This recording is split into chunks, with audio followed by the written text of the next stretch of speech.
A hypothetical question is posed by a serene, angelic figure to a young man.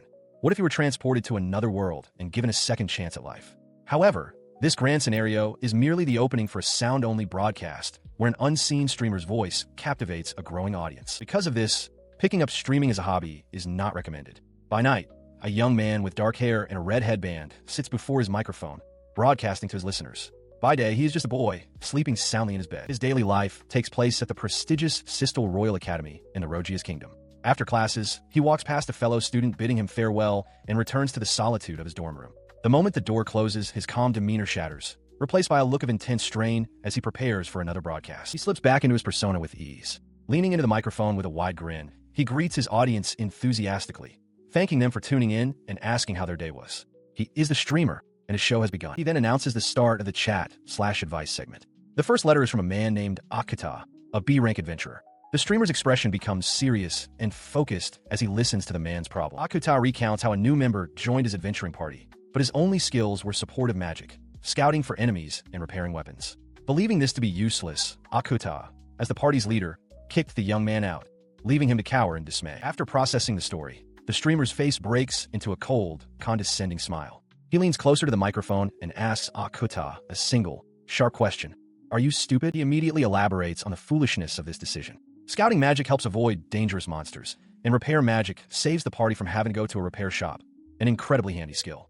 As he speaks, his listeners flood the chat, calling Akuta a horrible leader and questioning his arrogant tone. His voice rises with intensity as he delivers his verdict. He declares that he doesn't care about Akuta's status. The adventurer's judgment is flawed. He admonishes Akuta, asking if he intends to wait until his entire party is dead before realizing his mistake. If he can't make the right call, he should just resign. Akuta is left stunned and speechless by the verbal onslaught. The streamer's audience of 10,000 listeners reacts with fervor. They praise his refreshing, if harsh, take. The consensus is clear, summed up by one listener's comment.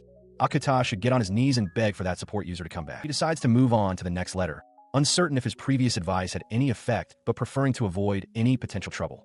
The new message is from the son of an upper-class family, who explains that he is already engaged. The letter continues, revealing that the sender has fallen for a new transfer student and is considering choosing her instead. The message concludes with a shocking and selfish demand for the streamer to die, so the sender can marry the new girl, leaving Kanata utterly appalled. This outrageous sentiment causes an uproar among his diverse audience. In one home, a family listens in disbelief, shouting in outrage and questioning if the writer has any thought for his own family. Even royalty is incensed. A king, seated on his throne and flanked by guards, declares that this is not a matter to be dismissed lightly. The condemnation is universal, crossing racial boundaries. A group of demonic beings chimes in, advising the letter writer to first earn his fiancé's trust and to stop judging people solely on their appearance. Watching the stream, Rebecca's expression twists with jealousy. While a chat message mocks the streamer, she imagines herself confronting him, shouting that she wants a girlfriend too and calling him a dumbass, much to the confusion of Akuta beside her. His broadcast finished for the day. Kanata leans back with a sigh of relief and signs off, telling his audience he'll see them tomorrow. He holds a small device, wondering if this is how streamers felt in his previous life, admitting to himself that it was quite fun. As he sits in his room, the identity of the anonymous streamer is made clear. His real name is Kanata, and in this world, he's a transfer student. The next day at school, an instructor lectures the students. He explains that magic is fundamentally about imagination, demonstrating his point by conjuring a small, crystalline magical construct at his fingertips. Listening to the lecture among his classmates, Kanata reflects on his circumstances.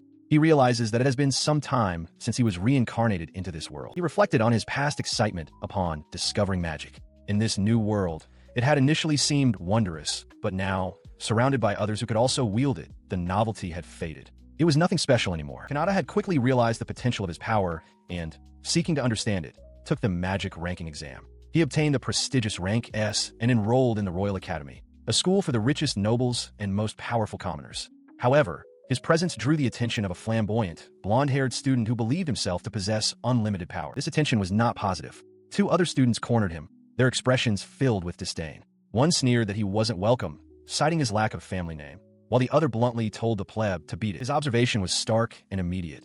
The nobles clearly did not like commoners. He understood that no matter how hard one tried, changing one's social status was nearly impossible in their eyes. He decided to handle the situation with disarming politeness for the time being. Clasping his hands together with a serene smile, he told them he wouldn't know the answer to their unspoken grievances and suggested it would be best to ask the teacher.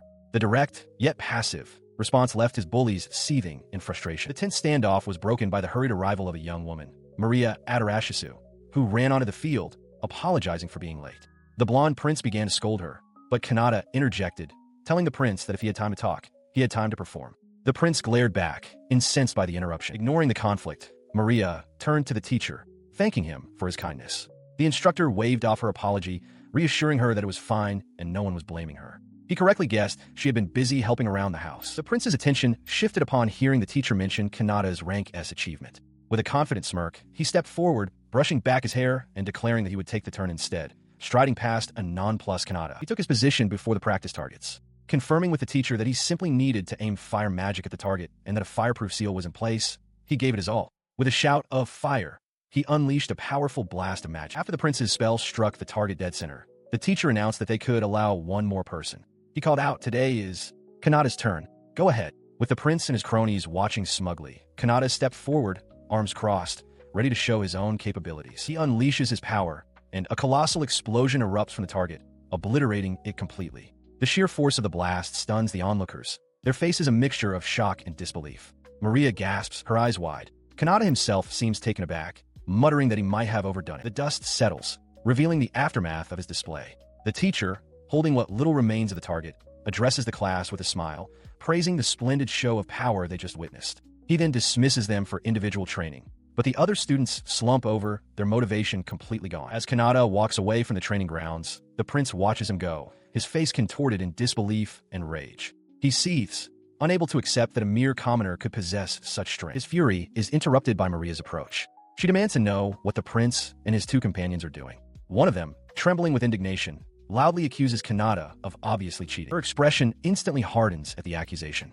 A cold, intense glare silences the two nobles, who recoil in surprise at the sudden address from Lady Maria. With a sharp crack, she drives her fist into a nearby stone pillar, shattering the rock. She warns them to stop letting their foolish pride get in the way, stating that this has nothing to do with social status. She explains that there's a certain quality possessed by people like him, a quality that allowed them to pass the exam. Meanwhile, as Kanata stands alone, another student approaches him. A young woman with elven ears calls out, startling him. She tells him his magic was amazing and that she was impressed. Kanata can only offer a quiet thank you in response. In the background, the prince and his followers bow respectfully to the elf girl, addressing her as Your Highness. She smiles warmly at his response, formally introducing herself. She confirms that she is indeed Lady Maria, a member of the royal family and also the youngest of the three princesses. She then begins to explain that he must be wondering why conflicts keep arising around social status.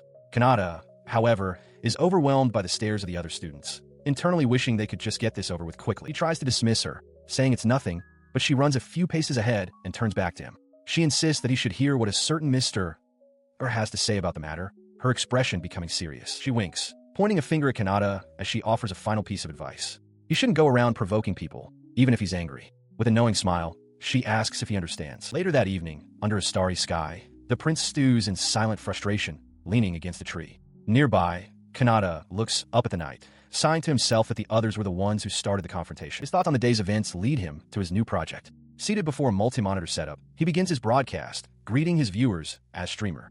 He asks how their day at work or school was, remarking that his equipment reminds him of a work terminal he acquired after enrolling here. He continues, explaining to his audience that he had to do a great deal of tinkering to upgrade the basic terminal into a proper personal computer. This was no simple modification. To create a platform akin to a streaming site, Kanata had utilized his limitless power. While this world possessed a network that linked terminals, access to technology and entertainment for the general populace was virtually non-existent until now. During his stream, he reflects on the awful events of the day, lamenting that the arguments about status between nobles and commoners seem to be a never-ending cycle. He notes that if anyone else were to attempt streaming, their magical power will be depleted in a matter of minutes. Suddenly, a special, colored message appears in his chat feed from a user named Anonymous Princess, expressing her happiness at hearing his voice again. The unique format of the message causes a stir among the other viewers, who recognize it as a sign of a hardcore fan. The message is more than just a comment. It's a formal letter of gratitude that also contains a donation. As Kanata reads it, wondering what it is, an image of the human princess, Maria Adarashisu, appears, her hands clasped as if in prayer. Following the message, a notification confirms the transfer of 10 gold coins, the sound of the currency clinking as it is deposited. Kanata stares, momentarily stunned by the generosity. A wide, heartfelt smile spreads across his face as he cups his hands to his mouth, shouting his gratitude to the mysterious princess. He stares at the coin, his mind racing. The donation was massive, equivalent to 100,000 yen from his past life. He worries aloud, asking his benefactor if they're stealing from their parents. concerned about the source of such a large sum while the chat buzzes with speculation. He continues the conversation with his mysterious benefactor. She boldly offers herself as a candidate to be his lover, an offer he gently deflects. He reassures her that he isn't meeting anyone in public and that his identity is safe. The princess thanks him, expressing hope that they might find a chance to meet in the future. Meanwhile, in her own chambers, Princess Maria Adarashisu lies on her bed, unable to contain her feelings. She admits to herself that she couldn't help it. She has fallen for him completely. Every new facet of his personality she discovers only deepens her affection. A blush spreads across her face as she clutches her chest, overwhelmed by the intensity of her emotions. With a sigh, she rolls about on her bed before reaching once more for the device that connects her to him. Gazing at the screen, she reflects on how truly strange he is. He appeared from nowhere, like a comet, and instantly began captivating people with his charisma and influence. In her mind, she sees him as a guiding figure, one who has already saved so many people through his kind words and insightful guidance. She admires his clear objective and his unwavering opinions, but most of all, his boldness, his willingness to face any and all backlash head-on. Holding the device to her ear, she shivers. It feels as if his voice has seeped directly into her mind, as if every inch of her very being has been marked by him. This profound connection solidifies her resolve. She realizes she doesn't want to merely offer financial support. She wants to devote herself to him completely. Her devotion solidified into a singular, overwhelming purpose. With hearts in her eyes and a look of pure ecstasy, she declared her new reason for being. She wanted to live for him. As has been noted, the streamer had already amassed a large following in Adarashia. But she was not alone. From this point forward, more and more people with similarly terrifying feelings would continue to appear across the land. Individuals consumed by the same intense fervor. This growing obsession formed a powerful catalyst, with Princess Maria at its very heart. She and others like her, their faces alight with fanatical devotion, gathered in spirit, all focused on the object of their fixation.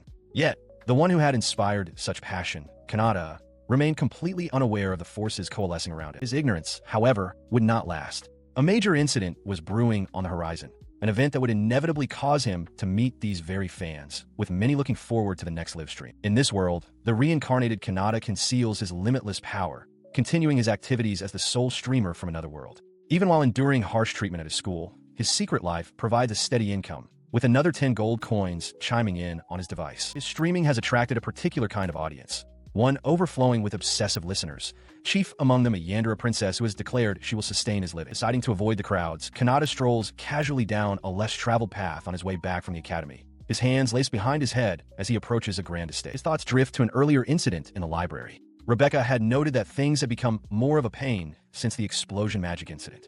Nearby, the prince and his associate had scoffed, questioning how a commoner could get good grades and dismissing it as a fluke. He then recalls a more recent spectacle. The prince had cornered the elf girl, Maria, loudly proclaiming his love for her from the bottom of his heart. Kanata, who had been planning to stream to lift his spirits, could only watch the scene unfold. He remembers thinking he couldn't possibly pass through, wondering if the prince was the third princess's fiancé. But Maria had gently turned the prince down, apologizing and explaining that her heart was already destined for someone else. She clarified that it wasn't a matter of fate. She was allowed to find her own love, and there was already someone she wanted to give herself to. A small, robotic avatar representing his viewers gave a silent thumbs up in approval. The rejection sent the prince running away in tears, shouting for her to be happy and not to worry about it. Returning to the present, Kanata leans against a wall and sighs, musing on how lucky Maria's partner must be. He admits to himself that she is certainly his type, an elegant beauty. Unbeknownst to him, Maria is just around the corner, having heard everything and deeming his eavesdropping to be the lowest of the low. She steps out, startling him. Kanata throws his hands up defensively, apologizing and claiming this is his way home. With a sharp gaze, Maria informs him that his shadow was visible the entire time. She quickly dismisses the situation, laughing and assuring Kanata that it was just a joke. Visibly flustered, he stammers out his thanks and begins to hurry away. As he departs, she pauses, a thoughtful expression crossing her face. The accent she just heard felt familiar, though she wonders if it was merely her imagination. Later, in the privacy of her room, her attention is fixed on a screen. Kanata, in his streamer persona, energetically greets his audience. With a look of pure excitement, she exclaims his name, revealing she had been eagerly waiting for his broadcast to begin. A chime signals a donation, and she is overcome with bliss, melting at the sound of his voice and declaring her love. A moment later, she snaps back to reality, surprised by the large sums of money being sent. She expresses concern for the other donors, suggesting they should prioritize themselves, lest she feel guilty for the system she implemented. Her demeanor shifts to one of fierce determination. She declares that she is the one who provides for the streamer and that she must now focus on the day's first letter. On the stream, Kanata reads a viewer's question aloud, pondering if living peacefully with demons is truly so bad, as conflict only leads to more suffering. He admits that he doesn't fully grasp the issue, acknowledging the common knowledge that demons are a race to be opposed. His words spark a flurry of reactions from his audience. Some accuse him of betraying humanity, while others note he has expressed similar sentiments before. The idea of good demons is raised, but it is clearly a taboo subject. Listening intently, Maria recalls that he had said something like this before, drawing a parallel between the prejudice against demons and the discrimination faced by slaves. A memory surfaces of townspeople discussing the supposed savageness of another group. The memory jolts her back to the present, inside her moving carriage. Her eyes widen in shock at something she sees outside. She urgently commands her attendant, Seabass, to stop at once. Peering out from the carriage, she is confronted by a horrific sight, a slave auction in progress. Caged individuals cry out in despair. One begs not to be looked at, while another, a young girl, pleads with the well-dressed lady, asking if she is her new master and promising to do anything to avoid being whipped. She stands frozen before the horrific scene, her attendant Seabass confirming her fears. It is indeed a slave market. He assumes her knowledge comes only from her studies and suggests they move on, but she questions him, her voice trembling, asking if slavery isn't a relic of the past. In response to her desperate plea to do something, Seabass can only admit his own powerlessness. He explains that powerful nobles and ministers still partake in the trade behind closed doors, making any legal reform nearly impossible. As Maria clenches her fist in frustration, he adds that he has heard of someone who offers guidance to those who have lost their way. Her expression hardens with resolve. She holds up her communication device, a familiar icon glowing on its screen, and realizes who Seabass must be referring to, the streamer. If she is truly serious about this, she concludes, then asking him for help might be her only option. The desperation of the enslaved is palpable. A man trapped in a cage wonders aloud if anyone can truly find a solution to their plight. With a firm click, Maria begins composing her message, her focus entirely on the task ahead. Meanwhile, Kanata is in the middle of a stream when a message catches his eye. It's from the nameless princess, and her request is staggering. She wants to abolish the slave market. He expresses his shock that slavery even exists in this country, a sentiment that earns him mockery from other viewers. The princess's message continues, declaring that robbing people of their right to live freely is the ultimate evil. He continues speaking directly to the princess, his voice emanating from her device. He challenges her, suggesting that if she truly holds the status of princess, she should be the one to try and change the law, even while admitting that dealing with old regulations would be a difficult task. His words act as a catalyst. A fire ignites in her eyes as she declares her intention to go to her father, the king. As Seabass reels in shock, the streamer's voice offers a final piece of encouragement.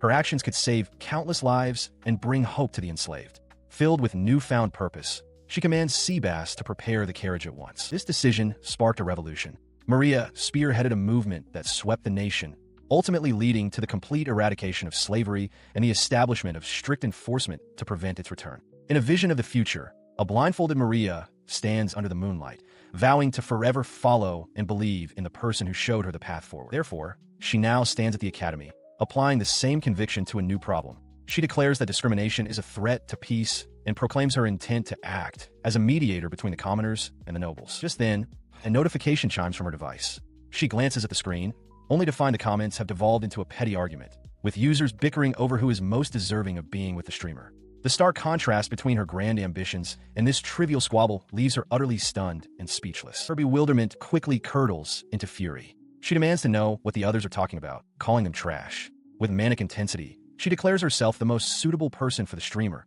punctuating her claim with a flurry of donations. Her declaration is met with a hesitant response from the streamer himself. He admits he's flattered by the sentiment, but clarifies that he dislikes people who quarrel in public for all to see, labeling such behavior as a nuisance. His words strike her with the force of a physical blow. Tears well up in her eyes and stream down her face as a devastating realization dawns on her. The streamer hates her actions, and by extension, he must hate her. She quickly recovers from her despair, her expression hardening with new resolve. She declares that she understands and will do her best, vowing to get along with the others for his sake.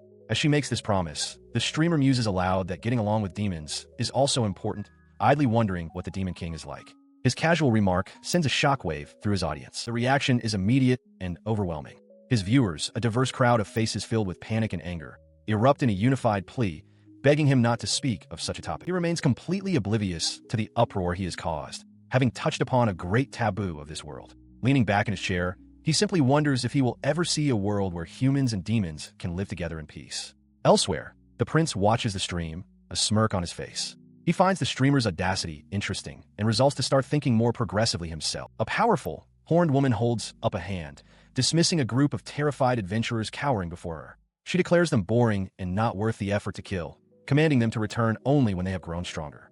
This confrontation took place sometime before Kanata's more controversial broadcasts. The adventurer Akata, defeated on the ground, recognizes a swirling vortex of energy as a warp portal. The Horned Woman taunts the humans, questioning if they could ever hope to fight against a power they would classify as SSS class. Her expression softens into contemplation as she clutches a pendant at her chest. She silently wonders why they must continue to fight for centuries on end, questioning if this is truly the right choice for her people. The moment of doubt passes. As she walks through a grand hall, two of her demonic subordinates gaze at her with reverence. One of them calls her Lady Shrauza, remarking that she is as strong and beautiful as ever. She continues on, musing that there is little point in questioning what has long been established as common sense. One of her attendants points out that the adventurers dropped something interesting.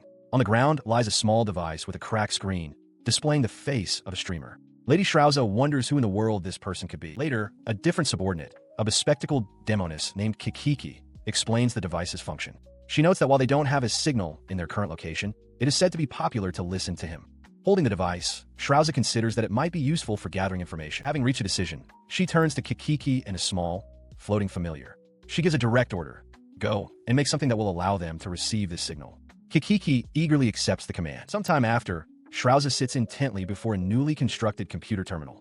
Kikiki and the familiar stand by, watching her anxiously as the subordinate asks for her assessment. She suddenly stands from her chair with a sharp sound, startling another attendant. Shrauza declares that this endeavor will, at the very least, help her kill some time. She leans in close to the screen, her focus absolute. On the screen, the streamer asks his audience what they ate today, casually mentioning he had egg toast.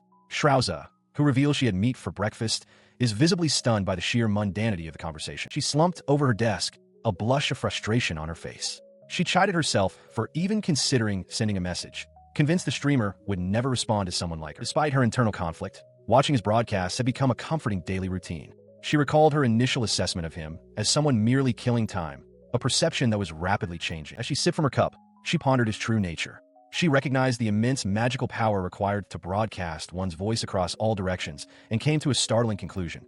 He was a human possessing more mana than even she, the Demon Lord. This realization made his next words resonate with shocking force. The streamer questioned the very reason for the conflict between humans and demons, declaring that war was meaningless as it only served to increase the death count. The sentiment struck Shrauza so profoundly that her cup slipped from her grasp. Her attendant, noticing her stunned expression, quietly asked if she shared the streamer's opinion. He continued, clarifying that it was just his personal opinion, but he felt that if their leaders would stop focusing on fighting, they could begin peace talks instead. Shrauza listened, utterly captivated. A faint, amused smile touched her lips as she covered her mouth, thinking him a fool. Yet in that moment, a profound shift occurred. From then on, Shrauza began to see him as a comrade.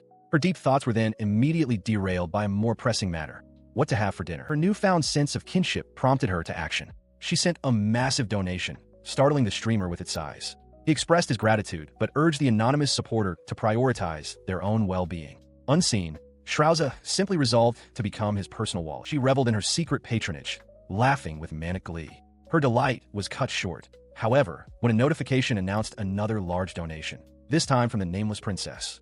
Shrauza's joy instantly curdled into fury. When a subordinate cautiously asked if something was wrong, she snapped back that there absolutely was. Her possessive fixation was beginning to mirror that of a certain other princess. Her anger was momentarily forgotten as the streamer mused aloud, wondering what the Demon Lord looked like and asking his audience if they wanted to find out. He then seemed to pose a question directly to her. "You want to see me?" The directness of it caught Shrauza completely off guard, and she peeked out from behind a column, flustered. She scrambled back to her terminal, typing a furious reply. On screen, Kanata noticed the new comment, reading her message which playfully accused him of mimicking the Demon Lord and eagerly accepted a meetup. Immediately after, another message popped up, noting that the streamer was interesting and that they, too, would try to think more positively. Her voice echoed from within her private chambers, calling for aid. She announced that she had an urgent matter to attend to and required immediate assistance. The matter, however, was a deeply personal obsession. While bathing, her thoughts were consumed by the streamer. She reflected on her status as the Demon Lord, a ruler of many, yet found herself completely fixated on this faceless child of humanity. Her desire was singular and absolute. She wanted him. She mused that if it were him, she would even be fine letting him rule over her body. As her fantasy deepened, her subordinate Kikiki entered, politely interrupting to state that it was time for a lady's departure. Kikiki, noticing her dazed state, asked if she was feeling dizzy. The Demon Lord deflected, claiming the water was unusually hot, but her subordinate countered that it was the same temperature as always. Her mind, however, remained lost in desire. She desperately wished to meet the streamer, to see his face, to touch him with her own hands, and to hold him in her arms. She wondered what she must do to make such a wish come true. Her resolve hardened as she focused on her goal. She knew he resided in the human realm, and with a determined gaze, she vowed to offer everything she possessed as a demon lord to get to him. With her decision made, she took flight, a winged silhouette launching from the spires of her dark castle, questioning if he would, in turn, grant her everything she wished for. Her journey began not with the streamer, but with a show of force. She materialized before a terrified human king, a predatory grin spreading across her face as she announced it was time to begin. Meanwhile, far from the machinations of demons and kings, Kanata began to stir in his bed, stretching as he slowly woke to a seemingly normal morning. His quiet awakening was shattered by Zeus, who burst in complaining about the noise outside. He urgently shouted for everyone to look at the news. In a bustling castle town, the news spreads like wildfire. Citizens gather in the streets, clutching newspapers that declare a ceasefire. The demons, it is reported, have sent a non-aggression request. The public is abuzz, connecting this sudden peace to the recent broadcast. One person asks if the demon lord was listening to the streamer, while another wonders about the sheer influence of this mysterious figure. Rumors circulate that every country now considers him a person of great importance. The newspaper itself depicts the human king kneeling, having lost his nerve and agreed to the terms, a testament to the overwhelming event. Far from the political upheaval he has caused, Kanata sits by a window, looking out with a placid expression. Completely unaware that his fame and influence are skyrocketing, he idly wonders if there will be a festival. In these moments, it becomes clear that a single word from the streamer now has the power to change the world. Having finally completed his task, Kanata stretches, wiping sweat from his brow with a wrench still in hand. Announcing that he's starving, he decides to eat outside and promises to explain everything to his audience later. He steps out into a bustling town square, the sounds of a lively populace filling the air between the timber-framed buildings. Strolling through the crowd, he takes a large bite of some skewered food, marveling at how great it tastes. He muses that spending days outside isn't so bad, but his thought is cut short as he is suddenly splattered with sauce, prompting him to shout in annoyance at whoever spilled it. The commotion comes from a burly man with a shaved head aggressively confronting a woman in a hooded cloak. He yells at her to watch where she's going, pointing at the stain on his shirt and demanding she make it up to him. The woman apologizes meekly, but Kanata, watching from a distance, recognizes the situation as a classic scam. He observes that the scammer's tactics are particularly low and notes the absence of any soldiers nearby. He wonders with a sigh if this world is somehow testing him, pushing him to get involved. He considers that while dealing with such things is a pain, doing nothing would be worse. Steeling himself, he calls out to the thug, addressing him as old man. Kanata steps forward, calmly stating that the woman only bumped into him and questioning the man's extreme reaction. The thug turns his attention to Kanata, aggressively asking what he wants. With a confident smirk, Kanata cracks his knuckles and tells the man to let the woman go. In a flash, he seizes the thug's arm, effortlessly twisting it. The man cries out in shock, stunned that someone with such thin, stick-like arms could possess such power. Panicked, he quickly makes an excuse about being late for work and flees the scene. With the man gone, Kanata turns to the hooded woman, muttering that the scammer could have at least apologized. The woman looks up at him, her face still obscured by her hood, and asks what's wrong. She pulls back her hood, revealing a delicate face with large, light-toned eyes. She explains that his voice simply sounded familiar. Kanata is taken aback, wondering if she could be one of his listeners. The thought of a romance with such a cute girl crosses his mind, but he quickly dismisses it as a misunderstanding. She stands flustered, admitting that she could have chased the man away herself, but might have injured him in the process. Kanata urges her to go home before anything else happens, telling her it's all right. Internally, he reflects that he's the secretly strong type, leaving the girl to wonder what he means. Following his advice, she formally thanks the stranger whose name she does not know. Kanata brushes it off, saying that helping a pretty girl has lifted his spirits. She demurs, suggesting there are many people prettier than her. He scratches his head, thinking to himself that if she isn't considered pretty, the standards in this world are terrifyingly high. Her gaze then falls upon his hand, and she points, asking what happened to it. Kanata looks down, surprised by her sudden concern. He quickly explains that it's just a bruise from cleaning up the day before, reassuring her that it will likely be fine by tomorrow. A brief memory shows him clumsily dropping a stack of books. In response, she gently touches his cheek, telling him to be careful. She remarks that he's a nice person, unlike the boys from her academy, leaving Kanata momentarily stunned by her touch. He pulls back, flustered, asking if his earlier actions counted as sexual assault. She calmly reassures him that it's fine. The conversation shifts as he asks if she thought he was younger than her. She admits she thought they were the same age, revealing that she just turned 17 this year, though she's a bit short. Kanata, surprised, confirms they are indeed the same age and apologizes. To prove her point about not being a child, she puffs out her chest assertively. She tells him not to worry, as she's used to this sort of thing and her body has grown up just fine. Kanata stares, wide-eyed and speechless. She continues with a smug expression, adding that she can handle such situations perfectly well. The display is too much for Kanata, who recoils in embarrassment, covering his face and thinking to himself what a peculiar personality she has. With their strange encounter concluded, they part ways in the street. She bids him farewell, hoping they can meet again if chance allows. He waves back, reminding her to be mindful of her surroundings. As he walks away, he ponders the interaction. He recalls seeing a cross on her attire and wonders if she was a sister in training, but ultimately decides it doesn't really matter. Within a grand, sunlit hall, a woman in a sister's habit addresses a hooded figure. She begins to offer a welcome, but trails off, suggesting circumstances prevent a simple greeting. In the distance, having just arrived, Maria Adarashisu ascends a wide staircase. Now face to face with Maria, the sister expresses her concern, having heard that the saintess was involved in a scammer's fraudulent scheme. She insists that such a thing never would have happened if more people were aware of Maria's true identity. Maria listens, her expression unreadable and severe. The sister continues her lament, finding the situation painful given that Maria's presence is irreplaceable to the kingdom, serving as a key figure in negotiations with other nations. In response, Maria simply turns and walks away, a silent dismissal of the other woman's worries. Startled by her coldness, the sister calls out to the saintess, remarking on her merciful nature. Maria pauses, clasping her hands piously. She reminds the sister of their doctrine. All humans are equal, and one must remember to despise the sin, not the person. Later, alone in a vast chamber, she reflects on the day's events. She recalls that there was a good encounter amidst the bad, a kind gentleman. She realizes their voices felt strangely alike, a similarity that made her hesitate between belief and disbelief. Her contemplation ends. With a furtive glance to ensure she is truly alone, her entire demeanor shifts. A nervous tension fills her as she pulls out a small communication device, which beeps as it activates. In an instant, her composure shatters. She leaps up with a cry of pure ecstasy, knocking over furniture in her explosive joy.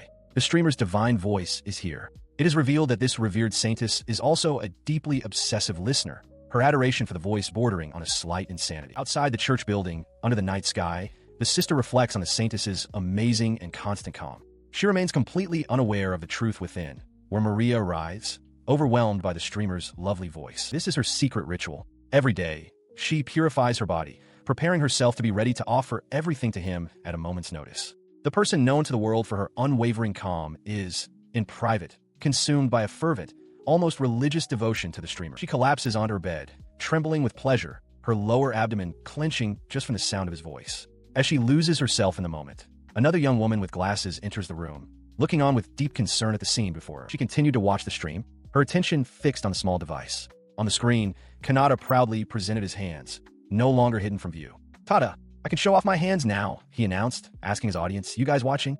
Maria could only let out a confused sound in response. The sight of his hands sent a jolt through her. A horrifying realization dawned, her face paling as she stared at the screen. Could it be him? No, it couldn't be. The thought echoed in her mind, a frantic denial against the mounting evidence.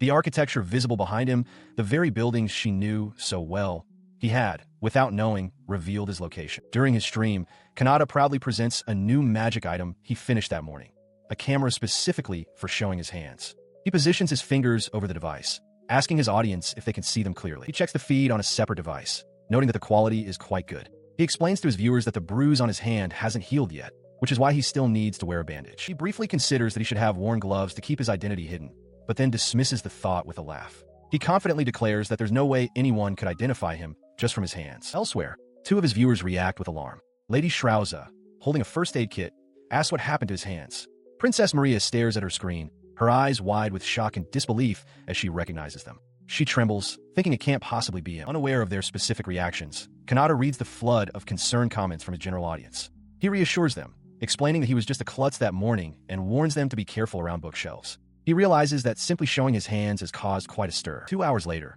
he remarks that the stream is more fun because of his audience's energy. As he prepares to move on, a notification pings on his screen, and his expression darkens with confusion and annoyance. The notification is a video message, which he realizes is a threat. A burly man with a scar introduces himself as Mantis, the leader of the Thief Guild. Mantis states that he doesn't understand streaming, but finds it intensely annoying and that it makes his skin crawl. The message continues with several of Mantis's shadowy subordinates, who collectively promise that they will find the streamer and kill him in a painful manner. After the final taunt to spend his last days shaking in bed, Kanata grins defiantly into his camera and retorts, "Right back at you."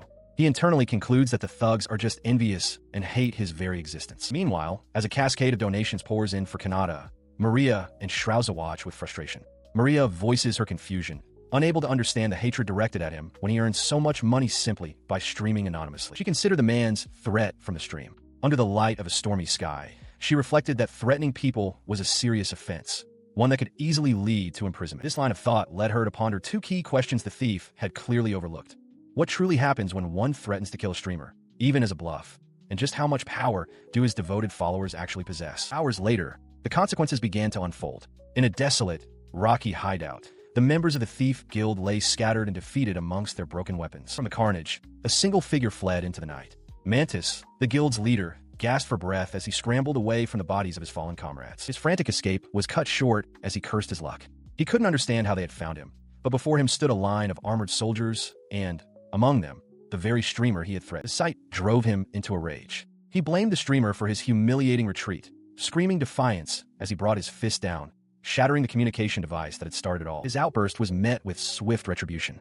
An unseen force sent him flying, and he cried out in pain as he hit the ground. A new figure appeared, calmly observing his fall and remarking that she hadn't expected a mantis to be so weak. The figure was Maria, now clad in the robes of a holy sister, a cross clutched in her hands. She chided the man on the ground for making things more difficult. Beside her stood the adventurer Akata, who dryly asked if she could avoid causing him so much trouble. Unseen by the humans, another pair watched from distance. A powerful, winged demon cursed his luck, remarking that he would have avoided the area entirely if he'd known humans would arrive first. Lady Shrauza stood beside him, her expression unreadable. Pinned to the ground and utterly defeated, Mantis could only stare up in terror at the foot on his back, demanding to know who his mysterious assailants were. The forces that had descended upon him were a strange and terrifying coalition, all united under one banner: believers of the streamer. A horned demon lord, a serene woman of the cloth, and a stern elf princess all delivered the same verdict: judgment must be passed. Their subordinates, a powerful warrior, a cheerful woman, and a stoic swordsman, were ready to carry out the sentence: death. Among them, two figures stood over the terrified thief.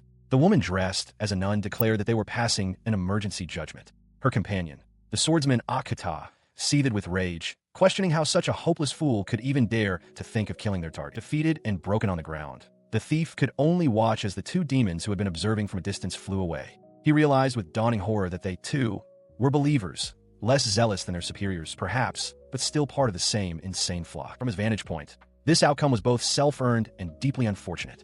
It served as a stark, painful example of just how terrifying the online world could be. A few days later, at the academy, the prince read a newspaper article with a smirk.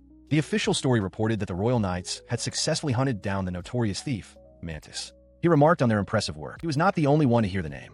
Seated at his desk nearby, Kanata's focus was broken by the mention of Mantis, a name that felt vaguely familiar. As he pondered, another student approached his desk. He was distracted by the other student's distress. The boy clutched his head, lamenting that recently even the other commoner students had been ignoring him. Kanata noticed the boy had dropped a handkerchief and tried to call out to him, but the student walked away, lost in his own misery. The brief interaction did little to lift his own spirits. Kanata slumped over his desk, hating his lonely student life and wondering if he had overdone it that one time.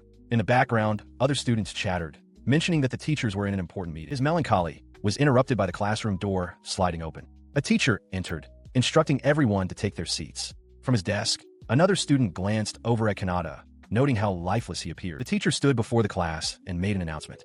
Though it was sudden, he explained that a certain person would be joining their class temporarily. The news sent a wave of excited murmurs through the room, but Kanata could only look on with a weary, troubled expression. As Kanata sat stunned by the teacher's announcement, the subject of the discussion made her way down the school corridor.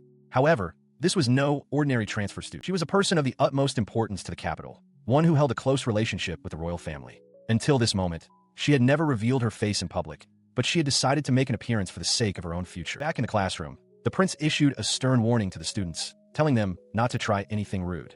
With a sharp gesture, he then permitted the newcomer to enter, a development that left Kanata utterly bewildered. The girl stepped into the room and greeted the class. She introduced herself as Alfana, explaining that despite her youth, she held the position of saintess.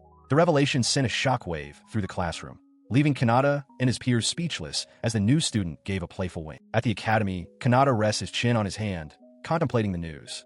He correctly surmises that rumors of the saintess transferring into the S-class are spreading like wildfire, with other students already rushing off in excitement to catch a glimpse of her. His prediction proves true as the classroom erupts into chaos. A large crowd of students swarms Alfana's desk, calling out to her and marveling at her beauty. From his seat, Kanata watches the scene unfold with a knowing look, having anticipated this exact reaction. One of the female students manages to get Alfana's attention, asking why a saintess would transfer to this particular academy. Alfana gives a playful wink and touches a finger to her chin, thoughtfully replying that it is for something akin to societal observation. She then amends her statement, adding that she has another, true goal in mind. Kanata overhears this, his expression turning serious as he considers her words. His mind drifts to what little he knows about the title of saintess, recalling time spent in a library, poring over books to learn everything he could about this new world. He remembers the texts explaining that a saintess is a rare individual chosen only once every few decades, a person possessing immense mana and a worthy personality. This figure holds authority over the entire church, excels in diplomacy, and maintains a close relationship with the royal family.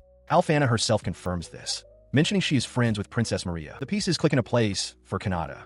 He realizes that the girl he ran into before was this very transfer student. He muses that, given her power, she would actually be a better fit for the SSS class, not just the S class. He grimaces, recalling their first encounter and how he treated a simple, lost civilian. A wave of relieved sweat breaks out on his face as he thanks his lucky stars that she forgave him for his earlier behavior. As Alfana sits at her desk, a confident young man approaches. He introduces himself as Zickert of the Landauer House, a student from the SSS class. Noting that Princess Maria is absent on official business, he offers to guide Lady Alfana around the school in her stead. Alfana seems taken aback, offering a hesitant greeting. Her hesitation vanishes in an instant. With a cold, dismissive expression, she questions his audacity in calling her by her name without permission. While acknowledging his offer, she flatly refuses, leaving Zickert utterly stunned and speechless. Her cold dismissal leaves the high-ranking student, Zickert, utterly humiliated. He bows his head, offering a profuse apology as other students, including Kanata, watch the scene unfold. Some murmur that it's what he gets for being so cocky, while another calls the display pathetic. As Zickert shuffles away in defeat, Kanata hardens his expression. He has no time to laugh at the spectacle, as the next class is scheduled to be held outside. He decides he will use the travel time to look for topics to discuss on his next stream. Outside, during the practical magic lesson, Alfana demonstrates her power. With a focused cry, she unleashes a powerful water slash, sending a crescent of fluid energy hurtling towards the practice target. The attack slices cleanly through the target, leaving the other students gaping in awe. They remark that such power is expected of the saintess, with some wondering why someone of her level, perhaps even greater than Princess Maria's, is in the S class. One student declares he must make her like him. He watches her, contemplating the difficult life of nobles. They're constantly forced to engage in people-pleasing and forge connections for their families, never truly able to focus on themselves. His thoughts are interrupted when the instructor calls out his name. The teacher directs Kanata to go to the starting point for his turn, and Kanata acknowledges with a simple gotcha. As he walks past the line of students, Alfana steps close to him. She leans in and whispers a quiet message of encouragement directly to him. Please do your best, good sir. Her unexpected proximity and personal encouragement send a jolt of shock through Kanata. He freezes, his mouth agape, as she calmly turns and walks away. He remains stunned for a moment, processing what just happened. He can't believe she not only noticed him, but also spoke to him. As he stands there flustered, Alfana continues on her way, hiding a small, satisfied smile. The brief interaction ignites a fire within him. Now filled with a powerful new motivation, Kanata strides confidently toward the starting point, determined to show off. Zeus observes his friend's sudden change in demeanor, remarking that being so motivated is a good thing. He takes a stance, determined not to overdo it like last time.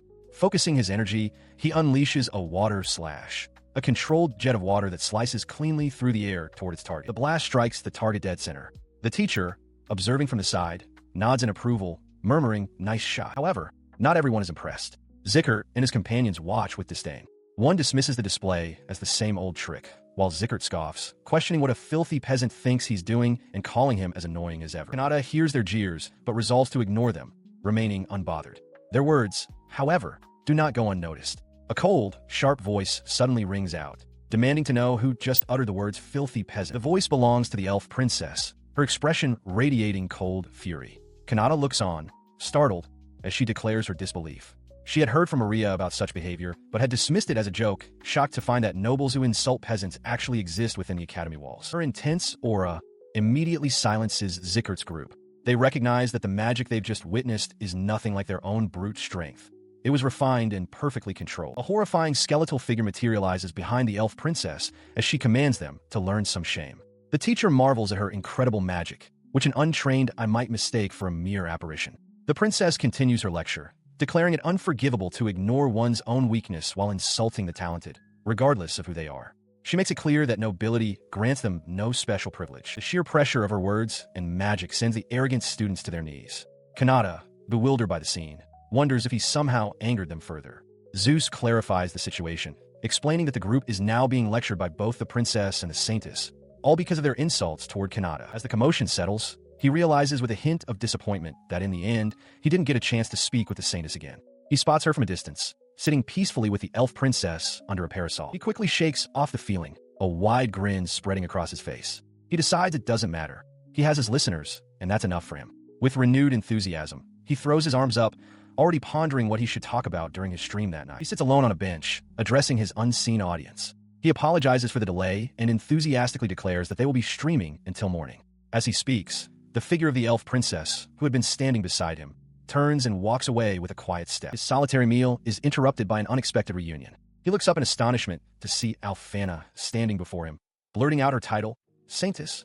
Alphana smiles, but her eyes are sharp as she notes that he seems to have had a prior guest. The realization dawns on Kanata, his face contorting in shock as he understands she saw who had just left. Kanata had been exploring the school grounds when his path led him to an ornate structure. There, he spotted the girl known as the Saintess, Alphana, standing alone. He watched her for a moment, a small, thoughtful sound escaping her lips. His quiet observation was cut short as she suddenly turned and grabbed him by the lapel, her expression intense. She announced their reunion, addressing him formally as good sir, leaving Kanata completely flustered. She pressed on, asking if he remembered her as the girl he met in town. Her initial, fiercely blushing expression softened into a more direct, questioning gaze. He confirmed that he remembered her. Alphana immediately insisted that he stop being so cautious and speak to her casually, as they had when they first met, warning that she wouldn't forgive him if he refused. Internally, Kanata panicked, realizing that being seen alone with her could be disastrous. To avoid trouble, he quickly agreed to speak normally, and she beamed with gratitude. He quickly scanned their surroundings, relieved to find no one else nearby. Alphana then made another request, for him to call her Alphana, and for her to call him Kanata. He was taken aback, recalling that she hadn't seemed to like it when he used her name before, but she pressed her hands together, earnestly wishing for him to call her by her name. She sat down on a nearby structure, explaining that since fate had brought them together again, he should grant her this one wish, punctuating her plea with a charming, one-eyed wink. He hesitated, repeating her name aloud as if testing the weight of it. Clenching his fist in indecision before crossing his arms, he finally, reluctantly, gave in. His agreement sent a jolt through Alphana. She squirmed with delight, her face flushed as she shyly whispered his name back to him. Watching her reaction, Kanata conceded to himself that while her behavior was strange, she was undeniably adorable, possessing both a nice personality and physique. Her elation was so profound that her spirit seemed to momentarily leave her body in a state of pure bliss. The simple act of him calling her by name was enough to send her soaring. Kanata could only watch, thinking to himself that she was almost too perfect. Her internal world, however, was a storm of misinterpretation. She reasoned that just as love is blind, those obsessed inflate even the smallest of gestures. For Kanata, not to notice her desires was normal. Therefore, his agreement to use her name was, in her mind, a clear agreement to marry her. Unaware of this monumental leap in logic, Kanata simply noted that she looked sleepy and told her to get up. The next day dawned over the Grand Academy building. Inside, Kanata entered his classroom wondering where to sit. He immediately spotted Alphana, who had arrived early and was already surrounded by other students. At the same moment, the elf princess also walked in, greeting Alphana cheerfully. He froze in the doorway as Alphana announced she would be intruding. His shock was mirrored by his classmates, who stared in disbelief. His astonishment grew as the elf princess, Maria, strode directly toward Alphana, demanding to know why she was there and not in the SSS class. As Maria called her a person full of surprises, Alphana could only offer a flustered apology. The other students were overwhelmed by the sight, calling the scene too bright for them. Kanata, too, could only think of them as a pair of idols. He watched as Alphana, looking away shyly, tried to explain her presence to Maria. She claimed it was nothing important, just that she wanted to experience what student life was like. Their conversation was nearly lost amidst the fawning of the other students, who felt blessed by their divine presence, but found it difficult to approach them. He continued to observe them, realizing they were completely used to being the center of attention. It seemed normal for them, yet they also projected an aura of disinterest in everything happening around them. His classmates whispered that the two would surely react if someone talked to them, but another countered that their expressions seemed fake, like a cold smile. That thought resonated with Kanata. He recalled Alphana's friendly smile from the day before and Princess Maria's warning. Reevaluating these memories, he imagined them looking down on him with disdain, wondering if they lacked basic manners. He was left to question if his initial impressions were all just his imagination. He watches as Alphana and Maria converse nearby. Alphana muses about taking a class or two, admitting that she's jealous of how much fun the other students seem to be having. Kanata overhears, but quickly dismisses his own feelings of envy, telling himself to know his place and that he's thinking too much. The sight makes him feel profoundly lonely, wishing he could be like them. Stealing his resolve, he decides he can make a friend or two. He turns to a nearby student, Zickert, and with a bright smile, attempts to start a conversation by asking what he had for dinner. Zickert glares back, venomously telling him to get lost. The brutal rejection is a crushing blow. Kanata slumps onto his desk, utterly defeated, wondering just how much everyone in this place hates him. From his seat, Zickert scoffs, thinking that Kanata is getting carried away just because he's skilled with magic. He decides to just take a nap, figuring he can ask his online listeners for consolation later. As he rests his head on his desk, Alfana and Maria approach. Alfana senses something is wrong, but Maria dismisses it as nothing. Alfana's gaze, however, sharpens with concern. At that same moment, far away in the Xandered Empire, events were unfolding within a certain noble's mansion. Inside a lavish room, a young attendant stands before a small girl. Between them rests a large table, completely covered by a mountain of glittering jewels. Elsewhere, a man with a prominent scar across his face addresses a figure clad in black and wearing a bird-like mask. He informs the operative, whom he calls Crow, that an anti has appeared and that they have a mission. Crow accepts, clenching a gloved fist as a device in their other hand cracks under the pressure. A man with a prominent scar over his eye smirks, advising his associate to be patient. But the associate, a figure cloaked in black and hidden behind a plague doctor's mask, is all business. With arms crossed, the assassin known as Crow demands to know his target. That same name echoes in Kanata's mind as he looks out over the school grounds. Crow. He rests his head on his desk in a classroom as Alfana and Maria discuss the very same topic. Alfana remarks that it's hard to believe someone like Crow actually exists, and Maria confirms she heard about it too, adding that he apparently showed up in Mithras just the other day. His friend's conversation continues. They note that Mithras is only 100 kilometers away, a proximity that is slightly unsettling. Still, they reason that they've done nothing to deserve being targeted and will probably be fine. Kanata, meanwhile, reflects on his good fortune, thankful to have been born into a clean, uninvolved family. He recalls a crucial piece of local knowledge. In this world, the word crows doesn't refer to birds, but to assassins. His mind drifts to the research he'd done. Even the information from his listeners was spotty. They all thought Crow was just an urban legend.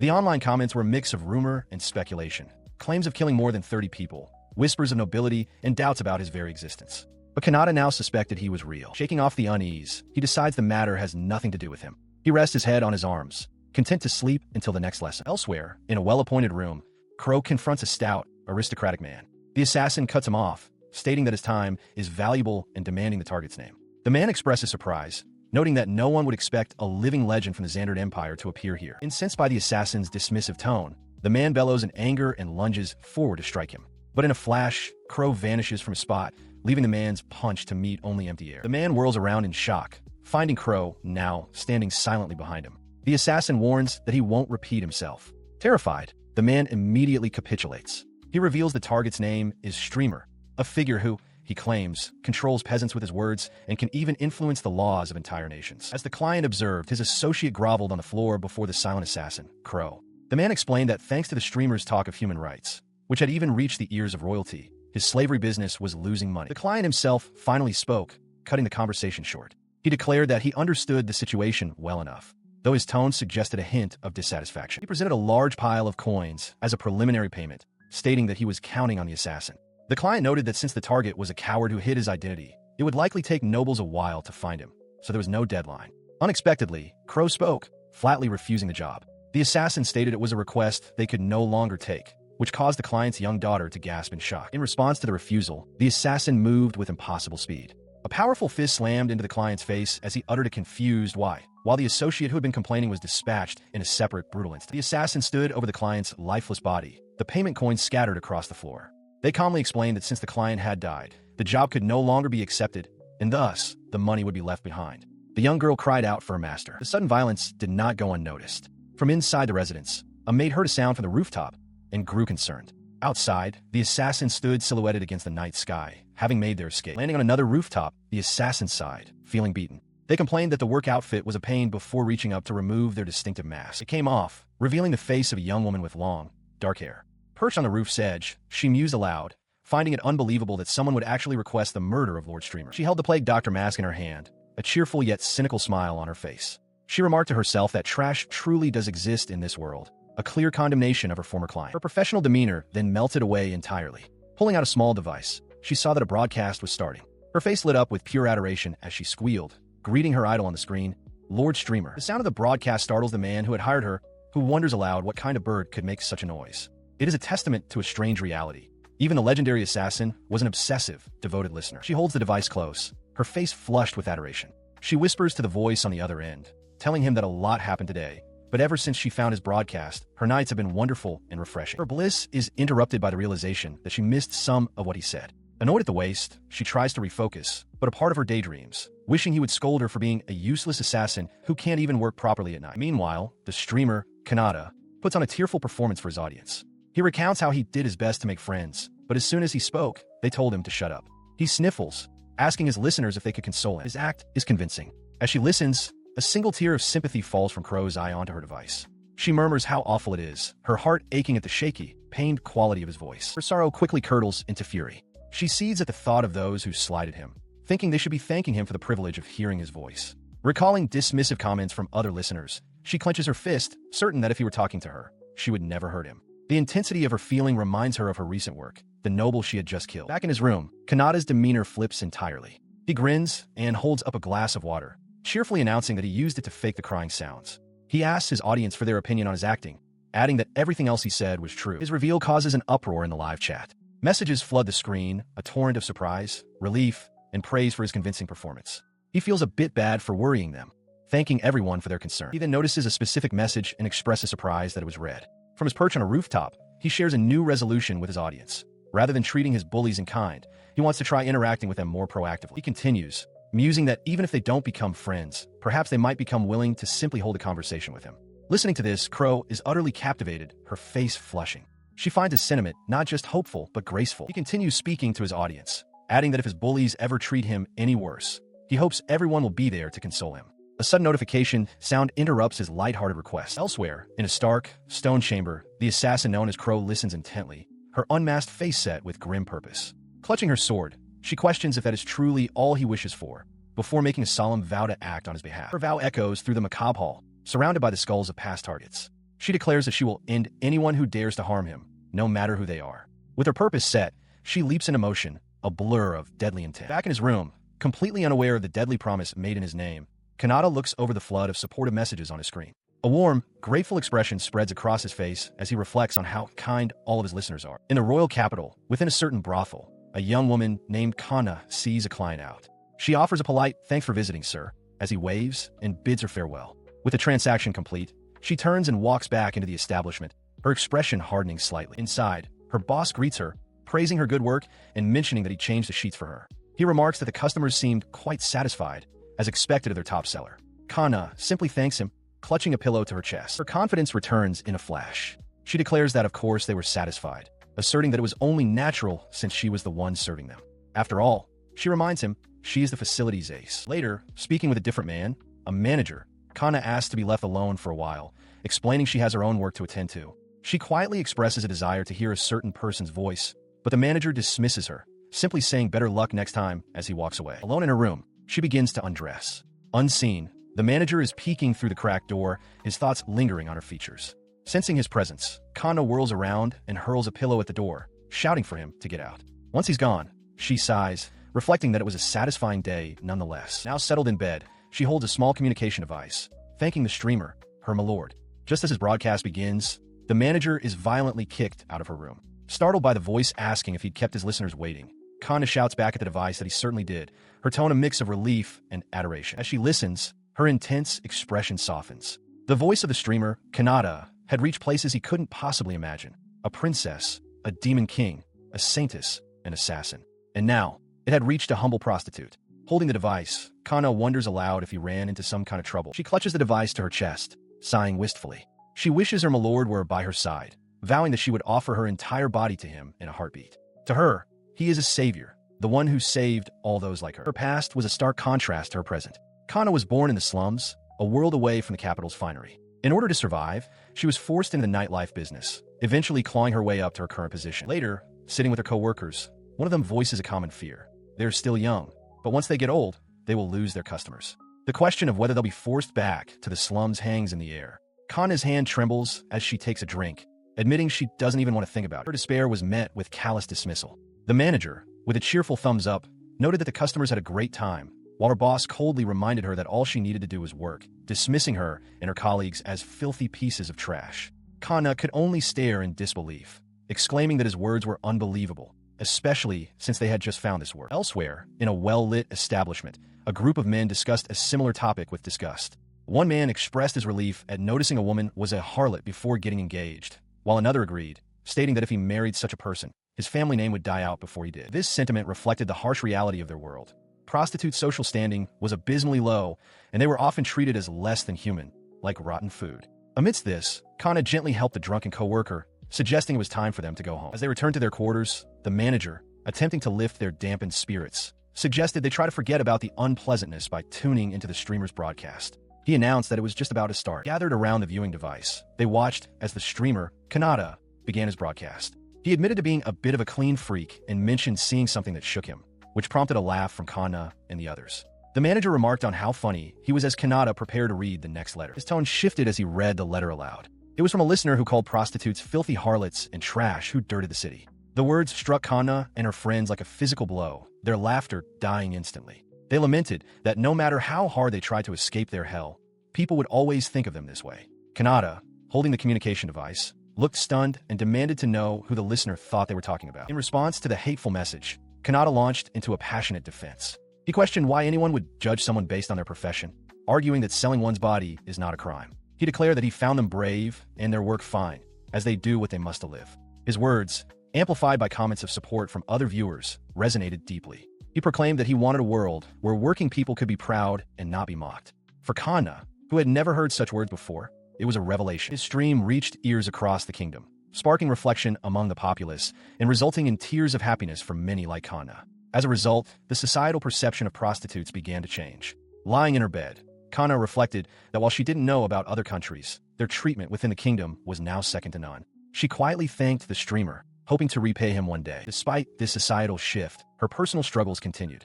She later recounted an attempt to make friends by talking to people, only to be told to shut up the moment she opened her mouth.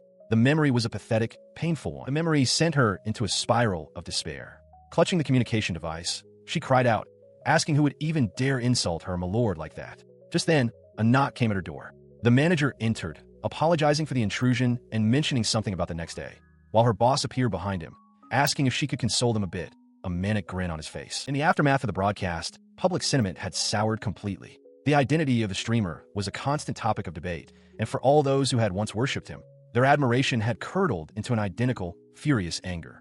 Cries of "Exile him!" and "Who does he think he is?" echoed through the city. 1 week later, Kanata wandered the streets alone, his stomach growling with hunger.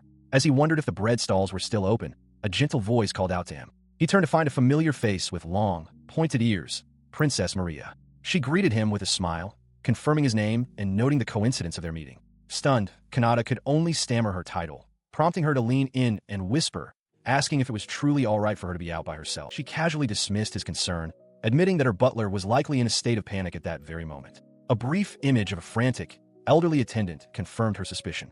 Kanata thought to himself that her situation hardly counted as being fine. Leaning closer still, she asked him directly if he was free. Flustered by her proximity, he could only manage a stammered affirmative. With his availability confirmed, she cheerfully suggested they go for a walk together. The proposition sent Kanata into an internal panic. He knew that if anyone saw him with her, his school life would be over.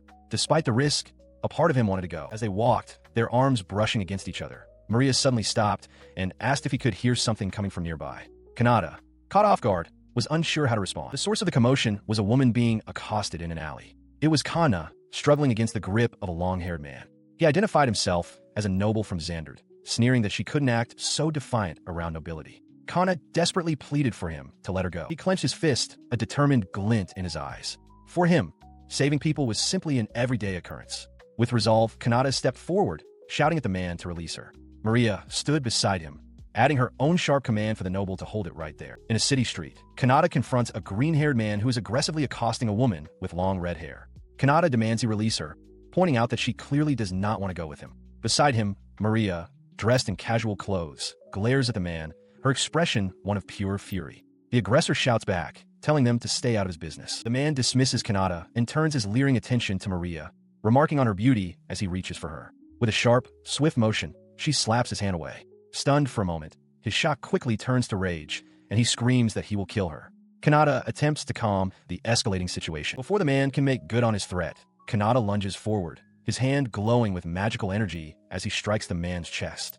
The The aggressor cries out as the spell takes hold, his body freezing in place. He struggles, realizing he cannot move, as Kanata calmly informs him the paralysis will wear off in a few minutes. He looks on, breathing a sigh of relief, as Maria gives him an enthusiastic thumbs up from behind the now immobilized man. She praises his impressive display, telling him to keep it up. Kanata, however, stares at his own hand in disbelief, shocked by what he has just done. His shock is interrupted as the red-haired woman approaches. She sternly questions if he, a commoner, understands the potential consequences of his actions. As she speaks, Kanata is struck by her beauty, momentarily distracted. He wonders who she is, and if the other girl, Maria, was truly the princess. She then softens her tone, reassuring him that she is fine and explaining that the man had been chasing her, attempting to purchase her. The term confuses Kanata. He asks if she is all right, his mind reeling with the thought that in this world, beautiful women must constantly fend off such advances. From the ground, the paralyzed man scoffs, declaring that a kid like Kanata wouldn't understand. He crudely calls the woman a prostitute, ranting that he had offered to take her in because he liked her, but she had the gall to refuse. Kanata glares down at the man, his expression hardening. The woman flinches at his degrading words. Enraged, Kanata grabs the man by his collar, demanding to know who he thinks he is to discriminate against her for her job. He questions what crime there is in selling one's body. The commotion draws attention, and the paralyzed man smirks, noticing that a crowd is gathering. He seizes the opportunity, shouting to the onlookers that he is a noble and that Kanata is a thief, offering a reward for his capture. Kanata is stunned by the false accusation. Just then, Maria steps forward calmly and asks the noble if he is an idiot, revealing that she was the one who called the people over. She winks at Kanata, apologizing for the delay. As the paralyzed noble curses her, she explains to Kanata that she informed the arriving city guards about a brave student saving a woman from a perverted noble. With a pointed look towards the armored figures, she adds for clarification, to be precise. She reveals her authority with a calm smile, explaining to the stunned onlookers that the man being arrested is not just any noble, but a pervert. The woman Kanata saved looks on in shock as Maria's identity is declared for all to hear. Maria Ataraxis, the third princess. The green-haired noble, now held fast by the city guards, can only stare in disbelief. With the situation handled, she turns to Kanata, her expression softening. She thanks him, explaining that his actions in restraining the noble were what allowed her to arrange for the arrest. In the distance, the guard can be seen leading the disgraced man away. He watches them depart, remarking that the matter is finally settled and that patrols in the area will likely become stricter. As Maria prepares to leave, one of the guards informs her that they will seek her counsel on such matters in the future. Just then, the red-haired woman approaches him. She expresses her gratitude not only for his help, but also for affirming her and her line of work. To his surprise, she gently takes his hand. As she holds his hand and asks for his name, he stammers that it was nothing, all while discreetly showing his hands to his streaming device to reassure his audience. He tells her his name is Kanata. She introduces herself as Kana, stating she's a good judge of character. She hands him a small, carved token, instructing him to show it at the reception of the brothel where she works. It will grant him immediate access to see her. Announcing she has to get to work, Kana leans in close to the stunned Kanata. She whispers a provocative offer. If he's ever tired or needs to let out some stress, she'll help him, free of charge. With a final wave, she departs. Before he can process the offer, Maria appears suddenly at his side, her face uncomfortably close. He yelps, startled by her proximity, as she coolly remarks that Kana seems to be a very sharp woman. He agrees with her assessment. Noticing the setting sun, they both acknowledge it's time to head home and bid each other a safe journey. But as he turns to leave, Maria grabs his arm, her expression one of clear annoyance. She demands to know why he didn't invite her to walk home together since they take the same path, telling him to cover for her if any students see them. Internally, however, she blushes, thinking that her beloved Lord Streamer would have surely escorted her, drawing a line between the boy beside her and the persona she admires. As the city guards drag the disgraced noble away, his face twists in fury. He screams that he was humiliated, vowing that the commoner brat who caused this is different. Nearby, a man with sharp features and reddish-brown hair listens intently to the outburst, a bead of sweat trickling down his temple as he processes the noble's rage. Walking away from the commotion, Kanata sighs, muttering that dealing with them will be a pain, though he insists he has nothing to do with it. Maria walks silently beside him. The man who had been listening now smirks with satisfaction. He has all the information he needs. A commoner living in the capital named Kanata. While streaming, Kanata contemplates the influence of his own voice, posing a hypothetical question to his audience. What would they do if he declared his intent to conquer the world? The response from his most devoted listeners is immediate and absolute. One vows to offer him all the countries she has conquered. Another promises to use her power to reset the world to zero, making him its new ruler. A third pledges to take care of anyone he wishes, offering him everything in her power and the world itself. He laughs nervously, dismissing his comment as a joke and noting that he isn't actually interested in world domination. He reminds himself to be more careful with his words, recalling the online conflicts he used to cause. Messages of unwavering support continue to flood in, with listeners telling him to do his best and that his voice brings them happiness. Deciding to do something more productive, he considers an in-real-life stream, but realizes that for now, he can only show his hands. A message from the nameless princess appears, declaring her love for her lord and sending a donation of 10 gold coins. Caught in the moment, Kanata replies that he loves her too. In a classroom far away, Maria hears his words and collapses on her desk, letting out a series of muffled, ecstatic screams. The following day at school, Kanata sits at his own desk, cringing as he recalls the previous night's events, feeling he went too far. Still feeling sleepy, he overhears his classmates discussing a rumor that Agila, a student from the SS class, is the popular streamer. Maria and her friend debate the topic. The friend points out that Agila is a noble, whereas the streamer claimed to be a commoner, concluding that he must be lying. Kanata listens quietly, internally resolving to expose the impersonator on his next stream. Later, he scrolls through comments online, noting the speculation about the streamer's identity and wondering how he could prove the truth without revealing he's a student. His curiosity about the impersonator grows. As he walks through the school, he spots a group of noble students, including the prince, and feels a surge of irritation. Elsewhere, the Saintess Alfana looks at her own device, prompting a young girl beside her to ask if something is wrong, though Alfana dismisses her concern. His resolve hardens. He is the real streamer. He strides purposefully down the crowded school hallway, having located the group of nobles he intends to confront. He bursts in on the group, shouting at the prince, demanding to know why no one will believe him. The prince, Agila, looks down on him with disdain, calling him a liar.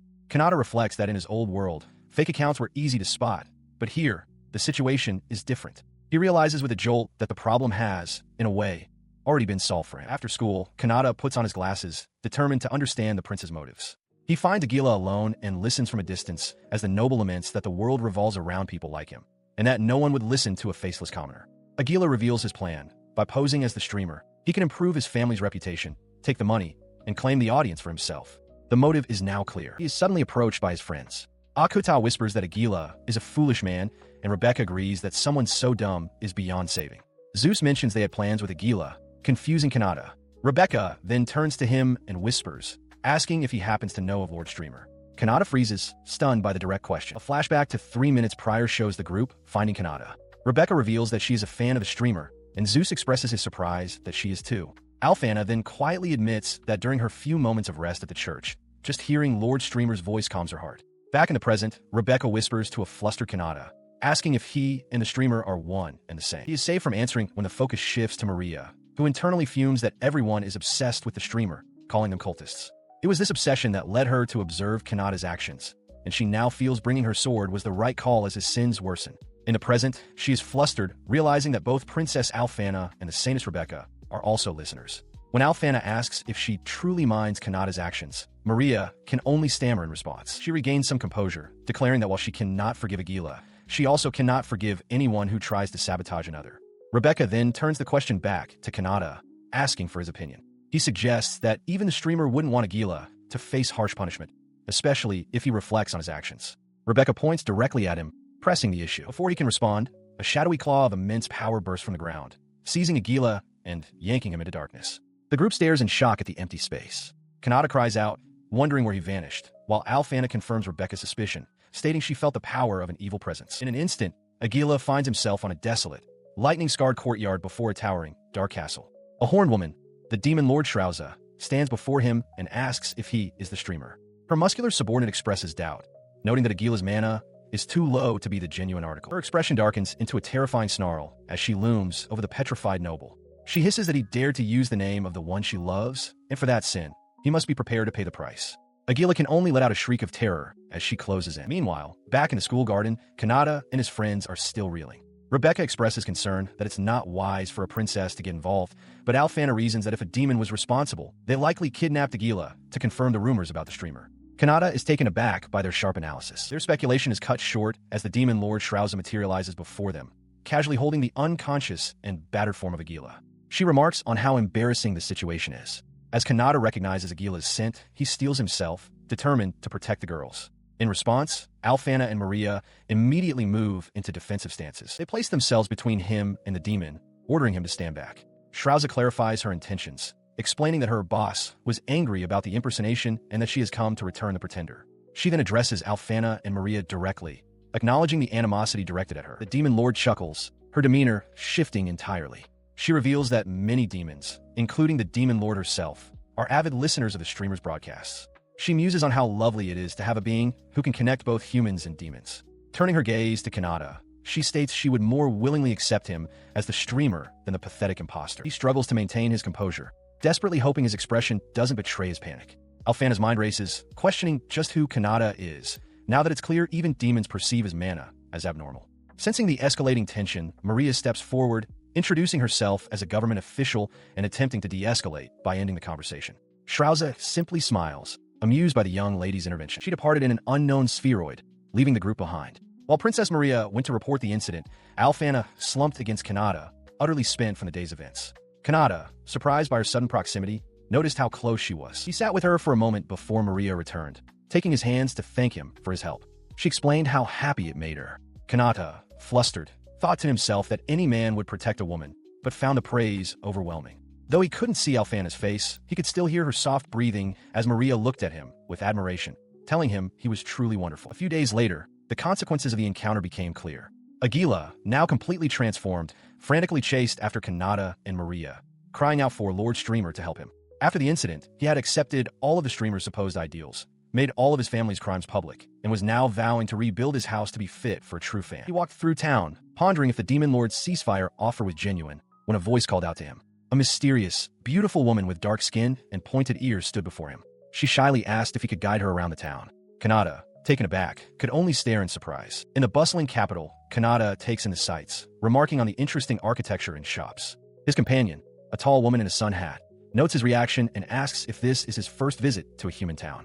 He confirms that it is, finding the capital truly fascinating. She apologizes for making him guide a self-proclaimed country bumpkin, but he cheerfully dismisses her concern, admitting he's happy to walk alongside a pretty girl. Internally, he thinks she's quite easy on the eyes.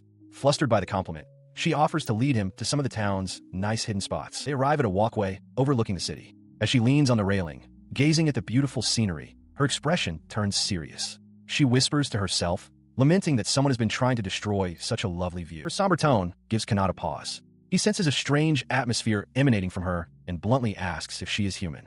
The question surprises her, but her shock quickly turns to delighted laughter. She finds his perception wonderful, admitting she thought the items from her subordinates would have hidden her identity completely. He presses the point, and she confirms his suspicion. She is not human. She glances around, noting that the hidden spot is conveniently devoid of other people and magic sensors.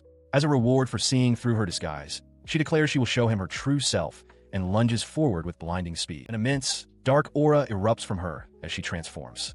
Her hat flies off, revealing sharp horns curling from her head. With Kanata caught in her grasp, she introduces herself as the humble demon, Shrauza. Startled but composed, he introduces himself as Kanata. Shrauza acknowledges his name, explaining that she has cut them off from the outside world with magic. In this isolated space, she states, he is the only one who can perceive her. She then asks for his thoughts on demons. Kanata recalls being asked this before and gives his honest opinion. He believes that despite the long history of conflict between demons and humans, it would be better if they could get along.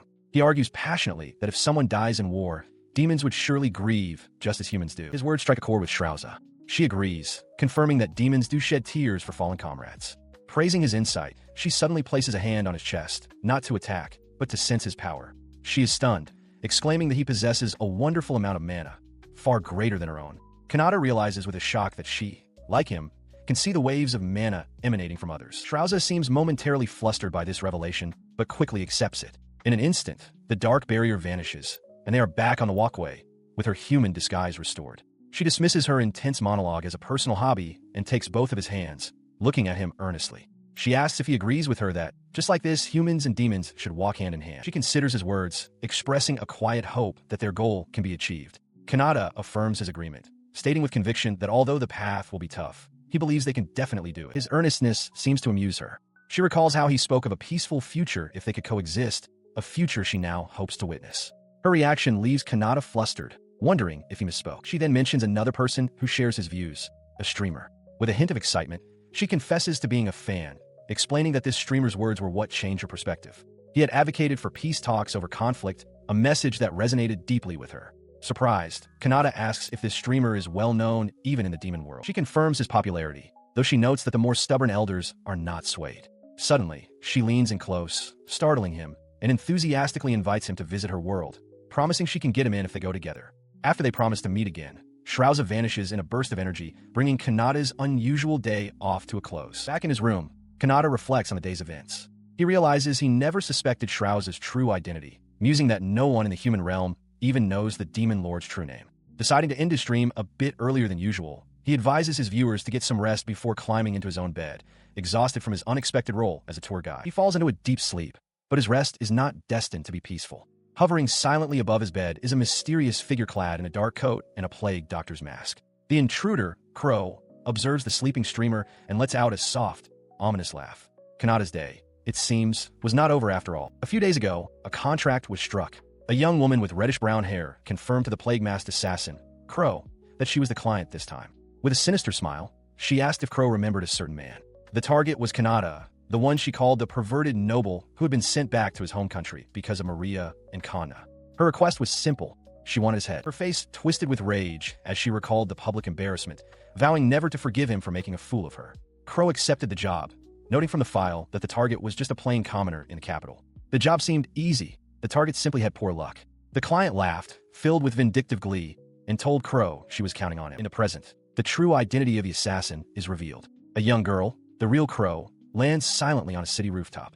She remarks to herself that it has been a while since she last visited this place. With her objective clear, she decides to begin her mission by gathering intelligence. Just 1 hour later, her reconnaissance was complete. It had been surprisingly easy. Her findings painted a picture of a kind young man. A student who had helped a woman from a pervert, saved his sister from a scammer, and was a regular customer at a local bakery. She conceded that he seemed like a good person, making the job feel painful, but she resolved that she had no choice but to proceed. Standing in a shadowed alley, she wrestled with her thoughts. The grim possibility of having to sell drugs again crossed her mind, but she pushed it aside, determined to continue her work as Crow. Her mind drifted to him, the streamer, an existence she knew only from across the screen, who had given even a doubtful assassin like her a reason to live. She saw a kinship between them. The streamer hid his true self, just as she, a young girl, hid behind the persona of Crow. This perceived similarity fostered a parasocial bond. Though she had only known of him by pure coincidence, as a fellow townsfolk, she never expected to grow so fond of him. Her thoughts mimicked his streaming style, as she mused about the rare jobs in this world. She recalled listening to his streams countless times, having fallen completely under his influence. During one such stream, he had brought up the topic of assassins, asking his audience if they knew of those who lived by such a trade. The subject was dark, and she was shocked that the person she admired was so well-informed about her world. He continued, acknowledging that assassins are feared, scorned, and used as convenient tools for crime.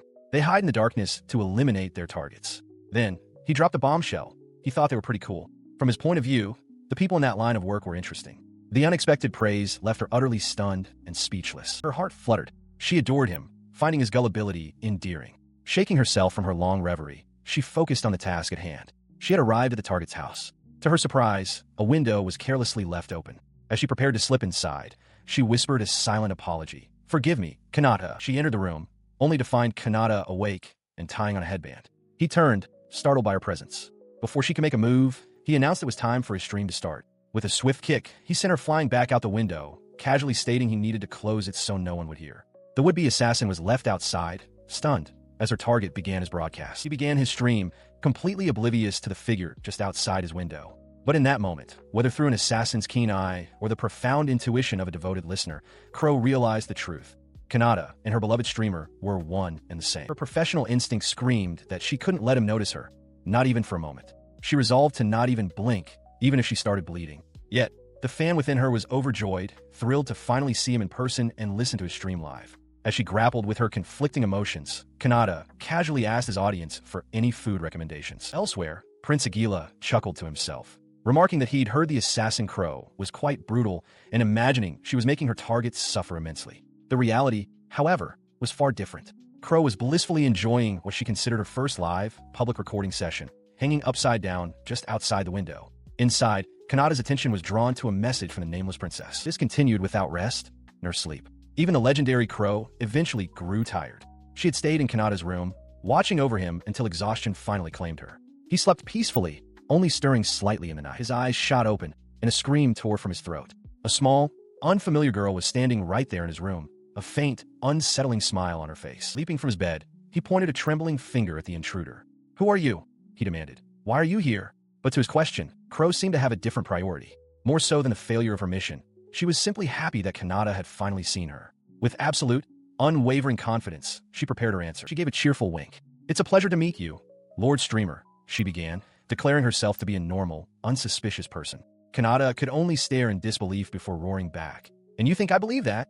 From this day forward, his life as a streamer would be thrown into chaos, though he himself had no reason to know this yet. Kanata is stunned as the young assassin who followed him home, Mira, reveals herself. He internally panics, realizing she knows his identity and everything about him. She pleads with him to believe her, declaring that she is a fan. With a bright smile, she formally introduces herself as Mira, adding that she also goes by the name Crow. He stares at her, then glances at the discarded plague Dr. Mask on the floor. He hesitantly asks if she is the bird, the legendary assassin. Mira cheerfully confirms that it's her, a fact Kanata finds utterly unbelievable. His mind races, questioning why such a notorious figure would sneak into his room to watch him sleep. With unnerving intensity, she repeats her reason. It is because she is his fan. Kanata realizes with a grimace that this conversation is going nowhere. He wonders aloud if he is the cause of her troubles, and she immediately confirms it. This strange turn of events is nothing like his previous life. Misinterpreting his distress as rejection, Myra's expression hardens. Stating that she understands, she bids him farewell and draws her short sword. As she moves to end her own life, Kanata lunges forward, shouting for her to stop.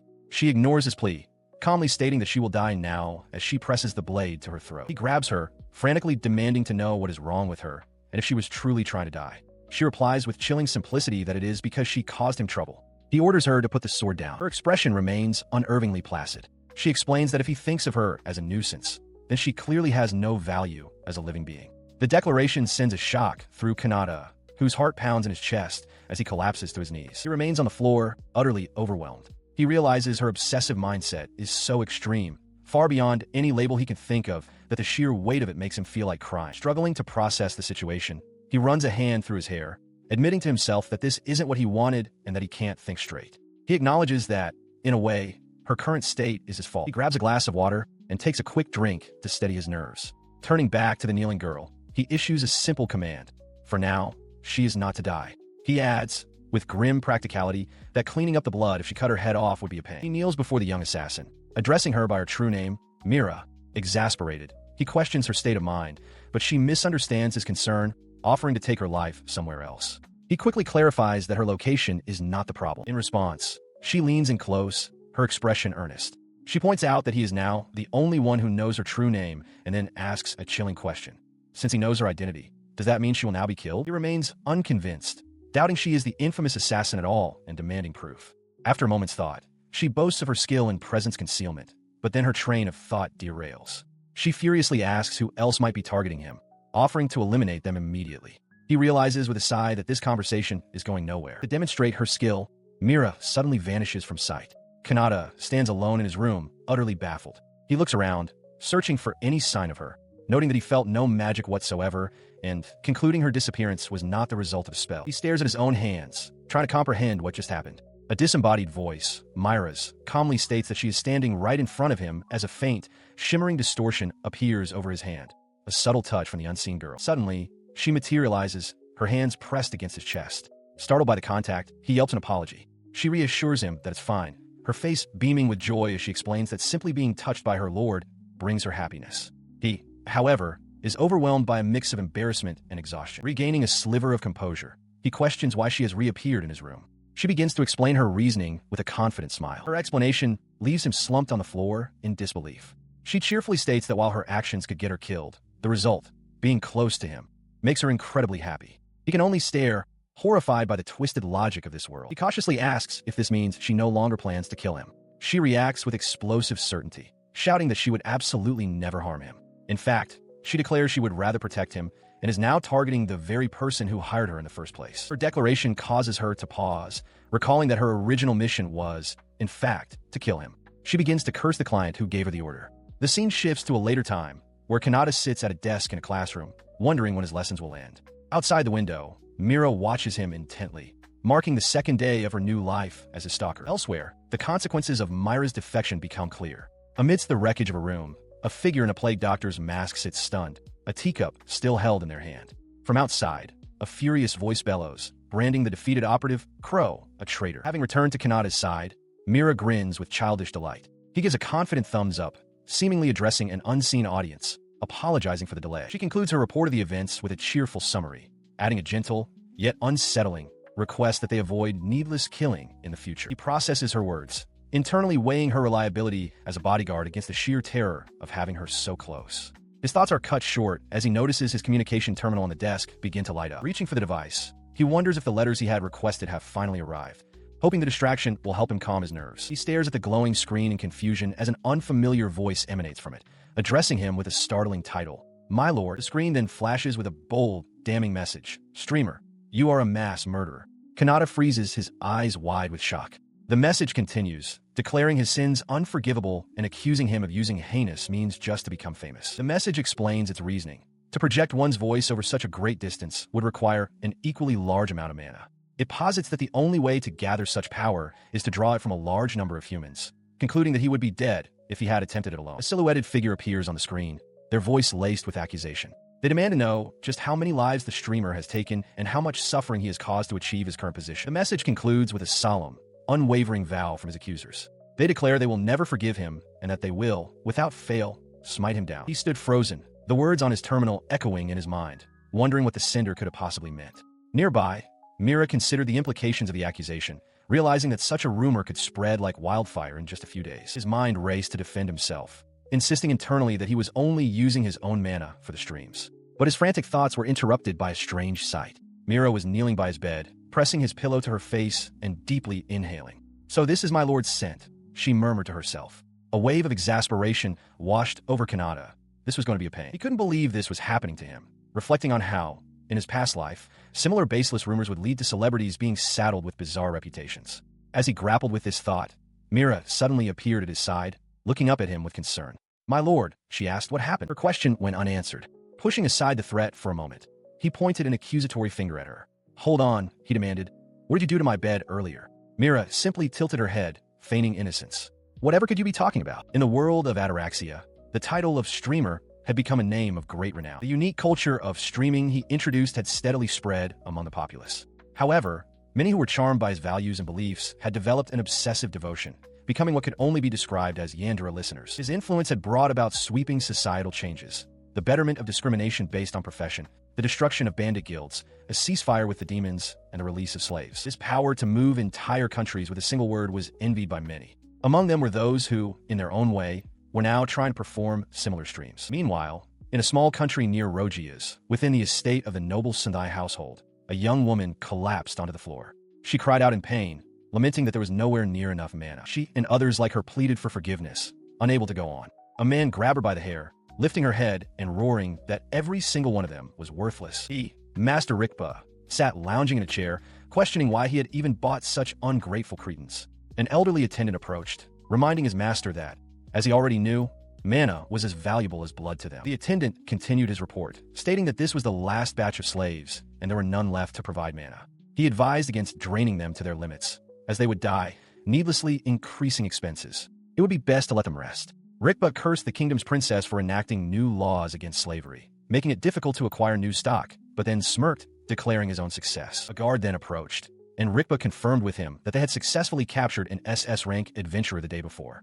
He scoffed at the idea of treating the slaves nicely, ordering them to be returned to their cells to rest. He then turned to his attendant and asked for a status update.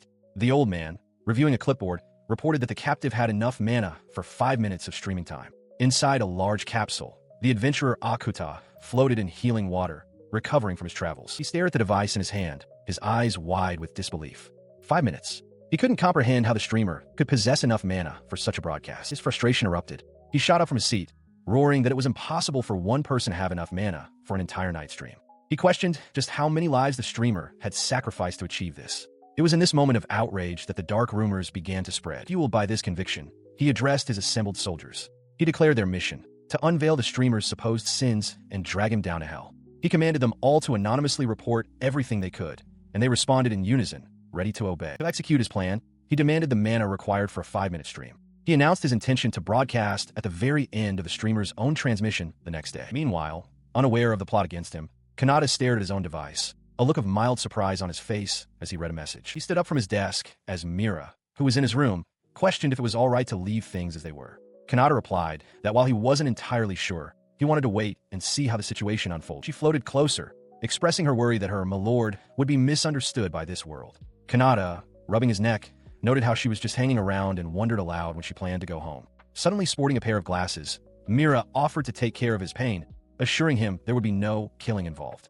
Kanata could only question where the glasses came from. He vehemently rejected the idea. Undeterred, Mira then proposed a more gruesome alternative, selling their organs. Elsewhere, Maria and her friends watched a broadcast on their own devices. Seeing one of them eagerly licking the screen, Maria sighed to herself, lamenting her mistaken belief that all of her fans were gentle people. Clearly, they were not. Back in his room, Kanata decided he needed to go for a walk to cool down. Mira immediately volunteered to join him. He agreed, on the condition that she remain unseen. When he asked what she wanted in return, she simply replied that taking her along was payment enough. He stretches under the full moon, enjoying the cool night air. Beside him, Mira flushes, clenching her fists and defensively insisting she is not a stalker. His moment of peace is interrupted by a sudden vibration from his phone. A broadcast has begun, a voice derisively addressing the fools, mindlessly enjoying the streamer's antics. The speaker, Rikba, promises that within 5 minutes he will teach everyone the truth about the streamer's evil deeds. Across the city, citizens stop and listen to the broadcast on their own devices. Murmurs spread through the crowd as some begin to wonder if the accusations are true. Even Alfana, Akuta, and Rebecca listen with growing concern as the idea that the streamer kills so many people begins to take root. Elsewhere, Maria stares at her screen, her initial confusion turning to wide-eyed shock. The words, "really?" escape her lips as the gravity of the slander sinks in, her expression hardening with disbelief. Her shock gives way to explosive fury. With a furious cry, she declares there is no way he would ever do such a thing, shattering her device in a powerful grip. The broadcast's reach extends even further. Lady Shrauza listens to the same accusations, her face contorted in a silent, menacing rage as she glares at the source of the broadcast. Back on the rooftop, Kanata calls out to Mira, sensing her distress. She remains silent, trembling with a barely contained destructive impulse, realizing that his presence is the only thing preventing her from annihilating everything nearby. Meanwhile, Rikpa meets with an unknown individual. The nobleman, unaware of the forces he has provoked, has metaphorically stepped on a sleeping tiger's tail.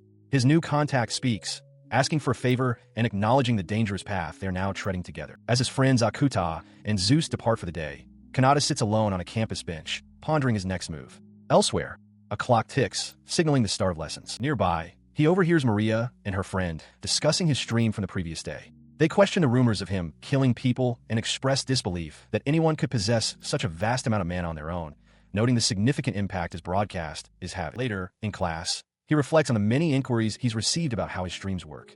He has consistently evaded the questions, feeling his only real explanation would be the unhelpful truth. He could do it simply because he is who he is. He possesses a unique power, a gift from his reincarnation, infinite magical energy. This allows him to cast high-level magic repeatedly without concern for mana consumption and renders him immune to energy-draining abilities. However, it also means that a moment of carelessness could result in him drastically overpowering everyone around him. He resolves that it's best to keep this ability a secret to avoid complications. As long as he can continue his streams, he is content. Walking through the school halls, he worries that conspiracy theories about him might be escalating. Suddenly, he is startled by the abrupt appearance of the assassin, Mira. She apologizes for the delay. She presents him with a letter, stating she did her best to gather the information he needed. Visibly flustered by her proximity, Kanata asks her to give him some space, much to her confusion. He thanks her for her work, but gently requests that she refrain from using violence. Mira blushes, admitting she had to use a bit of force, but affirms that if it is an order from him, she would be willing to do anything. The praise is too much for the assassin. Overwhelmed at being thanked by the one she calls Lord Streamer, Mira loses consciousness and collapses from exhaustion. Kanata can only watch in surprise as she falls asleep on the spot. He opens the document she provided. The intelligence points to a noble from the Rogia's kingdom, a small and distant country, as the one pulling the strings. He reviewed the documents, realizing the situation was far worse than a simple rumor. An entire organization, born of envy, had formed against him. Mira, the source of this detailed intelligence, looked on, pleased with her work. Impressed by her efficiency, he noted how quickly she had uncovered the truth. Mira, kneeling before him, offered to gather even more information if he wished. Kanata simply asked if she was truly fine with undertaking such tasks. Without hesitation, he gave her a new assignment. Holding his communication device, he instructed her to use her network information to infiltrate a specific stream. Eager to serve, Mira immediately accepted the mission. Later, dressed in a school uniform, Kanata reviewed the details of the rumors being spread. The document outlined a malicious narrative that he gains the trust of former slaves only to drain them of all their magical energy. He read on, scoffing at the creativity of the slander. The text claimed his supporters were brainwashed and that his death was the only way to stop his supposed crimes. As he absorbed this, Mira departed on her new mission. His composure finally cracked. Slamming his fist against a wall, he let out a bitter laugh.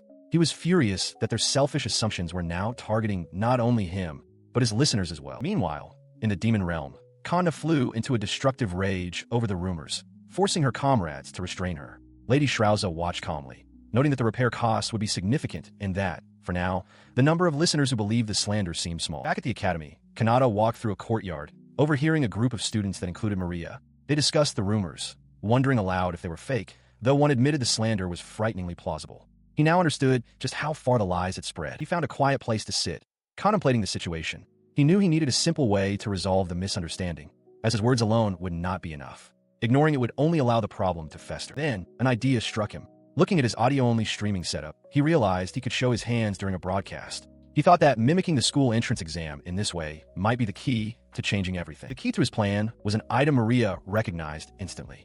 It was the mana measurement orb from the entrance exam, a device used to classify a person's magical capacity. She realized he would need one of them. He knew that if he could use it on stream for all his listeners to see, it would serve as undeniable proof that he was broadcasting using his own power. But as he sat alone on a campus bench, the reality of the situation weighed on him. The orb was expensive, not something that would be casually lent to an ordinary student. From a distance, Alfana and Maria watched him, sensing his distress. Watching him, Maria remarked that he was just like her. Alfana understood, asking if she meant the lying Lord Streamer.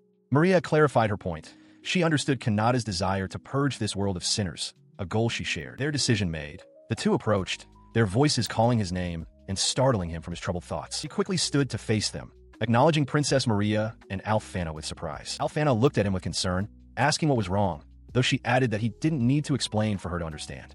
Internally, she felt a powerful urge to help, realizing she had to be careful not to lose herself in her feelings for him. She reminded him of his own character, recalling moments where he had helped others in need. He was, she affirmed, a person they could trust. Because of this, she extended a hand, making a formal offer. Now that he was the one in need, they would lend him their help. She urged him to share his burden with them. Her reasoning was simple. It just so happened that they were born blessed with power and influence, resources they could now use on his behalf. She continued her plea, explaining that their power and resources must be used to help those in need. With her hands clasped earnestly, she looked up at him and asked if he could please rely on them. His heart pounded in his chest as he clenched his fist, a wave of relief washing over him. He realized that if it was these two, he could truly trust them. As he came to this conclusion, Maria spoke up, asking both him and Alfana if she could ask a favor of them. He raised a hand to his chin, his expression turning serious. He apologized, stating that before they proceeded, there was something he had to tell them. He confessed that he is a streamer. Alfana and Maria stand frozen, their eyes wide with shock as the revelation settles. Nearby, Kanata fidgets nervously, his arms crossed. He worries that his confession was too sudden, doubting they would even believe him. He mutters a quiet apology for the abruptness. His thoughts are interrupted by Alfana, who calmly states that she has known all along. A stunned Kanata asks how long, and she explains it was since they first met, recalling a small wound she had seen on his right hand. She continues, clarifying that right after their meeting, she saw his hands during his dream, and the connection became obvious. The realization dawns on Kanata. Suddenly, Maria erupts, her face a mask of horrified understanding. The truth finally hits her. Kanata is Lord Streamer. Alfana confirms it was surprisingly easy to deduce, especially given his accent. Kanata, flustered, realizes he must have been unconsciously giving them information. Alfana and Maria simply state that it was only natural for them to figure it out. Alfana then steps forward, gently taking his hands in hers. She holds them firmly, reassuring him that even knowing the truth, they are his fans and would never do anything to cause him trouble. Her expression becomes intensely serious. She declares that if they did, they would have no right to call themselves his fans. Maria steps forward as well, placing her hand over theirs. She agrees with Alfana, adding that they want to keep hearing his voice and his usual fearless attitude. She then leans in extremely close, demanding he drop the formalities and stop calling her princess. Overwhelmed by their combined intensity, Kanata can only stammer out his agreement. He listened, somewhat stunned, as Alfana and Maria declared themselves as allies. Alfana, reminding him of her status as a princess and a priestess, offered to grant anything he desired. He could only manage to acknowledge them by name. As they each took one of his hands, he reflected on the fact that even though they knew his identity, neither of them had leaked his secret. They had kept it safe. He knew he could trust them, yet a strange feeling crept over him. Their demeanor felt different from usual, almost unnervingly intense. They leaned in, their faces unnaturally close as they stared at him. A wave of panic washed over Kanata as he glanced around, worried that someone might see or overhear their conversation. Alfana, with a confident wink, revealed she had anticipated his concern and had already cast a spell to ensure their privacy. Relieved, Kanata thanked her. She then turned serious, stating that the purpose of their meeting was to discuss the rumors and conspiracies surrounding his identity as streamer. She elaborated, explaining that she had requested her mother and father to investigate the matter. Thanks to a mysterious cooperator, they had already traced the rumors to their source. Kanata was stunned by the speed of their progress, which Maria proudly confirmed. Alfana continued her report, stating that while the rumors accused him of being a mass murderer, their country's investigation had found no evidence to support such claims. The one truth they did uncover, however, was that his activities as Lord Streamer required an amount of mana far exceeding that of any normal person. This fact led her parents, and indeed the leaders of every country, to two possible conclusions. Either he possessed more mana than anyone else in the world, or he was using some unknown device to generate the necessary energy to stream. Maria then clung to his back, urging him not to feel he had to rely solely on them. She explained that the name Lord Streamer now held significant power, and that he had garnered unwavering support from the common people. Many of these supporters, she revealed, were already taking action to quell the malicious rumors. He was struck by the revelation. So many people, his believers, were ready to fight for him and would not forgive any action that troubled him. While grateful, he realized he didn't want anyone else to clean up his mess. With renewed determination, he resolved to prove his own innocence with his own hands. He declared his trust in both Maria and Alfana, though his face flushed with embarrassment at their current predicament. The two girls, having tumbled to the ground, looked up at him, dazed but resolute. As they recovered and stood before him, he gathered his thoughts, preparing to explain his strategy. Alfana, ever direct, prompted him to reveal the plan. His plan centered on a specific object, the orb they all saw upon first entering the academy. He reminded them that it was considered a valuable artifact, one that was strictly forbidden to be removed and was kept under lock and key somewhere deep inside the school. Now sitting together on a bench, he elaborated on his intentions, stating with conviction that this was a problem he needed to resolve personally. In response, both Alfana and Maria leaned in impossibly close, their faces inches from his.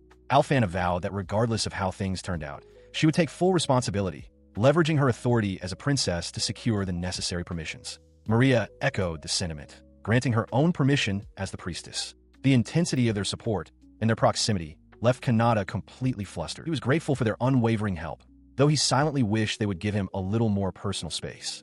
With this new alliance forged, the stage was set. Streamer and his believers had finally joined hands to combat the rumors, and his next move would be revealed very soon. Outside the school building, with classes concluded for the day, Kanata turns to Alfana and Maria. He carries a broken computer monitor, thanking them both for their help and expressing confidence that he can get things ready for tomorrow. Having settled their preparations, he confirms the details of their operation.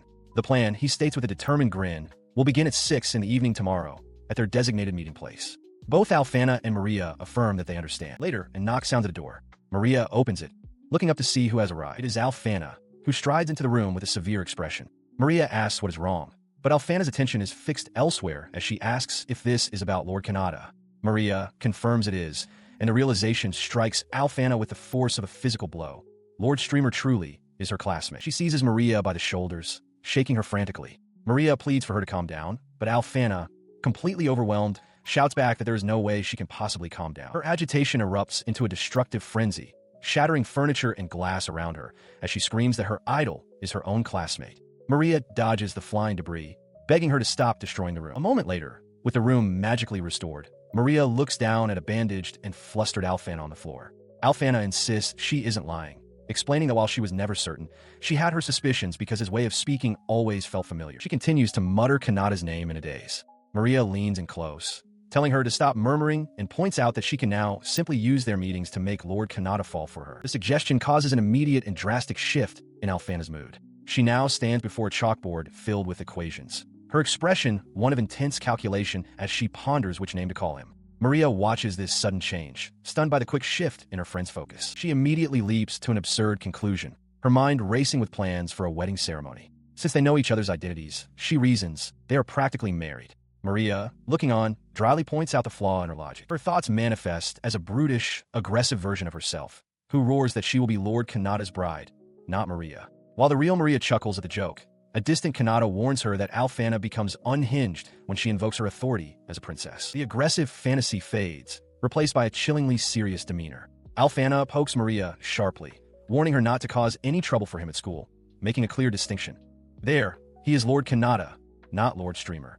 She vows not to forgive Maria if she interferes, a look of intensity on her face that Maria has not seen in a long time. Her intensity reminds Maria of their childhood, specifically a time when Alfana, looking feral, admitted to replacing Maria's alarm clock with a bomb when they were 5. A younger Maria can only apologize for some unknown transgression. Returning to the present, Maria urges Alfana to think clearly. She reminds her that even after the current situation is resolved, the two of them will be the only ones who know his true identity. She continues, explaining that this gives them an advantage over all other fans and allows them to provide him with direct support from now on. The logic of this statement finally breaks through Alfana's obsessive haze. This is the core of their advantage. The number of listeners who currently know the streamer's real identity is incredibly small. The group consists of Kanna, Maria, Alfana, and Rebecca. Meanwhile, another of those few listeners, the demon Lord Shrauza, stares at her monitor in shock and dismay, wondering why there's no stream scheduled for the day. Back in the room, Maria agrees with Alfana's new understanding. They will support him from the shadows in any way they can,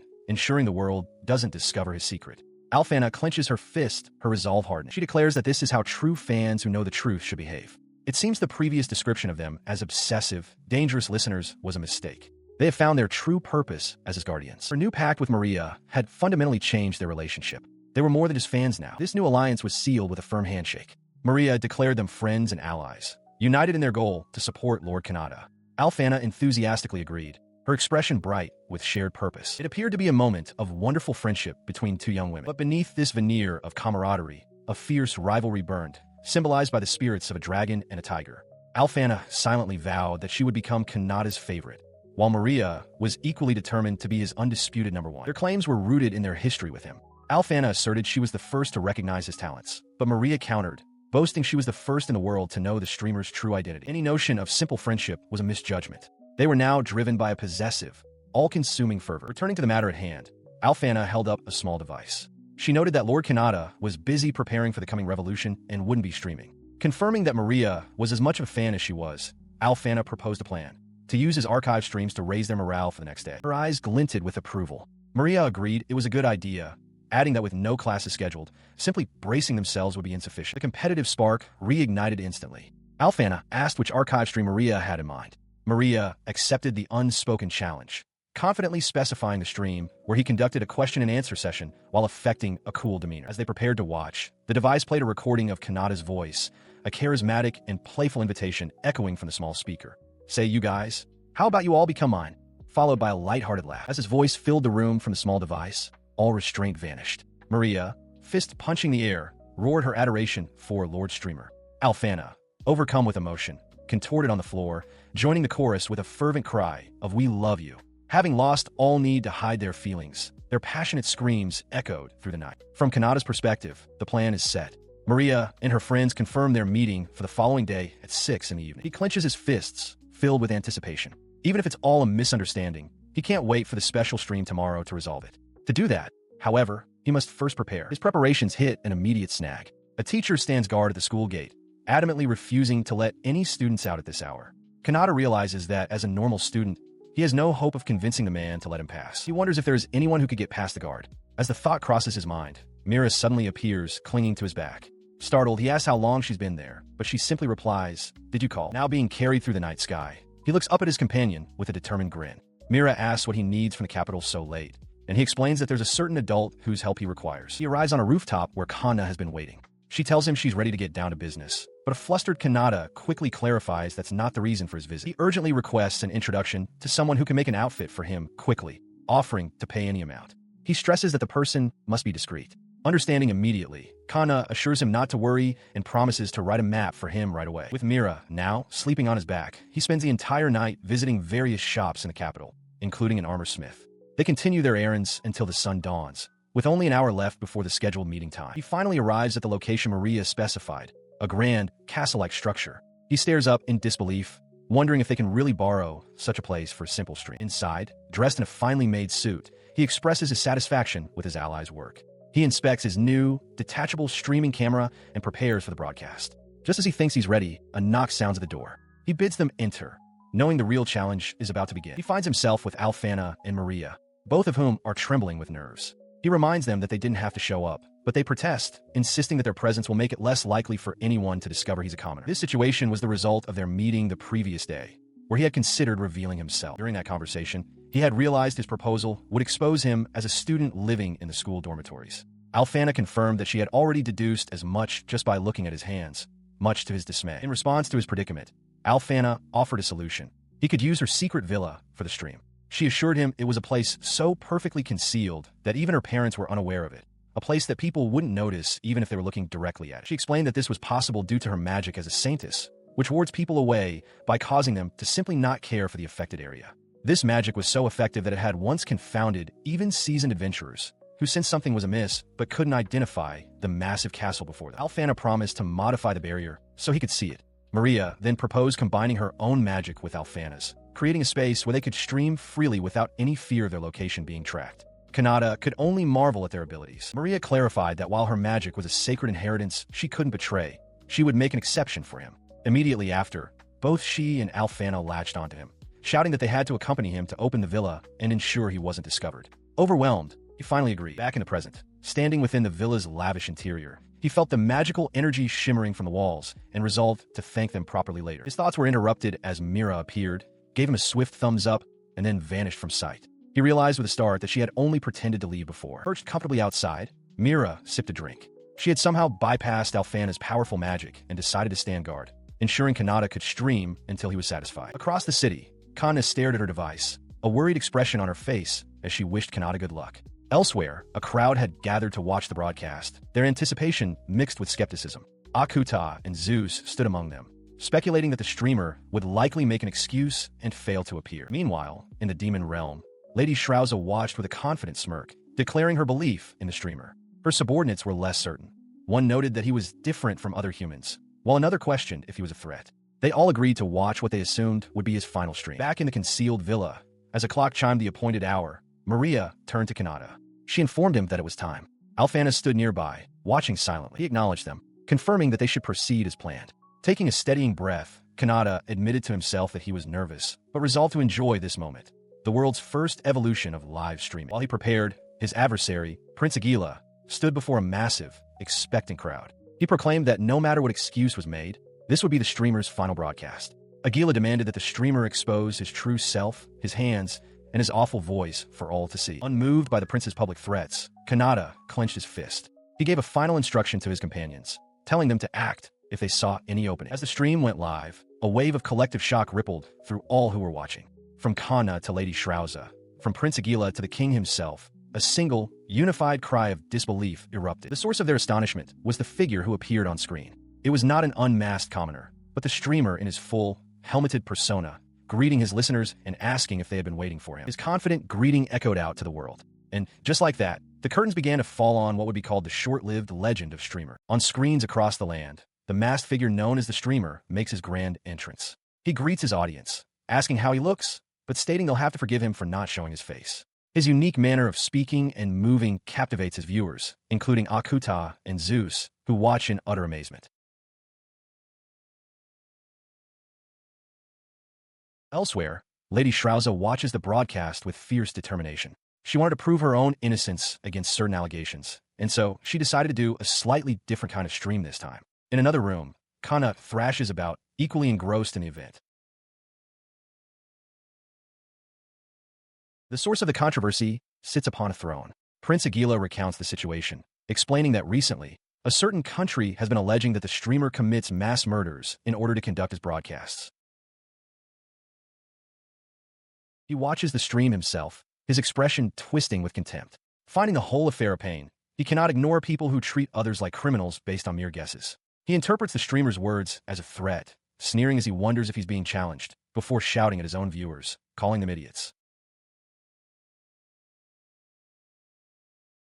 His guards stifle their laughter at his outburst, quickly offering apologies. On the broadcast, the streamer complains that due to the recent troubles, he can only sleep at night, which he finds incredibly annoying. He then shifts his tone, announcing to his audience that today, he will show them exactly how his streams work. But first, he intends to introduce his accomplices, asking for the camera to be handed to him. The live comments scroll rapidly, filled with viewers' excitement and demands for him to prove his innocence. As the camera pans, Lady Shrauza stares in disbelief. Someone helped him? Someone other than her? On the screen, she sees two figures who, according to the streamer, came from afar to assist him.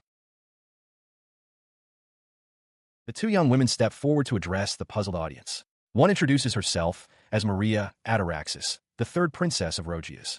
The other reveals she is Alfana, more famously known as the Saintess. They explain that they are both fans and ask the streamer to let them join, a request he agreed to. Watching on her device, Kana realizes with a start that these two are tough rivals.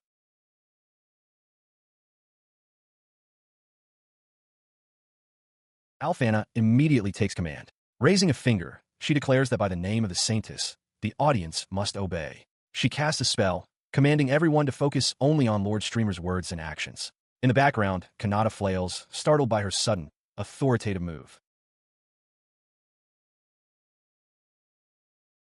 He quickly recovers, giving a thumbs up to the two women and thanking them. As the audience comments on focusing and not judging by guesses, Kanata decides it's best to hide the comments in the archive for now, muttering to himself about the absurdity of the situation.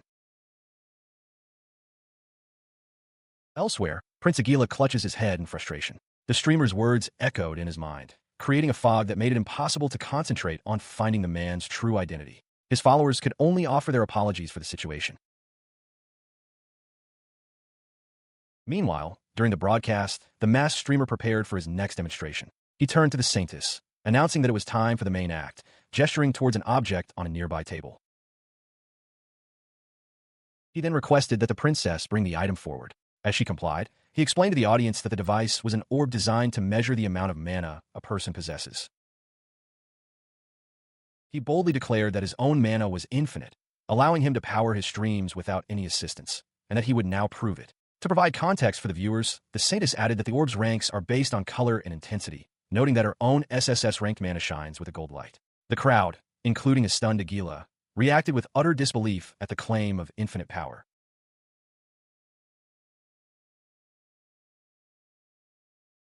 The plan had been formulated the night before. Kanata, without his mask, had explained his intention to pour mana into the orb. He acknowledged that some might dismiss it as a trick, which the saintess agreed was a risk with such a simplistic method. However, Kanata was confident that having both a princess and a saintess present to vouch for him would convince anyone.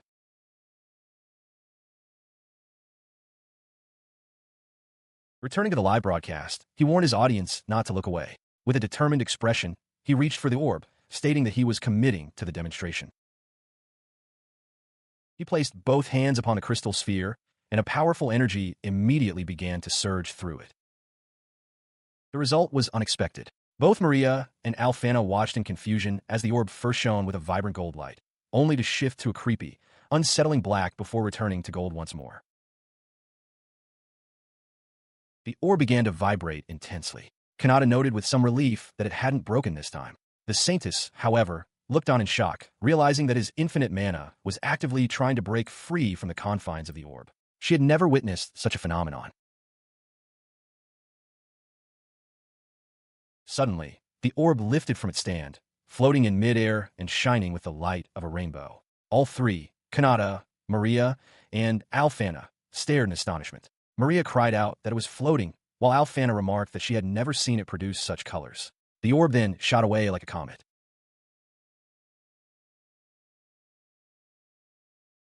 He scrambled onto the roof, shouting into the night sky as the orb flew away. "Get back here! Where's it going?" Realizing he couldn't catch it alone, he rushed back inside, grabbing both Alfana and Maria. He apologized for the haste, asking them to help him out. Alfana, startled, quickly agreed. He then sprinted towards a balcony, leaving his streaming equipment behind. His phone, still mounted on its tripod, tumbled to the floor, the live feed capturing his frantic departure as his audience watched bewildered. Across the world, viewers reacted with shock and confusion. Demons wondered if it was an accident. Royalty and commoners alike were urged to look outside at the insane spectacle. Students stared at their screens, questioning what could have surprised the streamer so much, while others looked up at the sky in disbelief. The strange light in the sky elicited varied responses. The assassin Mira looked up, stunned by the sight. The demon Lord Shrauza found it both beautiful and unsettling. In a dimly lit room, Kana watched, remarking on how frightening and fleeting the phenomenon was. Stepping out onto the balcony, Kanata and the two women gazed up at the source of the commotion, a vast, shimmering curtain of light painting the night sky. Alfana recognized it, explaining that it was like an aurora. Maria, unfamiliar with the term, could only ask what that was. She held the now dull mana orb in her hands, a thought beginning to form. The orb, its power seemingly spent, slipped from her grasp and fell as the aurora continued to dance over the city rooftops. She then voiced the realization that was dawning on everyone. The overflowing mana hadn't just disappeared. It had poured out of the orb to perform a miracle. This aurora, she declared, was not limited to one country, but had spread to others, serving as undeniable proof of the streamer's infinite mana. Her words resonated with the public, who now saw the event not as an accident, but as a divine miracle. They began to wonder if the streamer was some kind of divine messenger. However, in their awe, they overlooked one crucial point. The king and his advisors, however, did not miss it. As the sky returned to normal, the king noted with alarm that in their world of ataraxia, auroras were a phenomenon that simply did not exist. He concluded that they couldn't possibly win against the streamer, who had, in short, completely messed up the natural order. In the demon realm, the reaction is split. Prince Aguila collapses in despair, clutching a device and muttering that it's all lies, convinced the streamer has stolen mana from his slaves. He pleads for help, believing they shouldn't fight a god. In stark contrast, Lady Shrauza and her attendant Kikiki raised their arms in triumph, declaring that the spectacle was entirely worth it.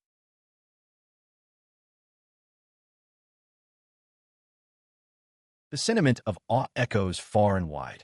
The populace is utterly convinced that the night sky was purposefully crafted by the streamer. They hail him as a being who can control the heavens, a supreme ruler of the skies. To them, the beautiful display was a one-night miracle, an event so profound it could make one faint from sheer wonder.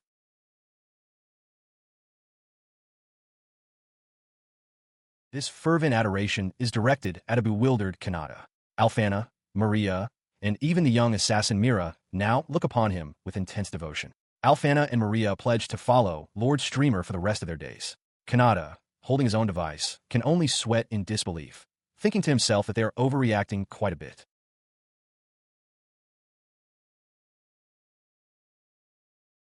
Throughout the capital, the excitement is palpable. Citizens wave flags bearing the streamer's symbol, eagerly wondering if he will broadcast again today. The king, standing beside a noblewoman, observes the scene with a placid smile. He remarks that he is glad to have lived long enough to witness such a thing, as the aurora was like a divine miracle, marking the birth of a new legend.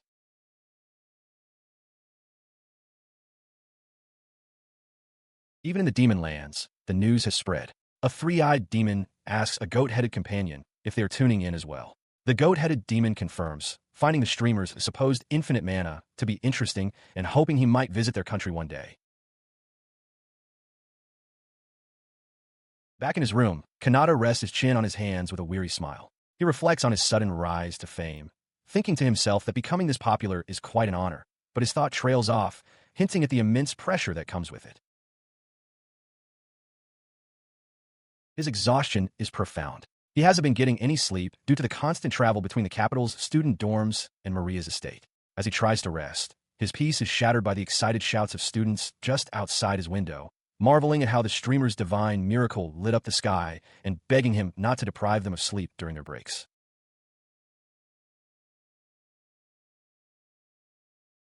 Later, while walking through the school, he sees Maria excitedly showing another student her device. She points out the phenomenon, calling it an aurora. Overhearing this, Kanata is struck with a sudden realization, wondering why they are all crediting him for it. He puzzles over the term divine miracle, recalling that in his past life, auroras were a known phenomenon that had been around since before the Common Era. The disconnect between his worlds is stark. Nearby, Mira is fast asleep on a bench, completely drained and unable to move, a testament to the exhaustion they both feel. The burden of this fame falls heavily on his companions. A crowd of students swarms Alfana and Maria, bombarding them with questions. They desperately want to know what Lord Streamer was like and what they discussed. Maria tries to push through the throng, insisting she has official business, but the students press closer, begging for any behind-the-scenes details.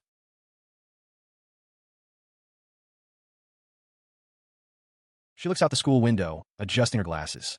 With classes about to begin, she reflects on her debt to her friends, resolving to find a way to thank them properly. Waving to someone outside, she bids them farewell until the following week. Meanwhile, Kanata walks away from the crowd, thinking only of going home to rest. His departure incites Aguila's fury, who loudly questions who Kanata, a mere commoner, thinks he is.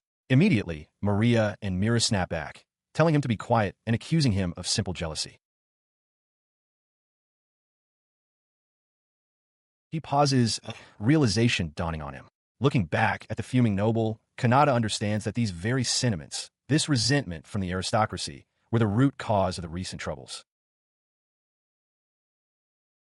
The narrative shifts to the resolution of the Rikpa incident. Maria had explained that shortly after the stream, the royal knights located Rikpa's home. They compelled him to confess his crimes and arrested him, though he was spared from exile. Before his imprisonment, whether from genuine remorse or because the consequences had utterly broken him, Rikpa gave his entire fortune to his slaves. In that moment, prostrate on the floor, he had offered it all as a humble apology, declaring he had no need for wealth in prison. However, a flashback reveals the truth. An hour before the knight's arrival, Demon Lord Shrauza held Rikpa's head in her hand. She mockingly praised his apology, explaining that her talented subordinates found a bug like him with ease, noting his security was pathetic compared to the streamers. Returning to the present, Kanata walks alone, contemplating his next move. He decides he must urge his listeners to be more measured in their judgments to prevent such chaos from erupting again. He also mulls over the mixed reactions to his new hairstyle. As he walks, Alfana joins him. He sighs, admitting to her that he feels he was the cause of it all and must be more careful with how he handles things from now on. Alfana greets him formally, noting his exhaustion. Just as she points out that he also uses magic, Mira appears suddenly, her face inches from his. She whispers intently, asking if his earlier thoughts mean he is considering an end to his streaming. In response to her question, Kanata puts on a brave face, declaring that despite the recent unwanted attention, he will continue his streams as usual. He vows to make sure both he and his listeners can enjoy them, all while protecting his identity. Nearby, Alfana expresses her relief, admitting that she and Maria had been worried. Flustered by their concern, Kanata thanks them for the support and quickly departs.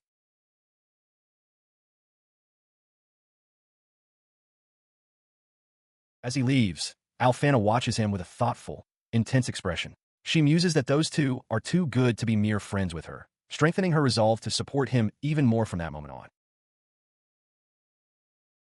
Later, he returns to his room, announcing his arrival into the seemingly empty space. Wondering where Mira could be, he dismisses the thought that she would be waiting for him, only to look down and find her prostrated on the floor. With her head bowed, she loudly asks how she might be of assistance. The shocking sight sends him stumbling backward onto his bed in alarm. From the floor, Mira simply looks up at him with a wide-eyed, questioning innocence. He demands that she go home, asking if she plans to become his stalker. In response, Mira leaps up cheerfully, announcing that she's retiring from her job as the assassin known as the Crow. When Kanata asks what she'll do for work, she explains that she simply wished to guard him. Her reasoning leaves him utterly baffled. He questions her logic aloud, wondering why she would say things that pique his curiosity. The absurd situation makes him briefly imagine his late father watching proudly from heaven. He tries to ignore her, turning his attention to a news feed on his monitor which reports that the disappearance of Crow is being credited to the streamer. He silently hopes the situation doesn't escalate further, but Mira persists, pleading for him to let her become his official, publicly known bodyguard. At that very moment, Maria arrives home from her duties, looking weary but singularly focused on seeing Kanata. Spotting him down the hall, she calls out his name and begins to run towards him with excitement.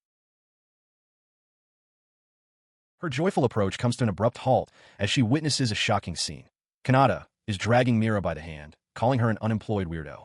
Unfazed, Mira proudly proclaims that he is mistaken and that, from this day on, she will be Lord Kanata's bodyguard. The word bodyguard makes Maria's expression darken with possessive anger. As Kanata tries to deny Myra's claim, Maria steps forward, her voice laced with intensity. She declares that if he likes smaller guards, then she would be the best choice. In the background, Alfana watches the confrontation unfold. Meanwhile, outside the school gates, Kana noticed the commotion. The noise was unusual, prompting her to wonder if Kanata was once again involved in helping someone. As she considered this, a mysterious, dark-skinned woman with pointed ears adjusted her sun hat, deciding to take a look for herself. This newcomer seemed to recognize Kana, identifying her as the saintess and priestess. Kana, for her part, mused that Kanata might be surprised by her unexpected visit. The woman approached, and Kanna, looking puzzled, asked if they had met before. The stranger simply stated that the flame war had been resolved. Back with Kanata, the situation had only escalated. Mira declared that she and Maria were already his bodyguards, much to Alfana's shock. This, however, was merely the beginning, as Kanata was once again becoming the center of everyone's attention. From an unknown vantage point, the figure known as Crow observed these developments. They acknowledged that the streamer would not stop moving forward. At the same time, Kanata reflected on his own progress, realizing that by starting to vlog, the possibilities before him were now infinite. He tried to block out the escalating argument between Maria and Alfana, covering his ears to avoid reality. Ignoring their bickering about manners and status, Kanata resolved that he simply had to become even bigger to handle it all. High above, in a celestial realm, an angelic figure watched over the scene with a joyful smile. She was the one guiding Kanata, blessing his future. The concept of reincarnation was a special one for him, and she was observing from heaven. She then cleared her throat, a hint of embarrassment on her face. The idea of heaven seemed to amuse her. The goddess admitted she had been watching him the entire time, finding his antics entertaining. She found him truly interesting, confessing she hadn't expected him to use the mana she gave him for streaming. Despite a particular line he used about the goddess, she was eagerly looking forward to his stream that night, revealing At's shirt emblazoned with his face. Back on the ground, Kanata sighed in exhaustion. He announced to the assembled group of women, Maria, Alfana, Mira, and a newly arrived Kanna and mysterious elf, that he was wiped and needed to go home to prepare. They all watched him depart. He turned to leave, prompting an immediate, unified outcry. Lord Kanata, Alfana, and the dark-skinned elf woman called out in unison. Kanata, echoed Mira, the elven princess Maria, and Kanna, their voices a mixture of disbelief and desperation. Even the demon Lord Shrauza seemed taken aback by his sudden departure.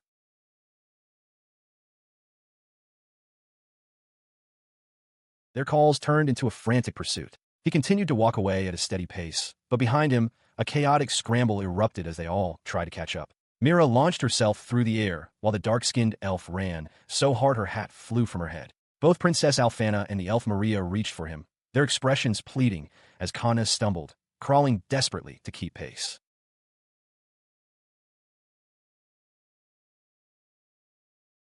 Seated on a bench before a large church, Kanata looks bewildered, pointing to himself as he processes a single question. His supporters? Inside the building, Alfana and Maria stand before him. Alfana explains that this is precisely why they brought him here, asking for his thoughts on the matter. He mulls it over, concluding they essentially mean sponsors and followers. Alfana confirms this, adding that while it has been a week since the Aurora, most people are still completely fixated on it. She elaborates that the court artists are already competing with one another to create his likeness. Maria chimes in with a wink, suggesting that while pictures are fine, tangible goods that people can hold and touch would be even better. The idea of merchandise catches Kanata by surprise, as he thought it would take much longer to reach this point. Alfana and Maria eagerly lean forward, declaring their intent to invest if he creates goods, explaining it's a way to expand belief in him, their Lord Streamer. He seems hesitant, asking if they're certain, considering their own duties.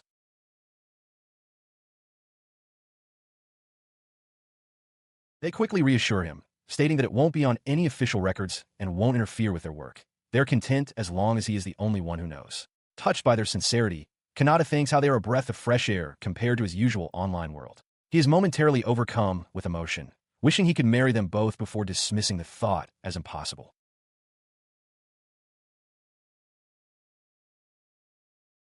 It was a fortunate rejection. Had he granted them permission, their already intense devotion would have grown even stronger, and a dark fate might have befallen him. Returning to the present, Kanata walks with the two women, cheerfully wondering what kind of merchandise they should create first. As they agree it will be fun, he suddenly stops short, his eyes fixed on something ahead. Before them stands a massive statue of the goddess, now desecrated with At's shirt bearing Kanata's face. Alfana explains that it appeared this morning, and they couldn't find the culprit. As Kanata expresses his shock, wondering who would do such a thing, Alfana internally declares victory. Maria watches them, a thoughtful expression on her face.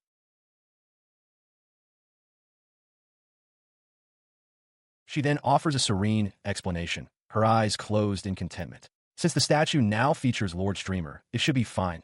It is what they all agreed upon. A chill runs down Kanata's spine as he silently questions the sanity of this church. She chuckled, explaining to her milord that he has fans in every corner. Alfana added that they were using magic to hide their identities from the onlookers. As they spoke, two of Maria's school friends approached, asking Kanata who his companions were. Before he could answer, Alfana's eyes gleamed with an idea. She suggested that if the goddess herself had woven the message onto the defaced statue, it would be considered a divine oracle. Kanata reacted with alarm. He immediately shut down the notion, telling her not to make such jokes. Alfana quickly backtracked, claiming it was just a jest. Elsewhere, the production of merchandise continued, with one angelic figure proudly displaying a finished shirt while her weary companion questioned how many more they had to create. Bringing the conversation to a close, Kanata suggested they stop for the day, noting it was still early. Alfana, however, informed him that she and Maria still had something to do. He asked what was up, guessing it was politically related and acknowledging the difficulties they must face. She responded with a knowing, almost unsettling smile, simply telling her milord that he would understand soon. As she and Maria waved a cheerful goodbye, Kanata was left completely bewildered by her cryptic remark. Later, walking alone through a bustling part of the city he rarely visited, Kanata found the change of scenery refreshing. His attention was drawn to a large crowd gathered in front of a particular store, and he wondered what was happening. Suddenly, his heart leaped into his throat as a girl appeared out of nowhere, casually munching on a snack. She pointed towards the shop, asking if he'd like to visit the new store that had just opened. He clutched his chest, startled by her abrupt arrival. He recovered enough to scold her, calling her Mira and demanding to know how long she intended to lurk around. He reminded her of his instruction to find her own place. He then softened his tone, acknowledging that she had been a great help during the assassination attempt and had done well not to leak his identity. Mira looked up, surprised by his words. He then gently admonished her, stating that being a stalker is bad. Mira, now sitting forlornly in a cardboard box, meekly agreed. Kanata observed that she didn't seem to want to return to her home country, but she insisted she would try to find a place of her own there. Her resolve crumbled in an instant. With tears welling in her eyes, she looked up from the box and pleaded for him to pick her up. The plea struck a chord with Kanata, who recalled his mother's warning about picking up strays. Despite being moved, he tried to steel himself, but Mira was already overwhelmed with emotion at his perceived kindness. He was walking through the city with Mira when he recognized a familiar building ahead. It was the brothel Vanity, the establishment where Kana worked. Nearby, two men stared in their direction, exclaiming in shock at what they saw. A voice suddenly called out his name, and he turned to see Kana herself, greeting him warmly. Kanata was taken aback by the sudden encounter. She explained that even at noon, the place was bustling with customers, mostly adventurers and soldiers coming off their night shifts, a fact that Mira quietly observed. Her friendly demeanor shifted as her gaze fell upon Mira. A spark of recognition passed between them as Kana identified Mira as the person she had seen at the school 6 days prior. Mira's tense expression confirmed she remembered Kana as well. The air grew thick with unspoken tension, trapping a bewildered Kanata between the two women as they continued their silent, intense standoff. Feeling the need to intervene, he physically nudged Mira forward, formally introducing her to Kana in an attempt to break the ice. The introduction seemed to clarify things for Kana, whose expression softened with understanding. She remarked that she now saw how things were, leaving Kanata completely confused as to what they were talking about. She led them inside to a lavishly decorated room, the opulence of which left both Kanata and Mira stunned. He reflected that this was a level of luxury he could never have experienced in his previous life and immediately began to wonder about the immense cost. Just then, a cart laden with a feast was wheeled in. Kanna casually mentioned she was about to have lunch and invited them to join her, noting their perfect timing. Overjoyed, Kanata and Mira eagerly raised their utensils, barely able to contain their excitement for the meal. After they had finished the magnificent meal, the plates lay empty. Kanata expressed his immense gratitude, admitting he could never imagine affording such high-class food on his own. He then asked Kanna if she usually ate with others, and she confirmed that she often did with her co-workers. Her tone then shifted, becoming more direct as she leaned in close. She asked if he knew Princess Maria and Saintess Alfana. Startled, Kanata confirmed that he did. Kanna then revealed that she had recently shared a meal with the two of them, much to his surprise, as his followers finally began to connect with one another. Over a meal, Kanata asked Kanna and Mira when they met. Kanna explains that after dealing with a troublesome noble, some royal knights were stationed at her establishment. She and Mira bonded, had dinner, and even discussed Kanata. With a confident smile, she reveals that this led to a business relationship with the royalty, all while Kanata sips his drink, absorbing the information.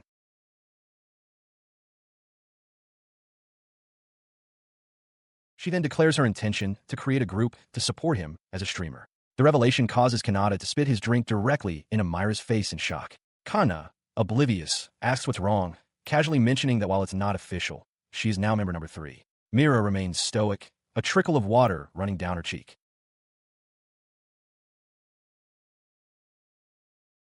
He stammers, asking Kanna to wait and questioning the talk of a fan club. A brief memory surfaces of Alfana, excitedly telling Kanna about making merchandise. Back in the present, Kanna confirms it, her expression softening as she reaches a hand toward Kanata. She confesses that his words saved her, declaring him the most important being in the world to her.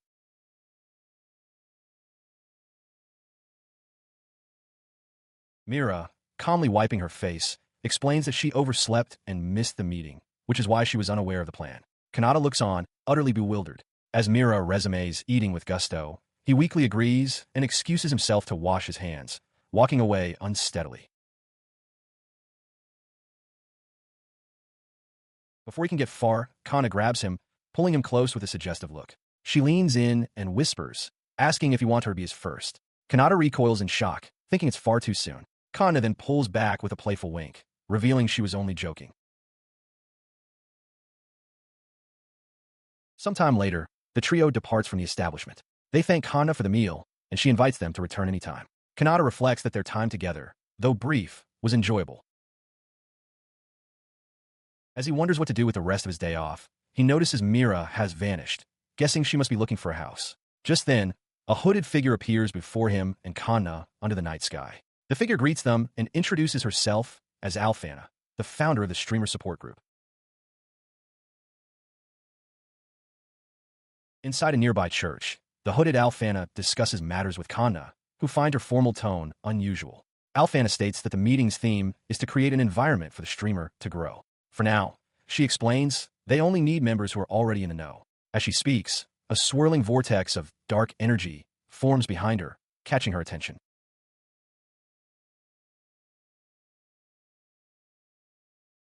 The energy coalesces into a shadowy figure that lunges forward.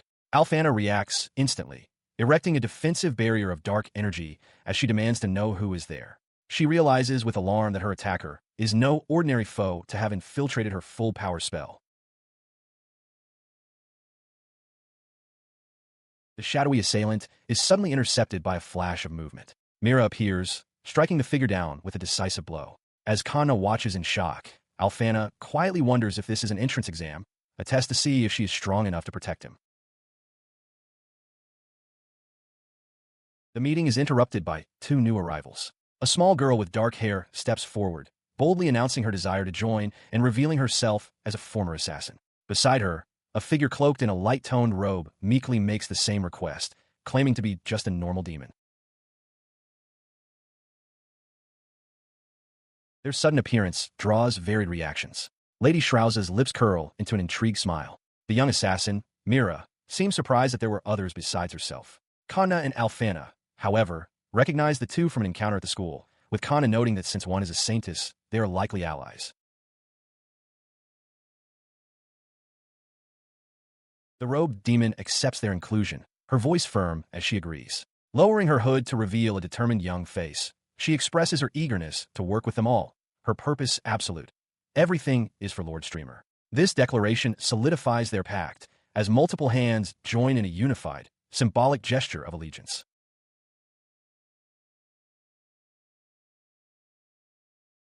Elsewhere, unseen observers take note. An angelic figure remarks that things have become even more interesting, musing with Lady Shrauza that Streamer becomes famous, too, would be a fitting title for this new chapter. Far away, completely oblivious to the fanatical following he is gathering, Kanata soaks in a hot bath, enjoying a great day off.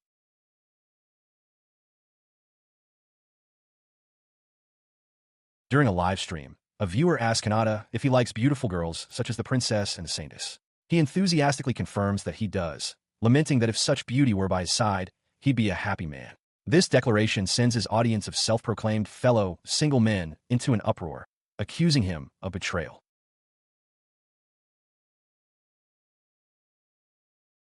Meanwhile, at the academy, both Princess Alfana and the elven Lady Maria are absent, reportedly due to fevers. In their separate quarters, they both overhear Kanata's broadcasted confession, reacting with stunned, blushing silence to the news that they are his type. The day's combat training begins for the remaining students. A teacher explains the rules. The uniforms they wear are enchanted to block outside magic, and the badges on their chests will break if they receive what would otherwise be a fatal wound. The objective, he clarifies, is to break the opponent's badge. The first match pits a sneering student against a large, bald classmate. The bout is over in an instant. The muscular student shatters his opponent's badge with a single, contemptuous strike, declaring the display pathetic as he crushes the broken emblem in his hand. His victory secured, the bald student immediately turns his attention to Kanata. Believing he can act with impunity while Alfana is away, he mockingly challenges the peasant to a fight. The crowd murmurs, but Kanata calmly accepts. As the teacher signals the start, the challenger wastes no time, unleashing a powerful torrent of fire. The spell screams towards Kanata, but just as it's about to make contact, it vanishes completely, much to the attacker's shock. He reveals that he erected a magical wall, a defensive technique he recalled from reading fantasy manga in his past life. Though he was anxious about testing it, the successful defense confirms his talent. With a confident look, he announces that it is now his turn. With a simple, two-finger gesture, Kanata unleashes a focused blast of power. The attack strikes his opponent's chest with pinpoint accuracy, instantly shattering the protective badge into a shower of fragments. The muscular student collapses, his uniform singed but his body unharmed, a testament to Kanata's amazing control. The teacher observes, frustrated that the established norm of noble superiority persists despite such displays. From the sidelines, Aguila watches with a disdainful expression. Kanata, however, feels secure, believing he'll be fine as long as he has Maria and Alfana.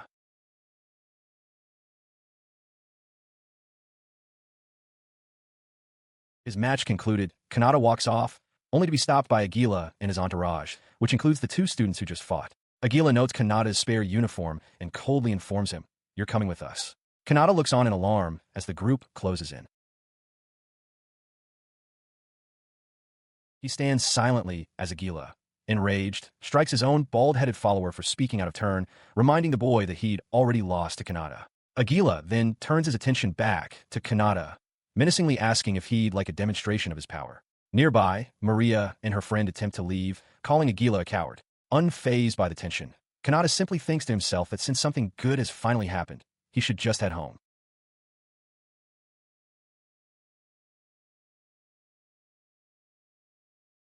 As he contemplates leaving, the world suddenly halts. Aguila and his followers are frozen mid-sneer, their movements suspended in time. Kanata, however, is unaffected. He looks around the silent classroom, a wave of confusion washing over him as he realizes everyone is completely still. His bewilderment deepens when he sees a white dove flutter past the window, the only other object in motion. As he watches it go, a serene voice speaks from directly behind him, remarking how rude it is for lowly humans to dare touch him, declaring such an act a sin. He turns to see a towering angelic figure, flanked by other celestial beings. She explains that even if they are inferior, Those who follow him are different. Kanata stares, a flicker of recognition in his eyes as he tries to place her voice. His gaze then drops to her shirt, which inexplicably features an image of his streamer persona.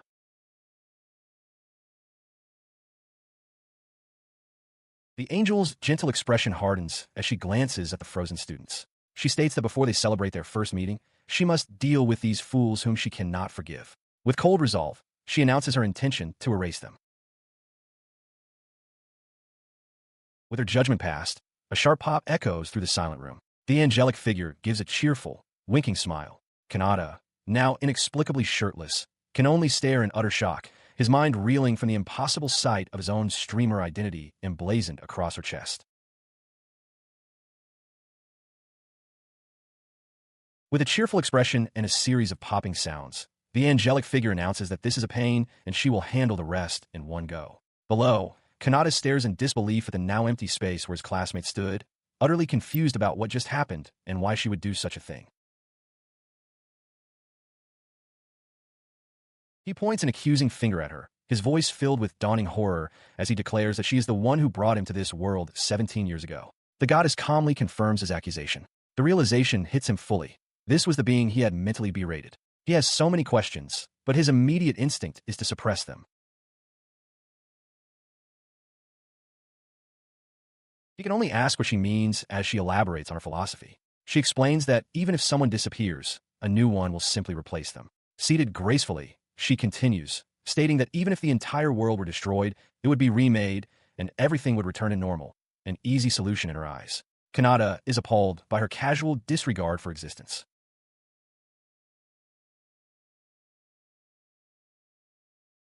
He retorts that her ability to simply stop time makes her a terrifying monster, not a goddess. He argues that while he has people he dislikes, he never considered just getting rid of them. The goddess counters that being liked by everyone is an impossible task. She declares that her method of dealing with people is simply her own form of humanity and her way of life.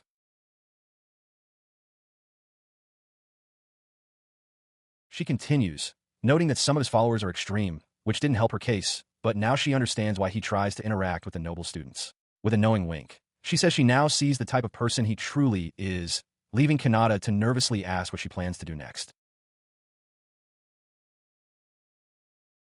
In response, she pulls him into a gentle embrace, telling him not to worry. She clarifies that her earlier statements were merely hypothetical. She only wanted to confirm how he would react. Kanata is left flustered and wide-eyed by the sudden physical contact.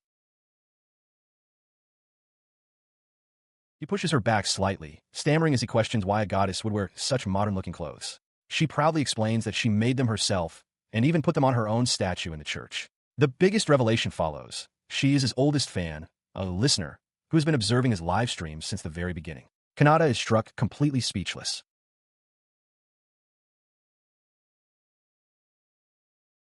The goddess reminisces that he wasn't very passionate back then, even recalling a time she left his few listeners to go wash their hands. Kanata explodes, shouting that she shouldn't say such things so confidently. He clutches his head, lamenting the state of the world. She retorts that if a goddess like her is strange, then the world itself must be strange, prompting a hasty apology from Kanata.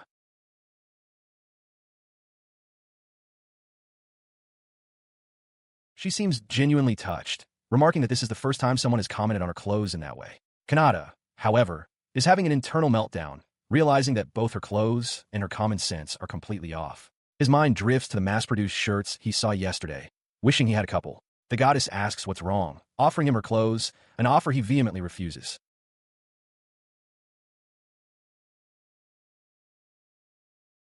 The goddess begins to float upwards, explaining that today was an exception and she normally cannot interact with him so directly. Her prolonged presence in this realm risks destroying its very balance and concepts, a tremendous pressure for her to bear. As she starts to fade, she casually mentions that her friends have been talking about him lately, leaving Kanata stunned as he watches her disappear.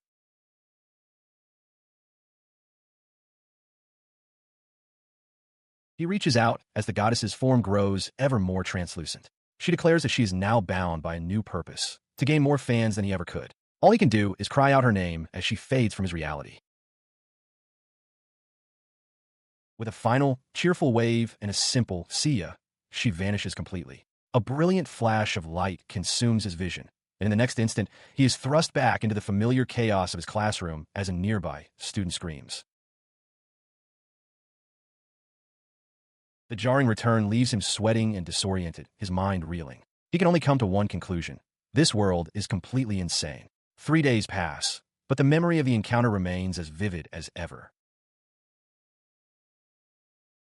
His thoughts are shattered by a commotion. Aguila and his 2 followers are on the classroom floor, writhing and apologizing frantically. The prince screams for the agony to stop, crying out that his body feels as if it's being torn apart while a teacher looks on, utterly baffled.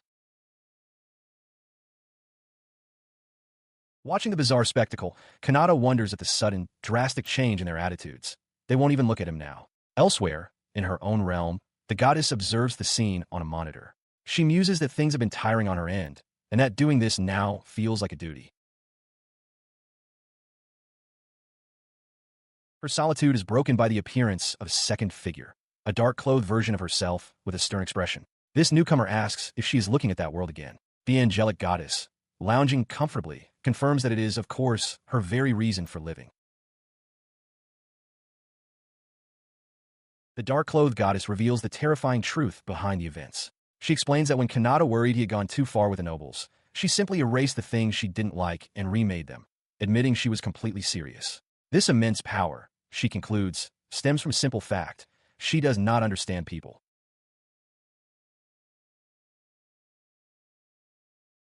In a flash of searing energy, the muscular demon subordinate is engulfed by a powerful attack. Lady Shrauza declares that his desire will die with him, but as the light fades, she realizes he's vanished. She grits her teeth in frustration, recognizing the signature of light magic and realizing he got away. Clutching her chest, she grimly states that the human realm is in danger. Her small, winged familiar checks on her well-being, and after confirming she is safe, she gives a stern order: call for Lucia immediately. Elsewhere, in a peaceful courtyard, Kanata sits alone, wondering if the goddess will visit again. He muses that his memories of his reincarnation are fuzzy, so he doesn't truly know how different she is now.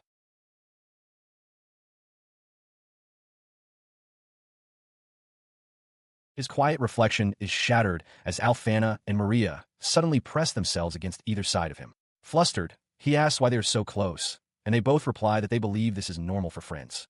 It seems that ever since they returned, the two have been relentlessly affectionate, even chasing him around the grounds. Alfana, catching her breath, exclaims that she has time she needs to make up for with him, leaving Kanata to wonder if this behavior is truly normal in this world.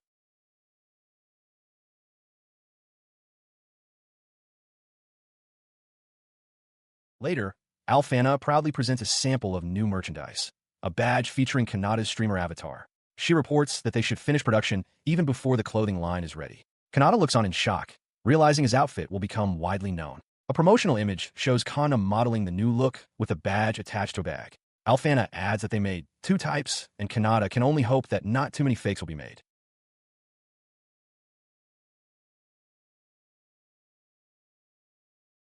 He tells them it makes him happy to know they trust him so much. In response, Alfana and Maria lean in with intense expressions, declaring that no lowlife could ever hope to replicate his charisma. Alfana then excuses herself for official duties, promising to see him the next day. As the group says their goodbyes, Mira suddenly appears behind Kanata, startling him. He whirls around, asking why she's there and questioning if she used a spell.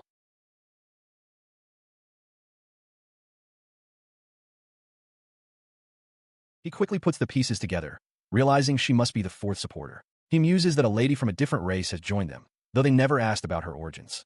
Alfana and Mira stand together, and Alfana remarks that in the end they are all the same. Mira quietly asks if that is a good thing. Kanata admits to himself that he honestly didn't expect the legendary crow to be one of his supporters.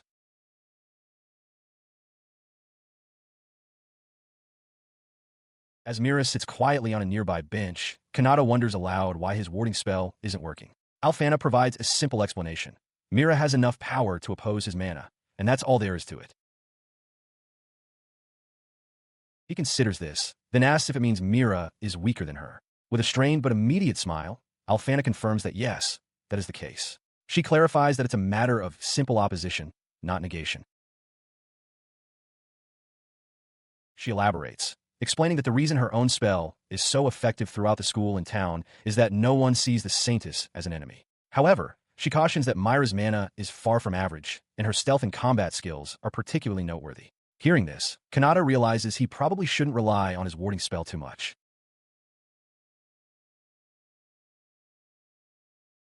Sometime later, Maria mentions to Alfana that her family has been wanting to meet her. Overhearing, Kanata asks Alfana if she is familiar with Maria's family. Alfana admits she isn't, aside from knowing her parents are the king and queen. A brief memory shows Maria with her royal parents and 2 younger siblings. The realization dawns on Kanata that he needs to thank them for their help, and he resolves to think of something to do for them, recalling how he'd found himself sleeping between the 2 girls just yesterday.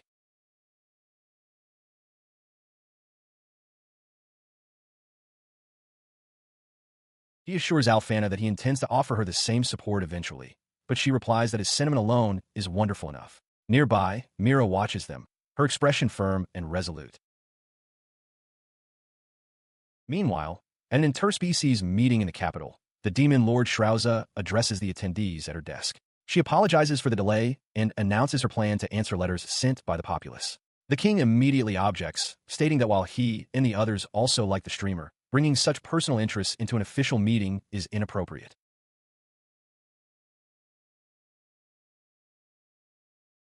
His concern is met with excitement from others at the table. As the king clutches his head in worry, another attendee cheers, excitedly claiming that the first letter from the king who loves vegetables is his. Shrauza, however, is consumed by her own frustrations. She laments that the meeting is supposed to last for several days, preventing her from hunting Lega. She clenches her fist, resolving to do her best, while counting on someone named Lucia to handle things in her absence. Back in his room, Kanata is streaming when a message appears from a viewer who claims to have donated money to support him. He stares at the screen in shock, recognizing the name as the scammer from before. Behind him, his supporters realize they may have been too hasty in swearing to handle such matters without his knowledge. His supporters react with immediate concern. Kana wonders aloud why children are donating, while Alfana warns everyone to ignore suspicious people and states she doesn't accept donations during streams. Maria decides to investigate and abruptly ends the broadcast. As Kanata wonders what is happening, a masked figure presses against his window. It is Mira, his bodyguard, announcing her arrival and causing him to recoil in terror.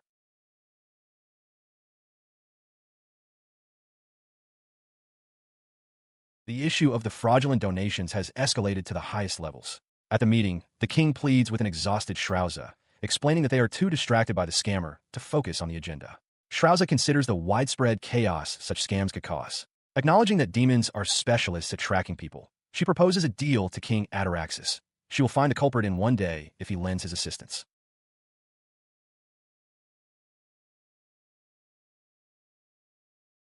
The king's face burns with passion at the opportunity.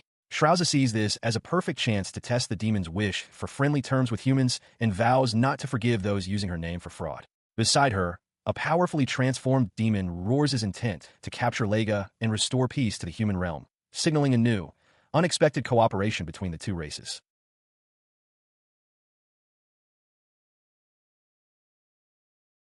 Under the light of a full moon, a man named Max, a normal citizen, cackles with glee as he pours a bag of coins onto a table. He can't believe how much money he's received for doing so little. All he did was act like he knew the famous streamer, and the donations poured in without question. He revels in the bliss of his successful scam. He clutches a cracked communication device, his early relation replaced by a troubled expression. He rationalizes that all the time he spent stealing and shoplifting can be undone now that he has a way to earn money. He tells himself it isn't even a scam. If he donates a single coin from the bag back to the streamer, it technically counts as using the money for support. Suddenly, a sharp knock echoes through his dilapidated room. Startled, Max wonders if the stream is already over. A cloaked figure stands in his doorway, asking if he is Max. He stares, wide-eyed and shocked by the unexpected visitor. The figure throws back her hood, revealing a stunningly beautiful woman with long, dark hair and pointed ears. Max is completely taken aback, unable to comprehend how such a beauty could exist in this country. As he stumbles backward in disbelief, she offers a playful, knowing smile. She closes the distance, her voice a seductive whisper. She teases him, asking if he fell for her smile earlier and followed her. Flustered and blushing, Max finds himself cornered as she leans in, her face inches from his, asking if he's excited and what he plans to do with her. He stammers, completely captivated. She tells him she can't get enough of his husky voice. As he tries to guess what she wants, his lips, his body, his love, she leans in to whisper directly in his ear, interrupting him with a single chilling desire. I want it, your heart. Her alluring facade shatters. With a vicious grin, she plunges her hand deep into Max's chest. Blood erupts as she mockingly asks him to donate to her, reminding him that he took from Lord Streamer's fans. She declares that what was taken from him should now be taken from him. Max can only scream in agony. Nearby, Kanata observes the scene, his expression serious. He notes that the air is too sweet, making him feel as if he might lose himself. The woman, now revealed to have small demonic horns, stands over the fallen Max and addresses Kanata, asking how her skillful method differed from that of Night. She sits casually beside the unconscious body, a smug look on her face. Kanata asks if she really killed him. She scoffs, calling the idea stupid. She explains that she simply lured him and put him to sleep. In other words, he's seeing a dream where she's slowly dragging out his heart. Her full demonic nature is revealed as large, bat-like wings unfurl behind her. Kanata understands, remarking that this must be how succubi fight. He admits he thought a demon would be more violent, musing that Lord Streamer would have wished for a peaceful resolution. The succubus cheerfully agrees. The succubus explains that the demons are already trying to adapt to Lord Streamer's ideals, becoming good fans. She adds that Lord Shrouza herself has instructed them to avoid unnecessary conflict. In response, Kanata thanks the succubus for her help and suggests they work together again if they meet. As she departs, leaving the unconscious scammer on the ground, Akuta arrives in full armor, asking if Kanata found his target. Kanata confirms, and they prepare to leave. Elsewhere, the demon lord, Lady Shrouza, contemplates her connection to Lord Streamer. She reflects that powerful demons like herself can perceive the mana of others, meaning she could easily identify him. However, she states that their pride as his fans prevents them from doing so, and she eagerly awaits a coincidental meeting one day.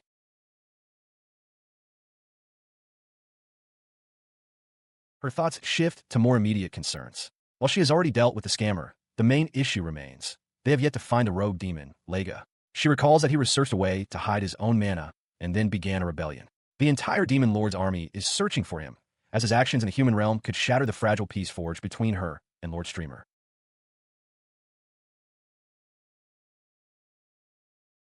She sighs, noting that Lega sustained severe injuries and will be unable to fight for some time, making this the ideal window to capture him. As she considers this, a hand presents her with a message.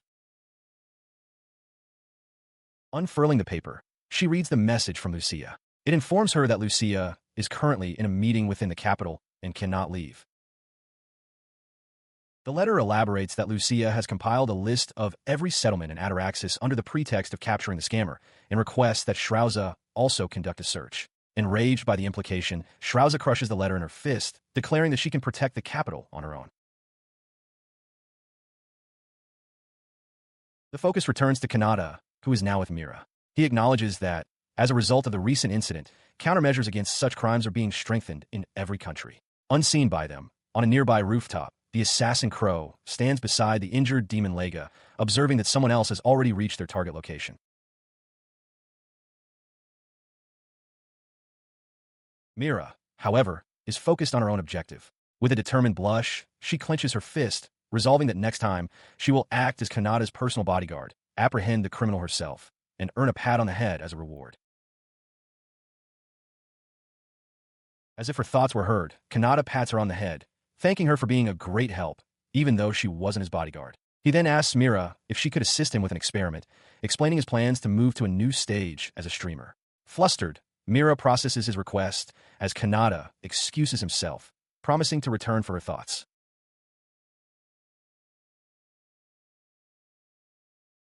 He agrees to her participation and promptly shuts the door, beginning the experiment. Moments later, Mira collapses to the floor, her hands pressed against the ground as she pants heavily. Her face is flushed, and she struggles to catch her breath. That was a close call, she thinks, realizing that even for a former assassin, this experience was something entirely different.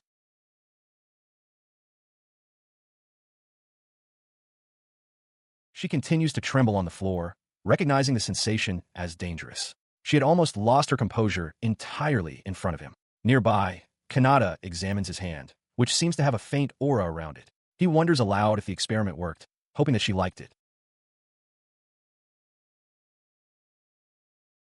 With the recent scamming incident concluded, the king, accompanied by a beaming Alfana, formally addresses Kanata. He identifies him as the streamer and expresses that it is an honor to finally meet him. The king chuckles, remarking that the brief meeting was well worth it. He then turns his attention to the masked figure of Kanata, noting that he heard he was awake until 4 in the morning. In the background, 2 young children jump with excitement next to Alfana. As they proceed, Kanata is suddenly confronted by the sight of a grand, imposing structure. He stares in awe, wondering what this place is, while a nervous Alfana stammers that the honor is all hers. From a high vantage point, Alfana gazes into a vast hall where her parents, the king and queen, are seated, awaiting their arrival. The king explains his intentions to Kanata, stating that as the saintess, he could not let the incident pass. He decided the best way to thank Maria was by meeting her little siblings. Internally, Kanata panics, admitting to himself that he never expected to meet the king in person. He finds himself seated between Kana and Alfana, silently questioning why they always position themselves so close. Kana leans in to whisper that Alfana is right, and that he doesn't need to be so formal, at least not in this setting. Suddenly, the 2 royal children rush forward, pleading to speak with him.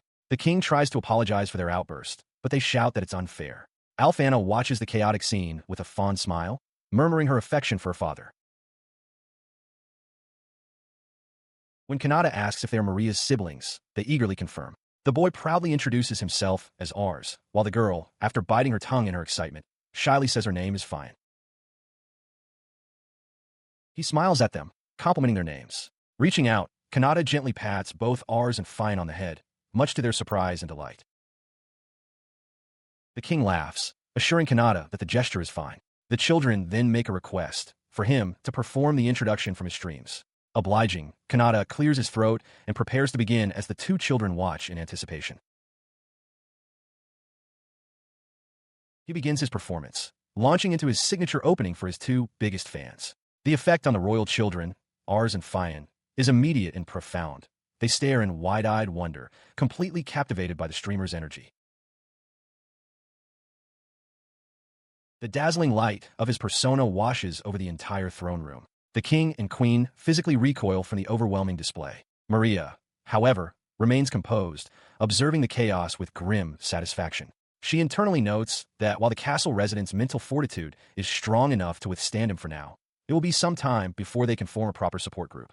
Deciding the demonstration is over, she tells Kanata it's time to go to her room.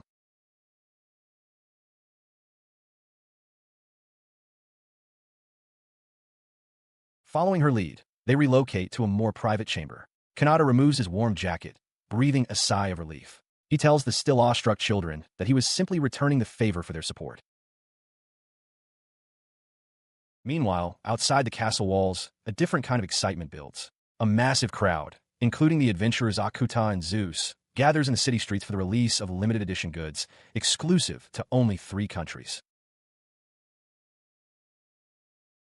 The demand is so overwhelming that a standard release is postponed. Instead, an advanced sales lottery is announced, with postcard from the Kingdom of Ragas, the Principality of Bandai, and the Demon World as the prizes, attracting far too many customers. The sheer volume of applications creates a logistical nightmare. Kana and Lady Shrauza find themselves buried under a mountain of postcards, with Shrauza lamenting that they hadn't called upon enough help from the church, the royal knights, and the demons to ensure a fair lottery.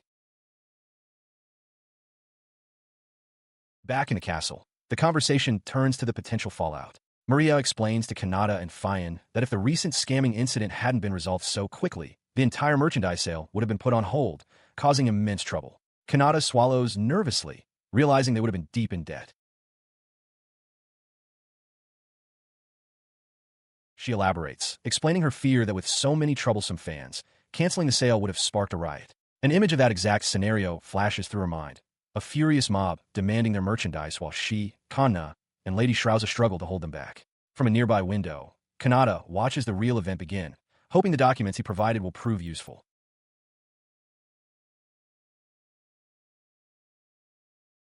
To prevent such chaos, firm measures are taken at the sales venue. A woman from the church, a cross on her forehead, takes charge with a megaphone. She instructs the crowd to line up properly to avoid injury, warning that any troublemakers will be forcefully removed. Beside her, Akuta echoes the command.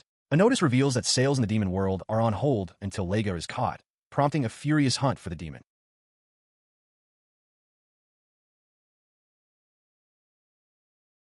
With the crowd under control, she gives the final order. The shutters of the sales counter fly open as she announces that sales are now officially open. The fruits of Kanata's labor arrive in massive quantities. Boxes are stacked high, and messages from devoted fans pour in, expressing their long-awaited excitement. One fan proclaims they wrote 1,000 postcards, hitting the jackpot for their entire family, while another calls their father the best for securing the goods. Witnessing this overwhelming response, Zeus can only stare in disbelief, muttering that it's unbelievable. Kanna, Rebecca, and Alfana, however, are delighted, admiring the merchandise they've acquired for themselves. Kanna remarks that getting a reward for yourself feels very satisfying. She turns her gaze towards Kanata, who is standing on a balcony overlooking the scene. With a soft smile, she acknowledges the scale of his influence, realizing that this is his true power. She wonders if people will truly desire what he offers so intensely. Approaching him from behind, she gets unnervingly close and whispers his name. She asks him about the previous night, stating that it seems he and Mira did something amazing together for the very first time. Her suspicion stems from an earlier conversation. She recalls Mira arriving at the castle that morning, boasting to her and a maid about the event before she left. Her eyes narrow, her expression hardening as she presses Kanata for confirmation. She demands to know if what Mira claimed is true. He stammers, caught off guard by the question, but confirms that it was indeed the first time. Alfana's thoughts twist his answer. She muses that Mira should have told her to keep it a secret, implying a clandestine affair. Her misunderstanding deepens into self-doubt. With tears welling in her eyes, she wonders aloud if she wasn't good enough.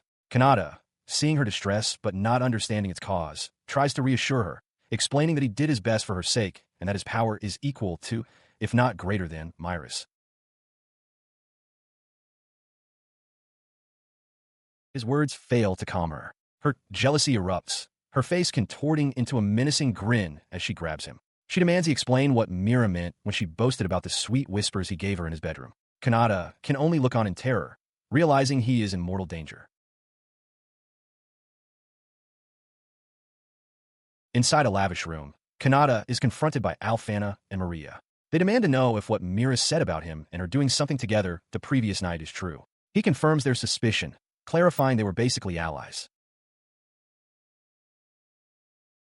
His explanation does little to soothe them. Alfana and Maria erupt, demanding to know why he and Mira are so bothered by their reaction. Their true grievance becomes clear as they shout in unison. It's because they weren't included. Faced with their outburst, Kanata can only offer a weak apology. He then tries to placate them with a desperate offer, suggesting he will do the same with them so they can forgive him. The proposal hangs in the air, and both girls are left speechless by the sudden proposition. Alfana is the first to recover, admitting she doesn't like not being first but agrees to the arrangement. Maria quickly concurs, adding that compatibility is important and it's not as if Mira is the most suitable partner anyway. Seeing their acceptance, a flustered Kanata tells them to come to his room later that night, promising to get ready. As they leave, he thanks them.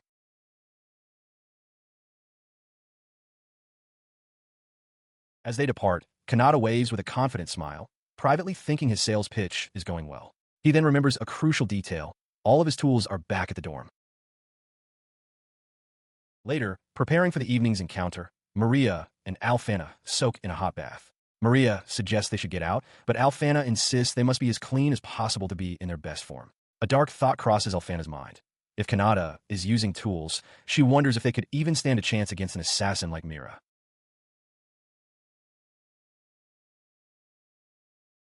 She shakes off the dark thought, grabbing Maria's hands to bolster her courage. Alfana declares there is nothing to be afraid of and that they should march forth together.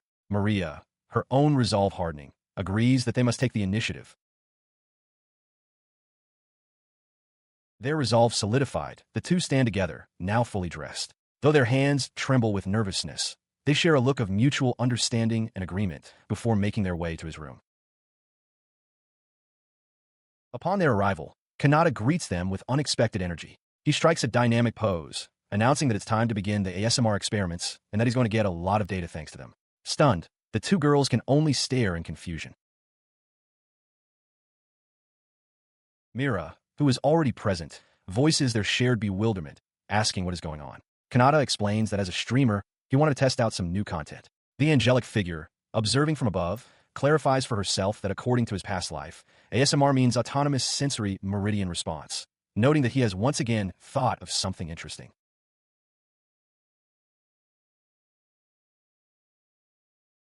He explains his plan to use magic to distort his microphone's output, creating a voice that sends tingling sensations directly into the listener's brains. Mira, aghast, clasps her cheeks and questions if this is some form of sound-based attack. Her reaction prompts him to clarify his reasoning. He recalls that a while ago, both Maria and Alfana had complimented his voice, which sparked the idea for this experiment. Now, composed, Mira accepts the situation, agreeing to participate as his bodyguard.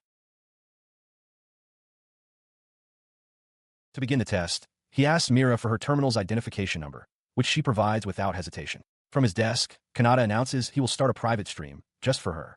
Mira, surprised, asks if such a thing is possible. The experiment commences.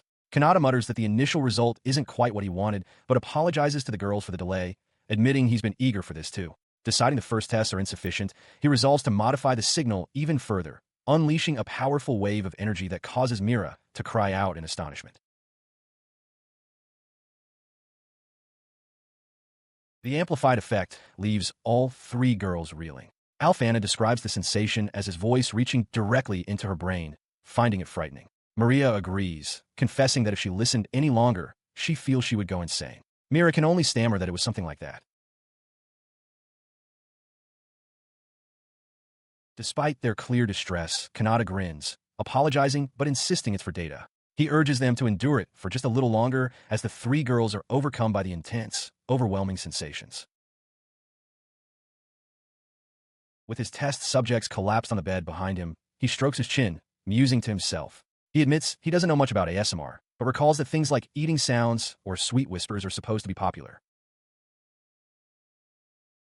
He observes their prone forms, noting that their reactions are quite good. He reflects on his original goal for developing this technology, to make everyone happier, but the current scene suggests a far more potent and perhaps different outcome. He then approaches the bed and leans over the exhausted Alfana, asking if there is anything she wants to say. Weakly, she asks if it can be anything at all, and he confirms that it can. Looking up at him with a dazed expression, she simply breathes his name. Kanata smiles warmly, thanking her for helping and going along with his experiment. He clears his throat, holding up a script he prepared from the previous day. With a determined look, he instructs the girls to recite the words he has written. He then begins the next phase of the experiment, speaking their names directly into his terminal. Maria, Alfana, Mira. The three girls look up, their attention immediately captured by his voice. His voice sends a shockwave of sensation through them. Alfana, blushing profusely, screams that she will live only for him from now on. Mira, equally affected, admits that she needs him in her life. Watching their intense reactions, Kanata privately questions if these words are truly motivating, concluding that while the pleasure aspect is appealing, the technique requires significant refinement.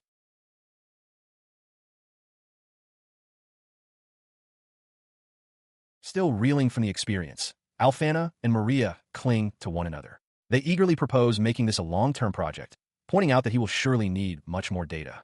From the background, Kanata agrees with their assessment, thanking them for their cooperation. With the experiment concluded, he walks away with Alfana and Maria, realizing that viable ASMR streams are still a distant goal. Once they are a safe distance away, Maria checks to ensure they are alone.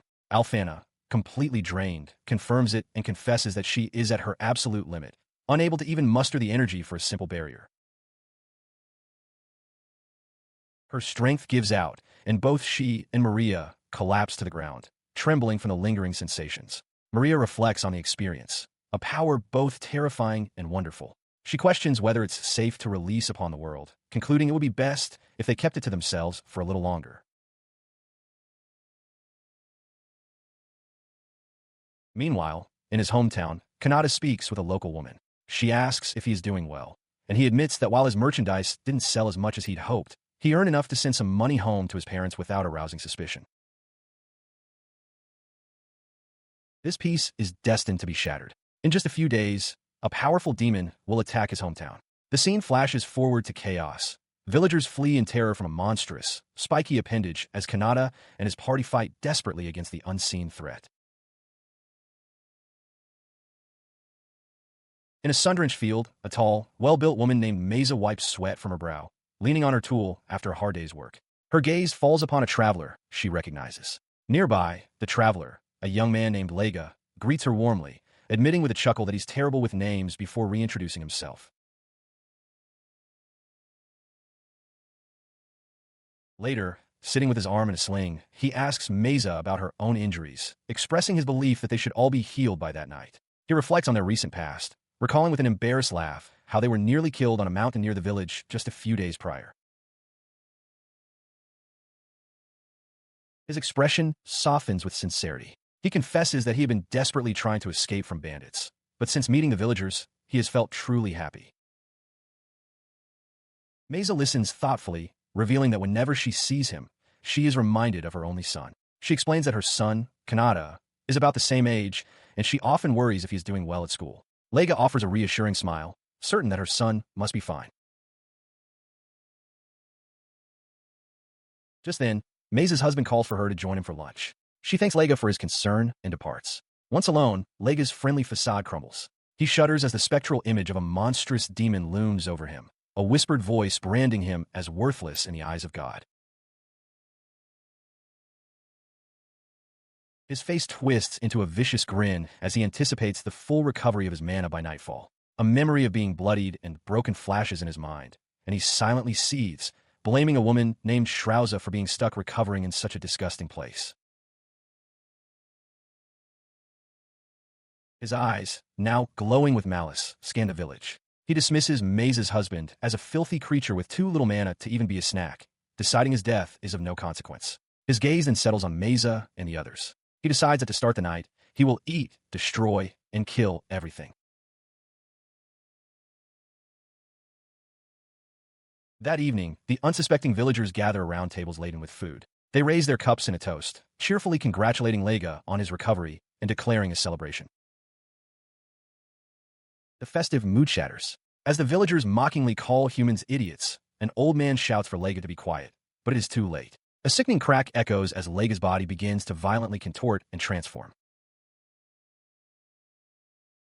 The transformation completes, revealing a towering, horned demon. The villagers stare in abject terror, one crying out about a broken ceasefire.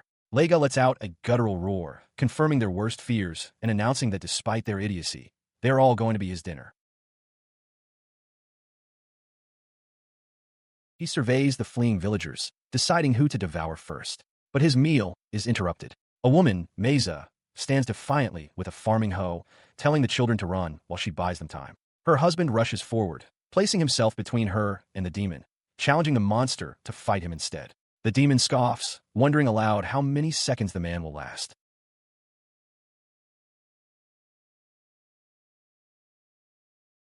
The demon dismisses the challenge with a contemptuous backhand, sending the man flying. He taunts Mesa, asking if she's glad to remember her son, Kanata, now that her husband is dying a useless death.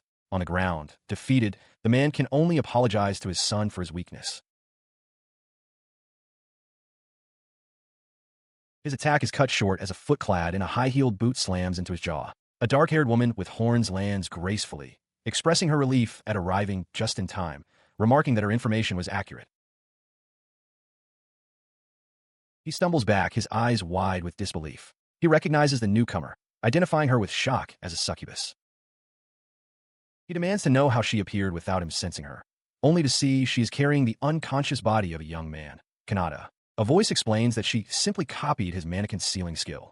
Lega's shock turns to rage as he screams her name, Shrouza. The two demons face each other across the clearing.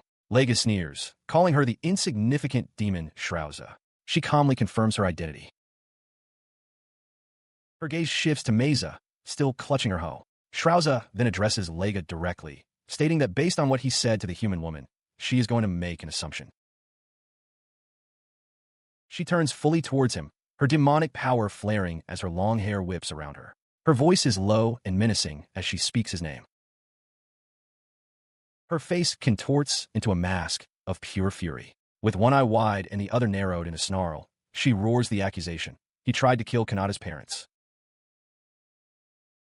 The declaration hangs in the air. Shrouza, panting with rage, declares his actions unforgivable and vows to kill him. Meza watches the two demons, bewildered by the turn of events. The Demon King has begun her rampage. With a furious roar, Lega charges forward, his fist crackling with energy. He shouts that Shoes has his guard open, but she calmly comments on what a shame it is for him to lose himself in anger. Before his punch can land, a powerful force begins to pull Lega back. He struggles against it, perplexed, wondering if he is being sucked into a teleportation vortex. In the distance, Xiao's voice echoes, asking if he forgot something. The scene was a farce. Alongside her subordinate, Lucia, shows mock her at the idea that she would show such a shameful side of herself. Lucia explains that her specialty is illusions, and what Lega mistook for a space vortex was merely her work. She confirms that she cast the illusion just before Lega threw the punch. With the immediate threat resolved, Shoes instructs Lucy to go calm the others, an order his subordinate immediately accepts. In an instant, Lega finds himself in a desolate, rocky desert under a sky covered by a strange grid. He looks around confused, wondering where he is. Shiza appears before him, declaring that this place, far from both the capital and Rajan, will be his tomb. He stares at her, a mask of pure energy now covering the lower part of his face. Shiza explains that although she cannot isolate the outside world in the demon realm, she can do so here in this special space. Lega retorts that he is different now, and as his power increases, Shiza notes with mild surprise that his mana is 10 times greater than before. He boasts that he has increased his power to 1,000 times his normal strength and delivers a devastating punch. The blow hits Shiza squarely in the torso, throwing her backwards with immense force. Imperturbable, she simply mutters, the dust not clearing to reveal Lega on the floor, a huge, bloody hole where her chest used to be. He stares in disbelief, unable to comprehend what happened. As Shoes' boots enter her field of vision, she calmly states, "Oh, but it's real." Standing over his body, she begins to speak, her voice full of conviction. She questions how Lega, after interacting with humans, could not notice their kindness.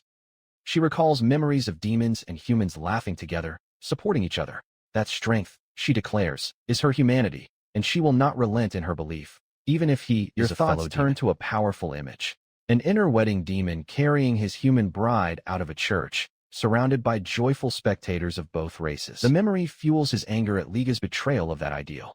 To think that he would believe that humans are good makes her angry, and that he would wish to marry one. The thought is anathema to his entire being. She declared her intention once again, with her arms open. When the world finally accepts her kingdom, she will make marriage between humans and demons possible. This grand vision was motivated by a deeply personal desire. Her face crowns as she thinks to herself that she would absolutely be rewarded with the streamer's child. His fantasy was met with stammering disbelief. Lega, struggling with her injuries, demanded to know if she was crazy. He questioned how she could forget the pleasure of killing humans, a tradition that demons have known for centuries. Undeterred, she simply labeled herself and her ilk as remnants of a bygone era. As he prepared to attack, her cloak responded to her will, transforming into a pair of powerful wings that enveloped her to protect her. The wings opened not for defense, but to launch an attack. She drove her fist into Lega's face with tremendous force, shouting that the blow was out of anger for the victims, for Kanata, and for the villagers whose fury was not over yet. She continued her barrage of jabs, dedicating each one to the streamer who wished for peace and the postponement of her engagement and the birth of her future children. The physical attack ceased, replaced by an invisible force that lifted Lega into the air. He found himself completely unable to move. Seeing his confusion, she calmly stated that since she had not yet introduced him, she would do so now. Her introduction was a final and chilling statement. Pointing a finger at the paralyzed demon, she identified him as her spouse, definitively, and told him to ponder that fact in hell.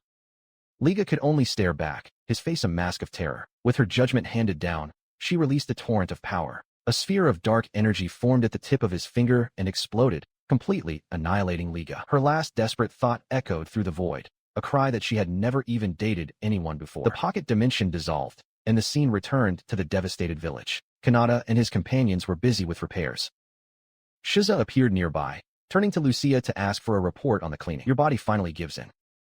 Sleep-deprived since before the meeting, Shiza collapses after 5 days of pure exhaustion. Her subordinate, Lucia, screams her name in alarm as she falls. She wakes up with a start, finding herself in an unfamiliar bed. A cheerful, light-haired woman greets her, asking if she is finally awake. Confused, Chausa wonders where she is, with Lucia watching from the woman side. Introduces herself as Mesa, Kanata's mother, and thanks Lucia for taking care of him. She expresses her surprise, commenting on the news of her own son being friends with none other than the demon lord. Lucia turns to her lord and apologizes. She explains that although she intended to keep their presence a secret, in the end she thought it best to explain the situation honestly Already to dressed, Mesa. Shiza listens as Mesa thanks her for protecting the village the night before. Mesa is delighted to learn that the current demon lord is kind to humans and apologizes for not having an extra bed for guests. Lucia, embarrassed, explains the truth to Ashoza tonight. With no other option, she had to lay her lord to rest on Kanata's bed. She then shows off a familiar set of armor. Lucy explains that Kanata called it a cosplay costume for a school festival and sent it to her mother's house for storage as she had nowhere to put it. The revelation hits Shiza like a physical blow. This is the streamer's actual armor. She grabs Lucia, demanding confirmation that Lord Kanata is the Lord Streamer. Lucia confirms, quickly adding that the villagers are safe from this knowledge. Because they don't even know about live broadcasts and the mayor, who has a single tablet, has no skills with machines. Lucy further clarifies her actions. She cast an illusion on the armor, ensuring that only people already involved with the streamer would be able to recognize it for what it truly is. An embarrassed with the truth exposed, Lucy realized that they are probably the only ones who know. They agree immediately. For Kanata's sake, her secret must be kept. She and Lucy listened as a woman from the village chatted amiably. Lucia, however, noticed something strange, asking aloud if there were any clothes on a nearby rack a moment ago. The woman confirmed that someone had been sent to pick them up. Aldine continued his friendly conversation, commenting on how beautiful their black hair was. She shared that her own husband had black hair, a rare trait among her people, and recalled once jokingly telling her son that if he dated anyone, he should choose someone. His words hit the two demons with unexpected force. With healed faces and intense expressions, they internalized that feeling. Unbeknownst to humans, the two passionate demons were already spreading the streamer's legend across the land, while carefully hiding their own true nature. But that's a story for another time. The narrative goes back to the previous night where, far away, Kanata was observing a city, his gaze attracted by a flash of light that suddenly he was in the city of Randall, the dark sky, far from the capital and oblivious to the events unfolding in his hometown. As her friend Akuto called, Kanata continued to watch the distant flashes, wondering aloud if they were fireworks. Kanata and her colleagues react with surprise to an unexpected proposal, a trip to Randall in another day. A young noblewoman with long light hair extends her hand, apologizing for the late notice. She explains that she heard from Alfana about their open-mindedness regarding social standing, especially Kanata's, and formally invites everyone to join her the next day. And so, in an instant, Kanata and the others left. At 8 in the morning, they were already in the air in a magnificent carriage pulled by snakes. Later that night, Kanata sits at his desk, realizing that he doesn't have any broadcasts scheduled for the next 2 days, which makes the trip perfectly timely. Upon arriving in Randall, Maria wonders aloud why Alfana isn't with them, before remembering that, like the sanctity of the capital, her situation is complicated. Elsewhere in the group, Kanata whispers to a colleague that this Paris is famous for its magical items, which could be very useful for her broadcasts. Upon hearing this, another girl finds the situation with the holiness quite romantic. Kanata, however, dismisses the idea, stating that they can't do much to change her circumstances and should simply move on. Their conversation is interrupted by the noblewoman who invited them. She formally introduces herself as Athena Ferratoa, daughter of a duke. The students are stunned, aware that a duke is the highest rank in the nobility. Maria is particularly shocked, as she thought Athena was just a royal friend playing around. She addresses the group, announcing that it is time to begin her studies and instructing them to meet at her mansion on time. Then, turning her attention to Maria, Athena apologizes for the early start, but says that a meeting will begin soon and asks Maria. As Maria is taken away, 2 of Kanata's classmates approach him, asking what subject he has decided to study. Kanata informs them that she has already chosen magical items. Upon hearing his choice, the 2 express their disappointment, explaining that they intended to invite him to join them, but cannot since their fields of study are different. They wish him luck and leave, leaving Kanata to reflect to himself that this must be what people call youth. He continues walking alone, finding the foreign country interesting but tiring. After half an hour, he begins to wonder if he is even in the correct artisan district and decides it is time for a break, sitting down on a nearby bench. He walked through the unfamiliar city, his thoughts interrupted by a couple on a bench openly declaring their love. Sickened by the scene, his gaze strayed to a lone girl sitting nearby, her presence quiet and introspective. A sudden wave of uneasiness hit him. It was on that day that Kanata discovered the terrifying existence of obsessive listeners. The girl was suddenly above him, holding a doll in his likeness, her face inches from his as she whispered about the softness of his lips. She called him Lord Streamer, leaving him completely astonished. She walked away, sitting demurely on the steps and apologizing for being noisy while playing with dolls. Kanata, still processing the shock, realized with growing horror that the doll was a replica of him, one that she must have made herself. He stammered, finally understanding that she was one of his fans. As she approached him again, he noticed that the doll even had a brooch that he had forgotten to take off. Realizing he had no choice but to interact, he heard her declare him the best. Her interrogation began, confirming that he was a student in the capital before pressing him for details about how he met the princess and the saint, asking if the newspapers had reported it. Her expression became intense, her voice filled with possessive jealousy that she claimed to forgive, since everything was in accordance with his will. Kanata could only stare at her, disturbed by her fervor. He found her strangely beautiful, but her intensity was frightening. It reminded him of his first encounter with Mira, a feeling that made the situation seem much more dangerous. Sensing his unspoken question, she clutched the doll to her chest. His expression was just warning as he explained with complete sincerity. That's because his words saved my life. Changing the subject, she began to retell a story from a few months ago. Seeing an opportunity, Kanata asked if she could first point the way to the artisan district for her report. She smiled and offered to accompany him there while she continued her story. As they walked, he reflected on the encounter. He had dealt with obsessive fans in his old world, but this felt different. He wondered if she was the only one this insane around here. A montage of other intense faces flashed through his mind. She wasn't. They arrived at a building marked with tools. Kanata tilted her head slightly, formally thanking her for dialogue. She clasped her hands together, pleased, and returned his thanks, expressing her deep gratitude for having him as a conversation partner. He watched as the young, smooth woman apologized for her delay.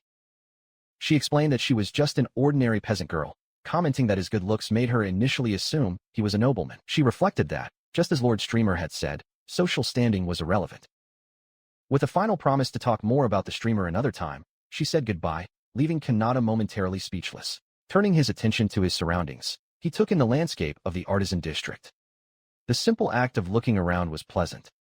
As he walked, however, he noticed a harsh reality of the area, a clear divide between the stores. Some were exclusive to nobles, refusing to serve students or commoners, while others were welcoming to all. His remarks were suddenly interrupted by a great commotion. From inside one of the stores, a muscular man shouted, calling the establishment horrible and a waste. Kanata watched, frightened, as the man complained that a commoner's skill shouldn't be dismissed so easily. The bully grabbed the young artisan in the store by his shirt, telling him that everything in the store was trash and that he should just give up and go home. Hearing something made with love and passion be denigrated as trash lit a fire in Kanata, he charged forward, his hand grabbing the bully's wrist to stop him. He lifted a small rectangular object from his own world, a flash drive. He declared that even though others saw him as trash, to him, he was amazing.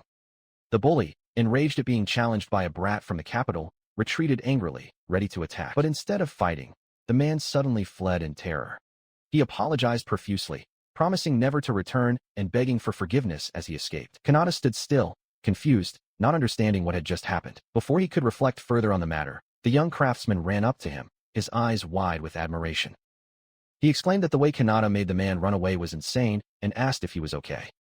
Kanata introduced himself, and the craftsman smiled, proudly declaring that his name was Shidu, the store's artisan manager. This chance meeting between Kanata and Shidu was more than just an event. It was the birth of a partnership destined, one day, to shake the entire world. Although this is a story for the distant future, craftsman Shidu greets his visitor, Kanata, noting that he must be tired after traveling from the capital.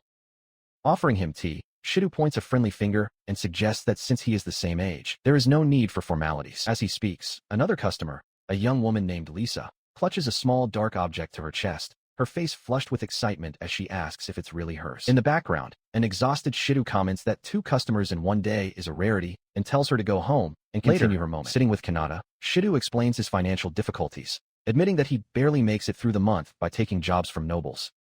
Kanata suggests that it must be nice to have this work as collateral, which elicits a dry laugh from the craftsman. He adjusts his glasses, clarifying the harsh reality of his situation. As a commoner, he has neither the fame nor the connections to succeed on his own, and as a result, he only gets about 30% of a normal salary for his work. Kanata listens, a grim expression on her face as she realizes that Shido's circumstances are even more difficult than her own. Even though they are commoners, he reflects, he still clings to a dream. This feeling lights a fire in Shido, who stands up and passionately declares his own dream to change things. He wants to create items that bring happiness to people regardless of their social class, believing that discrimination only exists because people are not open-minded enough. His passion is interrupted by another customer, a girl with pigtails, who disdains his store like a junkyard while holding a flash drive. While Shido laments his habit of inventing things without compatible items, Kanata searches through a box, claiming to have passion despite a lack of money or talent. He pulls out a pair of what he recognizes as headphones, devices that shouldn't exist here, and questions why Shido made them. Shido exclaims that it's a good question, revealing that his idea came from a streamer. One image shows several girls completely captivated by a broadcast, listening intently. They love the streamer's voice, which is apparently famous enough to be used as background noise. The streamer is none other than. As the look of the climber in total shock, he had imagined people like Miss K being able to hear that voice directly in their ears, rather than through a speaker, and thought it would be the best possible experience. Back in the present, Kanata tries out the headphones and is shocked by the results.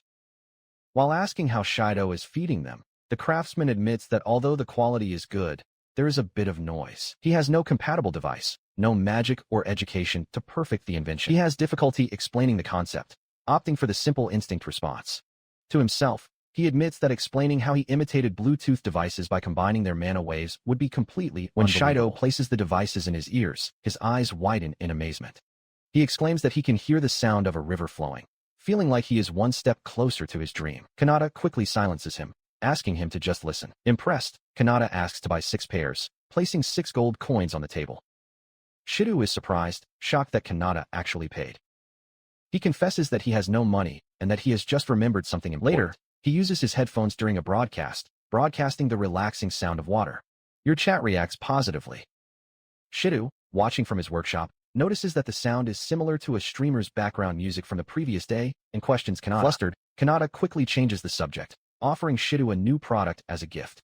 The present, reflecting that his admiration for the streamer, to the point of recording and cutting his broadcasts, is a love that transcends With a relieved smile, he thinks to himself that he's gotten himself out of trouble, though he wonders at what cost. As Kanata announces her departure, Shido looks at the item in her hands. He realizes that Kanata's words actually helped him, making his life seem worth living. He calls him urgently, asking him to wait. He catches up to him, his voice cracking with emotion. He thanks Kanata, explaining how much his encouragement meant to him. Promising to see him again, the two say goodbye with a firm fist bump. This sincere gratitude was not for the streamer, but for Kanata himself. It marked the moment he made his first same-sex friend. Elsewhere, Alfana and Kana watch the broadcast, their faces lit up with joy. The chronicle then returns to the present moment. Akata and Zeus call for Kanata to come back to the group soon. As he turns around, his attention is caught by what appears to be fireworks in the distance. The source of the commotion turns out to be a celebratory banquet. Kanata thanks Athena's law for the meal, but she refuses the thanks, saying he should thank Princess Mary. Her companions express their delight at the abundant food while Athena comments that it is an honor for them to spend the night. At the dinner she hosted, Kanata expressed her sincere gratitude to Princess Maria. He commented on how deeply she cares for others, even mere acquaintances, going so far as to ignore her own class obligations for them. His sincere compliment brought a satisfied and knowing smile to Athena's face, while Alfana was completely embarrassed, her cheeks flushed. Across the table, both Rebecca and Lisa expressed their enthusiastic agreement. Pleased with the feeling, Athena decided to take action, formally introducing her friend Lisa to Maria. She revealed that Lisa is also a fan of the streamer, a revelation that left Kanata stunned and Alfana surprised to learn. His shock intensified when he noticed a small circular brooch attached to Lisa's uniform, a clear emblem that marked her as a fan. She then encouraged Lisa to talk to Alfana, emphasizing that Alfan is one of the very few people who actually met the streamer in person. His suggestion was that they continue the conversation while they all took a shower together. An embarrassed Alfana agreed, but only if they kept things in moderation, an idea that Lisa and Rebecca welcomed with a resounding Meanwhile, yes. In the boys' room, Kanata tried to focus on his studies, but his thoughts strayed to Maria and the others, imagining them having a girly conversation in the shower, probably centered around him. His imagination conjured up a vivid, vaporous scene that made him blush furiously. Pushing the thoughts aside, he focused, turning to his companions, confirming their names. Ron, the one with the glasses, he then offered a sincere apology, acknowledging that although they were in the same class, they had barely spoken to each other, and he had not helped them when they were in trouble. They quickly dismissed his apology. Ron insisted that he shouldn't worry about it, and Thomas added that as commoners, seeing Kanata try so hard was inspiring and made them want to do their best too. In their eyes, they were the ones who should be thanking him. He extends his hand in gratitude, but Ron insists the thanks are his. Thomas enthusiastically suggests they celebrate their new bond, and Kanata, looking pleased, agrees, hoping they can be friends from now on. To celebrate the moment, he picks up a pillow with a mischievous smile and asks his new friends if they know what a pillow fight is. Slowly but surely, Kanata was being accepted by the people around him. Meanwhile, in the bathroom, the atmosphere was more complex. While Alfana was relaxing, a serious thought arose. The streamer must not let his guard down, as not all love is pure. Nearby, Lisa was excitedly mentioning something from the streamer she had used, while Athena listened. With her fervor growing, Lisa presses her hands against the fog divider, her voice echoing as she impatiently urges Athena to get into the water. Fanning her flushed face, Athena relents with a breathless confirmation, announcing that she's under the full moon. Kanata tells his friends Ron and Thomas that he sweated a little and will go to the bath first. Upon opening the door, he is met with a shocking sight. Plain, sitting on the floor inside. She greets him as Lord Kanata, declaring that she has been waiting for him and that their meeting must be destined. Kanata recoils, letting out a startled scream. She approaches, her face flushed, and excitedly suggests they take an evening walk around the garden to discuss streaming. He recognizes her as the girl he was talking to during girls' night, who awkwardly declines her offer. He explains that he is about to get into the shower, causing Lisa to look down in disappointment. Her shoulders slump as she accepts his refusal, saying there's nothing he can do and telling him to go ahead, calling the DG streamer. A wave of guilt hits Kanata as she turns to leave, but he quickly calls out to her, asking her to wait. He approaches her, deciding to address the resemblance directly. He comments that her voice is very similar to Lord Streamer's, but notes that her pronunciation, intonation, and even the size of her hand are slightly different. Lisa looks up, admitting that she is sometimes told that, and that she feels very honored by the comparison. They breathe a sigh of relief internally, thinking about how dangerous that was. He remembers his friend's advice to be careful when not broadcasting, remembering to pay attention to his intonation.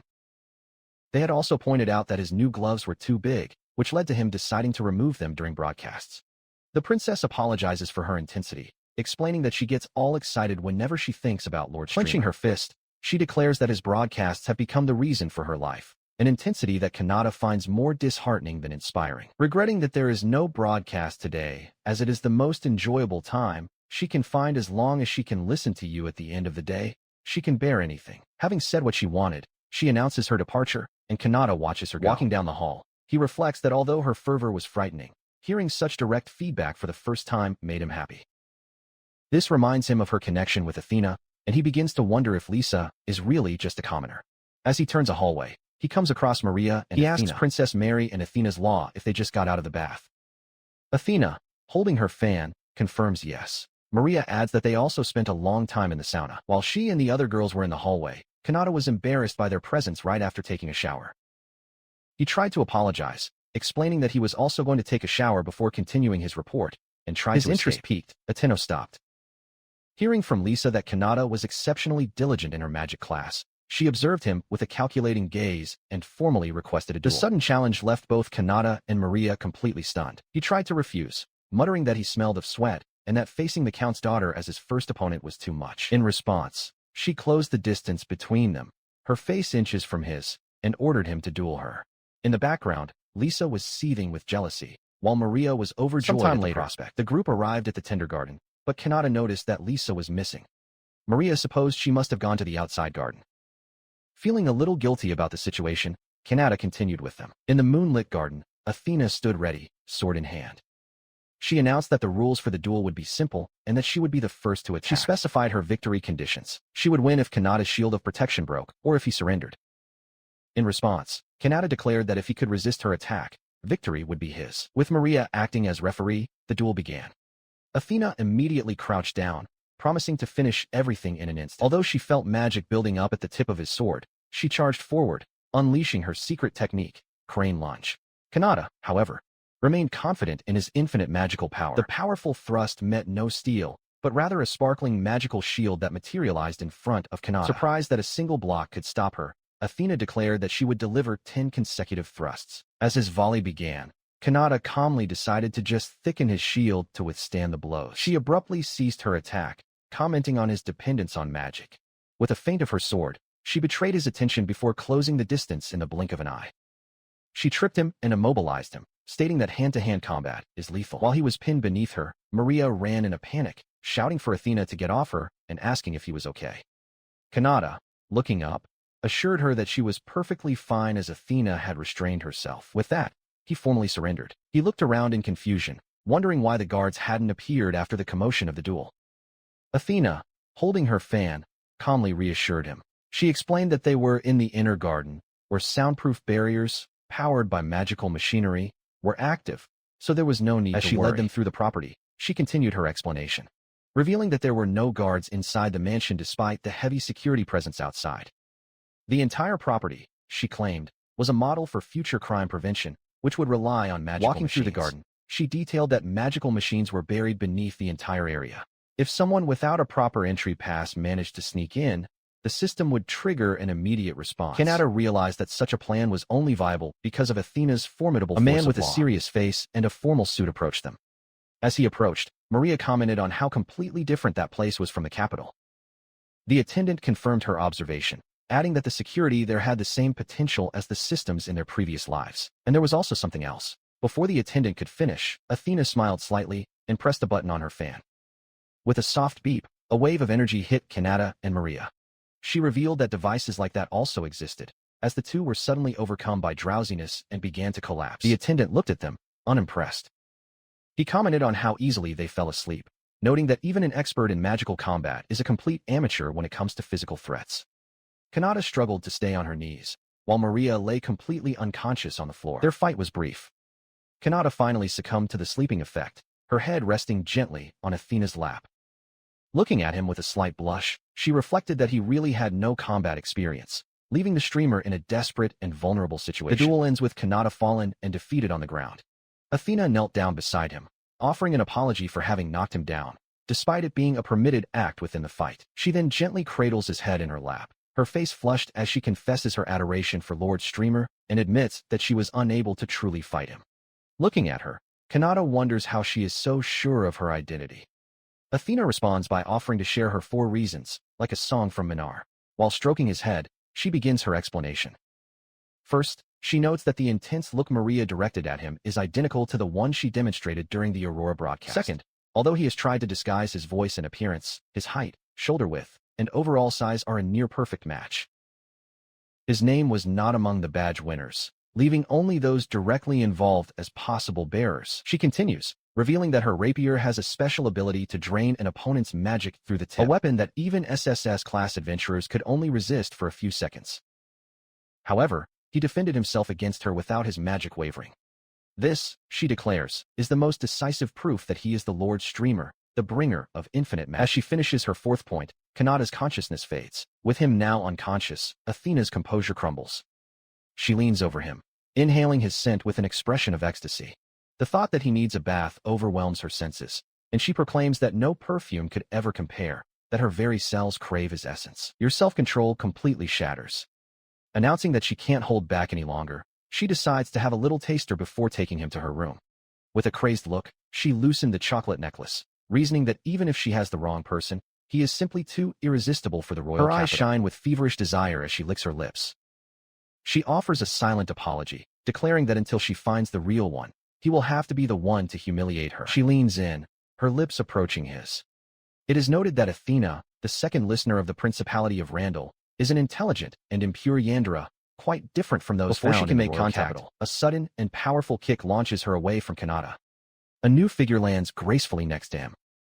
The chronicle adds that, in contrast, the royal capital is home to a pure and brainless Yandere. A young woman with a sword stands guard over the sleeping Kanata. As Athena staggers to her feet in the background, the girl calmly introduces herself. My name is Mira.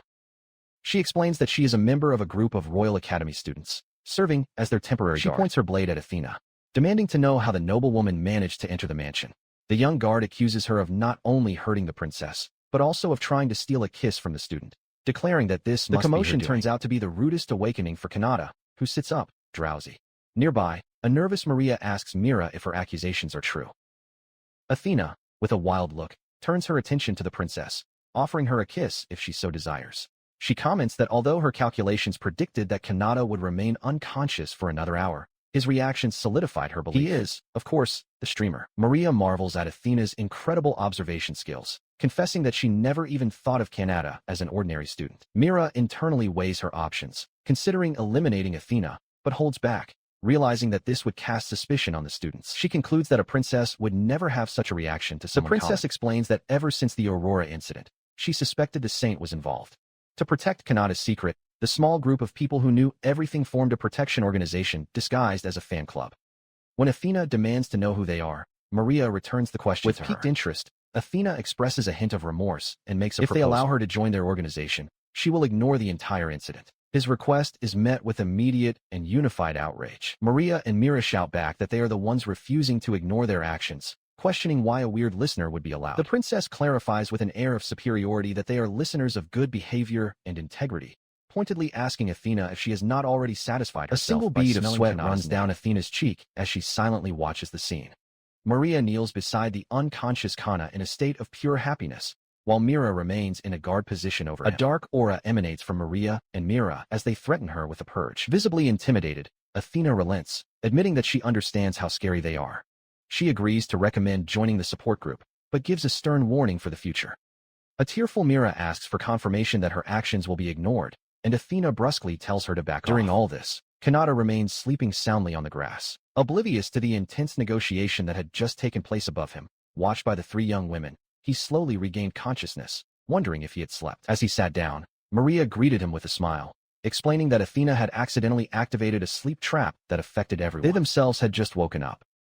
Yawning, he seemed to accept the explanation. Mira then intervened, offering her own explanation for being there. She claimed to have a part-time job tending the principality's gardens and simply stumbled upon them by chance. Seeing everyone asleep, she said, she became worried and decided to wake them up. Athena, however, saw through the charade. She internally scoffed at the incredible coincidence, remembering that her only purpose in inviting Maria was to find clues about the streamer, whom she found through pure luck. She bristled at the others' lack of imagination, musing that the members of their support group would certainly prefer to be recognized by their idol in more intimate ways. Her thoughts sharpened as she assessed the situation. The guard, Mira, was clearly powerful, and she realized she couldn't underestimate this support group, especially the members she hadn't yet met. His original plan would have to be reconsidered. A confident smile spread across her face as she licked her lips. There was no need to rush, she decided. She would be the one who had the last laugh. As the group walked back to the school building, Maria discreetly commented to Mira that it was fortunate that she had prepared an entry pass in advance, allowing her to protect Kanata from within the principality. Mira simply confirmed his statement. Arriving at a door, Athena turned around and apologized to everyone, claiming she was in the shower. As she spoke, Maria whispered to Mira that she wished Athena had offered help sooner. Kanata, hearing their hushed tones, asked what they were talking about. Ignoring his question, Maria turned to him and asked if she could say a quick goodnight to Lisa, indicating that this was her room. He readily agreed. Maria knocked, calling Lisa's name, but got no response. Kanata commented that it was strange. Lisa was almost always in her room at this time, and the door was locked. Mira, listening, suggested that Lisa might be in the garden outside, and that everyone should take a walk to find her. Kanata remembered meeting Lisa a little while ago when she mentioned that she was going to the garden. He then realized, with a start, that they were the only ones in the inner garden. A sinister thought crossed Myra's mind. Lisa was terrified of insects, making it highly unlikely that she would venture anywhere but the indoor garden at night. Moments later, the search proved futile. Mira reported to the others that neither the students nor the guards had seen Lisa, and all defense systems were operational. With a dark expression, she asked the question that hung in the air. What was happening? She raises a finger, exposing her findings to the shocked Kanata and Maria. Faint traces of magic were found, along with signs of experienced attackers, leading to a single conclusion, a high probability that Lisa had been kidnapped. His investigation revealed information about a group of thieves who exert their influence in the underworld. Known as the Kajira Thieves, they are a money-loving group specializing in hacking, robbery, and kidnapping. As they are expensive, she deduces that their client must be a very rich person. Athena saws her fist, a sudden, dark realization dawning on her. She recognizes the work of the legendary family of assassins, the Inclides, a family that had recently faced ruin. Maria, still shaken, cannot believe that someone was actually kidnapped. She continues her internal monologue, revealing crucial information she kept secret. Lisa's real name is Lisa Inclit, the daughter of the Count of the Kingdom of Ilva. Athena silently apologizes to Lisa, knowing she had no choice but to reveal herself as the group processes this. Kanata comments that he always suspected Lisa was a former noblewoman. Maria adds another layer to the mystery by explaining that, for some unknown reason, Lisa was disinherited by her family just before they faced bites her thumb, her mind racing. The question hangs in the air, unspoken, but heavy. If Lisa has been disinherited and her family is ruined, why would anyone kidnap her now? Under the light of a full moon and a crumbling ruin, the reason becomes clear. Lisa's father, Counting Clid, performs a ritual. Lisa is tied up and suspended inside a glowing magic circle as he holds up a grimoire, shouting that his wish is finally coming true. He brags about his daughter, calling her a failure who is now finally useful as a catalyst. One of the thieves who hired her interrupts him, telling the Count to shut up. The thief points out that the forbidden magic is turning Lisa's hair from black to white, reminding her that their group only cares about money, not their personal drama. Suddenly, a vision of a distressed young woman appears. She presses her hands against an invisible wall, her voice echoing with a dire warning meant only for the Because of him, this world will face destruction. The Count roughly grabs the unconscious Lisa's chin, demanding that she open her eyes. He declares that everything will fall into his hands, revealing his true intention, to use his own daughter as 10 minutes after being taken to the main house. Lisa's desperate face flashes through Kanata's mind. He saws his fists, his expression hardening with determination. After she saved him, he is now determined to be the one to save her. Athena begins to explain the grim situation. The Inclid family, she reveals, secretly used their freedom to trade drugs and slaves. Lisa, their daughter, was kept ignorant of this truth, raised simply as a tool for a political marriage to a noble family in another country. However, her engagement was broken off for some reason just days before the wedding, and upon learning the truth about her family's nature, Lisa's behavior completely changed. She goes on to explain that with the political marriage plan ruined and no heir, all of the family's hatred and abuse was dumped on Lisa. They now intend to use her to vent their frustrations. Maria interrupts, finding it unbelievable. She questions why a family specializing in magical research would use their own daughter as a catalyst. In response, Athena reveals that, while trying to save Lisa, she found an ancient book of dark magic. Her hands were tied, but now she suspects the family is using Lisa as a catalyst for their illusionary magic. With the famous facade of no one in mind now shattered, they are overcome with emotion, possibly seeking power to threaten an entire country. The kidnapping, she concludes, must be the final preparation. Kanata hears this revelation, her face darkening with grim realization. As the weight of the situation sinks in, Mira suddenly remembers a crucial piece of information. She points out that Lisa's fiancé was a nobleman from the Xander Empire who, to everyone's surprise, was the mention of the murdered nobleman hits Kanata with a sudden, horrified realization. He stammers, understanding that he is the reason the engagement was broken. Athena looks away, confirming her fear. His mind goes back to a previous broadcast where he gave love advice to a listener. He now understands with growing horror that the listener was Lisa. An investigation revealed that her fiancé's house was involved in the slave trade, and as a result of his advice, the engagement was broken. Athena confirms her perception, explaining that after Lisa discovered Lord Streamer, she began to venerate him as the one who saved her by stopping her family's further actions. The weight of this unintended consequence crushes Kanata, who now sees himself as the culprit. Seeing that things have reached a critical point, Maria takes charge. She tells Athena to prepare the horses, declaring that they will leave immediately while she explains the rest. He grabs Maria's arm, insisting that he needs to go too. Despite not having known Liz long, he feels a desperate need to help. He begs them to let him go, even though he can't be trusted. Seeing his sincerity, Maria and Athena exchange a look, understanding that he feels responsibility for his transmissions. Lisa's newly formed rescue team sets out on horseback. Kanata leads the charge on a white horse, holding a makeshift flag. As they gallop, Maria plots the strategy out loud. She deduces that if the Count was truly concerned about Lisa's recapture, he would have acted immediately. Therefore, he must not be in his own country, but somewhere within the principality.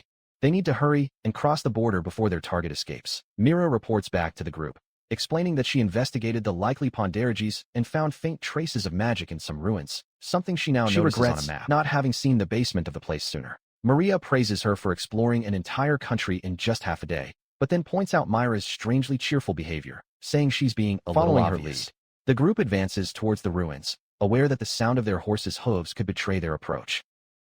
Maria turns to Kanata, urging him not to feel guilty. She clarifies her position. Although she does not condemn the kidnapper's goal of freeing slaves, his further actions still deserve punishment. She then adds that if she were in Lisa's shoes, she would want to convey a message to him. She advises you to just focus on the task at hand, return safely, and then repent before the saint.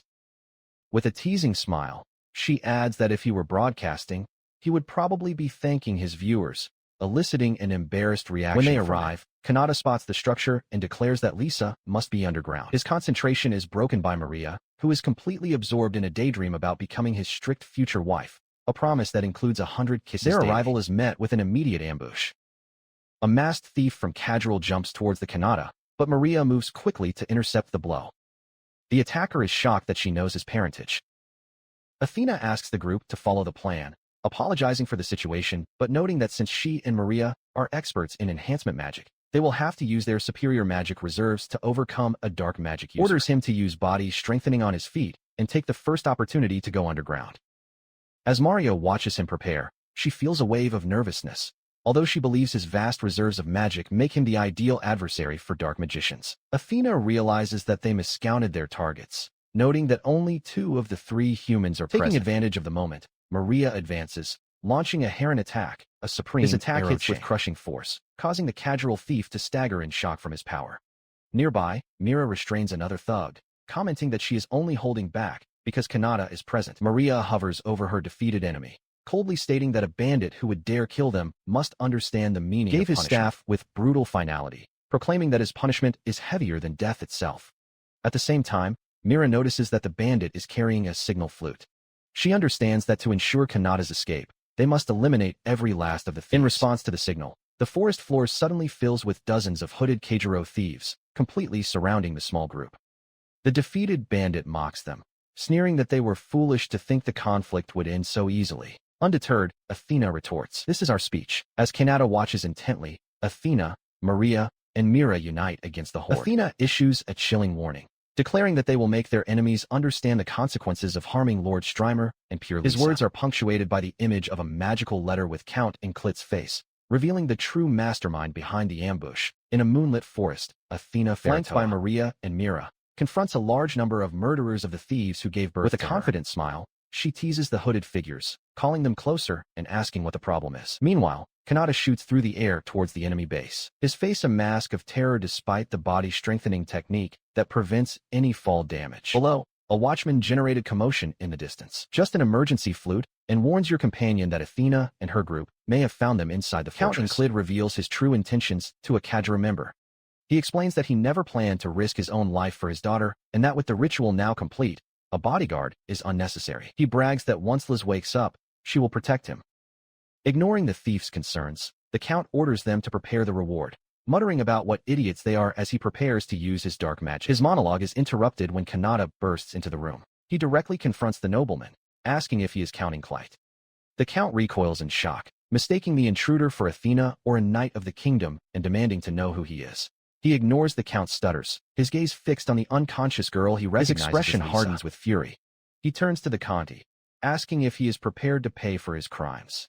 When the perplexed Connie asks again his identity, Kanata simply states that he is an ordinary student, insinuating that the Kajirols have betrayed their client, Count Ri, declaring that it is too late. They go away glory that, thanks to black magic, Lisa has already become their puppet. As her injuries magically disappear, he orders her to awaken and kill the man in front of her. Her eyes snap open, glowing with an unearthly light. And as the chains snap around her, she responds in a monotone, "Yes, father." Before she can attack Kanata, a grotesque, shadowy claw emerges from her back and impales the Count through the chest. She pants in agony. The being controlling Lisa looks at her dying father and asks why he won't answer her question. Kanata can only watch, shocked by the terrible turn of events. He stares in horror as the entity fully reveals its evil presence. "Who are you?" "You're not Lisa," he shouts. The being explains that it was sealed within a spell book and has now claimed this body as its vessel. A wicked smile spreads across Lisa's face as the entity remembers its long-dormant desire to destroy the world. Your mind goes back to Lisa's gentle smile and kind words. Seeing the entity's evil smile, he demands that she give it back to Lisa. The creature mocks him, calling him a human boy and declaring that he will serve as a warm-up. She advances with shadowy claws, but Kanata prepares to defend herself with a magical shield. He quickly dodges the attack, activating his body-strengthening technique. He decides to take advantage of the mistake he made against Athena. The entity possessing Liz watches with a hint of surprise at her speed as Kanata closes the distance, her fist flying towards her face. He retreated, his attack faltering. Even as an enemy, the creature wore Lisa's face, and the thought of hitting it paralyzed him. His hesitation was met with disdain. The possessed Lisa ridiculed him as a knight who, finding him boring, unleashed a torrent of dark tendrils, ordering them to kill him. The shadowy appendages shot towards him with frightening speed. He realized with a jolt of panic that his shield would not materialize in time to block the lethal attack. Just as the shadows were about to converge, a bright light broke through. An angelic, winged figure materialized between him and the attack, effortlessly stopping the darkness. Kanata stared in disbelief, recognizing her as the goddess of her transmissions. She scolded him for overwhelming her, noting his recent tendency to be overly defensive, and commented that while she doesn't like how boring he can be, being too interesting isn't a good thing either. She then offered a way to save Lisa, explaining that there was no time to waste. Kanata, desperate, asked what he needed to do. The angelic creature, feeling the same interference as before, gave a direct and unexpected order. He must begin transmitting while dodging the possessed girl's attacks. As Kanata processed the bizarre instruction, she elaborated on the situation. Lisa's soul was merely dormant in her own mind, with no memory of the events since her kidnapping. His body, however, had been completely taken over by a monster. She added that, thanks to Lisa's soul unconsciously resisting the entity, the monster had miraculously missed count in Klid's vital spots. If he received first aid quickly, he might not die. The plan, she explained, was for Kanata to continually speak words aimed at Lisa's soul. This would awaken her, allowing Lisa herself to take the initiative, recover her body, and trap the monster in her subconscious. She then presented an alternative. If he couldn't, she would defeat the monster herself for him. He declined her offer immediately, declared that since he was the one who caused this disaster, he must be the one to end it. The angelic creature, finding that his kindness extended even to this point, called it a great answer.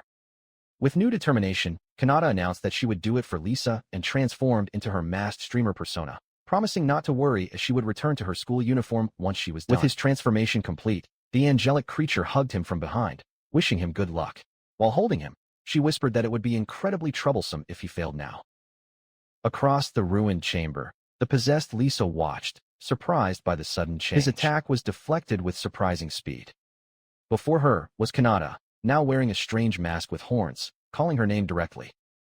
The entity controlling his body could only stare in confusion, questioning the mask and how he had dodged its blow. He removed the mask, with an expression full of gratitude. The angelic being spoke through him, thanking the invisible listeners and explaining that, without them, the transmissions would cease. Kanata then spoke in his own voice, acknowledging that although he could have saved him, they saved him in equal measure.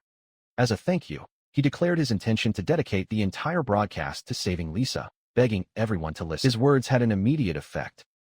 The entity controlling Lisa's body retreated, clutching its chest in confusion as it felt its control slipping away. The angelic being watched with a knowing smile. In the depths of her own mind, Lisa's true soul was awakened from its slumber by the sound of her husband's voice.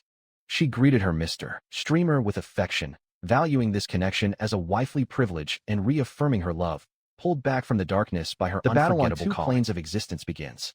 In the mental world, Mira fights Lisa fiercely, while in the physical realm, Kanata confronts Lisa's possessed form. She demands to know who he is, having no memory of being kidnapped, and vows to engrave the answer into her very being, enraged that a mere girl would dare disobey her attacks. In the mental world, Lisa screams her name in frustration. From the ground, Kanata shouts words of encouragement, insisting that Mira not lose to the monster and expose her family's further actions. Her words fuel the fight in the mental world, where Mira delivers a powerful blow, earning Lisa's reluctant recognition of her Lord Streamer. Despite the violent struggle, Liz's innermost thought is a simple, childish desire. She just wants her body back so she can listen to streams again.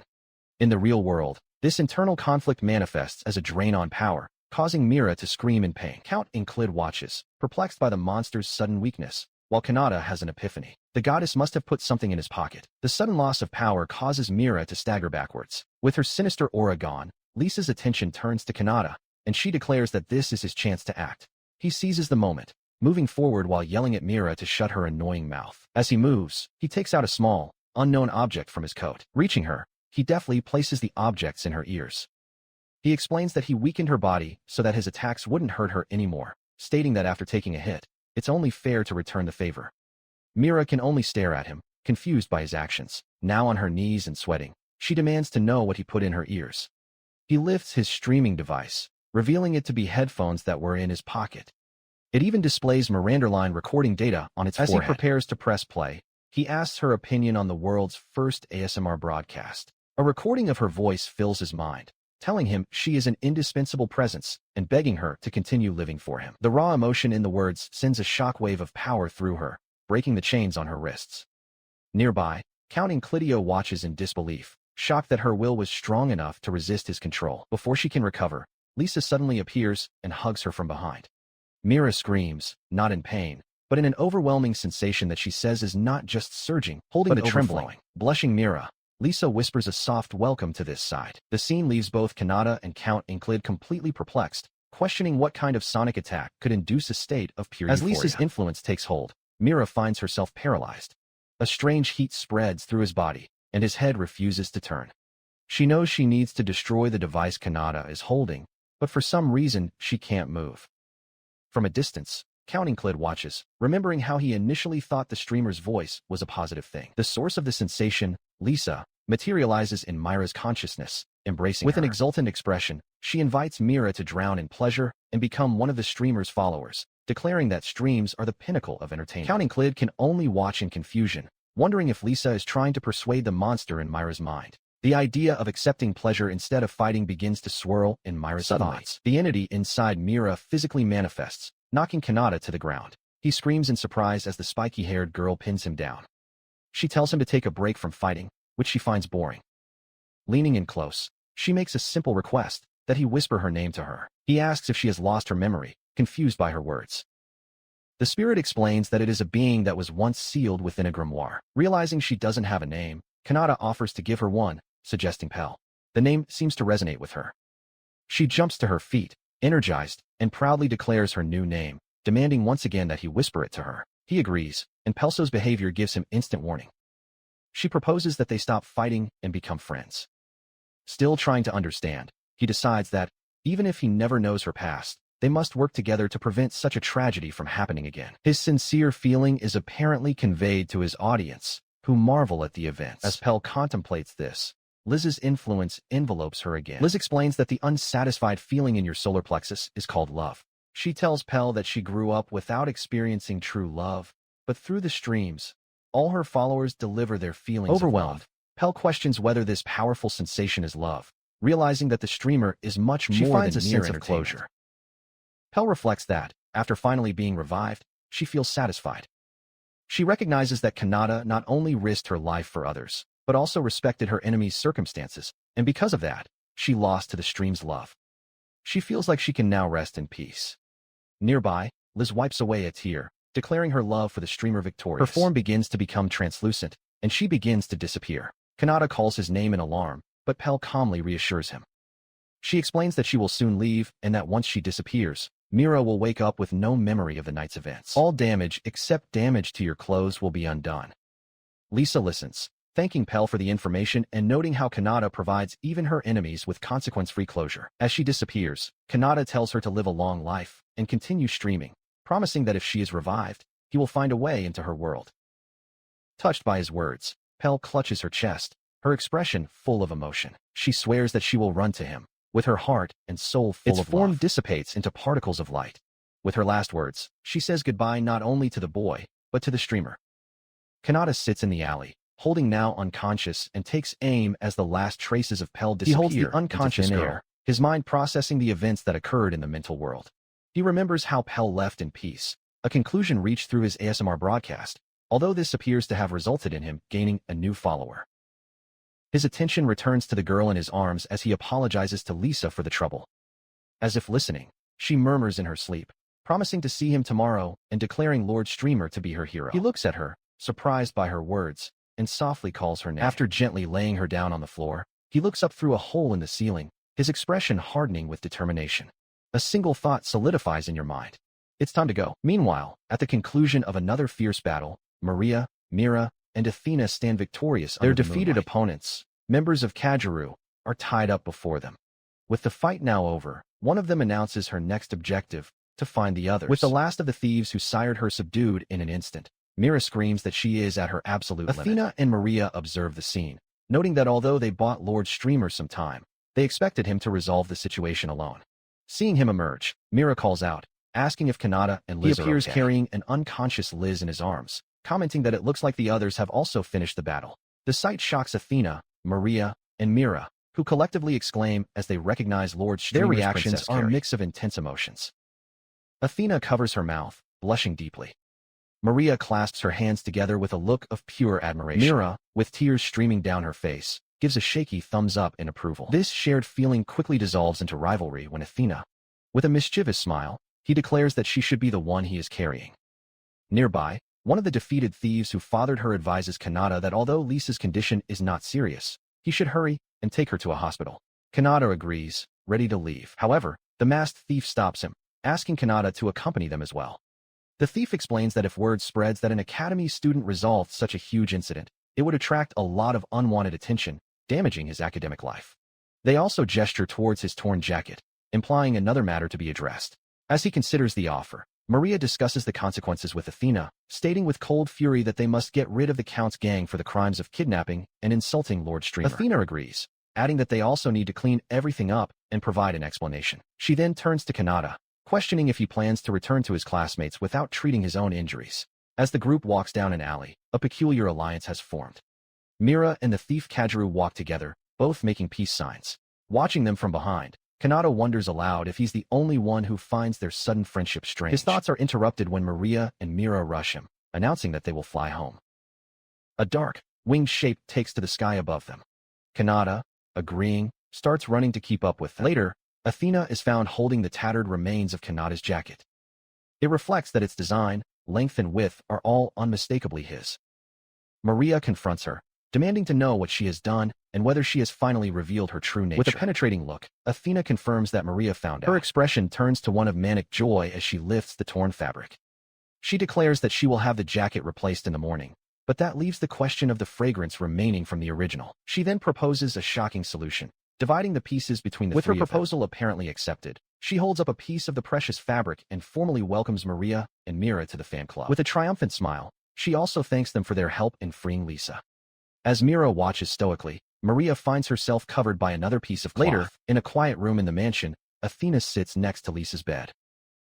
Lisa, awake and lucid, insists that Athena has no reason to apologize. Athena then updates the Count and the bandits. Although they are not in the best shape, they did not suffer fatal injuries and will face a fair trial once they recover. Lisa continues, her voice firm, taking full responsibility for the events. She declares that neither Lord Streamer, who exposed her family's corruption, nor Athena, who sheltered her, are guilty. The blame, she claims, lies with her own family and her own naivety. Moved by her friend's conviction, Athena suddenly pulls Lisa into a tight hug. Lisa stutters in surprise, but accepts the hug, as Athena prepares to make a heartfelt statement to them all. She moves away a little, holding both of Lisa's hands. Looking her straight in the eyes, Athena sincerely thanks her for coming to rescue her. From the doorway, Maria and Mira silently observe a satisfied smile spreads across Lisa's face. She laughs, admitting she has no memory of the previous night's events. Her doll is a wreck, and her badge and device are broken, but despite her weakened state, she feels an immense sense of accomplishment. Seeing her friend's exhaustion, Athena tells her to sleep well, promising to return later. As Lisa drifts off to sleep with one last word of thanks, Athena silently reflects that her friend must be tired, just as she was after one of her all-night streaming sessions. Leaving Lisa to rest, Athena joins Maria and Mira, who are now dressed in maid uniforms. She notes the time, commenting that the graduates should start soon. Suddenly, a familiar voice booms from your device. Hello? Time to stream. Athena recoils in shock, spilling her drink, utterly perplexed as she believed Lord Streamer was asleep. Your mind comes to an alarming conclusion. Could it be that he's broadcasting from inside his own mansion? The terrifying possibility makes her jump out of her chair. If that's the case, she declares, she needs to go to Kanata's room immediately. Before she can run away, she is stopped by Maria and Mira.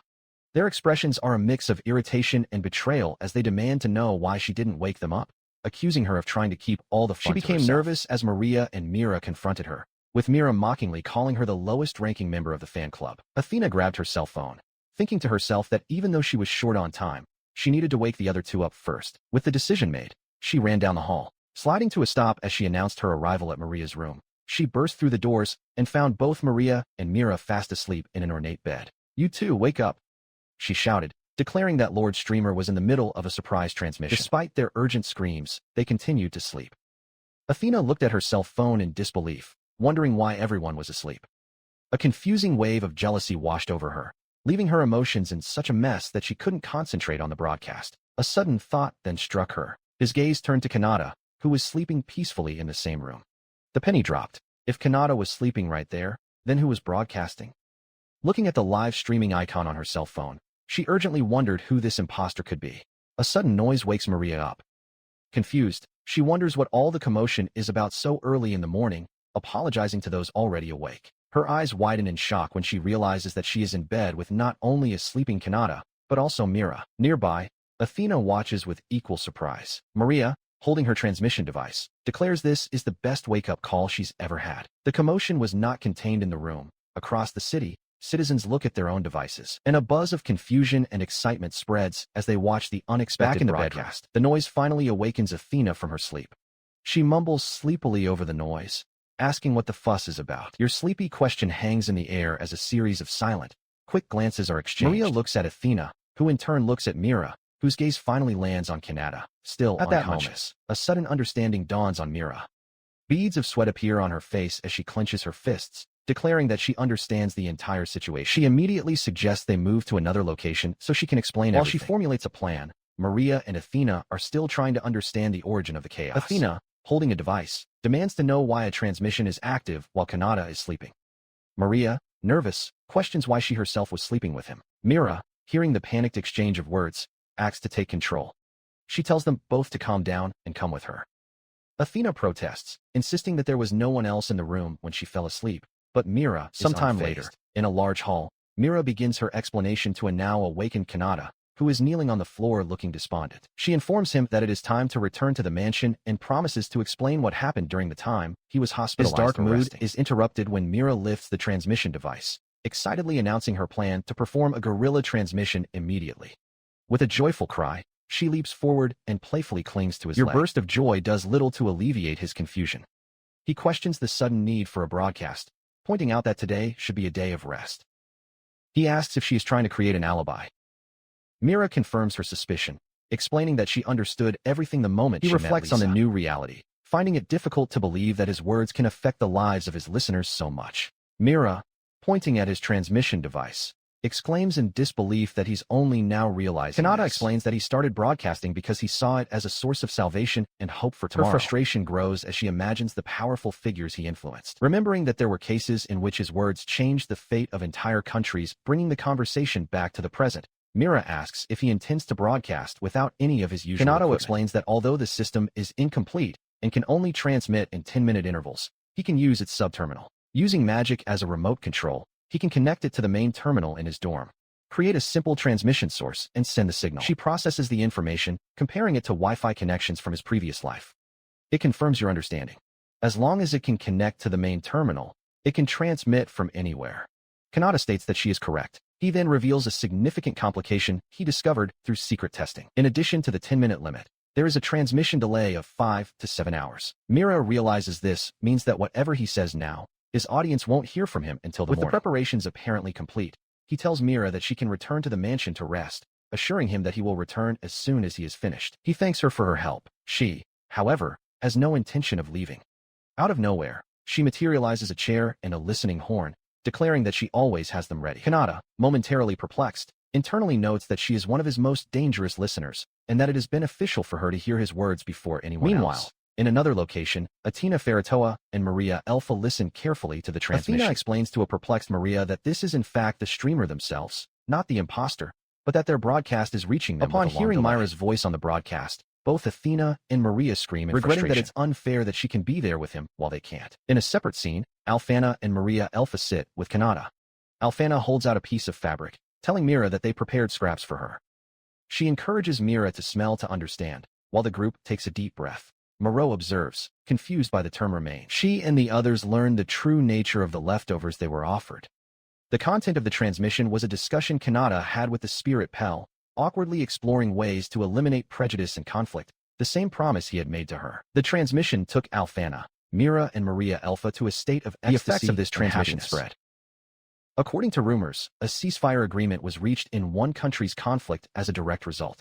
While some dismissed the broadcast as a childish fantasy, others took it seriously, their hearts full of gratitude. For Alphana and Maria Alpha, the experience was overwhelming. Having completely lost themselves in the essence of the broadcast, the live had already ended before they even realized it, leaving them passed out from exhaustion. Athena, having missed the event, decided to listen to the file later. But her focus quickly shifted to the immediate problem of the bed, and she let out a cry of frustration. Her agitation boiled over when she confronted the other two, demanding to know what Kanata had done to them while they slept. Alfana and Maria insisted that nothing had happened, but their continued happy laughter only fueled Athena's anger, who screamed that there was no chance of that being true. After finishing the broadcast and taking a shower in the mansion, Kanata was completely exhausted. Moreau found him dozing in a hallway, exhausted. As the other girls' voices designated his sleeping form as a sacred place, Mira decided she needed to move him, worried that he would catch a cold or be attacked by Count and Klit's daughter. With a grunt, she lifted the sleeping streamer. While charging, she admitted that her own fatigue was at its limit after moving all day. She noted that her room was on the 3rd floor of the east wing, the same as Maria's, but her thought was lost. Deciding to rest for just a moment, she laid him down on the nearest bed, planning to take a quick 30-minute nap before heading to her own room. Soon she fell fast asleep next to him. Sometime later, Athena burst into the room, shouting for the two to wake up, announcing that Lord Streamer was beginning another guerrilla broadcast. She then explained the situation to the others who had gathered, Mira and Kanata. Both exhausted, they didn't realize they were in the wrong room and simply fell asleep. Hearing this, Maria Elfa approached Mira. She stated that if it had been any other room than hers, Kanata would have been severely stigmatized. With a gentle expression, she told Mira that everyone makes mistakes, and the important thing is to learn from them, before leaning in close. Please do the same thing to me next time too, she asked, her true feelings leaking out and leaving Mira completely perplexed. As the tense morning unfolds, Athena Ferrato announces her departure, leaving the rest of the matter to Alfana and Maria Elfa. Nearby, Mira shudders and starts to walk away. His silent retreat turns into a sprint down the hallway. Maria Elfa, with an alarmed expression, sees the fleeing murderer and calls her name. Suddenly, Kanata comes out of a nearby room, her clothes in disarray and her face filled with panic. He screams that it's all just a misunderstanding, frantically questioning why he was sleeping in Maria's room and apologizing profusely. As he bows, Alfana and the others try to calm his frantic explanation. The Maria Elfa watches Mira disappear, correctly assuming that the young assassin must have sensed Kanata's presence and fled. What is he doing? What is he doing? What is he doing? What is he doing?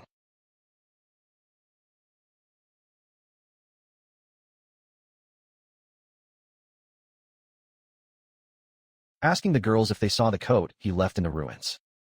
On the floor nearby are the tattered remains of his uniform. Athena quotes a common saying about even the most skilled making mistakes, although Alfano appears not to know. With a confident smile, Athena dismisses his concerns, informing him that a soldier is already looking for the coat. She then smoothly changes the subject, suggesting that everyone eat breakfast while they wait. The others readily agree. As the group walks away, Athena looks back at a nearby building, just as a bat-winged carriage takes flight, noting to herself that their timing is perfect. Later, Kanata is stopped by his friends, Ron and Thomas. They ask where he was the night before, explaining that they were worried about him. Before the flustered Kanata can respond, Athena intervenes. She calmly makes up a story, stating that he was looking for parts in the artisan district for the magical device Lisa gave him. With a sly wink, she thinks to herself that it is a wife's duty to get her husband out of any jam. Walks alongside Kanata, explaining that he has been in her car, while Ron and Thomas head towards the dragon-drawn carriages that await them. Leaning in close, she whispers her gratitude, thanking him for saving both her and Lisa. Kanata seems surprised by her proximity and her words. Elsewhere, Mira addresses a group of new soldiers, announcing that their next training will be to overcome drowsiness. She declares her intention to ask Kanata to be a temporary instructor for them, and he readily agrees, saying that she can count on him for as long as she needs. As they say goodbye, Athena promises Kanata that she will visit him in the royal capital. His gaze then changes, a flash of irritation crossing his face as he watches Maria and her friends happily occupy the seats. She turns back to him, her expression intense as she brings her fan closer to his face. She explains that her long life as a noble has made her lose touch with a normal lifestyle, and so she wants to stay in her dormitory. Kanata, nervous, he dismisses the idea as a joke, suggesting that the royal family's accommodations would be much more suitable. Moving closer until their faces are inches apart, she counters his suggestion. She insists that staying with him is the only way to learn about his way of life, an experience that would connect her to the politics of the principality. With a blush on her cheeks, she fervently asks if he will let her stay with him. He stutters, caught off guard by her intensity. Internally, he marvels at her dedication, believing she would sacrifice her own comfort for the good of the principality. Overwhelmed, he agrees, promising to make sure her room is clean before she arrives inside one of the carriages. Maria seems completely disappointed, questioning why the boys and girls must travel separately. Moments later, two carriages pulled by dragons take flight, leaving the academy. In the other carriage, Kanata sits with Ron, taking notes. He reflects on his time in the Principality of Randall, telling Ron that the people he met there made him realize many things. He continues his thoughts, admitting to himself that despite his time in this world, he is still quite inexperienced. He explains to Hong that it was through meeting people who love his streamer persona and those who recognize him simply as Kanata that he grew up. He previously believed his streaming activities were the most important thing, content with mediocrity, as long as he could become famous as a streamer, without needing to evolve as a person. This belief came from his ancient world, where he understood that newcomers should be sociable, a stark contrast to his own nature. He remembers an attempt at collaboration, a memory interrupted when a voice calls his name. The voice belongs to the angelic figure, who observes Kanata's recent journey inside a crystal ball.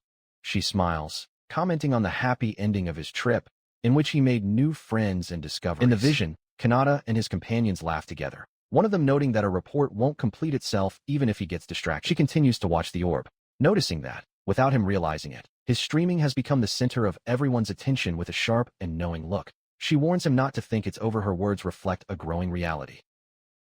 The influence of his broadcasts was observed changing personal opinions and calming conflicts. This popularity has tangible economic effects, evidenced by successful merchandise sales and increased tourism in the places he visits. The phenomenon has become so significant that academics have begun to formally analyze its power of influence. This widespread influence changed his own focus. As a goddess, she admits that although Athena's plan to gain unlimited magical power initially stole her attention, she is now captivated by how Kanata, an outsider, is fundamentally changing common sense and concepts. She eagerly awaits to see what he will do when he is truly conquered. She scoffs at the very idea, however, declaring that winning him over is an impossibility. With a triumphant expression, she reveals the reason. The power he imposes is the same power she granted. Meanwhile, in another part of the world, two of his followers are talking. A man tells his companion, Anise, that her face is too relaxed as she daydreams about how Mr. Streamer is wonderful. Lost in her thoughts, Anise clasps her hands and begs her lord to hurry and come to her, especially if any danger befalls him. A large, imposing building, marked with a cross, stands beneath a clear sky, its purpose inside unknown. One of his rooms, a small creature with a TV head awakens with a yawn. She comments on the dustiness of the place, but declares it a paradise. Looking at Kanata sleeping soundly on a bed, the creature reflects that things will be much more fun if he finds more obsessive, Yandere-type followers. Royal capital, a city that should be a bastion of security, an unsettling tension hangs in the air. Lady Shows and her demonic entourage observe the scene, noting that the streets are filled with hungry, obsessive figures waiting in anticipation. They all long for Kanata's return, and their excitement is a palpable and dangerous force. Far from the hustle and bustle of the city, the angelic figure reclines, with a playful smile on his lips. She wonders aloud if anyone has started to take action yet, expressing her delight that the days ahead promise to be far from boring. Dangling a pair of cherries before him, each containing a perfect miniature image of Kanata and Maria. She seems to anxiously await the impending chaos. Her gaze then changes, focusing intensely on a small globe in her hands. Within it, an image of Kanata stands out, an otherworldly figure now known only as the Streamer. Kanata explains his recent whereabouts, stating that while his friends returned to their duties and Maria tended to hers, he escaped to a brothel. At that moment, Kana and Mira appear. Kana greets him happily, asking if his time in the Principality of Handel was fun, while Mira praises his plan to avoid being discovered. Kana continues, apologizing for not finding him sooner. She explains that she had forgotten that the brothel was holding a customer appreciation festival, which resulted in her request for time off being denied. Her expression turns dark as she reminds him that they had plans to eat together that night. She clings to him, expressing her disappointment at having to leave but her joy at having seen his face. She then suggests that instead of lunch, she wants to visit him as his client. In the background, Mira watches as an expression of pain, muttering to herself about the difficulties of being a working member of society. As Kana walks away, she encourages him to do his best at work, calling him an innocent soul. A confused Kanata begs her not to go, but his attention is quickly caught by Alfana, who is nearby. He apologizes to her, explaining that a lot has been building up and he really needs to get it off his chest. Alfana, blushing, agrees, thinking to herself that this must be what is known as a date. Now sitting at an outdoor cafe, Mira snacks on a snack, misinterpreting Kanata's words about things piling up. Kanata, meanwhile, works on a report, telling the fan that although his work is due next week, he doesn't have to do it right away. Alfana protests, asking if he intends to provoke her after she waited so long. Myra's imagination goes out of control as she envisions Kanata and Alfana engaging in various forms of intimate training, escaping from ropes, sharing a single chair, and even brushing each other's teeth. She clutches her head in distress, wishing she could just abandon all logical thought. His fantasies intensify further into self-defense training and counter-assassination training. which appears to be nothing more than a massage. Overwhelmed by her own thoughts, Mira finally snaps back to reality, shouting an apology to Alfana and declaring that she has finished her report. The real scene is much calmer. Alfana sits with composure, reminding herself that, as the saint, she must remain formal and proper before Mr. Dreamer. Kanata simply thanks her for waiting, and she assures her that everything is fine. He takes a sip of his drink and brings up the subject of the incident in the park, specifically the case about Belle.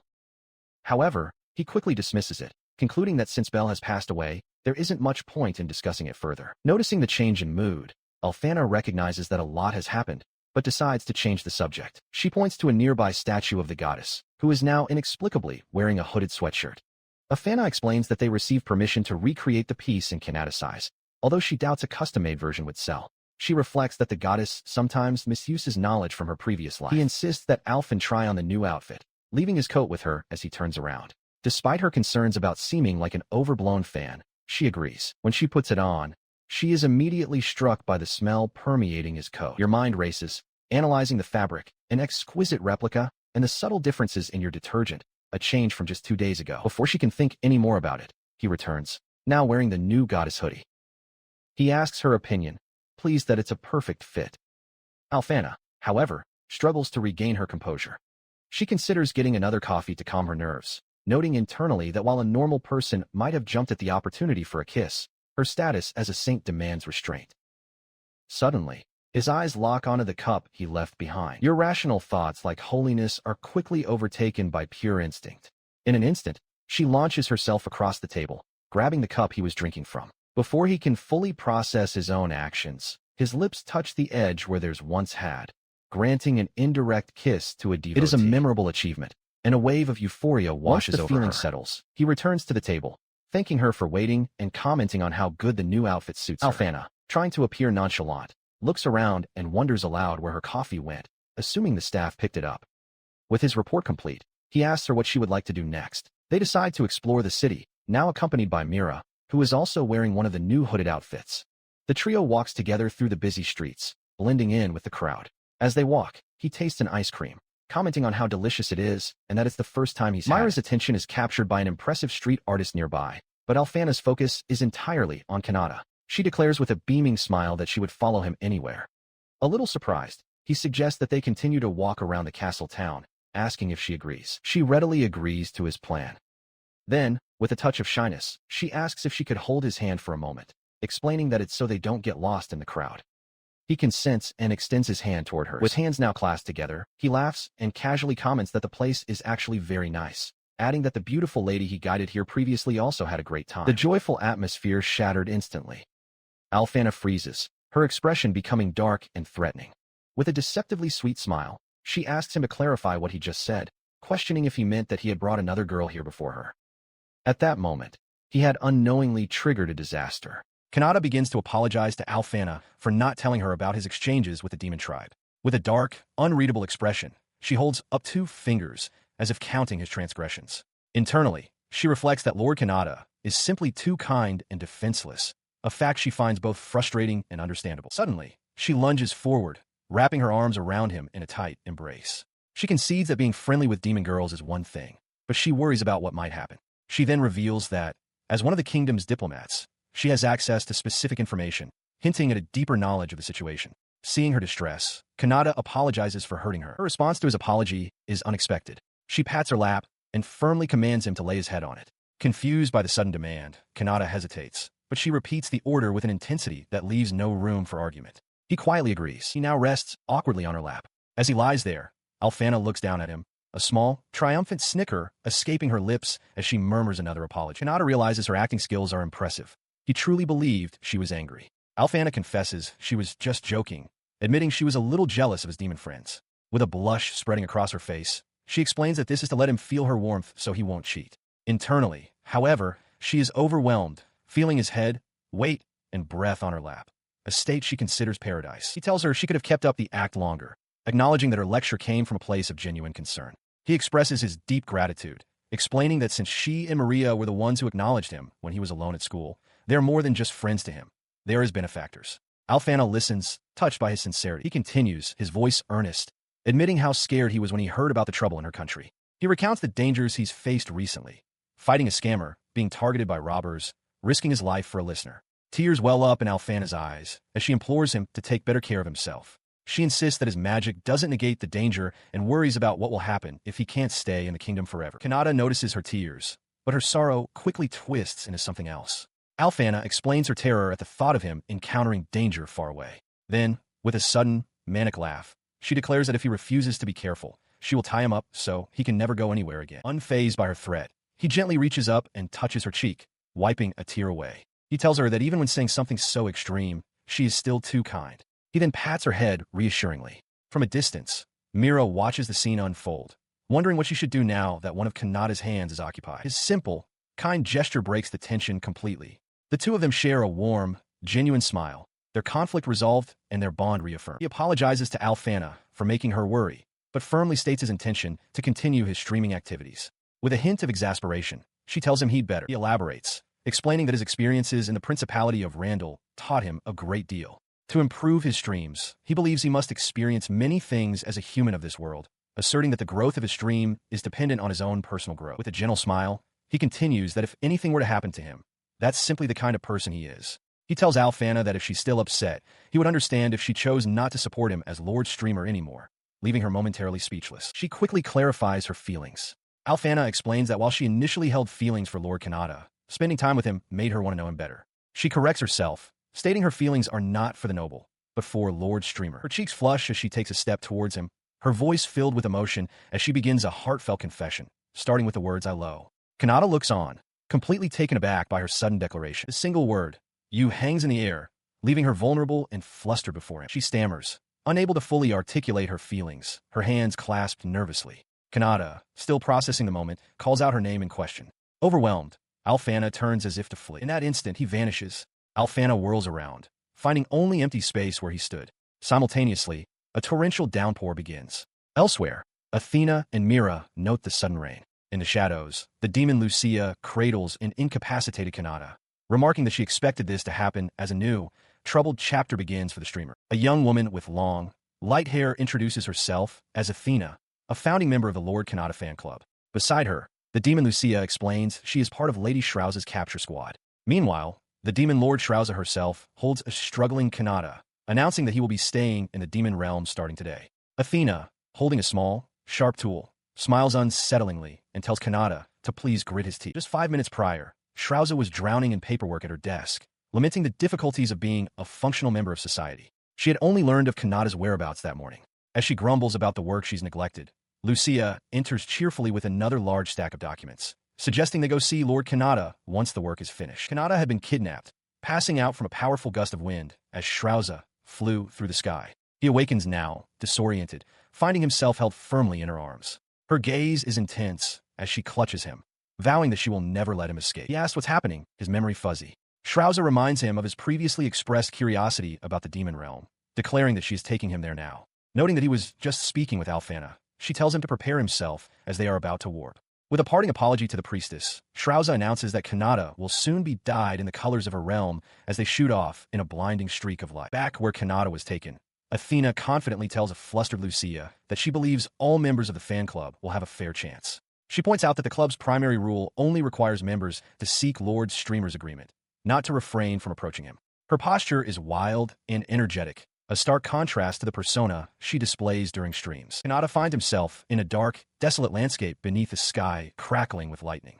Strange, gnarled buildings, the terrain, and various demons, including Kikiki on a broomstick and a winged lega, fly through the air. He stares out, realizing this is truly the demon realm. Having landed on a craggy path littered with massive skulls, Shrouza gestures expansively. She formally welcomes Kanata to the realm in which she resides. He can only look on, utterly overwhelmed by the menacing scenery. She then introduces him to one of her subjects, a towering, muscular demon with a single eye in the center of its forehead. Kanata recoils, recognizing the creature as a Cyclops, a monster common in video games. Shrouza nonchalantly explains that the Cyclops is her guest, someone she met while in the capital. A flashback reveals the truth of their acquaintance. Earlier, Shrouza had fiercely intimidated the terrified Cyclops, ordering him to hide her true identity as the demon lord from her guest and to act differently around him. After he agrees, she instructs another demon to tell Lucia to come to the castle when she arrives. Returning to the present, Lucia approaches Kanata. When he asks if she's permitted to enter the castle, she concocts a lie, claiming to be Shrouza's childhood friend and the chief financial officer of the Demon Lord's castle, currently on holiday. Kanata, impressed by such a trustworthy-sounding position, seems to believe her. Lucia then turns and formally announces her return to Lady Shrouza. She and Shrouza observe as a new demoness in a dark gown gracefully introduces herself to Kanata. With a flourish, she presents herself as Rushaya, a succubus from the Office of External Affairs. Rushaya notes that it seems Lady Shrouza has calmed down and suggests it's time for their guest to change into something more presentable. She adds with a smile that her hobby is listening to Lord Streamer, prompting a scowl from Shrouza. She beams at Kanata, thrilled to finally meet the famous Lord Streamer. Rushaya encourages him to feel comfortable and speak with her frankly, explaining that she gets along well with the other members of the demon tribe. She confides that people often said she acted more joyful around others, and now that Kanata has praised her, she feels she can continue behaving this way. As Rushaya continues to fawn over Kanata, Shrouza's face contorts with irritation. She puffs out her cheeks and clenches a fist, unable to hide her growing jealousy. Later, at a dining table, Kanata finishes his meal. Despite the grotesque, amorphous appearance of the creature he was served, he politely thanks his hosts, declaring it was delicious. He expresses his astonishment at being invited to dine at the Demon Lord's table. Shrouza clarifies that it's all thanks to his suggestion to end the war, explaining that the Demon Lord began to act after listening to his streams. Kanata, flustered, apologizes for disrupting their meeting, but admits he must refrain from discussing the demon realm, wondering if his viewers' opinions have changed drastically. Shrouza rises, announcing an urgent work discussion and promising to return shortly. As she leaves, Rushaya approaches Kanata again. She whispers that it's rare to have proper guests, as they usually only see adventurers. As a succubus, she confesses, she finds a streamer far preferable, as she can't resist the urge to squeeze out his infinite magical energy. Her intentions become frighteningly clear as she and other succubi surround the overwhelmed Kanata. Leaning in close with a wine glass in hand, Rushaya makes her proposition. If he desires, she and her friends could engage in a little energy exchange. The overt proposition is too much for Kanata, who feels the stimulation is too strong to bear. He cries out Rushaya's name in a panic. She fans herself, claiming the conversation has made her hot and bothered, and asks him to help cool her down, framing it as healing the succubi. Kanata desperately protests that he is still an underage student. Suddenly, a light-haired demon appears, effortlessly lifting Kanata into the air. The newcomer greets him as brother from the capital, reminding Kanata that he was the one who took Agila. As Kanata reels from the shock of floating, Shrouza lands on a nearby balcony with her winged familiar, Guru. She glares at the intruder, growling furiously for him to think about his timing and questioning why he's interrupting her talk with Kanata. She grabs the demon by his collar, getting face-to-face with him. He smirks, asking why he would want to meet her without a reason.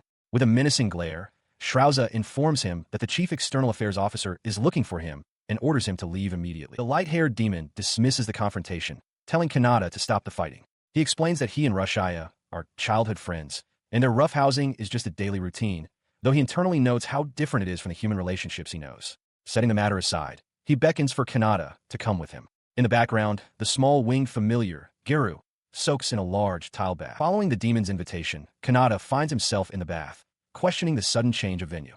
The small familiar introduces himself as Garura, an executive officer of the Birdman race in the Demon Lord's army. Panicked, Kanata tries to maintain his cover, claiming to be a simple student who booked the entire bathhouse for himself. His lie is cut short as the light-haired demon moves in close. His face inches away and correctly identifies him. Kanata, the streamer, aren't you? The risk of being exposed has become a reality. The four-horned demon confronts Kanata, dismissing his frantic denials of being the streamer. He explains that upper-class demons can perceive magic power, and his own suspicions were confirmed after the stream in Aurora.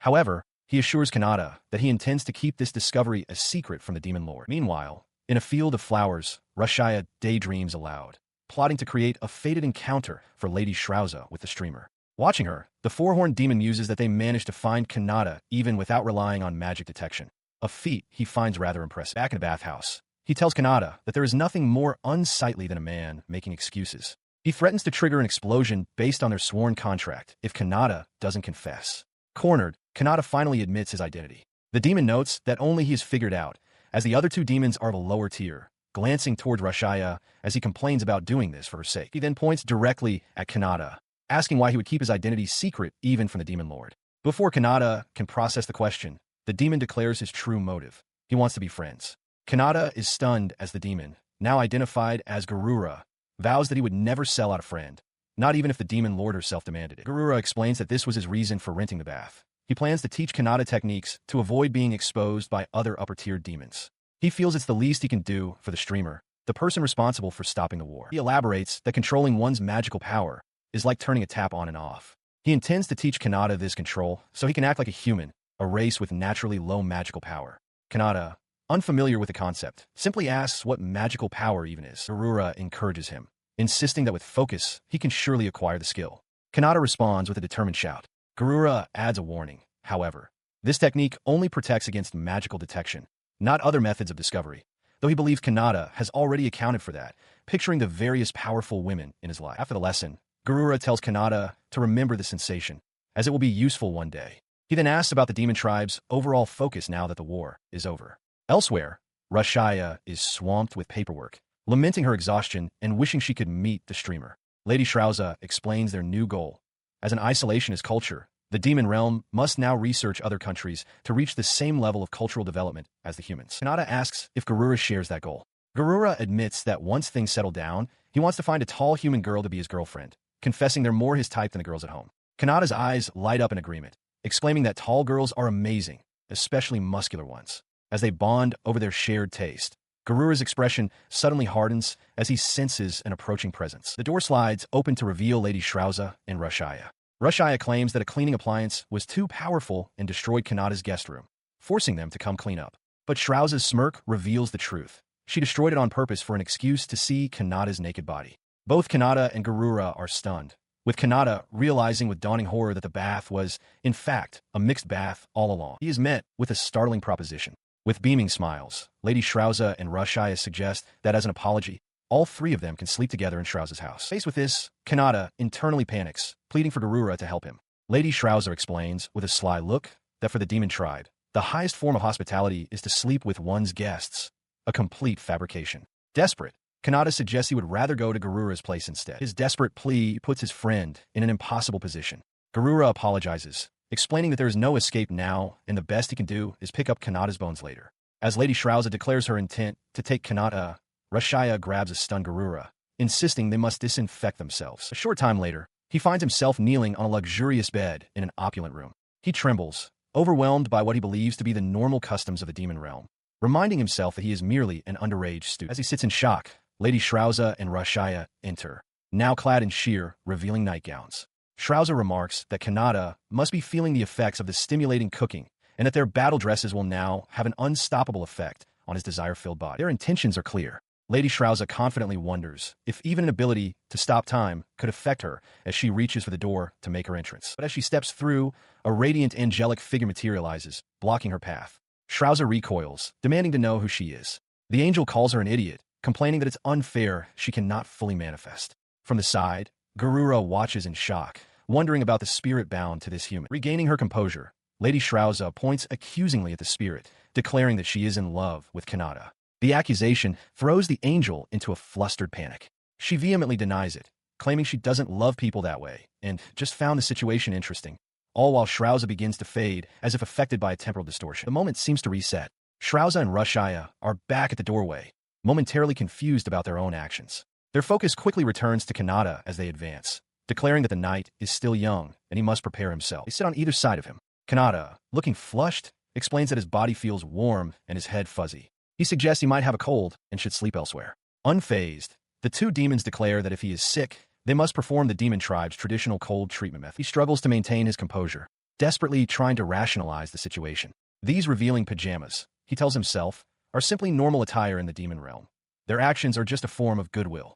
But as Lady Shrauza and Rashaya press closer, their whispers are anything but innocent. They claim this is how the demon tribe gets rid of bad bacteria, urging him to do his part. The overwhelming assault on his senses pushes him to a breaking point, and he feels his sanity beginning to fray. The question hangs heavy in the air. Will his sense of rationality hold in this battle of wills, or will the seduction of the Yandere demon girls prove victorious? His flushed, panicked expression stands in stark contrast to Rashaya's confident, alluring gaze. Elsewhere, under a starry sky, Lisa clutches a cross with fervent devotion. She prays that Lord Kanata will not be sullied, understanding that tonight will reveal the results of this momentous battle. Her prayer is rooted in a strict code, the very first rule of the fan club.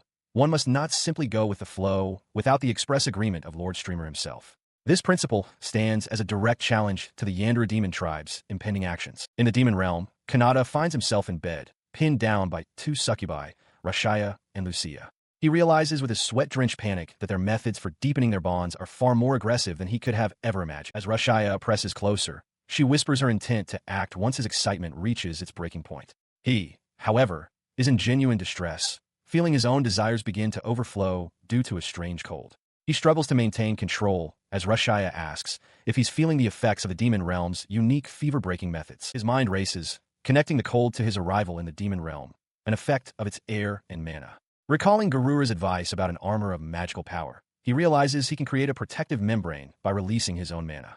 He focuses, successfully repelling Rashaya's influence. To fully calm his mind, he pictures his mother, and the mental exertion causes him to promptly fall unconscious. An hour later, Kanata is sound asleep. Lucia asks Lady Shrauza what their next move should be, while Rashaya notes his strange breathing from before. Concluding there's nothing more to be done for now, they decide it's best they go to sleep as well. But rest does not come for him so easily. As a succubus, Rashaya's attacks don't cease simply because they are sleeping together. She looms over his unconscious form, ready to continue her assault. Her advance is halted by Lucia, who questions the point of their hard work if Rashaya acts alone. As Kanata rolls over, Lucia reflects on her tribe saying, to be bound to the one they love. Lady Shrauza appears, coolly stating she doesn't mind being the second lady, viewing this as merely a first try. She declares herself the light of the demon tribe, a revolutionary force, and announces that she will begin preparations.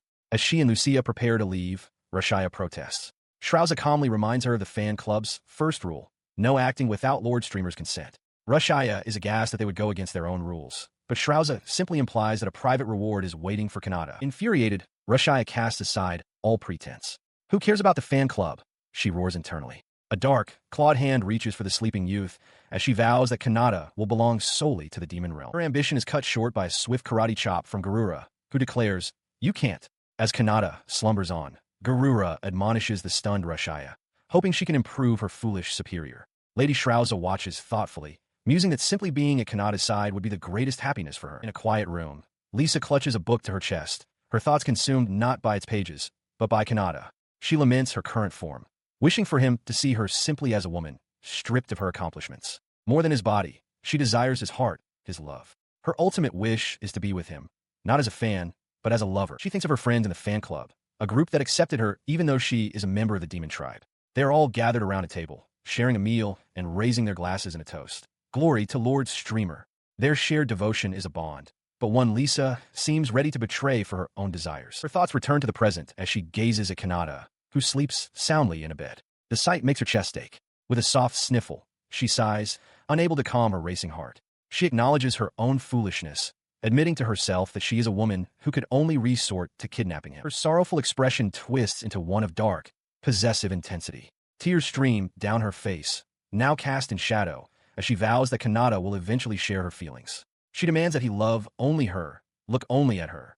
His sleeping face, she thinks, belongs to no one else and will, one day, be hers alone. Leaning over him, she whispers her affections repeatedly, a mantra of I love you. She decides to be patient, just for tonight, and resolves to simply hold him tightly as he sleeps. As the night passes, two angelic figures observe from another plane, one expressing immense relief that the mortal realm remained peaceful and that nothing terrible happened. The next morning, Kanata walks towards the school's back door, letting out a large yawn. He wonders aloud why he fell asleep, and Shrauza, walking beside him, chides him for yawning. He turns to her, noticing the dark circles under her eyes. Concerned, he asks if she's all right.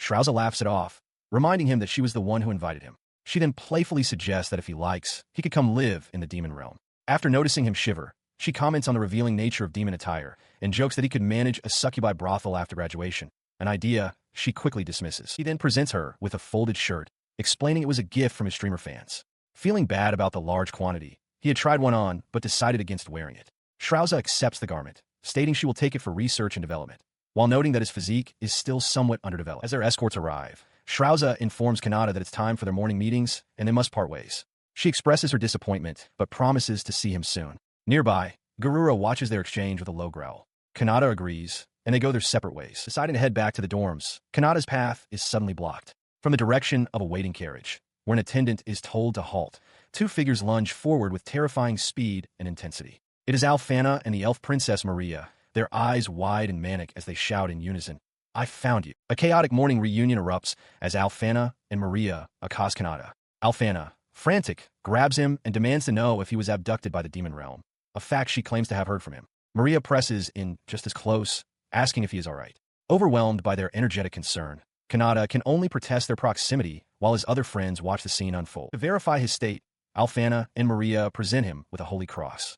They explain that the relic can only be held by those who have maintained their purity. If touched by one who is unworthy, it will shatter. With bright, confident smiles, the two girls hold the cross together. Kanata watches from a distance, perplexed, as nothing happens. His purity seemingly confirmed, Kanata is left bewildered as Alfana and Maria cheerfully skip away, promising to see him tomorrow. As a carriage departs in the distance, the two girls collapse in relief.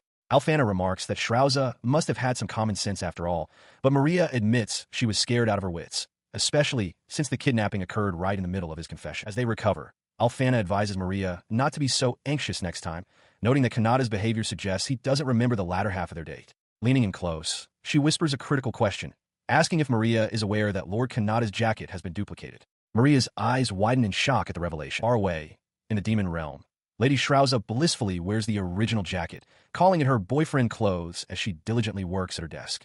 Her subordinates, Lucia and Kikiki, ask for her next task. Shrauza, focused, asks about the leftover work from a week prior. They are stunned, informing her that she finished it all instantly, without even eating. She simply pats the jacket, crediting it for her newfound power. She's stunned by her own efficiency, realizing it is already nighttime. As Lucia announces she will be retiring for the evening, Shrauza is suddenly struck by a realization. It's time for the stream. At that very moment, Kanata sits before his monitor, preparing to go live. He announces his return to the usual schedule, reflecting that while it has only been a few days, it feels like a long while since he last streamed from home. His return to the airwaves is met with intense emotion. Alfana and Maria watch the stream, tears welling in their eyes. Alfana is so moved she has to cut her memorabilia in two, while Maria declares the stream amazing.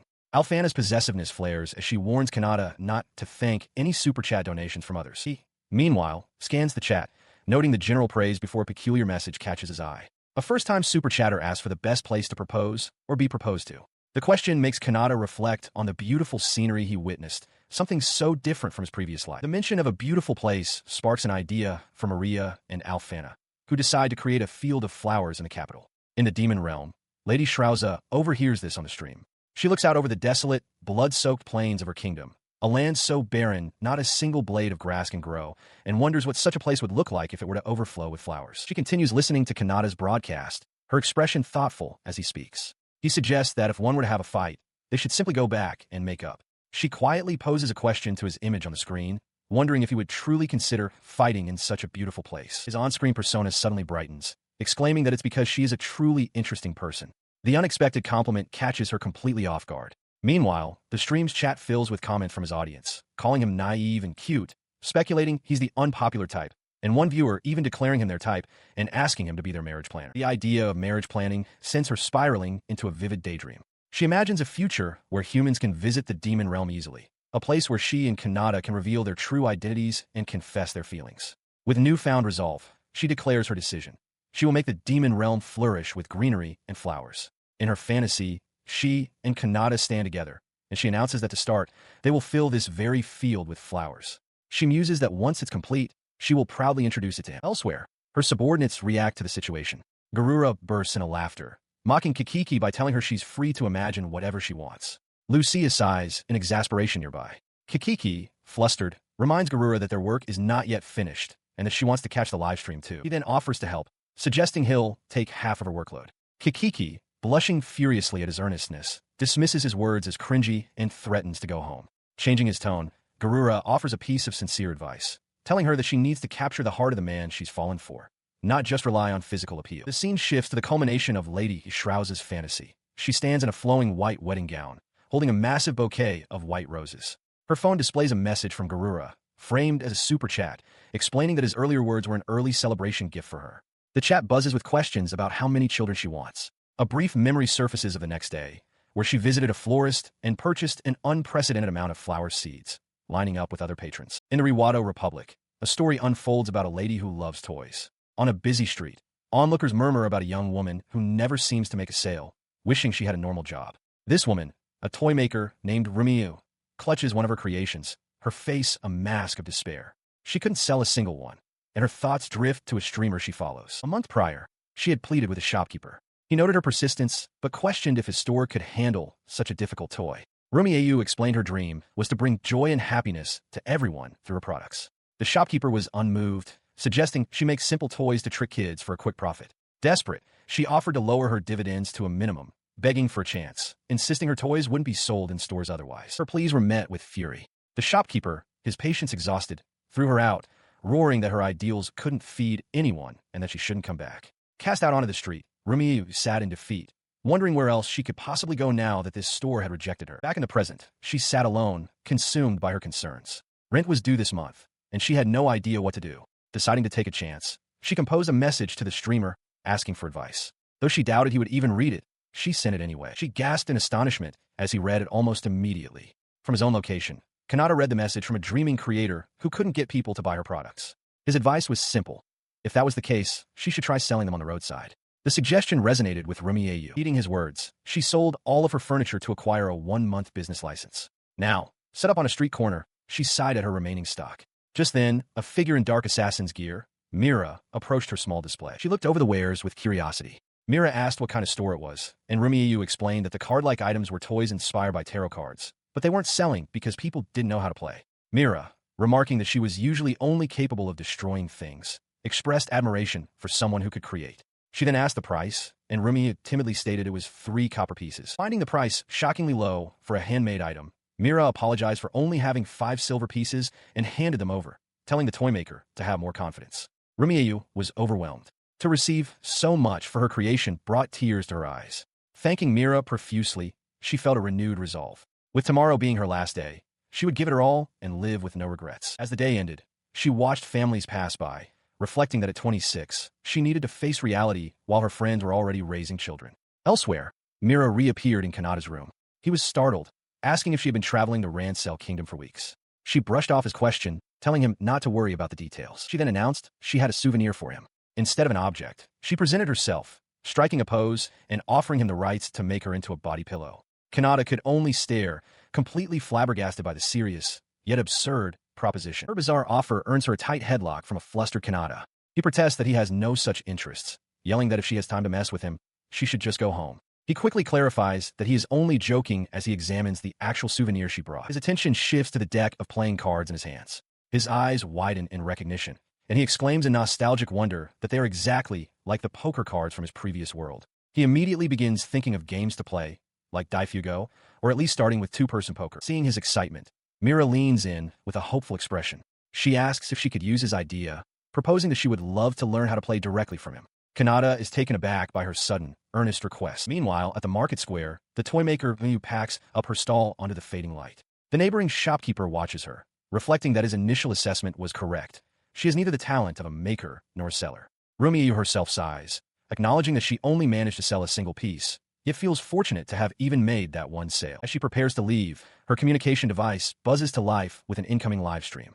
Her eyes widen in surprise as she realizes the stream is broadcasting from the very same location as the Aurora stream she witnessed before. This is a genuine, live event featuring the masked streamer, Princess Alfana, and Lady Maria. Her attention is drawn to a new figure on the screen, a woman in a fox mask who introduces herself as a guard. The guard announces that to ensure the princess's safety, the stream will be conducted with the 4 of them. Rumiyu watches, intrigued by the rare evening broadcast, as comments from other viewers flood the chat. On the stream, Princess Alfana waves cheerfully to the audience. She announces that her guard gave her a souvenir today, then realizes with a start that she forgot to ask where the guard got the distinctive mask she's wearing. The streamer then steps forward, capturing the audience's attention. He declares that the topic for the day is playing with this fun toy. The chat immediately reacts, with some viewers wondering if it's just a toy to coax children and others simply enjoying the stream. He holds up the deck, stating that while he doesn't know their proper name, he will simply call them cards. Rumiyu, watching intently, hears a viewer dismiss them as just a toy. The streamer seems to hear this too, countering that he will enlighten them on what a good toy is, something that can rekindle the spirit of childhood in adults. With a flourish, he announces the start of his game session. Within a grand estate, the masked streamer sits at a table with Alfana, Maria, and Mira, preparing for a game. He explains the rules of Old Maid, detailing how 53 cards are dealt and pairs are removed. The ultimate goal is to avoid being the last one holding the single unpaired card, the Joker. With a flourish, he reveals the Joker card, announcing that for this round, it begins with him. As the game progresses, Maria deftly plucks the final card from his hand. With his cards gone, the streamer declares his victory. The entire scene is broadcast on a device, where an unseen viewer marvels at the psychological battle unfolding, finding it surprisingly interesting. Having received the Joker from Maria, Alfana holds the card to her chest with fierce determination. She thanks Maria for entrusting it to her, vowing to see her well done. The streamer, watching them, is perplexed by their intensity, wondering if they've misunderstood the simple premise of the game. 2 rounds later, the game has escalated. Maria throws herself backward in a dramatic display of defeat, letting out a cry. Alfana urges her to stop, reminding her that they are friends, not enemies. Meanwhile, the audience watching the stream is captivated, finding the unexpected developments incredibly exciting. With Maria eliminated, only Alfana and Mira remain standing. Alfana calmly addresses Mira, suggesting they decide the victor. The air grows thick with tension as the others watch, their bodies rigid with nervousness. Her expression is one of intense focus. As Mira reaches for a card, a single bead of sweat trickles down Alfana's temple. Mira's hand closes on a card, and she pulls it free with a confident declaration. "I've got you." Mira triumphantly completes a pair, but Alfana reveals her deception. She explains that her specialty is water magic, and she had secretly made the left card cold and sweaty to the touch. Mira realizes she was tricked. From the side, the streamer acknowledges Alfana's well-played strategy. Her ruse successful, Alfana is suddenly embraced by an ecstatic Maria, who congratulates her on a marvelous victory in defending the streamer. Confused by this interpretation, Alfana can only question it. Maria then suggests they rename the game Guardian.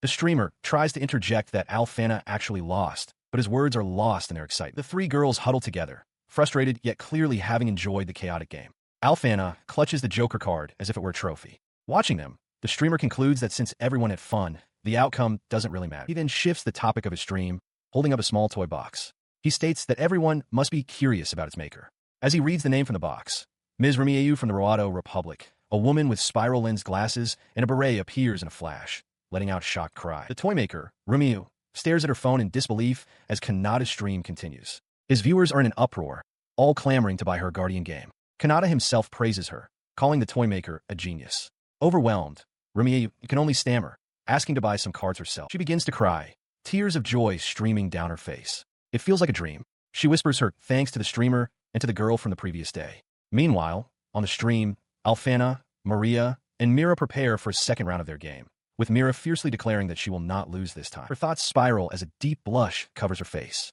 This is the first time a man has ever praised her work with such sincerity. A wild conclusion forms in her mind.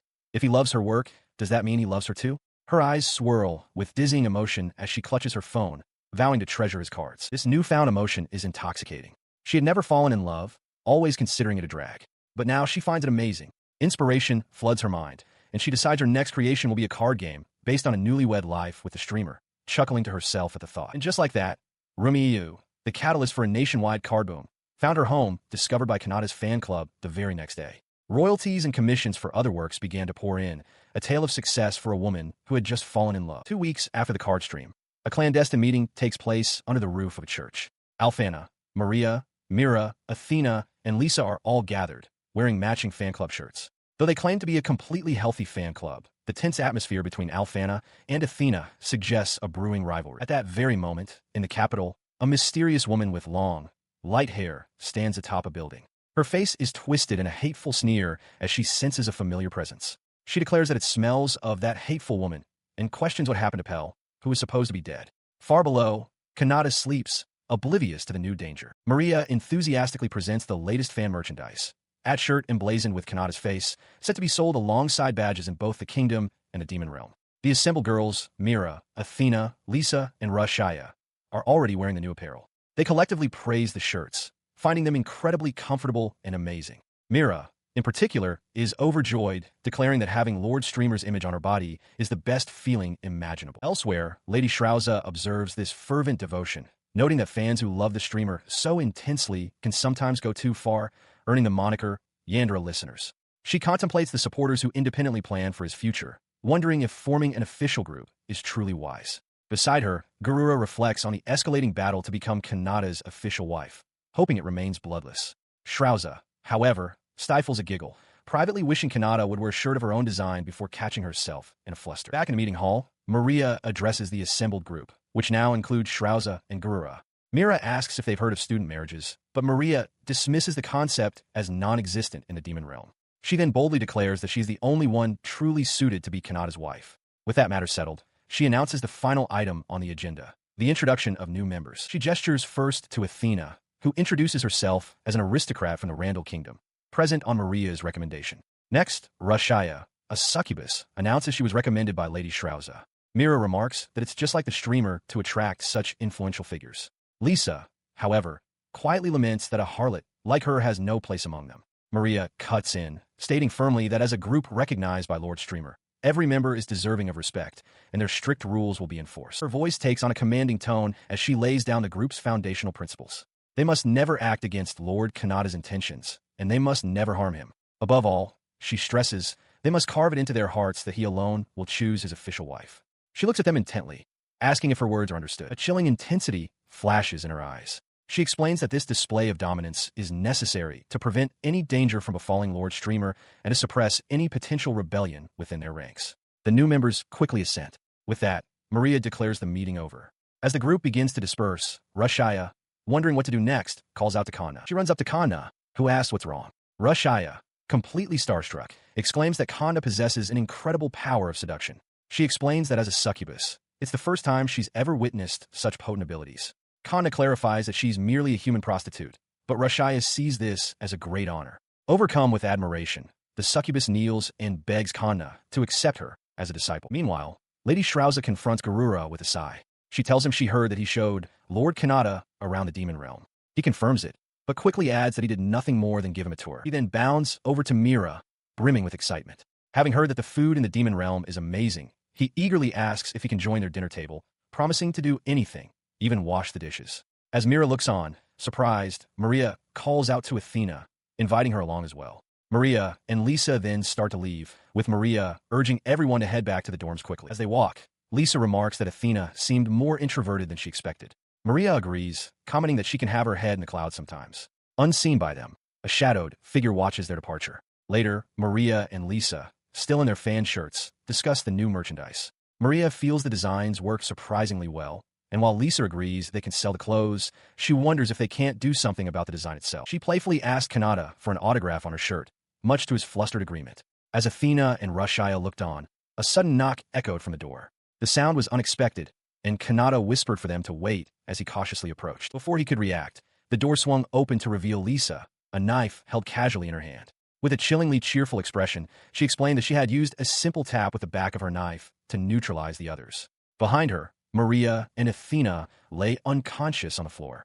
Kanata could only stare in disbelief, calling out their names in shock as Lisa assured him they were fine. He demanded to know why she was there, pointing out that she was supposed to be in the kingdom. Stumbling back, he pleaded with her to put the knife down before coming any closer. In response, Lisa simply dropped the weapon with a clatter. His mind raced, questioning how she could have possibly knocked on the door when he had erected a human-repelling barrier. With tears welling in her eyes, Lisa accused him of cheating, questioning how he could bring other women to his room when he had her. She insisted that she had just knocked them out. She moved closer, her face inches from his, her expression intense. She laid out her terms for forgiveness. Starting immediately, he was to stream for her and her alone. She demanded that he whisper softly into her ears every single night. With the knife now pressed against his cheek, he asked whose fault this situation truly was, wondering aloud if it was the Count's doing. Lisa vehemently denied this, her voice sharp as she declared it was his fault for making her sad. She added that, in her eyes, streaming to countless people was already a form of cheating. Suddenly, his expression hardened with a realization. He grabbed her face, startling her,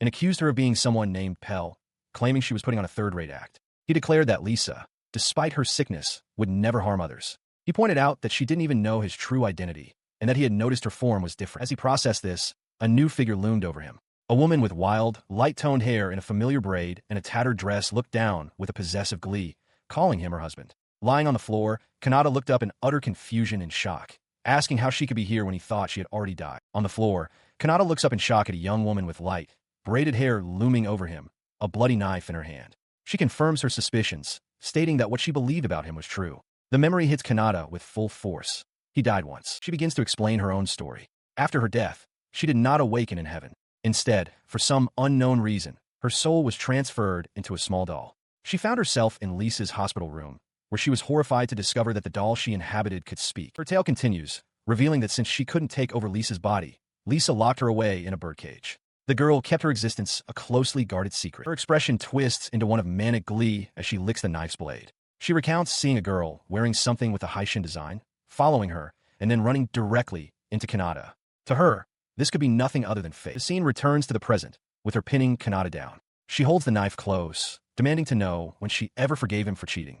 She insists he must look only at her to feel a love so powerful that it hurts, and questions if he was truly serious about his earlier talk of resting in peace. He shoves her back, trying to reason with her. He clarifies that the other two are just friends and that he and she are not even dating. She seems to twist his words, however, declaring that on top of forgiving his cheating, she'll just knock him out with a slap. Her mind flashes to a memory from the previous week, a dream in which his masked streamer persona knelt before her with a bouquet of flowers and proposed marriage. The vision fuels her intense conviction. She throws herself upon him again, her eyes wide with fervor. She proclaims that she accepts every word he's ever said, whether in dream or reality, because that is how she loves him. Terrified, Kanata can only think that she is the craziest person he's ever met. She then brings up something else he supposedly said in another dream just last night. Leaning close, she whispers that he told her he wanted to have kids soon. Kanata, sweating and aghast, vehemently denies it, shouting that he never said that. She ignores his denial completely, telling him to get ready and take his clothes off. Defeated and blushing with embarrassment, Kanata quietly agrees, asking only that she turn around. She happily accepts. He lunges forward, shouting in frustration as he uses body reinforcement to propel himself away. He knew she was going to pounce. Behind him, the Yandere fan clicks a device with a manic grin, while Maria and Alfana cry out in alarm. He sprints away, the Yandere fan in hot pursuit. He knows her eyes are only for him, and for now, he must do whatever it takes to lead her away from Maria and Alfana. Her threats escalate.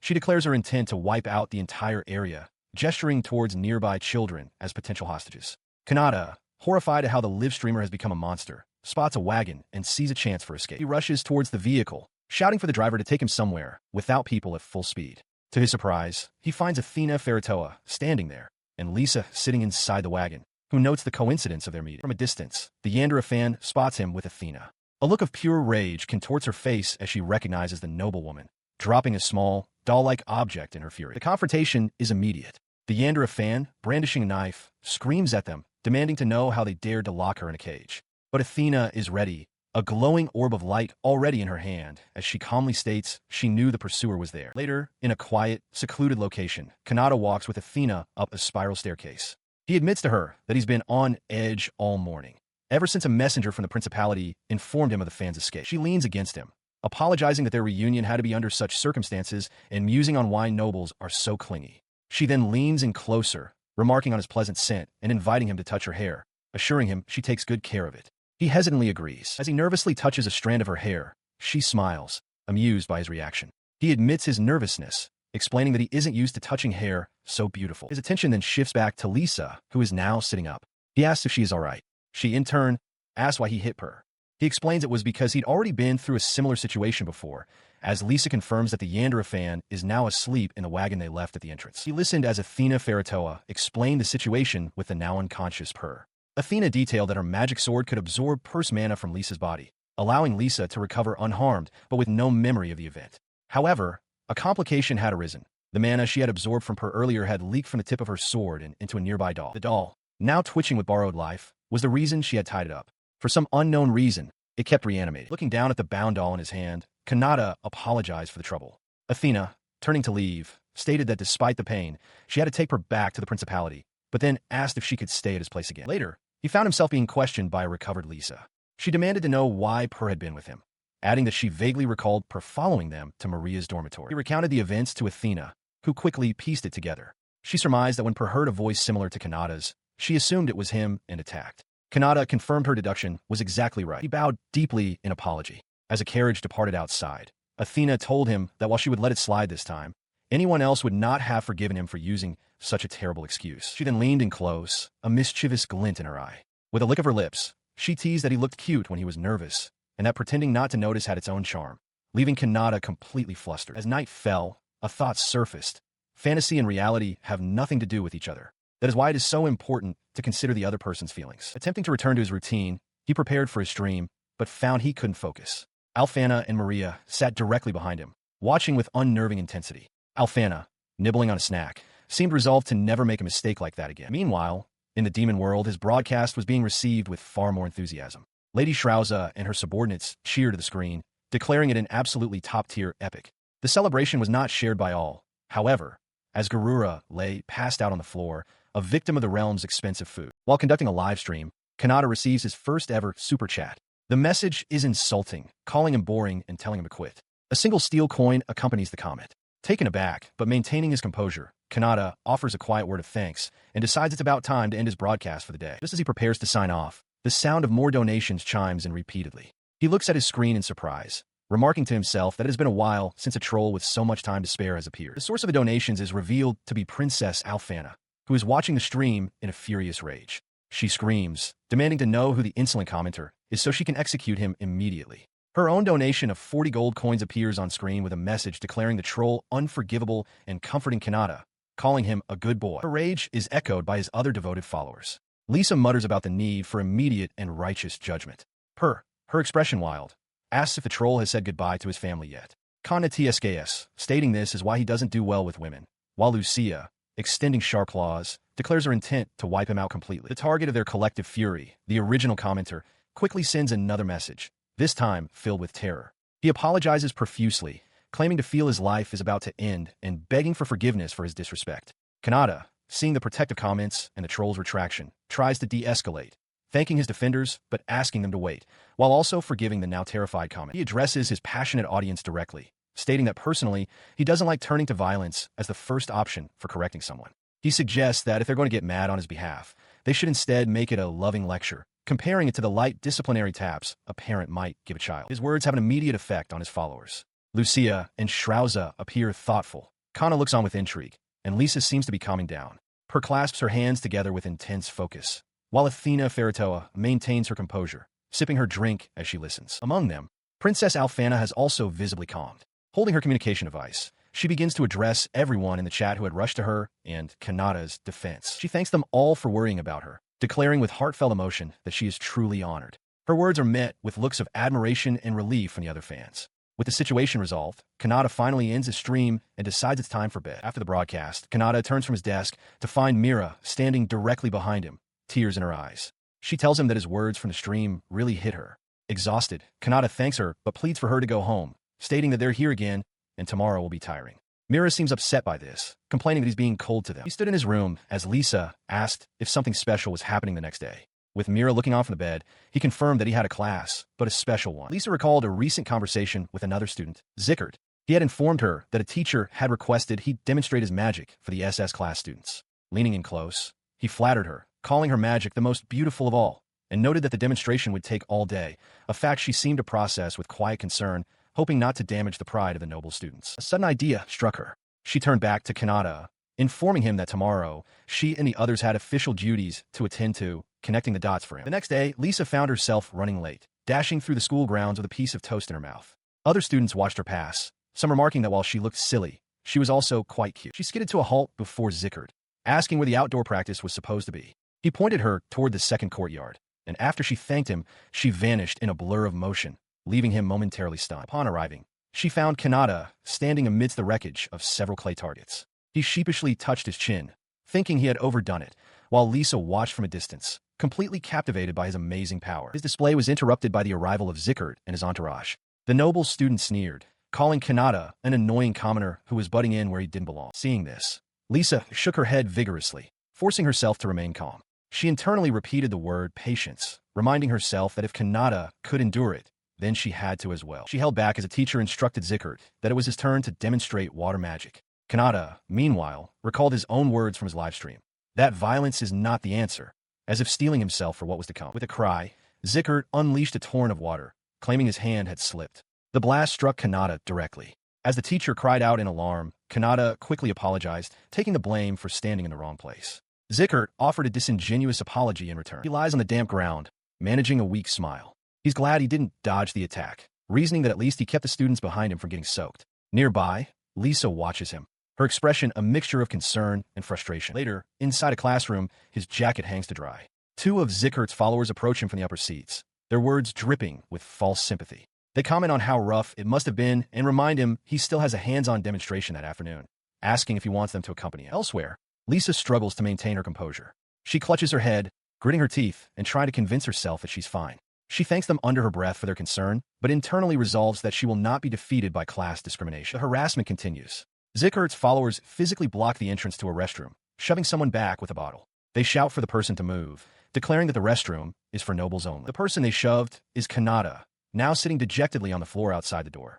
Zickert and his entourage, including a short-haired female student, look on as one of the bullies sneers that a commoner who stinks like a beast should be satisfied with using the bushes. Walking away, Zickert smirks to his followers. He dismisses the black-haired commoner as ridiculous and promises that during the afternoon class, they will play with him as much as they want. His lackeys laugh, agreeing that Kanata's expression was pathetic. The confrontation escalates. The bald follower grabs Kanata by the shoulder, getting in his face and repeating the taunt that this place is for noble men only. In a flash of movement, Lisa intervenes, striking the bully across the face with a powerful, glowing hand. As he reels back, she turns away, apologizing to Kanata for being a bad girl. Zickert and his other followers can only stare in disbelief at the sudden violence. The aftermath is tense. The bald follower lies on the ground, blood trickling from his head.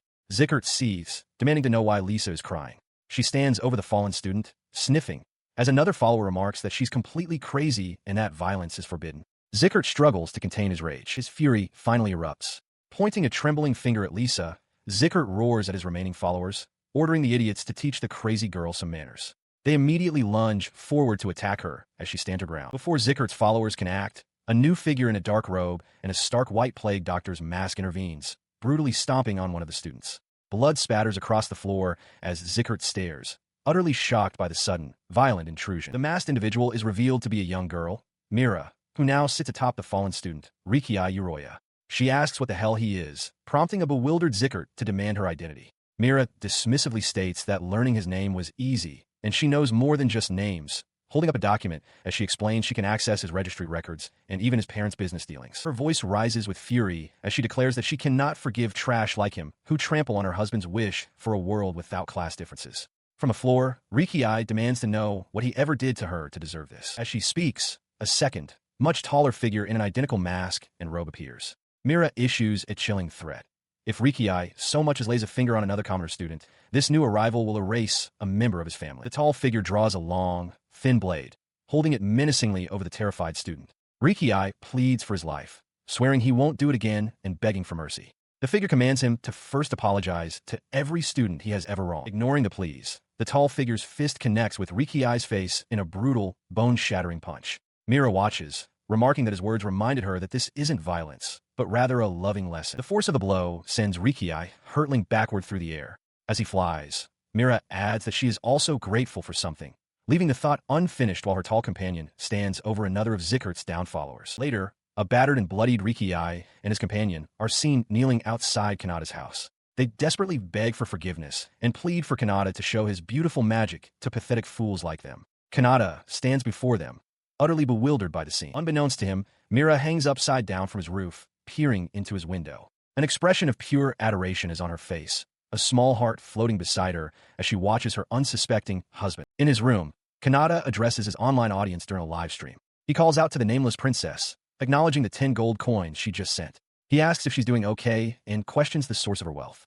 Elsewhere, his #1 fan, Alfana, collapses in sheer delight. She celebrates that her donations are funding his cute broadcast. Her celebration is cut short by a knock at her door. Annoyed, she wonders who could be interrupting her streaming time. Outside, 2 maids overhear her excitement, whispering to each other that she is completely absorbed in her streaming life. Still in her pajamas, Alfana opens the door to find her attendant, Seabass. He apologizes for the intrusion, noting the sounds of excitement from her room, but explains that he must deliver a message. Her father, King Adarashisu, has summoned her.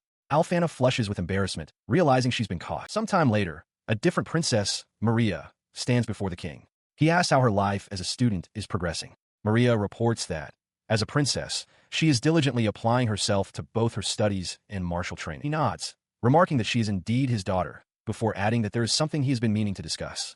Meanwhile, Maria is shown happily interacting with her friends, unaware of the serious turn the conversation is about to take. The king's casual demeanor vanishes. He holds up a device displaying a familiar user profile and demands an explanation. Maria, he asks sternly, what is this nameless princess with such immense financial power? Maria freezes, her face a mask of shock as she recognizes her secret identity. Her mind races in panic. She desperately tries to formulate a defense, thinking she could claim the donations are just pocket money and that she's merely acting as a wholesome listener. However, she quickly realizes her father is too sharp to be deceived by such a flimsy excuse. Seeing her silence, the king speaks bluntly, ordering her to cease this donation life immediately. He declares that Maria's bank account is to be frozen, and her time living in the dormitory will end this week. He explains his reasoning. Excessive kindness is a gentle poison. He believes that letting people grow through hardship is better than coddling them. It was for this reason, for her future, that he permitted her to live in the dorms in the first place. To emphasize his fury, the king grabs a nearby official by the collar. He roars that he never approved donations just to get someone to comment, declaring that this isn't a simple donation. Maria and her friends watch in stunned silence as she realizes her father has completely misunderstood, believing she is depositing money rather than giving it away. His shock was met not with an apology, but with a grand public spectacle. His daughter, Maria, cheerfully announced her intention to provide the wedding funds for the streamer she admired. Beside the stunned king, Princess Alfana pointed out the obvious flaw in this fantasy. As royalty, she could not possibly marry a commoner. She then whirled around, pointing an accusatory finger directly at her bewildered father. Maria reminded him of a childhood promise to marry her, declaring that a father who obstructed her path to love was nothing but a great nuisance. As her friends commented on the king's sudden unpopularity, Maria stormed away. 3 days later, the consequences of her father's actions were palpable. Walking through town with Kanata, Maria's mood was visibly foul, her face contorted in a scowl as she tugged at the brim of her cap. Noticing her demeanor, Kanata innocently asked why she was so upset. His question went unanswered as his attention was immediately captured by a fruit stand advertising a sale. He cheerfully suggested they stop by, but his lightheartedness only ignited Maria's temper. She spun around and grabbed his face, aggressively challenging him to try and fix her mood. Kanata could only shout in panic, completely unable to comprehend the situation. Kanata stares at his bank book, sighing at his financial state. He laments that in his previous life, taxes and high prices were a serious problem, and donations are his only real income. As he worries, a young woman in a witch-like hat approaches from behind, calling out his name and asking if he is indeed Kanata. She moves uncomfortably close, her expression stern. She points out that recently, his streams have had fewer comments and donations from his listeners. With a determined look, she declares that if things continue this way, she will have to intervene. Her questioning continues as she asks if he wants to meet that girl. When Kanata looks confused, she specifies that she's talking about the nameless princess, whose lack of reaction she finds particularly frustrating. Inside a building, she asks if the nameless princess is in the dormitory. Kanata confirms this, at which point the girl turns to him and reveals that she herself is the princess. The declaration triggers a memory for Kanata. He recalls seeing Maria, the elf princess, clutching a device and speaking with adoration about the nameless princess's dream. The realization dawns on him. Maria was the one who had been supporting his livelihood all along. Before he can process this, the mysterious fan leans in and kisses him. She proclaims that from now on, she will be the one to support his life. Far away, Shrauza and her subordinates watch the scene unfold on a monitor with great interest. He casually pushes her away, mentioning that he just got paid, so he's fine for now. The girl is stunned. Kanata then turns to his streaming setup, grinning as he notes that his number of named viewers, starting with the nameless princess, has been growing, which makes him happy. Blushing furiously, she asks if that's all he has to say.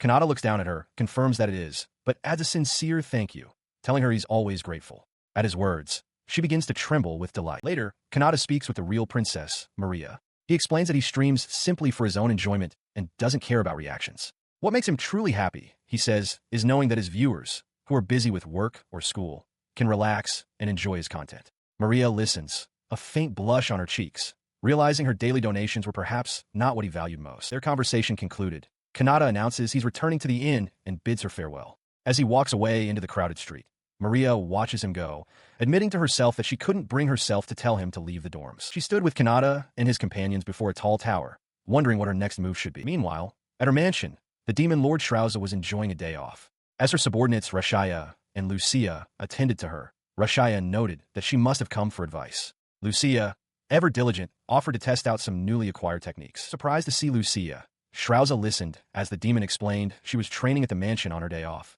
Shrauza then revealed her true joy, using her donations to have Kanata build up his body, ensuring he is well protected. She declared that this was the absolute best feeling. The three of them celebrated this revelation with a triumphant high five. Shrauza was ecstatic, exclaiming that she finally understood his mindset and that the donations were far from a waste. Her excitement gave way to a more serious contemplation. She clarified that she wasn't worried about him, but rather concerned about the inevitable day he would have to risk his own body. She wondered aloud how she could make him understand her perspective as Rashaya and Lucia listened intently. She reviewed a user report for her streaming persona, the Rampage Noble Lady, realizing that by establishing her own distinct identity and status, her opinions would carry more weight. While she understood her father's concerns about money, she believed that engaging in activities beyond streaming might ease his worries. Elsewhere in the mansion, two other demons gossiped about a spirited and popular newcomer, acknowledging her as essential personnel for their organization. Rashaya declares with fiery determination that even if her superior tells her to stop, she will use magic to make him hers.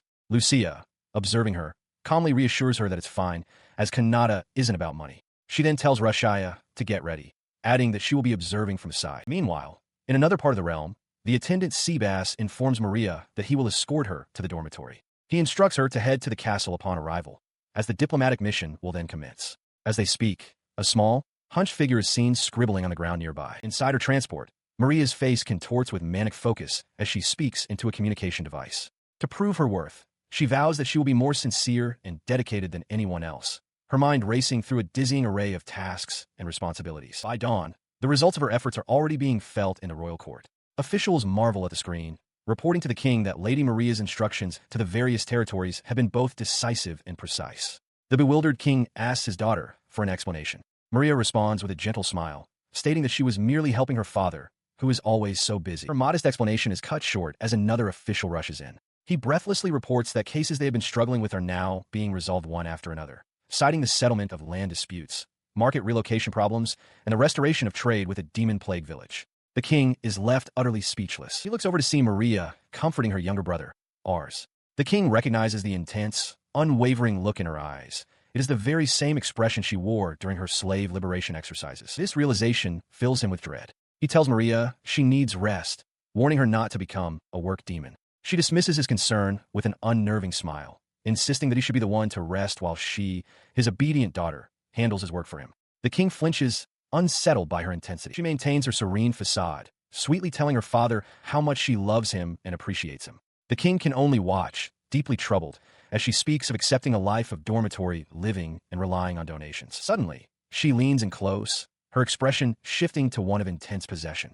She whispers, asking her father which he prefers, being called Papa or Haitian-sama. The king breaks out in a cold sweat, terrified by the implication. He and Ars cling to one another in fear. The king quickly stammers that he likes Papa just as much, and Ars chimes in that he likes father too. Satisfied, Maria turns and walks away with a cheerful wave. She approached her father's desk with a serene smile, reminding him that it was nearly time for his meeting. The king, buried in paperwork, looked up and asked if she had forgotten anything. Maria affirmed that she had, her smile unwavering. Leaning in close, her voice dropped to a soft, insistent tone. She reminded him of her mother and then demanded he repeat a phrase for her. "You're the best in the world, my beloved daughter."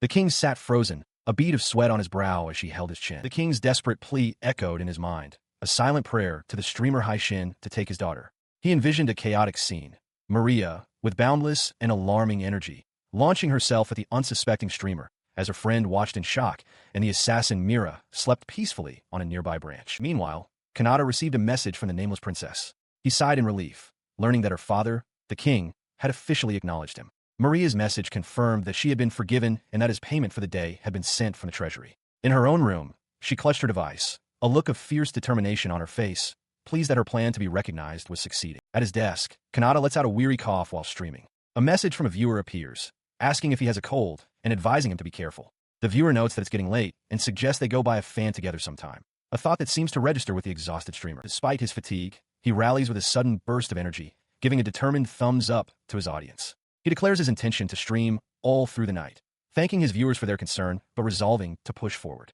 His chat feed floods with messages of excitement and support for the impromptu marathon. His declaration sends ripples through his varied audience. While Rebecca and Maria have already fallen asleep, others are galvanized. Mira stares at her screen in shock before vowing to stay with him, and Rashaya eagerly agrees with a blush. Elsewhere, Lucia and another demon note they have a morning meeting, unable to join. The streamer himself, however, has already passed out at his desk. The next morning, the consequences of the all-night stream are apparent. Kanata shuffles toward the school building, completely drained of energy. In stark contrast, Mira, Maria, and her friend walk alongside him, looking refreshed and full of life as they greet the day. As they cross the school grounds, Maria's friend asks why they are all trailing the day's Kanata. Nearby, his classmates Ron and Thomas walk past, commenting on the bright morning sun, oblivious to his sleep-deprived condition. Mira gestures down a different path, informing the group that her classroom is in that direction. Kanata, still stumbling from exhaustion, barely seems to register her words as he continues forward, drawing a curious glance from Maria. He finally reaches the S-class classroom and slumps into his seat. His classmates, including Ron, Thomas, and Zickert, are already settled, with one audibly preparing for another day of hard study. Hours later, he is still fast asleep at his desk when a hand taps his shoulder. Ron and Thomas are there to inform him that classes are over for the day. Kanata groggily lifts his head, blinking in confusion. Ron then explains that Kanata wasn't alone in his exhaustion. He reveals that nearly half of the S-class had stayed up watching his all-night stream, and subsequently slept through their lessons. The sight of his slumbering classmates makes Kanata's eyes widen with surprise. Walking with his friends after school, he remarks that sleeping through the morning lessons was for the best, and that he can now go home for some proper rest. As if on cue, he staggers, overcome by dizziness. He manages to reach his building and announce his return before his legs give out, and he collapses onto the floor. He barely made it to his room, his body suddenly feeling impossibly heavy. He regretted not taking a break from streaming as he stumbled, his head burning with fever. With a final thud, he collapsed onto the floor, his strength completely gone. Sometime later, he awoke in his bed, disoriented and weak. A wave of heat and chills washed over him as he struggled to grasp what time it was. Beside him, a figure sat in the dim light, her voice softly chiding him for his recklessness. His consciousness drifted into a hazy dream. A faint, feminine voice echoed in the void, speaking of how a fragile human body could so easily sustain a fatal wound. The words hung in the air as her indistinct form wavered before him. The dream faded as he blinked his eyes open, finding a young woman kneeling beside his bed. She greeted him, observing that he seemed to be in pain.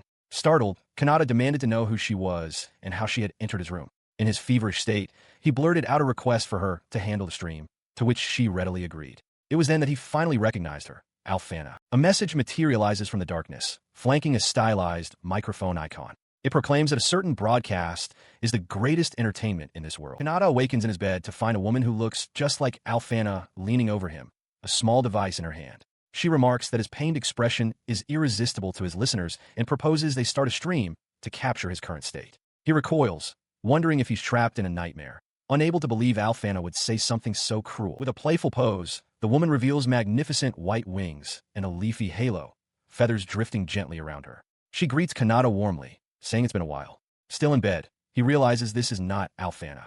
He recognizes the feeling of this presence, and understands she must have finally noticed the curse afflicting him. As he groans, feverish, the angelic being chides him for pushing himself too hard. She leans closer, a cup in her hand, and softly offers to ease his burden. His surroundings suddenly dissolve into a blank, white void. Kanata stands bewildered, noting how light his body feels as he questions where he is. The angelic figure floats before him, explaining that they have entered the deepest recesses of his subconscious. The vision shifts back to his room, where his physical body remains asleep. The angelic figure watches over him, musing to herself that while the Kanata in reality is being difficult, it's much more enjoyable to converse with him here, in his dreams. Within the dreamscape, he confronts her directly, demanding to know why she has taken on Alfana's appearance. The being, who he now perceives as a goddess-like specter, calmly confirms his worst fear. The body she inhabits is, without a doubt, the real Alfana.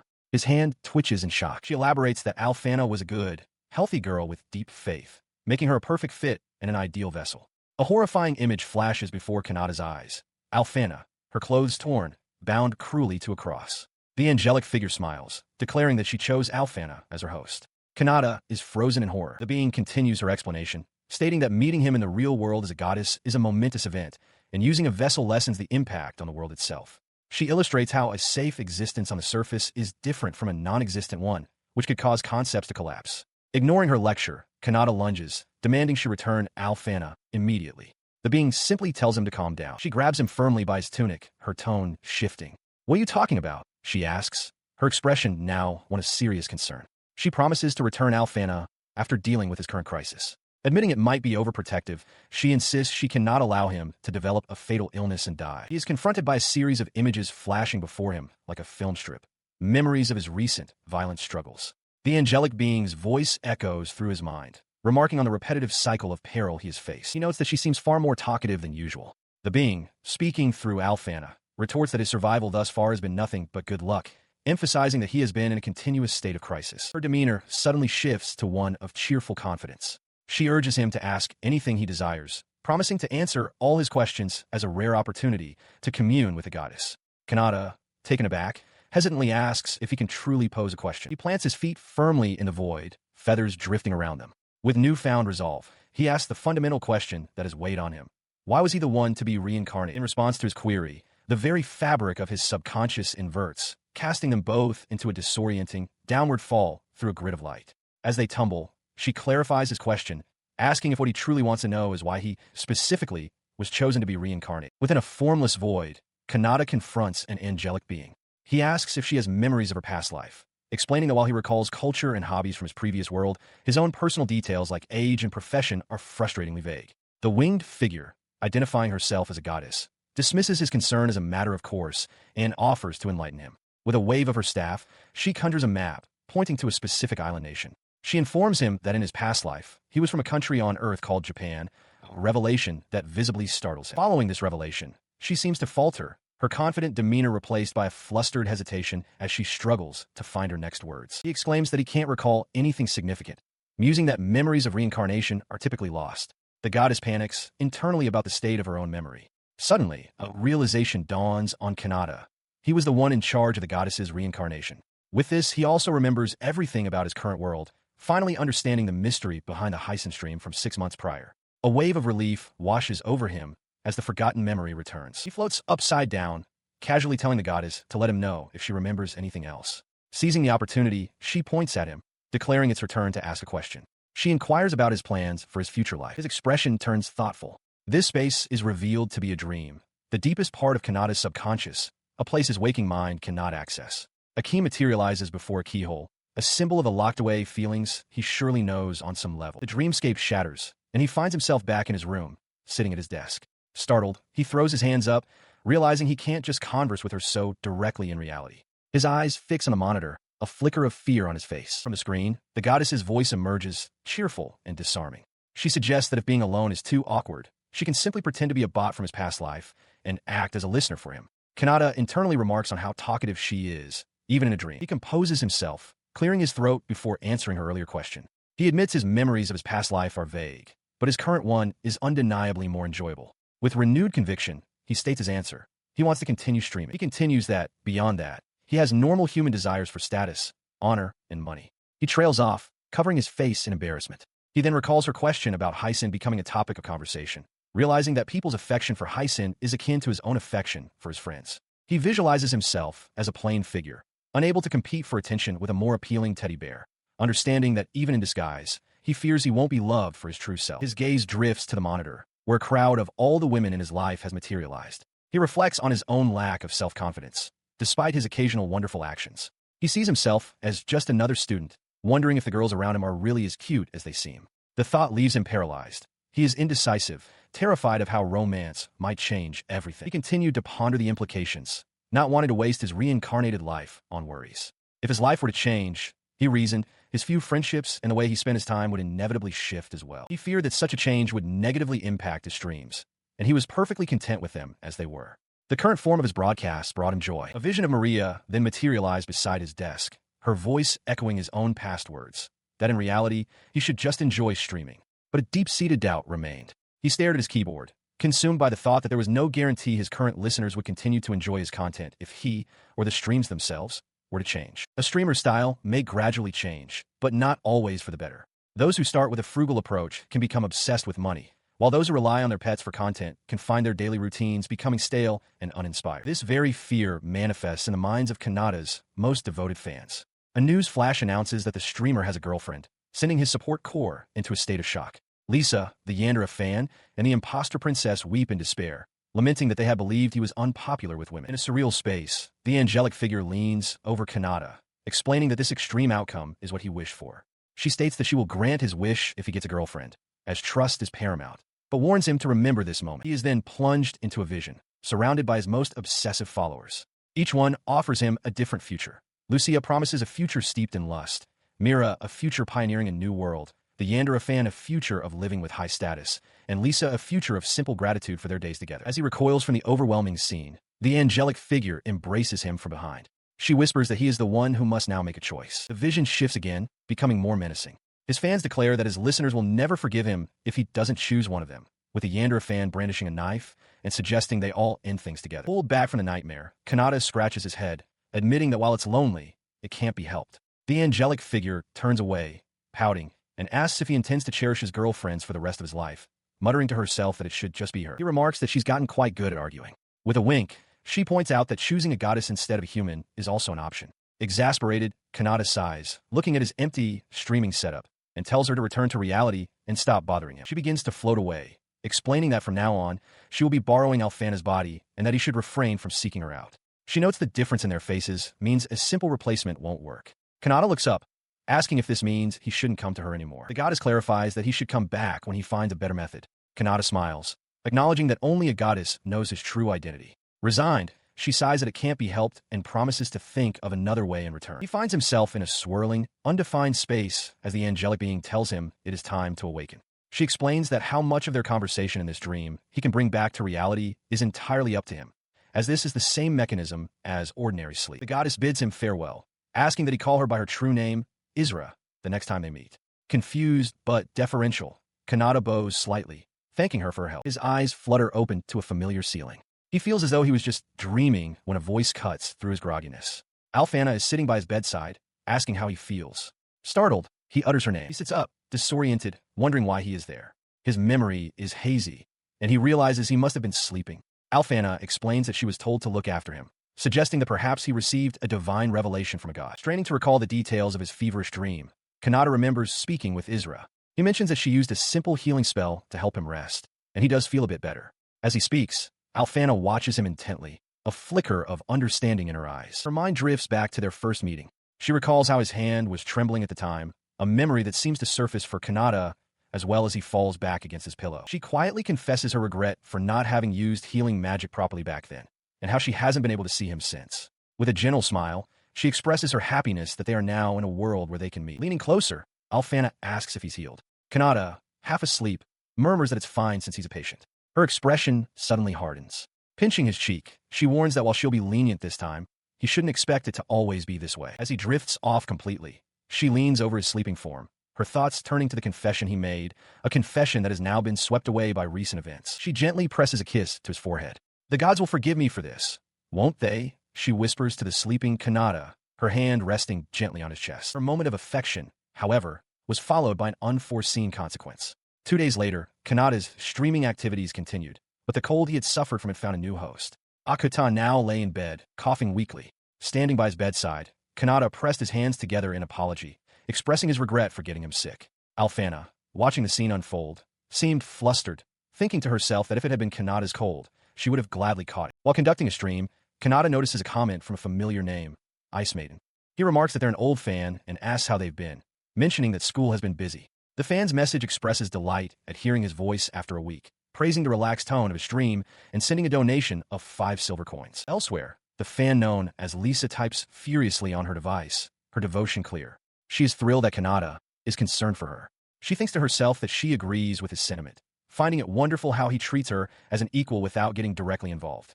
Overcome with emotion, she proclaims her love for him and sends another 5 silver coins, prompting Kanata to comment on her usual intensity. In the demon world, Lady Shrauza and Garura watch the same stream. Shrauza finds this method of interaction delightful and declares that she will try it herself after waiting out her 1-week restriction. Garura observes as she excitedly points at the screen, her chosen username visible. I'm a Demon World resident. Any questions? Her week of waiting proves to be an ordeal. With 7 days remaining, she already feels it is too much to bear.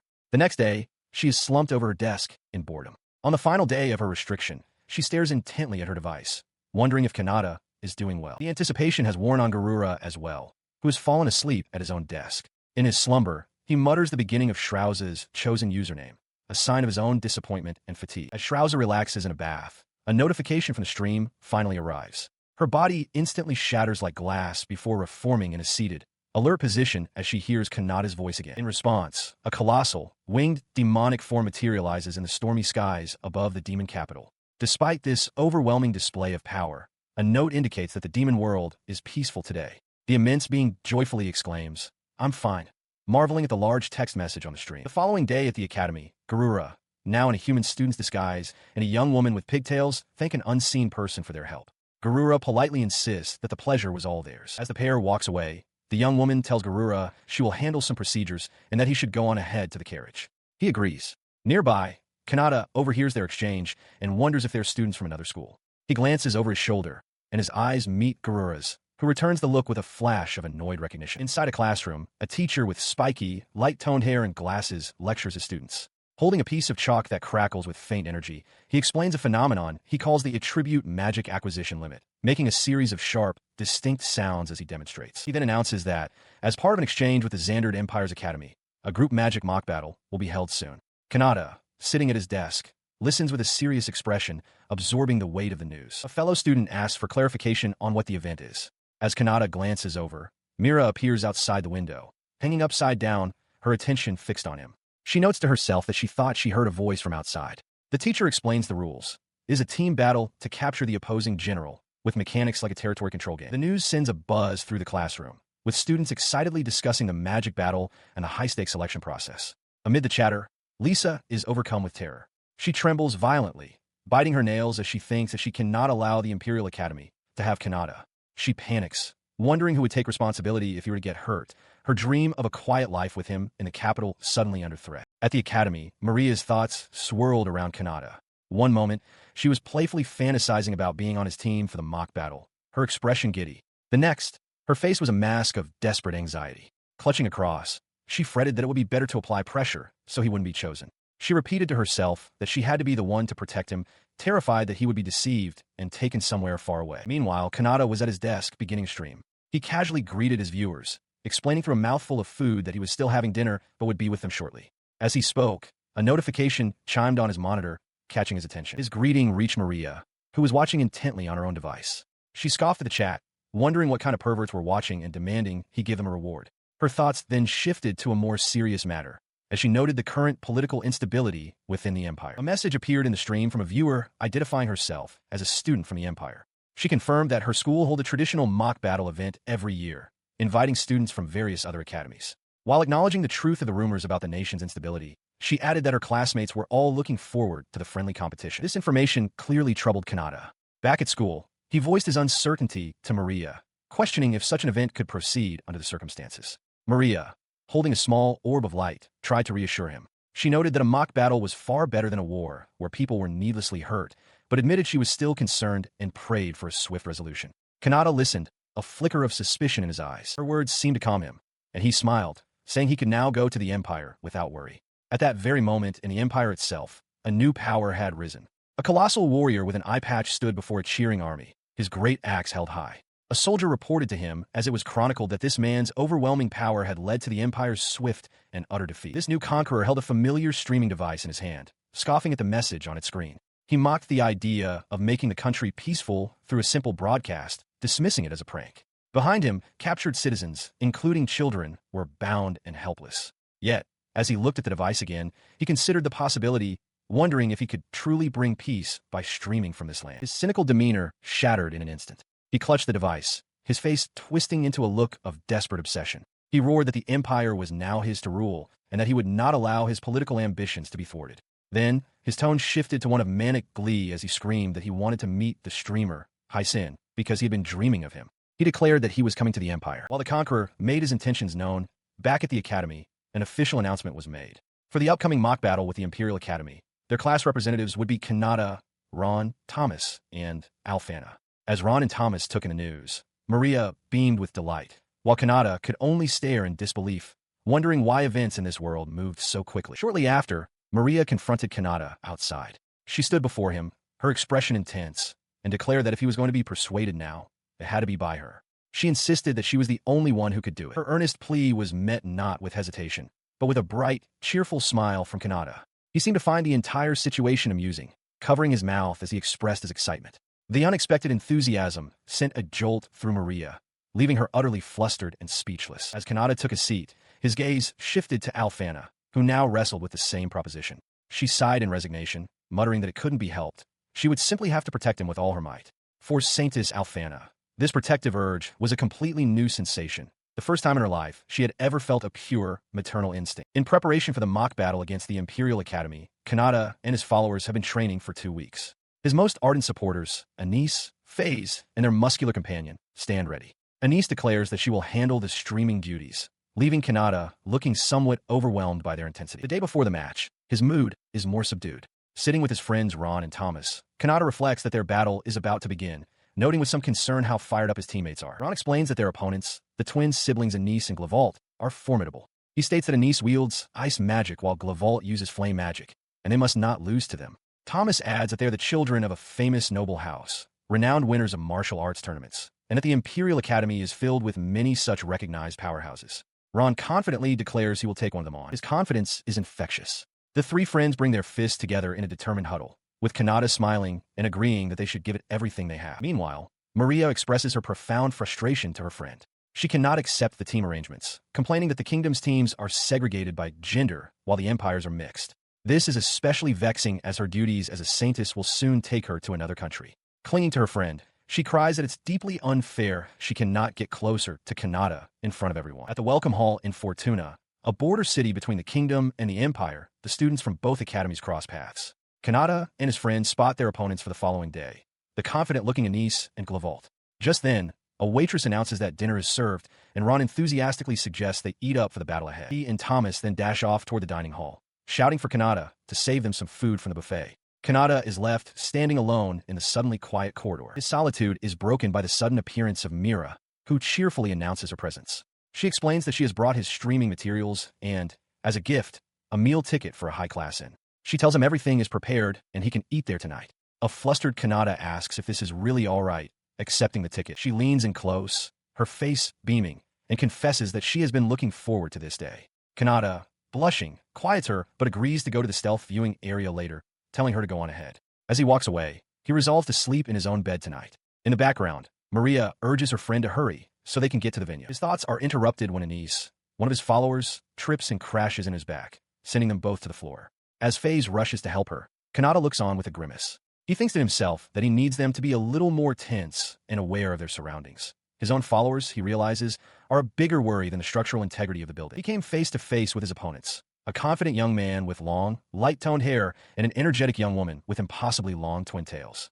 Kanata recognized them from their reputation as the Empire's strongest twins. The young man introduced himself as FaZe Glavalt and his sister as Anise. He acknowledged that while their title as strongest was debatable, they were indeed the correct opponents. Anise, meanwhile, offered a cheerful wave and a friendly greeting. He returned the introduction, stating his name was Kanata. Glavalt, observing Kanata and his teammates standing nearby, questioned why they weren't enjoying the dinner party. Kanata explained that they were actually on their way there at that very moment. His words sparked an unexpected reaction from Anise. She suddenly seized his hands, exclaiming that she was hungry again and that if he had free time, they should go sightseeing. As Kanata stood stunned, Glavalt sighed, recognizing his sister's impulsive habits resurfacing. Before anyone could object, Anise began dragging the protesting Kanata away, shouting for the very sky to freeze as a trail of crackling ice formed in her wake. As rain begins to fall, Kanata and the young woman, Anise, find themselves in a strange predicament. What is this? She wonders aloud. Kanata realizes with a start that the raindrops are defying gravity, solidifying in midair as if time itself has stopped. She cheerfully explains that she's made a roof between the buildings to keep them from getting wet. Just then, another figure appears, his hand wreathed in flame. It is Anise's companion, who sternly tells her not to bother the outsiders. He turns his attention to Kanata, crossing his arms and asking if he understands how much trouble he causes for him, referring to himself as FaZe. In the background, Anise insists that he leave them alone. FaZe ignores her, instead pointing an accusatory finger and complaining that she is always the one causing him trouble. Anise reacts with theatrical outrage, shouting at the accusation. His frustration suddenly shifts back to Kanata. FaZe grabs him by the collar, demanding to know if he's aware of the streamer in the capital, mentioning his own cute little sister. The sudden outburst startles Kanata, and FaZe himself seems shocked to have revealed so much. The emotional turmoil is too much. His shirt bursts from his torso in a flash of energy. He roars, asking about a recent lottery for new merchandise in the capital and demanding to know if Kanata managed to acquire any of it. His intense fandom is laid bare, leaving Kanata and Anise utterly bewildered. Still held by the shirtless FaZe, Kanata cautiously asks if there has been any news about the streamer in the capital's newspaper. FaZe stares back, questioning if Kanata thinks he's strange, while Anise apologizes for her brother's behavior. She explains with a mischievous grin that her brother's upper clothing tends to spontaneously combust whenever he gets excited. A small scene shows FaZe shivering under an umbrella made of frozen rain, lamenting how cold it is. Rummaging through his bag, Kanata pulls out some items. He explains that he worked part-time at the sales event and, as a souvenir, bought a shirt and 2 badges. Since he won't use the badges, he offers them to FaZe. Both siblings stare in utter shock. Anise snatches the badges from his hand. She declares that if he's giving them to her, then tomorrow she will proudly crush everyone besides Kanata and become the MVP. She clutched the towel to her chest, overcome with emotion. "Thank you, Kanata," she cried out, explaining that this was the one piece of merchandise she desired above all else.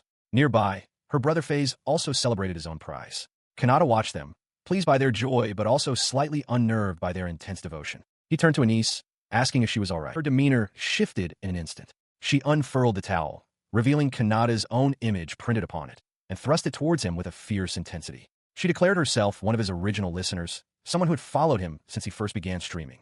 She explained that his comments always raised her spirits, which is why she considered herself his top fan. Kanata could only stare, stunned by the fervor in her eyes. Her intense focus then shifted, spotting Alfana nearby. Anise's voice filled with resentment as she questioned why the princess and saintess had the privilege of meeting Kanata before she did. Alfana simply offered a knowing smile, commenting on Anise's skill.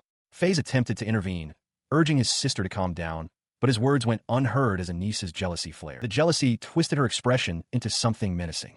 Her eyes widened with a possessive fury as she confessed a dark urge to snap Alfana's beautiful neck. The chilling declaration left Kanata and FaZe frozen in terror, realizing the situation in the capital had just escalated into a major crisis. Anise's face twists with manic devotion. She declares that while she and FaZe have seen better days, they are now allies to her darling Kanata.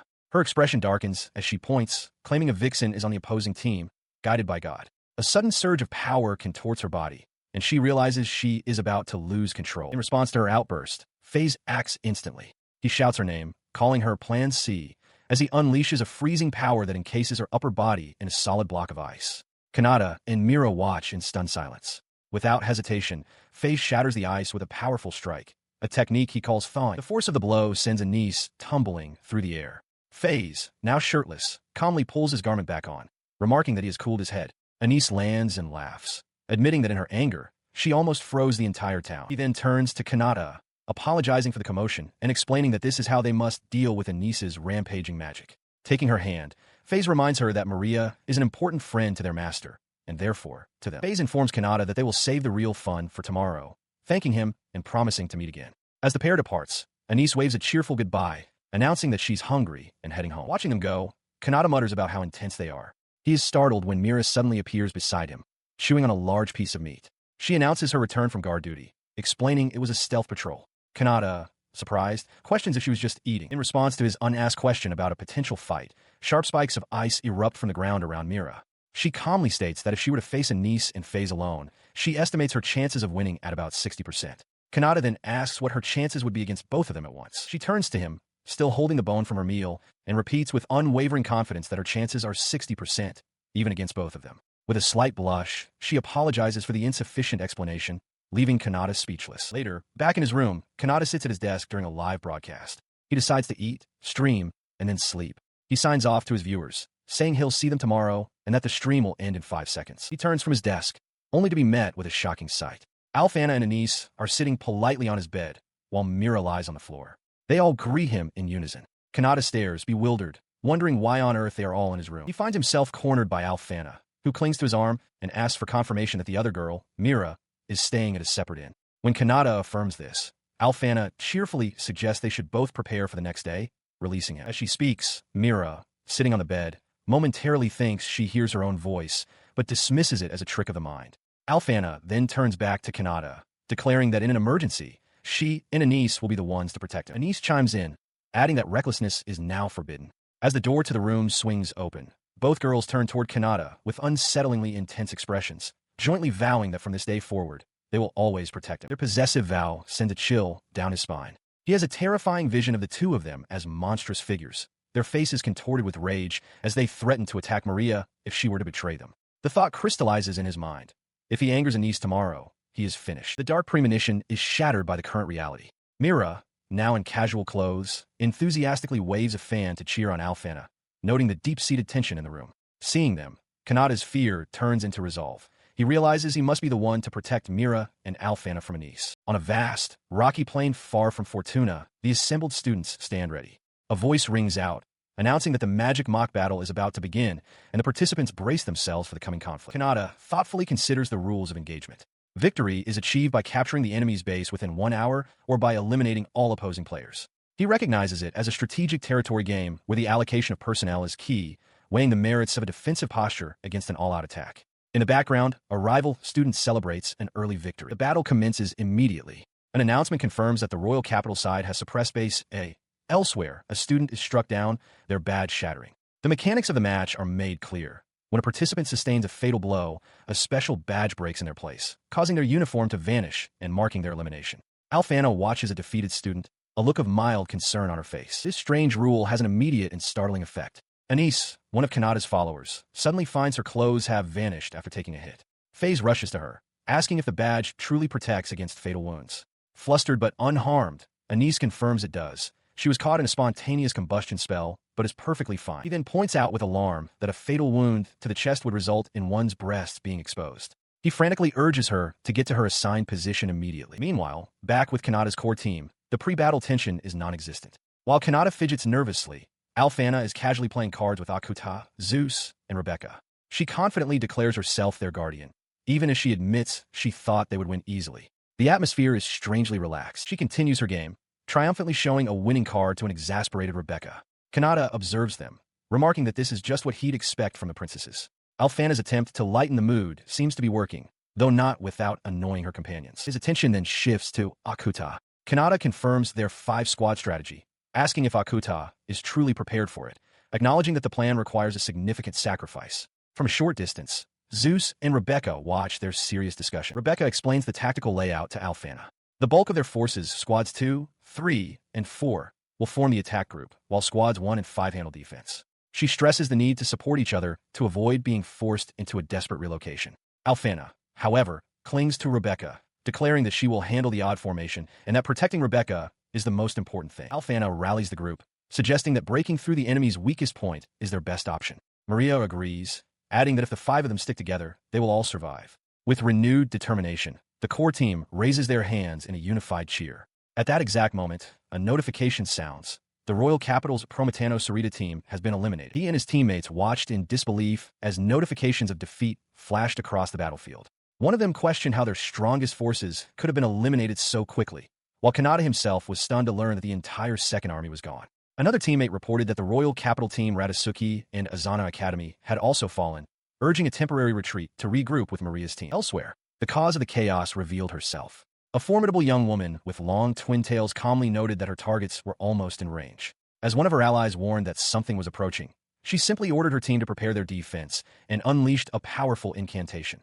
Frozen ice. The spell erupted in a massive wall of ice, instantly engulfing an entire team of students and vaporizing their clothes, eliminating them from the match. Kanata's squad arrived just in time to witness the devastation. Realizing the immediate threat, he ordered his teammates to get behind him. Across the icy chasm, the victor, known as the Ice Maiden, held up a broken badge with a smug grin, having just faced what felt like a final boss at the very start of the battle. A young woman with long, icy twin tails and a confident smirk materializes atop a spire of ice. Holding a set of cards, she addresses an unseen audience, welcoming the Ice Micro Girl and greeting all of Kanata's followers. She stands before Kanata and his companions, Alphana, Akuta, Zeus, and Rebecca. From a distance, Anise watches with a grim expression, realizing with shock that their opponent is suddenly Anise, the Ice Maiden. The Ice Maiden declares her intent to defeat them all by herself. In an instant, thick ice encases Kanata's party from the waist down. Alphana, however, remains defiant, stating she has decided to crush this newcomer herself. The Ice Maiden scoffs, telling her not to interfere. She admits that while she planned to freeze everyone but her target, Kanata is proving to be quite skilled. A device then projects a message from an archive, revealing that in this battle royale, even one's own companions are fair game. Anise looks on, stunned by the revelation. The Ice Maiden summons a massive scythe, remarking that it was a good thing she was called for the stream, as Alphana and Rebecca are quite cute. She seems irritated, however, that her first guest appearance was stolen from her. Before she can act, Kanata shatters his icy prison with a single punch. He yells for his friends not to lose as Ron and Thomas also break free, casting spells for body reinforcement, thunder, and healing. As Kanata charges forward, the Ice Maiden's confident expression falters into surprise. He closes the distance in a flash, grabbing the Ice Maiden and shouting that his human cannonball technique was a success. From afar, a spectator is left bewildered by the sudden maneuver. His unorthodox capture sends Alphana and Rebecca into fits of uncontrollable laughter. They recall Kanata asking them that very morning to trip up and eliminate any stragglers. Ron and Thomas simply look away, thoroughly embarrassed. Suddenly, a heavy boot stomps onto the rocky ground. Anise looks up, muttering that her bad habit has emerged again. Elsewhere, 2 other followers comment that the stream has become unexpectedly entertaining. A muscular man with long, light hair steps forward, his fist glowing with power. He tells FaZe to leave this to him. Anise instructs him to deal with the pervert and return to Kanata's side. The man smirks, asking how he should handle the young lady, noting that he senses the familiar scent of a sister. Kanata addresses his unseen, muscular follower, instructing him to handle the captured Ice Maiden with care. He explains that her actions were a clumsy imitation and asks him to endure it in place of the princesses. Simultaneously, at the Royal Capital B garrison, the aftermath of the battle is evident. The Ice Maiden, now bound, complains that she cannot move, while Kanata, himself partially encased in rock, simply tells her to go home. Anise watches, remarking that fighting Kanata is difficult, especially considering the power of his followers and items. Later, in a well-appointed room, Kanata calls out to his streaming persona, Haishin. He announces that he has a souvenir for the day's broadcast and will be taking questions. This declaration leaves the captive Ice Maiden, who is also in the room, completely stunned. From another location, Mira leaps into action, energetically cranking a device to begin the broadcast. She is serving as a proxy for the streamer, using a prearranged system of batteries, recorders, and a computer to manage the technical side of the stream. She then reports to Kanata through a communication device, announcing that it is now 9 o'clock. The announcement makes Kanata anxious. He had wanted to deal with the weakened Anise properly, but he had already requested the recorded data for his 7 o'clock broadcast. As he worries about getting home late, Anise mutters from the floor, questioning if her own preparations for the streamer's guerrilla broadcast are sufficient. While streaming, Kanata muses about his rivalry with Anise, stating that acknowledging defeat and challenging a worthy opponent is the key to growth. Elsewhere, Anise watches his broadcast, her face contorting with rage. She misinterprets his words, believing he is offering her goods as a rival, and her fury intensifies. The confrontation moves to the fantasy world. Anise declares that if Kanata is to defeat her, he must also make her stronger. With a flourish, she summons a massive snow golem at maximum power. Kanata, startled by the creature's unique form, realizes this is no ordinary monster and braces himself, warning her not to play games when facing an enemy. Without hesitation, the golem smashes its enormous fist downwards, obliterating a smaller creature Kanata had summoned. He can only watch as his familiar is instantly crushed by the overwhelming display of force. Anise, suddenly flustered, yells at him, calling him an idiot for getting her black hair. Unfazed, Kanata recognizes the familiar pattern of their encounters and calmly activates a body reinforcement spell, his fist beginning to glow with power. He lunges, striking the golem's torso, but feels his attack fail to connect. The blow is completely ineffective. From a safe distance, Anise mocks him, stating that non-elemental magic is utterly useless against her creation. She smugly reveals the golem's design.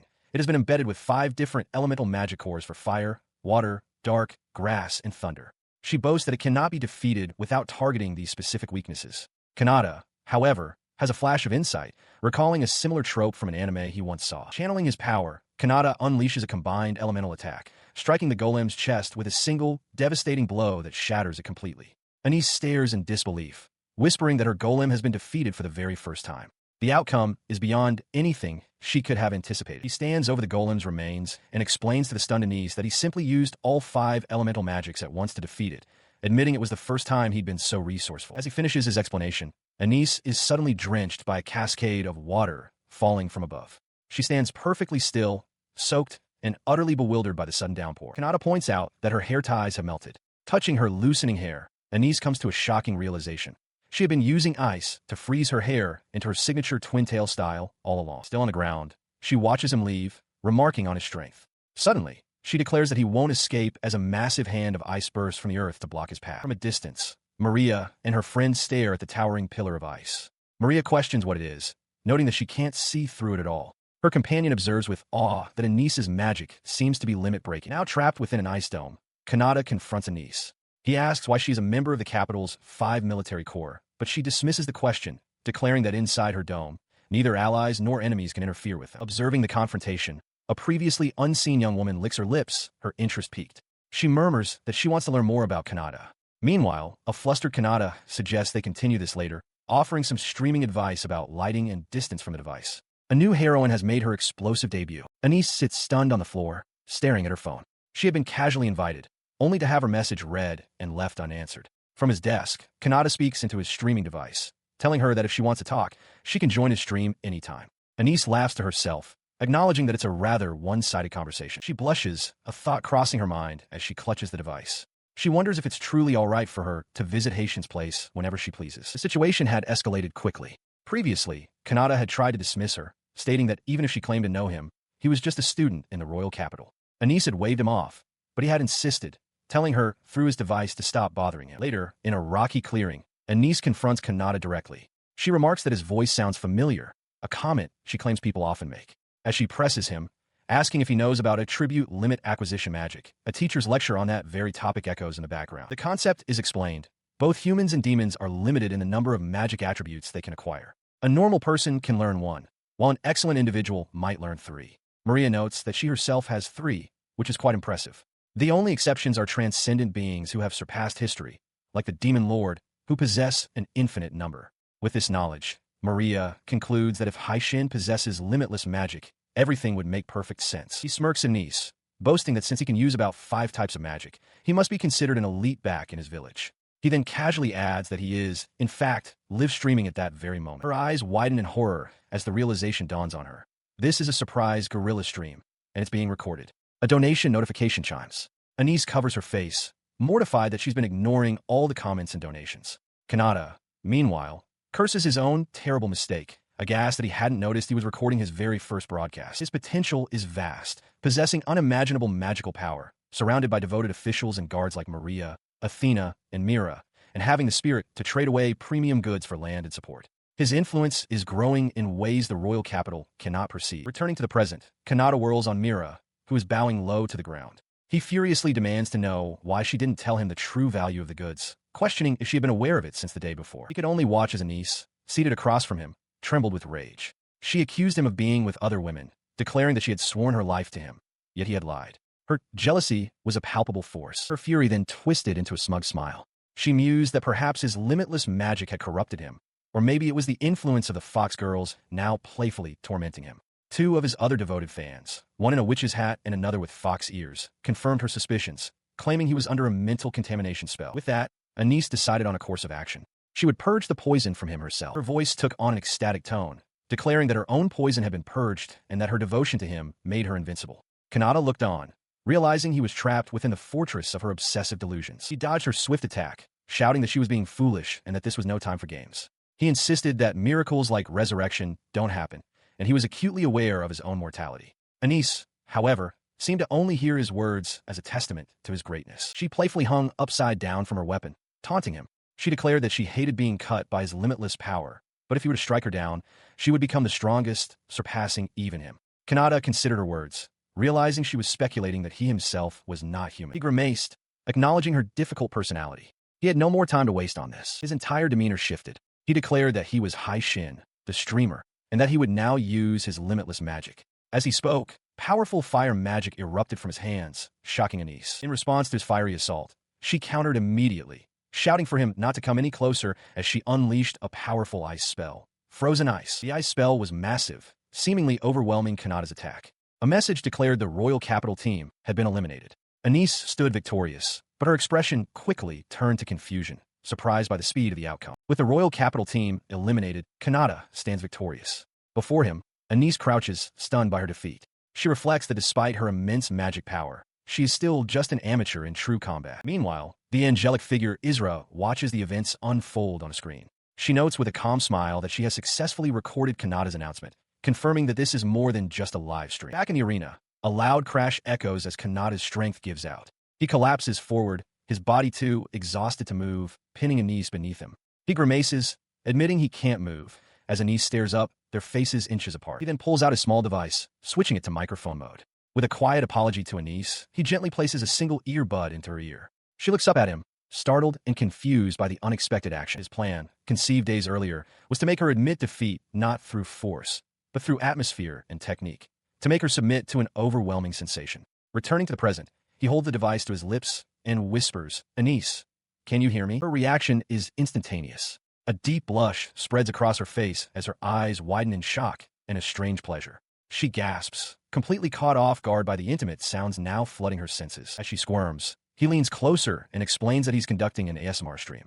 He whispers, asking if her brain is tingling from the sensation. He continues his broadcast, declaring that he's casting aside all shame to deliver this experience directly to her. He tells her she won't be able to run away tonight. Anise listens, flustered, her fingers trembling as she touches the earbud. She lies on the ground, completely overwhelmed. He taunts her, asking if she's just a weakling to be so easily affected. He demands she stay quiet and listen. Anise thinks he's a pervert, but her flushed expression reveals she's captivated. He leans back, confidently continuing his stream and asking if she can still fight while her brain is melting. Anise can only manage a breathless agreement as a wave of pleasure washes over her. Seeing her in this state, Kanata decides it's time to make a promise with her. He leaned in close, his voice a low whisper in Anise's ear. He swore an oath with 2 conditions. First, that her secret life as the streamer Haishin would remain his alone, and second, that he would not bring harm to Maria or her companions. Anise, still reeling from the sensory overload, could only tremble at his words. He then stood, looking down at the defeated girl. He admitted with a hint of a smile, that he was merely borrowing FaZe's harsh words. She was a pain, he conceded, but he was genuinely grateful for her support and comments during his early streams. Extending a hand, he invited her to comment again sometime. His unexpected kindness left her utterly bewildered. Her face flushed with confusion as she questioned his sudden change in demeanor. Overwhelmed by it all, she turned and fled without another word. As she disappeared, he glanced at his device, ending the microphone mode and admitting to himself that he might have gone too far. In the distance, Anise cried out in anguish, her hands flying to her head as her hair clip shattered. She couldn't bear the thought of losing to Haishin. The thought drove her into a frenzy. She spun around and charged back, tackling him with surprising force. He cried out her name, caught completely off guard by the sudden impact and her unexpected way. Their clash signaled the end of the mock battle. On the field, a massive ice construct dissolved into water as official announcements declared the withdrawal of both Anise and Kanata. From a distance, Anise's teammates watched, one remarking on her surprising strength. As the time limit expired, Anise declared she would not be defeated by Haishin, while an announcer declared the match concluded. Several days passed. At the academy, the members of the Imperial team still appeared waterlogged and dazed, the psychological effects of the battle lingering. Meanwhile, Anise seemed to have undergone a complete transformation. She clung to a window pane with a look of ecstatic bliss, thrilled to have returned to her normal life. Her behavior drew shocked stares from Maria and a look of intense envy from Agila. Her new normal, however, involved clinging to a deeply uncomfortable Kanata, obsessively licking his face while repeating his name. He could only blush in confused protest, wondering how things had come to this, all under the horrified gaze of Maria and her friend. A few days prior, a mock battle was held. The conflict reached its climax when one of Kanata's friends broke through the Imperial line and seized their flag just as time expired. With a score of 1-0, the victory was decisively the capital's. Despite the win, Agila's companions felt it was hollow. They noted that Anise's solo actions had effectively frozen the entire Imperial force, making the flag capture almost effortless. Agila himself couldn't shake the feeling that he hadn't truly won. Back in the present day, Kanata sits in the classroom, looking exhausted. He reflects on his return to life in the capital, wondering why he's even attending school when both Maria and Alfana are absent on official business. He concludes it must be for the sake of study. His thoughts are interrupted as a girl with long, light-toned twin tails confidently introduces herself to the class. She announces that her name is Anise Kravitz, a transfer student from the Xandered Imperial Academy. As a reward for her performance in the recent mock battle, she will be studying with them for a short period.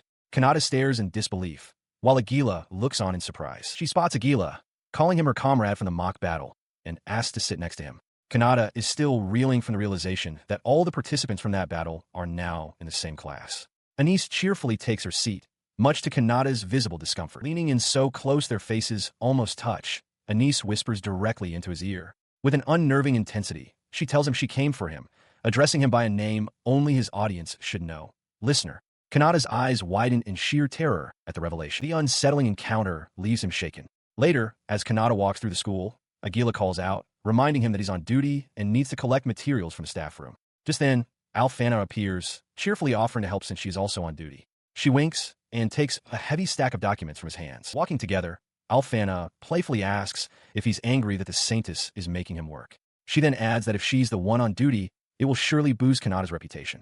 Flustered by her teasing, he mutters that she's going to get them both in trouble. Meanwhile, back in the classroom, Anise has already become the center of attention. She chats and laughs with Ron, Thomas, and several other female students. From his desk, Kanata watches with exasperation, marveling at how quickly she has managed to fit in. He tries to tune out the noise by focusing on a book.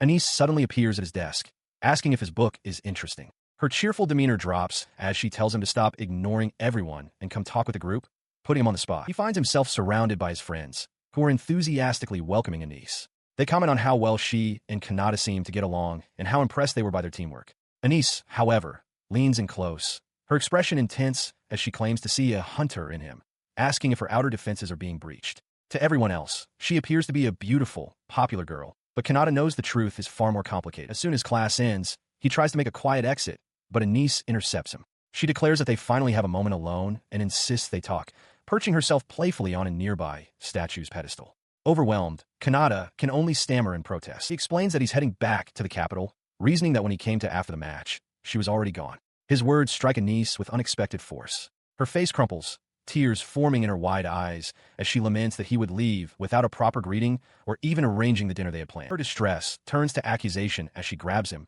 demanding to know why he won't reveal his true identity to her follower, FaZe. She reminds him that she swore to keep his secret. Caught off guard by her intensity, Kanata can only manage a weak thanks. He tries to placate her, pointing out that she's drawing attention and pleading with her to help protect his peaceful school life. He explains that he has to leave for his stream, and a flustered Anise quickly agrees.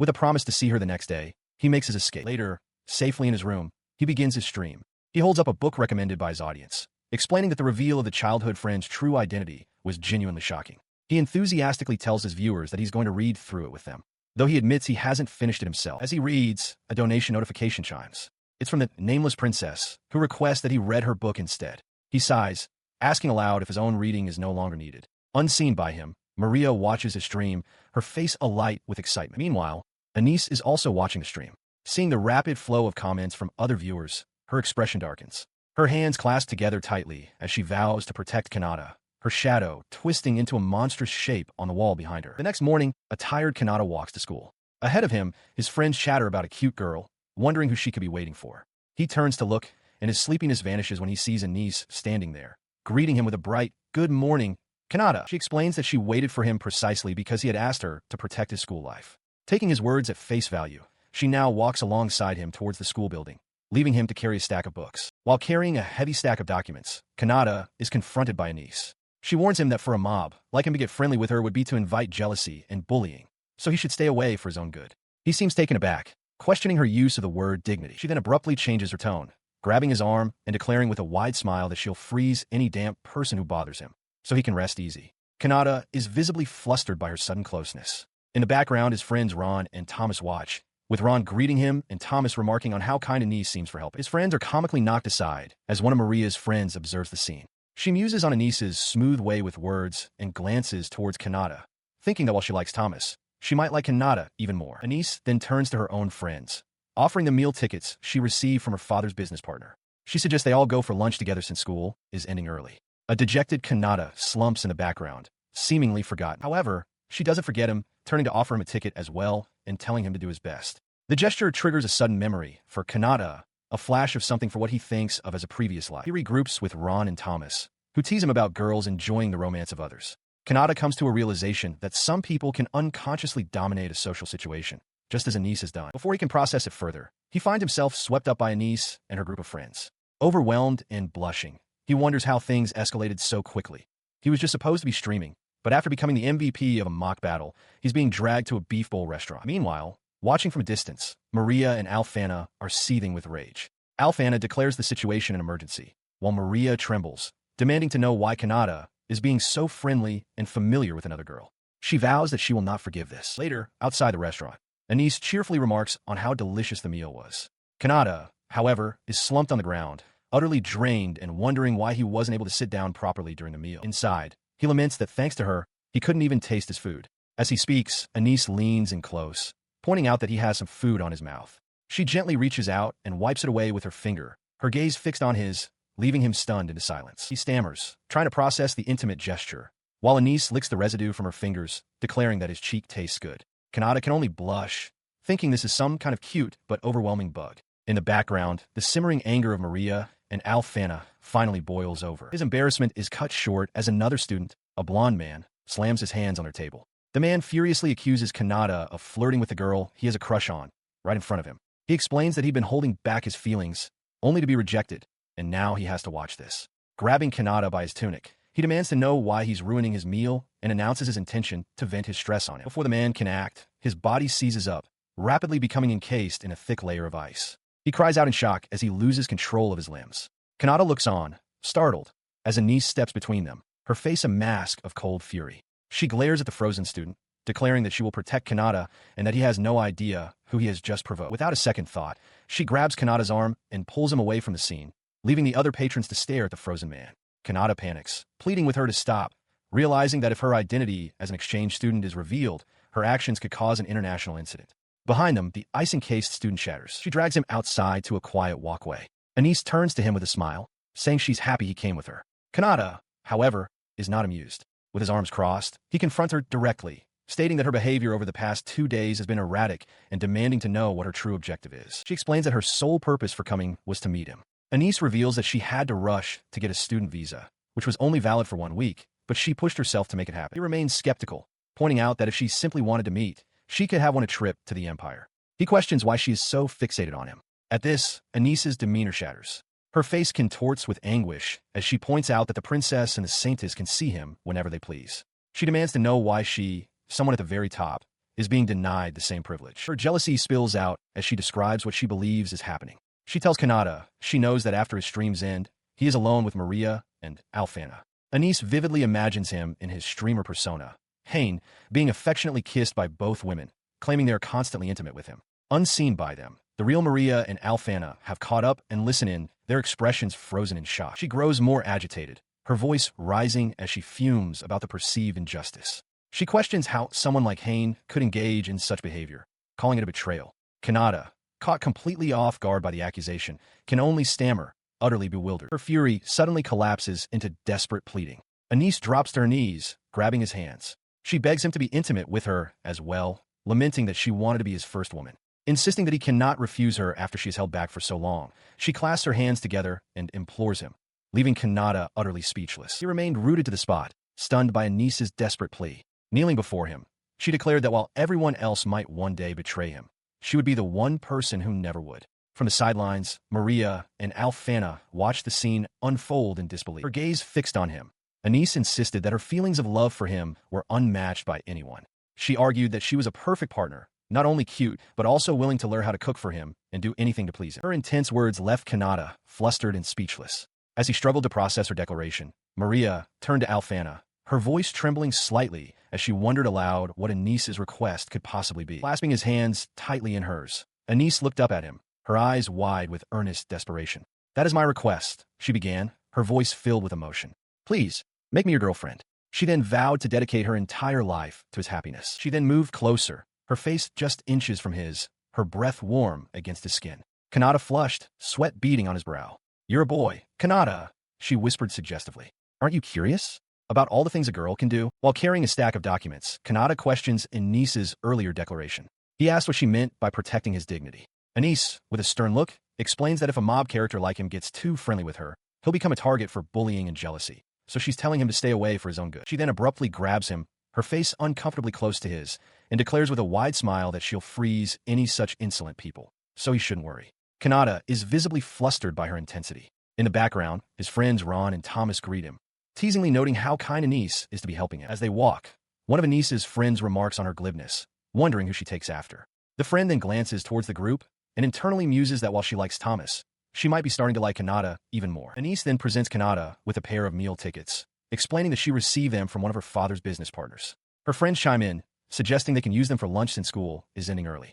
Kanata, however, looks completely drained by the attention. He recoils from the offer, a sudden realization striking him. He remembers something from a past life. Behind him, Ron and Thomas cheer Anise on, encouraging her. Thomas asks what's in it for him, but Ron explains that girls enjoy watching other people's romance blossom. With a start, Thomas realizes he has been unconsciously keeping the situation under control, much to Anise's delight. Surrounded by the group, Kanata feels completely overwhelmed. He was the MVP of the mock battle and had only intended to continue his streaming, but now he's being dragged along by an overly enthusiastic Anise, who is already anticipating their meal together. Their progress is halted by another student, a new heroine with a stern expression, who furiously confronts Anise. She demands to know what this spectacle is, suggesting it's some kind of trial. Anise glares back, retorting that Kanata is just being shy and that she won't forgive this interruption. Later, Kanata sits slumped on the ground outside a restaurant while Anise stands over him, cheerfully declaring that the meal was delicious. He wonders why he wasn't even able to sit down properly. Inside, he reflects that thanks to her, he couldn't taste a thing.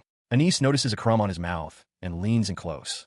With a soft puff of air, she blows it away, her expression gentle, leaving Kanata momentarily stunned by the sudden, quiet intimacy. He flushes with embarrassment as Anise licks the crumb from her fingers, commenting on the taste of his cheek.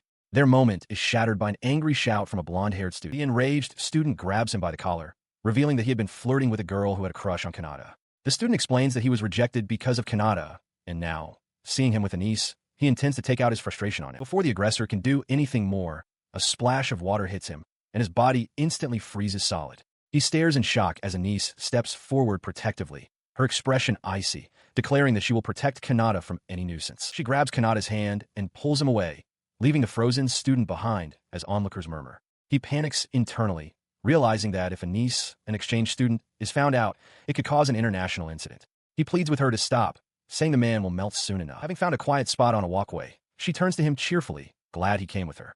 He, however, cuts through the pleasantries. He states that her behavior for the past 2 days has been strange and demands to know her true objective. She explains that she wanted to meet him. She reveals that because she was in such a hurry, she couldn't get a long-term student visa.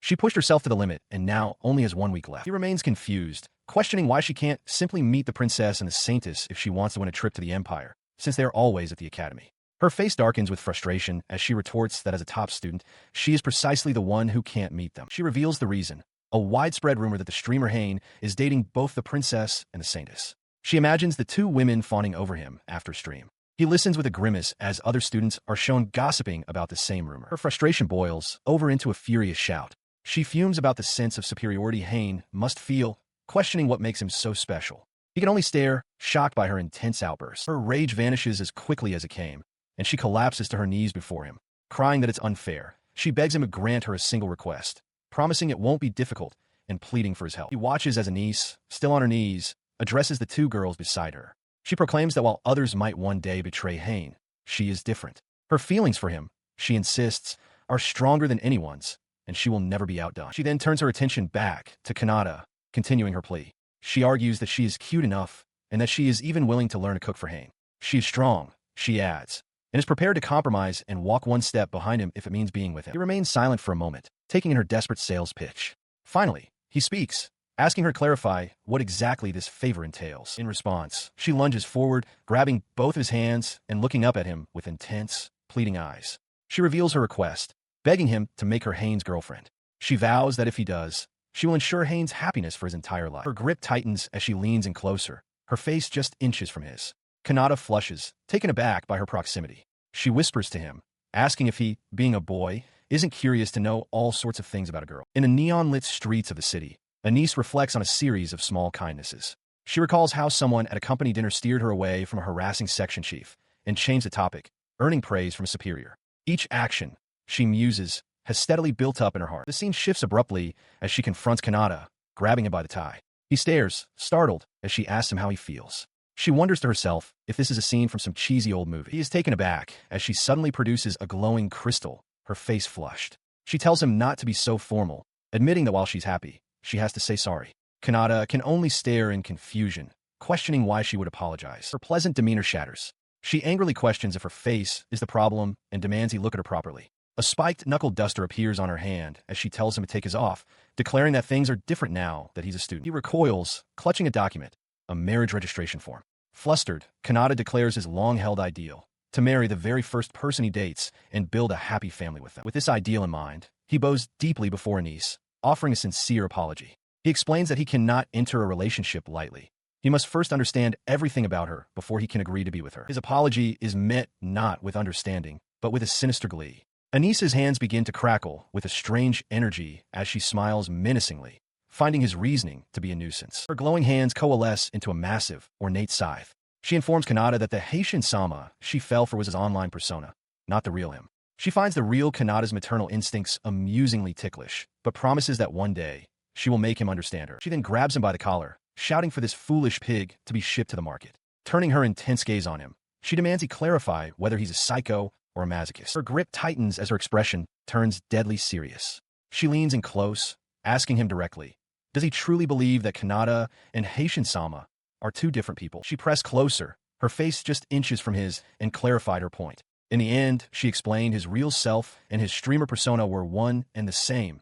Simply you. Kanata, caught off guard, could only stammer, asking what she meant. He recoiled, shouting that she was wrong and that he was simply Haishin. He argued that people naturally adopt different personas for different situations, with family, lovers, friends, or even enemies, and that all these facets combine to form a person's true charm. Unmoved, Anise coolly told him to calm down. In the next instant, she unleashed a new technique, ice prison, causing crystalline bars to erupt from the ground and trap him. Caught inside the frigid cage, he desperately cast a fire spell, but the flames sputtered weakly against the enchanted ice. Anise approached the bars, a massive scythe now in her hands. She noted that while his reserves of magic power were impressive, his technical skill was still underdeveloped.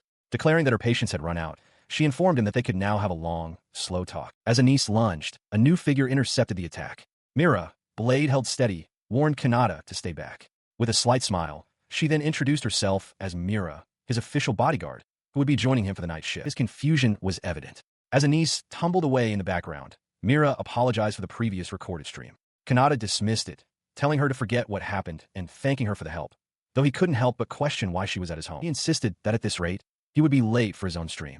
Across from them, Anise recovered, demanding that Mira not interfere with her date and calling her a pest. Kanata, exasperated, shouted that he had to get ready for dinner and told Anise he would see her tomorrow. Unseen by the trio, the entire exchange had been witnessed from a distance. Maria and her friend stood in shock. One of them asked if this meant Maria would become a mistress, while Maria herself, aghast, questioned if they had truly seen her confession. As the group walked on, Anise explained that they were on their way to lunch when they luckily ran into Mira returning from her part-time job. She claimed she had been observing quietly, but her patience reached its limit, framing her impending actions as self-defense. Meanwhile, Maria urged her friends not to believe enemy intelligence and to trust in Kanata. With a cry, she lunged at Mira, who effortlessly parried the blow. Anise laughed, impressed by Mira's strength, and goaded her to stop defending and engage more seriously. In response, Mira simply let her sword droop with a weary air. Anise, mirroring the gesture, casually tossed her own weapon aside. Anise then gave Mira a light tap on the stomach, causing the bodyguard to double over in surprise. Anise remarked on how amazing she was, as Maria's friends watched in disbelief. The truth was that Mira had already lost the moment she let her guard down.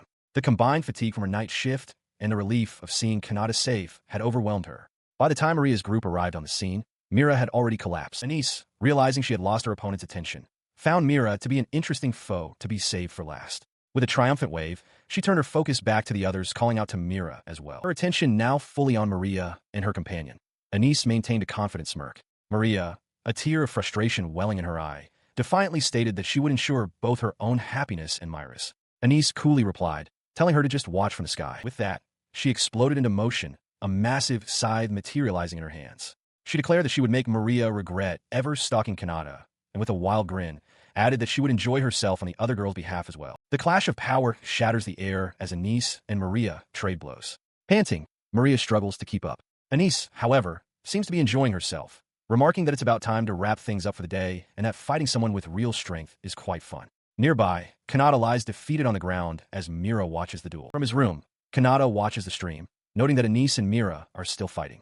He muses that Mira seems to be getting along with Anise, having come to his aid. Beside him, a bruised and battered Lisa clenches her fists, declaring Anise to be a monster far worse than the rumor suggested. He leans toward his monitor, deciding to give one final, subtle instruction to his viewers. He whispers a message, telling them that if possible, they should stop what they're doing. Following this instruction, Anise effortlessly catches Maria's attack. She tells her opponent to go take a bath and get some sleep to prepare for the next day. As the two walk off, Mira, who had been lying motionless on the ground, suddenly sits up with a yawn. She stretches, remarking that she slept well and wonders what's going on. Anise and Maria decide that since their streamer commanded it, they will disperse for the day. On the third day of the exchange program, life at the academy continues. Anise finds herself under the constant, thorough surveillance of Princess Maria and Saintess Lisa.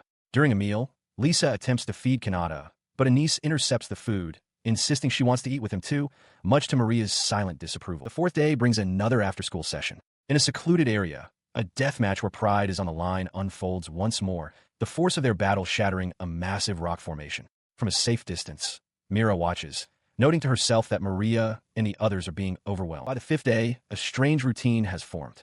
As Kanata walks with his friends through the halls, they see Anise and Maria walking arm in arm, with Lisa trailing closely. To the uninformed student body, they simply look like the beautiful flowers of the academy, completely unaware of the fierce rivalry. After school on the sixth day, the battle continues. Anise, panting slightly, compliments her opponents, acknowledging that in just a few days, their movements have become considerably better. Maria, also catching her breath, agrees that they have indeed grown stronger. Watching from a distance, the new heroine sits beside Lisa and wonders aloud how Kanata can remain so composed while surrounded by such beautiful girls. Lisa, her expression darkening, thinks about how she has faced them for days. She then turns to the new heroine, stating that being praised so honestly is nice, and that she wouldn't mind being praised by her as well. Her group rests after their training session, their faces flushed. Mira, striking a pose with a wide grin, loudly proclaims that while she may seem like an airhead, she's actually quite excellent. This declaration causes Anise, Maria, and Lisa to blush with secondhand embarrassment. Her comment immediately draws a reaction. Mira whirls around, puffing her cheeks out in frustration, demanding to know what part of her is an airhead and insisting they buy her tea. Anise leans over to Maria, quietly admitting that she agrees with the assessment. A flustered Maria confesses that she's envious of Anise's straightforwardness, while Lisa silently seems to concur. She watches the group's playful squabble, reflecting on how they've all grown so familiar with Kanata that they treat him as an equal. Anise finds this boisterous camaraderie unusual, but she supposes the difference in how one treats a transfer student versus a saintess is to be expected. The playful atmosphere escalates as Maria grabs Anice's face, declaring that if she wants a real fight, she'll get one. Lisa and Mira cheer them on from the side, delighted by the spectacle. Their roughhousing subsides, and the conversation shifts. Mira explains that there are many kinds of like, and while she's happy in her role as a guard, she's never felt the urge to smell Kanata's bedding while he's away. The comment startles Maria and Anice, who ask in unison if this is the first time she's felt this way, hinting at a first crush. This talk of feelings prompts Lisa to reflect. She recalls that her strength always made her stand out from her peers, and she came to believe it was more enjoyable to act alone than to try and fit in with weaker people. She realizes with sudden clarity that her current obsession began the moment she started watching his streams. Meanwhile, the playful bout has ended with Anice on the ground, exhausted but smiling defiantly. She insists she hasn't lost yet. As the others look on, Maria quietly mentions that she doesn't have any friends back in the Empire. Her words trigger something in Anice. Her playful demeanor shatters as she reaches out a trembling hand, her expression filled with desperation. She cries out that she doesn't want to return to the Empire, then catches herself, confused by her own emotional outburst and admitting her thoughts are a mess. At that moment, the new heroine appears before them, holding a cross. She extends a welcoming hand and asks if they would be interested in joining a group to support Hyen, one that operates regardless of nationality. The offer leaves Mira, Maria, and Anice stunned and speechless. Anice, with a determined expression, explains that she, Maria, and the new heroine are now companions, able to share everything with one another. The new heroine adds that they have regular meetings, possess high combat power, and have much to learn, so they won't be lonely. In response, the new heroine agrees to join them, but her eyes narrow with competitive fire. She declares that once she is grown, she will become a wonderful woman who surpasses Anice, calling her a fool for inadvertently helping a rival. Their faces darken, consumed by a shared, menacing intensity. They have successfully contained a dangerous element. The new heroine internally resolves that even though Maria is a friend, she is far too close to Kanata's heart and must be kept in check through these meetings. Later, on the final day of the study abroad program, Kanata walks with Maria. He reflects on the turbulent week and apologizes for being unable to focus during the latter half of their time together. Maria assures him it's fine, though her thought trails off. He watches the three girls whispering conspiratorially and wonders how they became friends so quickly. A nervous sweat breaks out on his brow as he worries they'll discover he's been following them to the castle town. The time for goodbyes arrives. Anice waves farewell, clutching a stuffed animal and musing that she'd be hated if Ron found out. Just then, Faze arrives, explaining he came to pick her up, and Anice calls out his name. Her brother, Faze, bows politely to Kanata and the new heroine. He thanks them for looking after his willful sister and asks that they entertain her should they visit the Empire. They watch as the siblings depart in a carriage. But just as they leave, Anice suddenly reappears, grabbing Kanata's hand. Startled, he asks what she's doing. She tells him she'll hold back for now, dismissing his status as a gentleman and calling him a pervert, but says it can't be helped. She leans in close, her face inches from his, and makes a promise. The next time they meet, she will have worked hard to become such a charming girl that he will fall for her. She warns him not to run away, leaving Maria and the new heroine watching in stunned silence. With her challenge issued, Anice dashes away with a triumphant laugh. The new heroine grabs Maria, declaring that they'll overlook it this time, since Anice is just a brat, but that it was a waste of time for a nobody. The two then run off together. Inside a well-appointed room, Faze addresses Anice, outlining their next steps. He informs her that the following day, they will participate in a mock battle with the other members of the Empire. He acknowledges that earning their trust will require time, but insists that it is an opportunity for her to learn about group dynamics and perhaps even make some friends. He leans back on the sofa, a look of contentment on his face. For the first time, he reflects, Anice has turned her attention to a real boy, not just the streamer persona. He sees this as a chance for her to truly reflect on her own behavior and achieve genuine personal growth. But while Faye saw a simple path to maturity, Anice was experiencing a violent epiphany. She had always believed her brother was the supporter she needed, but now she understood with shocking clarity. What was necessary for her growth wasn't him. It was Kanata. She frantically wondered what it was about him, as a dark energy seemed to erupt from her very being. Later that night, her carriage departs under a full moon. As Seabass drives the horses, Anice reflects on her feelings for the streamer, musing that she and Faze are now together in this endeavor. In the foreground, a sign confirms that the day's stream has concluded. She finds her way to Kanata's side as he sleeps soundly. Reaching a hand towards him, she dismisses Faze's excitement. She understands something deeper. Whether in reality or during a stream, she is unchanged. All facets of her personality, she concludes, are part of her true charm. Her words linger in Kanata's mind. This entire experience, centered on Anice's golden words, has sent a massive shockwave through his Yandere listeners. The support group is rapidly expanding, its members, including a distressed Maria and the new heroine, growing more fervent and monstrous in their devotion. During a remote conversation, Kanata asks Shrauza if she still thinks about the time he proposed to her in a field of flowers. With a warm, knowing smile, she assures him that of course she does. Since that day, Shrouza has been diligently working to reform the soil of the demon realm, intent on creating her own flower field. To this end, she has enlisted the help of Kanata's mother, Meza, a farmer. Meza observes that thanks to Shrouza's guidance, the soil has already begun to recover. Meza presents a basket filled with a particular weed, prompting a curious Shrouza to ask what it is. Meza begins by saying she wants to use honorifics for her husband's mother, but Shrouza dismisses the formality, insisting they are friends. Meza then explains the plant is a demon realm weed called hebejbobo, and that merely smelling it can induce a state similar to drunkenness. As Meza holds one of the weeds closer for inspection, Shrouza recoils with a terrified shriek, flailing her hands away from the plant. Garura arrives, just as Meza suggests the weed could be used as a medicine. She proposes that donating it to the church or a medical facility would lend the discovery more credibility, and Shrouza agrees. Meanwhile, Garura cautiously sniffs the hebejbobo. He is suddenly struck by a realization, loudly declaring that the beautiful woman before him is exactly his type. Wiping sweat from her brow, Meza calmly informs him that she is Kanata's mother. The news shatters Garura's composure. As Meza cheerfully introduces herself as a friend of his, he cries out in despair, lamenting that she is a married woman. Utterly dejected, he announces he is going to bed and trudges away. Meza watches him go, remarking on his serious demeanor as he departs. Several days later, the new heroine reports to Alfana.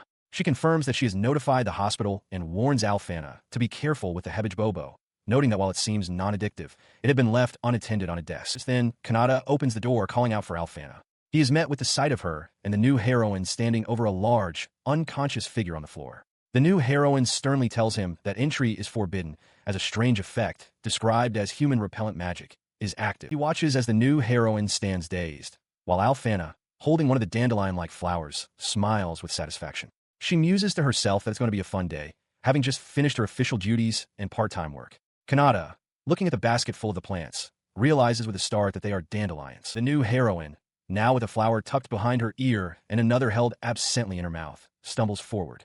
Her eyes swirl with disorientation as she mumbles, asking if anyone is injured. As she begins to fall, Kanata catches the flower's nostalgic scent and instinctively warns her not to bring her nose close to it. At that moment, a door clicks open and a female attendant peers in, asking with concern if the saintess is unharmed. Her question is met by the sight of Alfana, who has suddenly brightened, her entire demeanor shifting to one of sparkling cheerfulness. The attendant, hearing the thud, asks what the sound was, just as Alfana cheerfully remarks on her own changed atmosphere. On the floor, the new heroine lies unconscious. Realizing the flower's potent effect, Kanata urgently tells the attendant to call for help, explaining that the new heroine has been overcome by the scent because she is genetically weak to alcohol. Before he can process the situation further, Alfana closes the distance between them, her expression turning sly and possessive. She declares that since the new heroine is down, she will be his partner. From the floor, the new heroine weakly laments that she lacks the strength to restrain the saintess. A dreadful realization dawns on Kanata. Alfana is the type who becomes incredibly clingy when intoxicated. Alfana confronts Kanata, demanding to know why he's been avoiding her to speak with Anise. She complains that things have been difficult since Anise returned. As Kanata stammers an apology, she grabs his face, her expression hardening as she commands him to look only at her. She then throws her arms around him, clinging tightly with a possessive pout. Despite the alarming intensity of her actions, Kanata finds himself thinking that her jealous display is dangerously cute. His train of thought is broken when Alfana's attention is completely captured by Small Rabbit. Her demeanor shifts instantly to one of pure sweetness as she offers the creature a carrot. Kanata tries to get his Alfanaso back, but she ignores him, completely absorbed in cooing at the animal. Turning back to him, her expression darkens once more into a possessive glare. She menacingly suggests that she should share these intense feelings of hers with all of his viewers, an idea that makes Kanata visibly uneasy. Suddenly, a screen materializes, displaying a live stream. On it, Alfana poses cheerfully with a muscular follower. She announces that they are currently broadcasting their friendly time together for all to see. Kanata recoils in horror, shouting that this is the worst thing she could possibly do and a complete betrayal. The stream shows Alfana sitting triumphantly atop a pinned Kanata as the chat feed explodes with frantic messages. Viewers declare they are quitting, scream in outrage, or perversely praise the betrayal. Alfana coolly asks about the audience's reaction. A fleeting thought considers how others might react to such a situation. Maria would likely resort to punching a nearby wall in frustration, while the Veteramira's spirit would probably be broken by the ordeal. The thought is violently interrupted as Alfana sinks her teeth into Kanata's shoulder. He cries out, exclaiming that she's gone too far. She pulls back, her eyes wide and unhinged, stating that since entertainment for the masses has become too adult, she will now make him understand personally. He clutches his wounded shoulder as she calls the bite a capture mark. With a chilling smile, she explains that every time he sees the tooth marks, he will be forced to remember her, ensuring the memory of this moment will never fade. She punctuates her threat by calling him a pervert. Leaning in until her face is inches from his, she whispers a sweet but terrifying request, asking him to tell her where he wants to be bitten next. The door to a room creaks open. Inside, Lady Shrauza turns to Garura, explaining that she had just been called by her subordinate, Alfana, and invites her to enter. Garura, surprised, asks why Kanata is with her. Shrauza dismisses it as a coincidence and wonders aloud where they should go in. Before they can get an answer, Alfana bursts through the doorway, her face alight with a manic, love-struck glee. She excitedly shouts for her big sister to let her join in whatever is happening.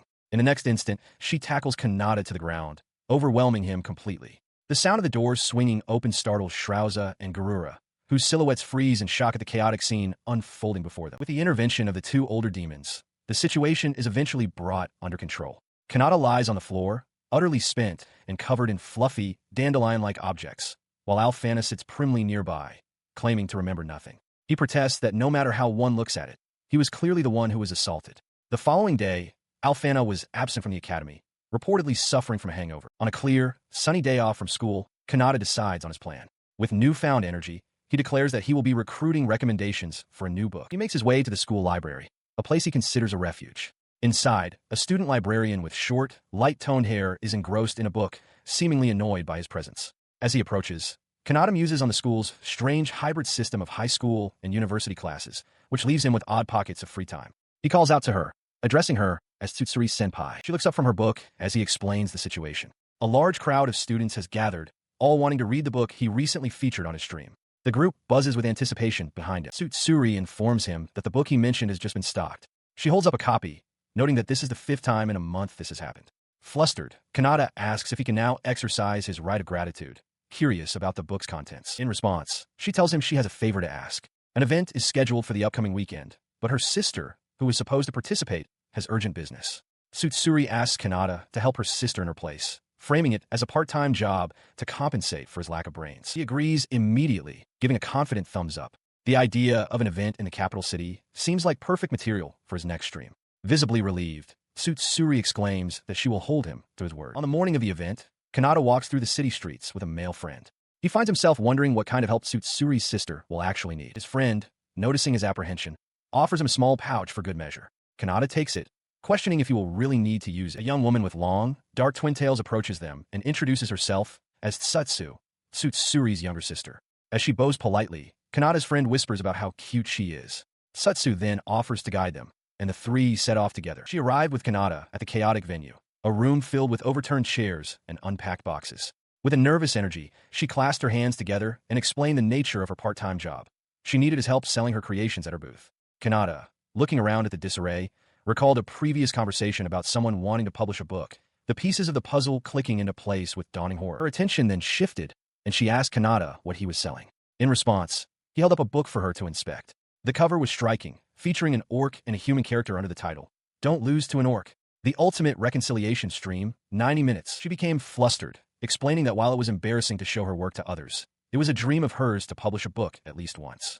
She confessed that it was written hastily and that a sequel was already planned out. As Kanata began to read, her embarrassment turned into fervent passion. She declared that this was proof that the streamer and the orc were the most precious, compatible pairing in the world. With her passionate speech concluded, she held the book aloft, vowing to spread its story to everyone at the event. It was then that the full truth became clear. This girl was none other than Kanata's upperclassman, Tsutsuri, the author herself. As she stood proudly over a table stacked high with copies of her work, Kanata quietly turned and walked away, muttering that he needed to use the restroom. A memory surfaces for Tsutsu, explaining her current appearance. Back in middle school, she reviewed her entrance exam results. While she had passed, her acceptance was for the girls' division, a place she felt she didn't belong due to her low magical power. She lamented that with her flat chest and boyish build, she was clearly a boy. A radical idea formed. She would use her cut and paste magic, an ability to physically alter and move body parts at will. With a decisive snip, she changed herself and, as a result, enrolled in the school as a boy. Elsewhere, the toymaker Rumiu sat at her desk, struggling with writer's block for a class assignment. Her thoughts drifted to an upcoming spot sale, just a few months away. An idea sparked within her. She mused that if she wrote a short story about Hishin, she could surely produce enough pages to participate. With her new goals set, she dedicated herself to the task. She wrote through the day, continued deep into the night as the moon rose, and was still at her desk when the sun dawned again, surrounded by a growing mountain of paper. 3 weeks before the sale, her quill scratched furiously across the page, transcribing a dramatic scene. The words formed, "What are you doing, Ursulota?" So saying, Hishin kissed the orc's neck. The words flowed from her in a manic torrent. She became lost in the visceral experience of creation, papers flying as she wrote. From afar, Satsu watched her, realizing that Rumie was pouring her very soul into this perverted novel about Hishin. This observation sparked a thought in Satsu. Perhaps she should participate in the event as a girl. Sometime later, Rumie, now dressed in her distinctive creator's attire, approached Satsu. She introduced herself as the organizer of the Hishin online spot sale and, referencing a previous conversation, presented Satsu with an invitation and a copy of her completed book. In return, a flustered Satsu offered a gift of her own, a set of venue-exclusive playing cards. She explained that every single card featured original artwork of Hishin. The exchange delighted them both. Rumie looked at the book she'd received from Satsu, its cover adorned with a charmingly simple drawing, and gave her enthusiastic approval. The two creators shared a heartfelt high-five. Elsewhere at the event, on a separate island, Lucia browsed the available merchandise. She turned to Lady Shrauza, questioning if it was truly all right to sell items that were so helpful to their master. Shrauza, holding a book, simply replied that this was the unique charm of a spot sale. She continued to peruse the book, remarking that turning delusions into text wasn't so bad. She noted that the portrayal of Hishin in this novel was different from her own interpretation. As she read on, however, she identified another, more pressing point of concern. At a bustling venue, a line of eager attendees, including Kanata, waits for entry. A staff member announces that the general admission gates will open shortly, warning against rushing and asking for everyone's cooperation to ensure a smooth start to the event. Elsewhere, Lucia salutes sharply. She explains that since she slightly dirtied Kanata's clothes, she will compensate him with her part-time earnings.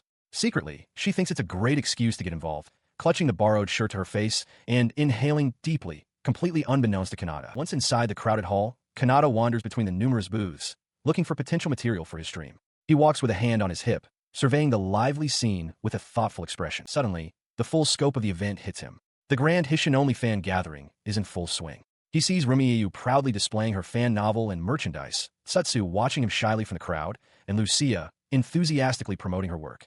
Overwhelmed, Kanata's face contorts in shock as he yells, "What in the world is a Hishin-only event?" 10 minutes before the event opens, Kanata returns to his booth. Lucia greets him, asking if he's finished his business. He clutches his chest, face flushed with excitement, stammering that seeing all the fan art and custom merchandise is overwhelmingly wonderful. He explains his niche interests in orcs and slimes, showing Lucia a piece of fan art he found depicting a woman entangled with a tentacled creature. He admits that while he isn't officially involved with these fan creations, he's deeply moved by them, especially since they are holding a secret event. Lucia simply looks on puzzled. With only 5 minutes left, Kanata whispers the countdown. The angelic being, Isra, materializes behind him, gently reminding him that he must also be considerate of profits. At another booth, Lady Shrauza and Lucia are set up. Shrauza spots Mira in the crowd and calls out, asking if she's part of the staff. She then addresses her own circle, reminding them not to forget their last-minute preparations. Mira looks up, surprised to have been noticed. Kanata eagerly approaches their table to buy 2 books, thanking them profusely. Shrauza smiles, accepting the payment and telling him she'll put the money to good use later. She encourages him to spread the word to his friends. Elsewhere, Lucia reports to Shrauza that the event organizer was happy to have them participate. She is flanked by the dark-skinned elf and another woman in a sun hat. Lucia then asks Shrauza why she's in a mood to show off her horns today. While on a call, Shrauza admits that demons still aren't well received on the surface, making things feel awkward. She feels their circle's poster and general presence are making people tense, though she notes they've still attracted a lot of interest. Behind her, Kana sits nervously at the table. Back at the booth, Kanata enthusiastically declares that he'll buy all the support items. His passionate declaration inspires Shrauza and Lucia, who exchange a determined glance and agree they must work hard to protect that spirit. An announcement suddenly rings out. The event is now open. Standing together, Kanata and Alfana begin to applaud, their faces alight with pure excitement. The moment has finally arrived. The instant the doors open, a thunderous roar echoes through the hall. A massive crowd sprints past in a blur, shouting for the new publications. An event official is visibly startled by the sheer force of the opening dash as fans rush desperately to secure their desired books. Amidst the opening rush, 2 figures blur into existence before Kanata and Alfana's booth. The first, a girl with spiraling glasses, slams her hands on the table, her eyes wide with manic energy. She declares that she's been eagerly anticipating this moment since seeing their work in the catalog and demands 2 copies of their new book. Kanata, taken aback by their sheer speed, can only marvel at what incredible customers they are, while Alfana graciously accepts their payment. Having completed their first purchase, the two girls vanish in another burst of speed, reappearing moments later at the demon's booth. There, Kanna complains about the lack of time and her official duties, but Shrauza dismisses her concerns, stating that the sense of superiority gained from their spoils will be limitless. Their conversation is interrupted by the arrival of the two swift customers. The girl in glasses, holding a note, announces she has 10 silver coins left and has come for the orc book, much to Shrauza's delight. As a massive crowd of students swarms their booth, Satsu is overwhelmed. She stammers that her book has sold, urging Kanata to look at the chaos. He, however, remains composed, holding up a copy of her work. He tells her to save his sentimentality for later, declaring that this is beyond simple merchandise sales and that they must do their best to meet the demand. 2 hours later, the result of their efforts is clear. A sign announces that the new publication has completely sold out. Kanata sits exhausted on the floor amidst the disarray, lamenting that they got carried away and printed 1,000 copies, never expecting to sell them all. Satsu, meanwhile, stands in a state of pure bliss, her arms outstretched as she revels in the thought of 1,000 people reading her story. She acknowledges that this success is due to borrowing Kanata's fame, but the feeling is still the best she's ever had. He watched as Satsu slumped over the desk, her body trembling slightly. She lamented her own emotional instability, admitting that while fan activities were one thing, she believed it was fundamentally wrong for a streamer like him to profit from his listeners. She felt it was an unforgivable act, even if his fans, and perhaps even he himself, saw nothing wrong with it. Her distress stemmed from a difficult past. She explained that with her family being poor, her only option to support her mother was to attend a national school. Even then, her parents had pressured her to work just to afford enrollment. Her original dream was to finish her studies and debut as a novelist, but she felt that path was no longer an option.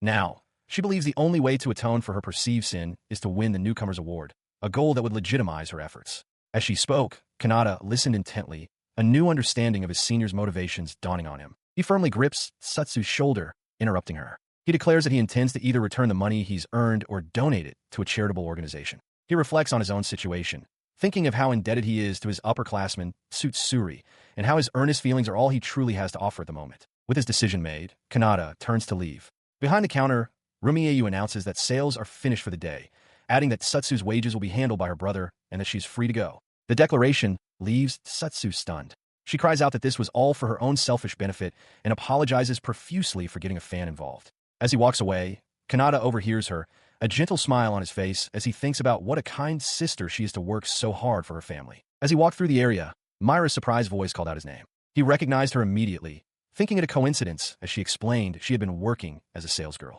Nearby, the toy maker Rumi was speaking with Satsu, mentioning she had a wrap-up party with a wall circle she knew and suggesting they could meet up there. She then turned to Satsu, asking about her plans. The focus shifts to a separate moment, revealing one of Satsu's interests.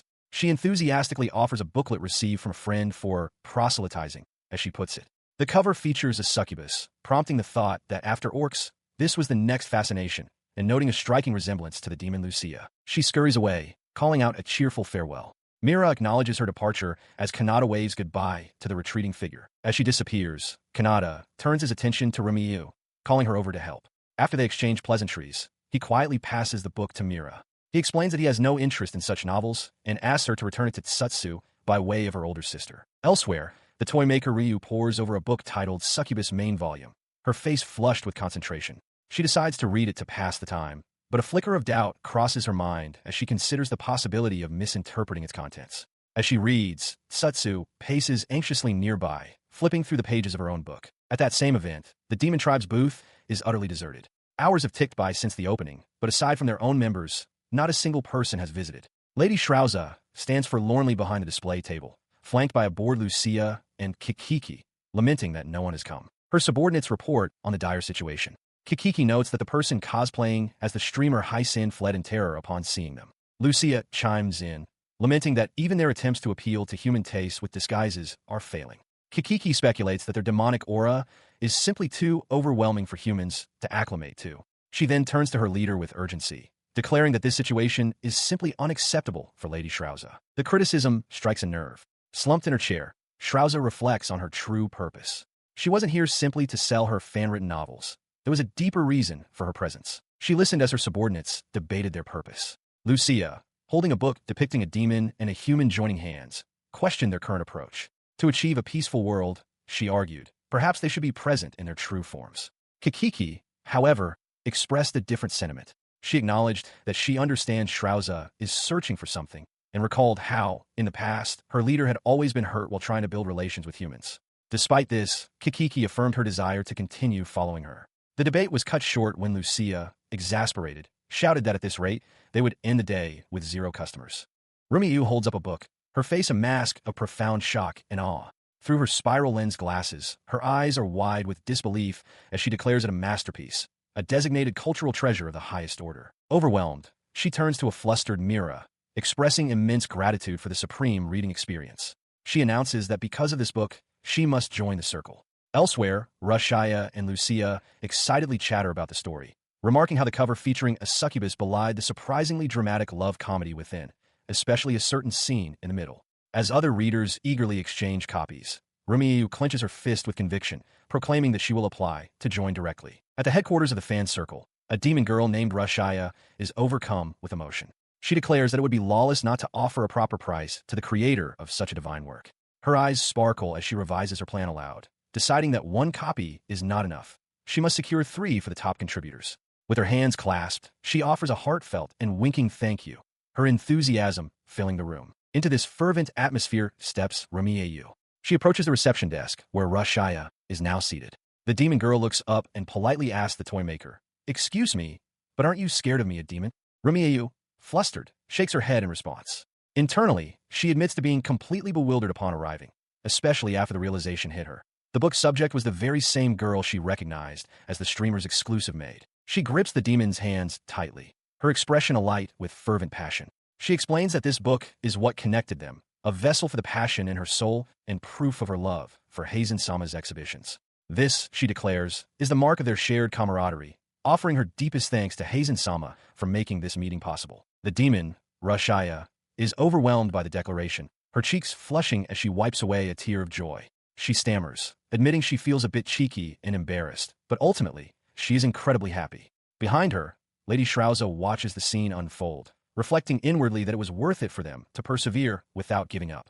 After all, among true comrades, race is of no consequence. She continues to weep, overcome with emotion as she wipes away tears. The succubus thinks to herself how truly glad she is to have met Rumiyu. In the background, Kanata stammers awkwardly at the display, while Lucia comforts a similarly emotional Kikiki. Her heartfelt reaction galvanizes the other fans. A wave of excitement ripples through the crowd as they eagerly raise their hands, asking if they can also receive one of her creations. Rumiyu addresses them all, admitting that she had always wanted to share her work, but simply lacked the courage until now. Her latest work, a fan comic, depicted a dramatic scene. In it, Kanata, bound in chains and blushing furiously, was being held captive by the succubus, Lucia. The comic's text revealed his inner thoughts. This was the very story he had wanted to read. Surrounding them, the ethereal forms of his cheering fans looked on with delight. Seeing the comic's wild success, Lady Shrauza's eyes lit up with entrepreneurial zeal. She turned to a delighted Rushaya, asking her to be their official salesgirl. Kikiki quickly organized the burgeoning crowd, instructing them to form a single line and have 5 copper coins ready for purchase. Her eyes widened with a manic intensity as she clutched Lucia, a startling realization dawning on her. The path to peace, she mused, was surprisingly close. It might be as simple as sharing a common like. She also came to a firm conclusion about the fan comics dynamic. Kanata was definitively the submissive partner. Caught in the demon lord's fervent grasp, Lucia could only stammer her understanding. The success of this venture was celebrated that very night. The group, including Rumiyu and Kikiki, gathered around a table laden with food, toasting their complete sellout. Rushaya expressed her delight at the outcome, while Rumi noted with surprise how well Lucia and another acquaintance, Tsutsuri, had gotten along. The sentiment was unanimous. It was a joyous occasion, all thanks to Kanata's unwitting influence. Her celebration continues as the toy maker, Rumiyu, explains her philosophy on creators. She posits that writers resonate with one another by sharing their most niche, personal works. Rushaya, sitting beside a gleeful Lady Shrauza, nervously agrees that the resonance might be a bit too strong. Lucia then eagerly suggests they should collaborate on a joint publication for their next project. As the night deepens, their meeting concludes. With a mutual agreement to gather again soon, the group disperses under the crescent moon. As her subordinates part ways for the night, yawning and bidding each other farewell after a long day, Lady Shrauza pauses. She gazes up at a wyvern-drawn carriage silhouetted against the beautiful moon, wondering aloud if Kanata is watching it too.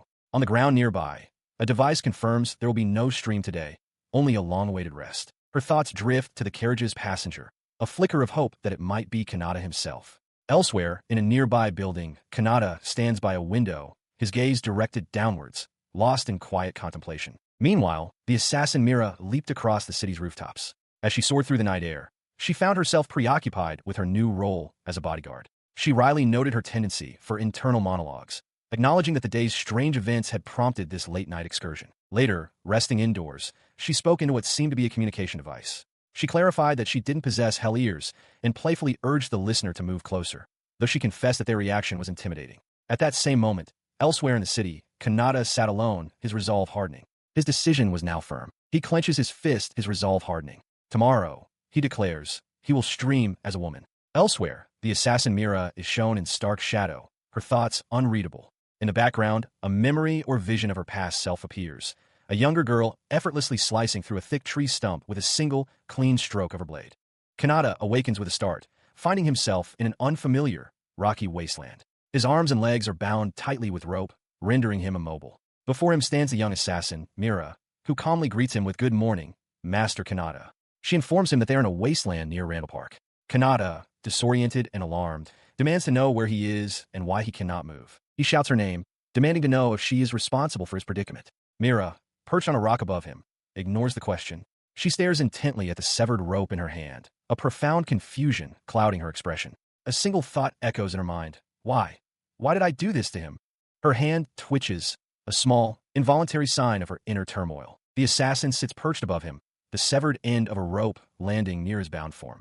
Kanata looks up in disbelief, demanding to know when he ever betrayed anyone. She retorts that, of course, he is betraying his listeners. Her words leave him stunned. She continues, declaring that tonight, he will be reborn as a woman, and that they have a stream planned. He regarded his captor with a surprisingly calm expression, his hands still bound tightly.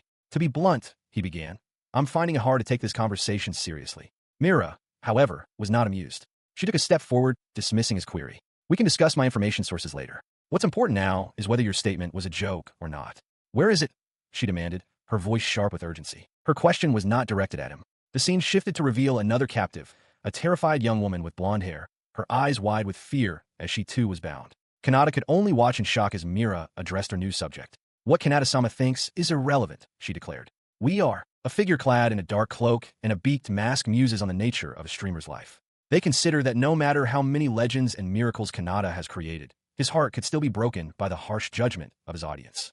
Before that can happen, they reason, it is a guard's duty to correct their master's mistake. Putting their conviction into action, the masked individual lunges toward the bound Kanata, drawing a short sword. As Kanata recoils in shock, Mira calls out from a distance, questioning her subordinate's sudden move.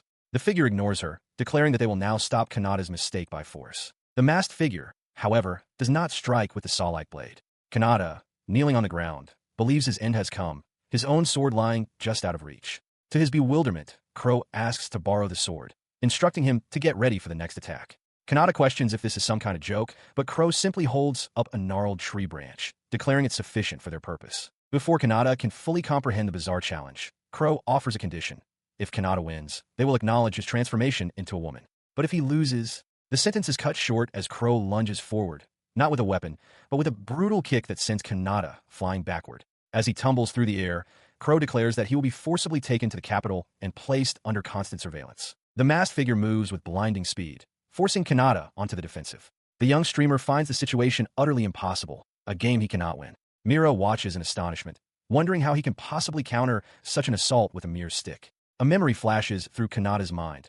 Akuta, shouting the name of a skill, wind. As he channels the technique, Crow observes this, realizing Kanata is using his vision to process the battle. But there's more to it. His observation complete, Crow leaps into the air, bringing his weapon down in a vicious arc. Kanata, on one knee, raises his stick just in time to block the blow. As the weapons clash, Mira cries out, demanding to know why Crow has betrayed him. In that split second, Kanata's thoughts race. He laments not consulting his audience, the streamer, about his evolving style, and apologizes to them and to himself for his hesitation. He strains against the pressure, his makeshift weapon groaning under the force. He recalls the passion from Anisa's event and stream, realizing that despite the performance, the person underneath remained the same. Fueled by this thought, he shouts at Mira, demanding she look at him. He declares that if her appearance or gender were changed, he would still find a way to enjoy it, because it was her words that spurred him to action. The stalemate breaks. Crow steps back, their mask falling to the ground as they concede defeat. They acknowledge Kanata as well as firm and apologize for their earlier rudeness.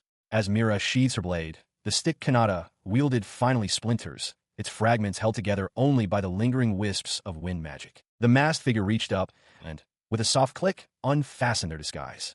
As the beak-like mask came away, it revealed not a man, but the face of the young assassin, Mira. She looked up at Kanata, her expression unreadable, and spoke with a formal finality, thanking him for all he had done for her up to that point. In the periphery, Akuta could only stare, his face a mask of pure shock at the revelation. A powerful shockwave erupts from Kanata's outstretched hand as he shouts the word, "Blast!" The force of the spell sends both Akuta and Mira tumbling to the ground behind him. Panting, Kanata looks down at Mira's prone form and demands to know why she did such a foolish thing. He calls her an idiot, questioning how she could act that way when she is his listener and his bodyguard, calling it the worst possible choice. Lying on the ground, Mira looks up with unwavering resolve. She explains that she had no other choice but to use her own life as a shield. Internally, she laments that he only ever denies her ideas, all while his own recklessness puts his life in danger. Her silent resolve was met not with anger, but with Kanata's complete breakdown. Tears streamed down his face as he began to sob, stammering that this was all his fault. His lament took a bizarre turn as he wailed that he couldn't even imagine a world where he becomes a girl. The utterly unexpected confession sent Mira into a state of shock, her eyes spiraling into vortexes as she shouted his title, Haitian-sama. Her mind was still reeling from his confession when Kanata suddenly launched into a frantic, bizarre tirade. He shouted that he had no interest in such things, questioning if she was truly that desperate to have a woman's chest. In his agitated imagination, he pictured her being roasted over a campfire, declaring that if she wanted it so badly, she could just die and have her chest torn out. He trailed off, muttering that he didn't have what it takes to be a hunter. His outburst subsided, replaced by a look of concern. He worried aloud that his harsh opposition to her new streaming style had been too much for her. He admitted he would have to explain everything to his audience later, revealing that he had intended to make some kind of announcement at the end. Seeing her groaning on the ground, he tried to offer a strange form of comfort, telling her she could simply go back to being a man if she got tired. The statement only deepened her confusion, and she could only manage a dazed, questioning. She winces as Kanata's hand flicks near her face. He tells her not to go dying on him, as that would be difficult. Mira, still reeling, mutters that dying is indeed tough. He then crouches down to her level, his expression turning serious. He begins by apologizing for his earlier silence, admitting it was wrong. He then declares that if she's going to use his name as her shield, she is forbidden from dying before he does. He watched as Mira processed his words, her mind racing through the implications. She concluded that his demand to not die before him, to die after him, to grow old together, was nothing short of a marriage proposal. Overwhelmed with emotion, she lunged forward, crying out an apology for being such a clumsy bodyguard. With a small, fluffy familiar appearing beside her, she tearfully pledged her lifelong protection to him. Her intense declaration gave way to a soft, blushing expression as she leaned in close, asking if she should be gentle with him. As she clung to him, causing him to tremble, Kanata had a sudden realization. Mira was the stalker who had terrified him in the past. Despite this unsettling memory, he made a firm decision to himself. From now on, he would not let her get under his skin. He lay on the ground, pinned beneath Mira. Her eyes, swirling with an unsettling intensity, stared down at him as she wondered what he intended to do. Regardless, she made a solemn vow. Whatever sin she had to bear, she would share the blade of his life, becoming one with his fate. Later that night, Mira was streaming, tears of joy running down her face. As a streamer himself, Kanata had built a reputation for astounding his listeners, leaving behind legends of his broadcasts. Her broadcast began with a flourish. On screens across worlds, from royal courts to demonic realms, and even before a stunned Kanata and Akuta, she appeared. Dressed in a school uniform, she gave a cheerful thumbs up. I was reincarnated. No, that's not it, she corrected herself with a laugh. Please take care of me. And so, as her viewers watched, the curtain rose on what was, in its own way, another legendary stream. Sometime after the chaotic stream, Kanata and Mira arrive at Randall Park in the Artisan District. As they walk, Mira looks around curiously, wondering where the hospital is. Suddenly, a cheerful voice calls out Kanata's name. It's the artisan, Shidu, waving enthusiastically. Kanata greets him, and Mira, mistaking him for a doctor, asks if he's the one. Kanata quickly corrects her, introducing Shidu as an artisan. Shidu, in turn, looks at Mira and asks if she's Kanata's sister, offering a friendly welcome. In response to his question, Mira strikes a confident pose, flashing two peace signs.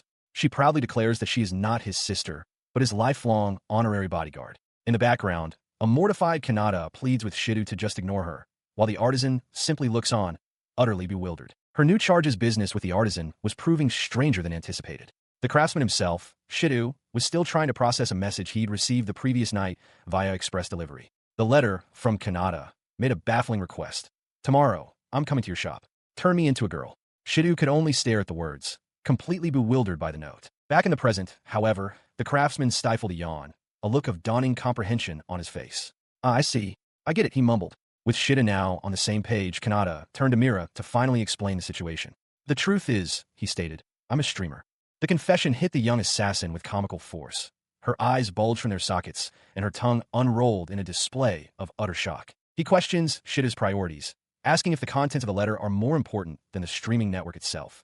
Shido, trembling with excitement, insists on hearing the details, feeling his artisan's spirit awaken at the prospect. Kanata assures him that he can be trusted and won't speak of this to anyone else, but then immediately grows suspicious, wondering why Shido would believe him so readily without any proof. An hour later, the lengthy, technical discussion has taken its toll, leaving Kanata fast asleep on the floor. Mira, who has been bound and kneeling patiently, finally asks when she will be untied. Unfazed, Shido declares their first step, to build the PC and its related components. Under the light of the crescent moon, Kanata turned his attention back to Mira, who was still on the floor.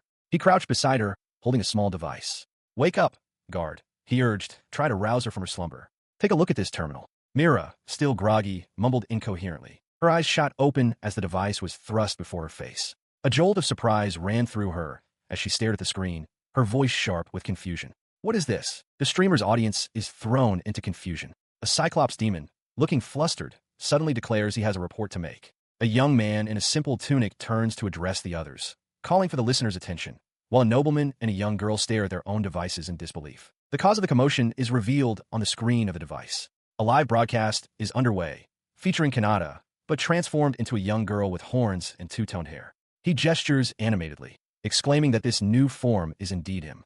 The audience's reactions are visceral. One viewer pulls at his hair, crying out that the streamer has become a girl, as another weeps beside him. Elsewhere, Maria's face contorts with rage as she stares at her own device, the screen cracking under the pressure of her grip.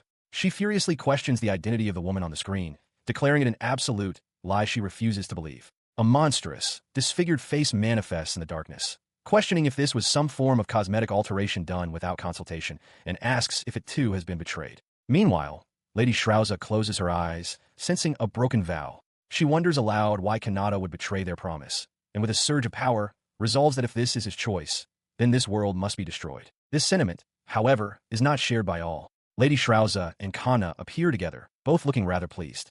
Shrauza remarks that she would love Kanata, even as a girl, a point Kana readily agrees with. Their amusement contrasts sharply with the scene unfolding elsewhere. The imposter princess stares in wide-eyed shock, while Kanata himself throws his hands up in a panic. Mira is equally flustered, her small familiars mirroring her distress. Only Kana, in another location, remains composed, calmly sipping a drink and chiding the others to settle down, reminding them that a public servant shouldn't cause a commotion. He strikes a playful pose in his new female form, deciding to simply lie his way through the situation. Speaking into his streaming device, he tests the voice, wondering if his vocal cords have changed as well.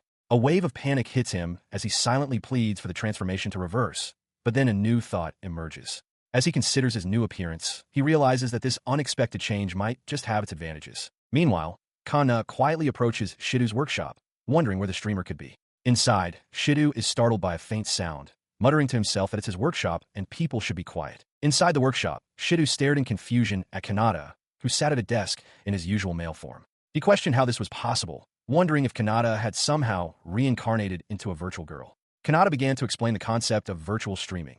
On screen, a female avatar is being broadcast, but in reality, he is the one controlling it. He elaborated that by linking magic circuits to the equipment, he could use motion capture to animate the character, a concept entirely new in this world. As Kanata spoke, a look of intense concentration crossed Shido's face. He furiously scribbled notes, asking if this was truly possible, before a sudden spark of understanding ignited in his eyes. He adjusted his glasses, a sharp, almost terrifying glint in his eyes. The concept was now perfectly clear to him.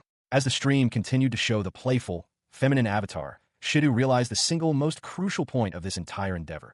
Under no circumstances could Kanata's true, male form ever be revealed to the audience. He strikes a confident pose, declaring that while he often draws blueprints, this is his first time creating a character design. Beside him, a bound Miro wonders if he might be better suited as an artist than an artisan. Nearby, Maria excitedly observes the process, noting that the persona of Alfana is essentially just a girl's disguise. Her comment fuels a frantic vision of Shido, who appears with multiple arms brandishing knives, obsessively muttering about the need to dispose of any and all evidence. Kanata struggles to maintain order during his live broadcast, his voice strained as he pleads with the chaotic crowd of viewers to settle down.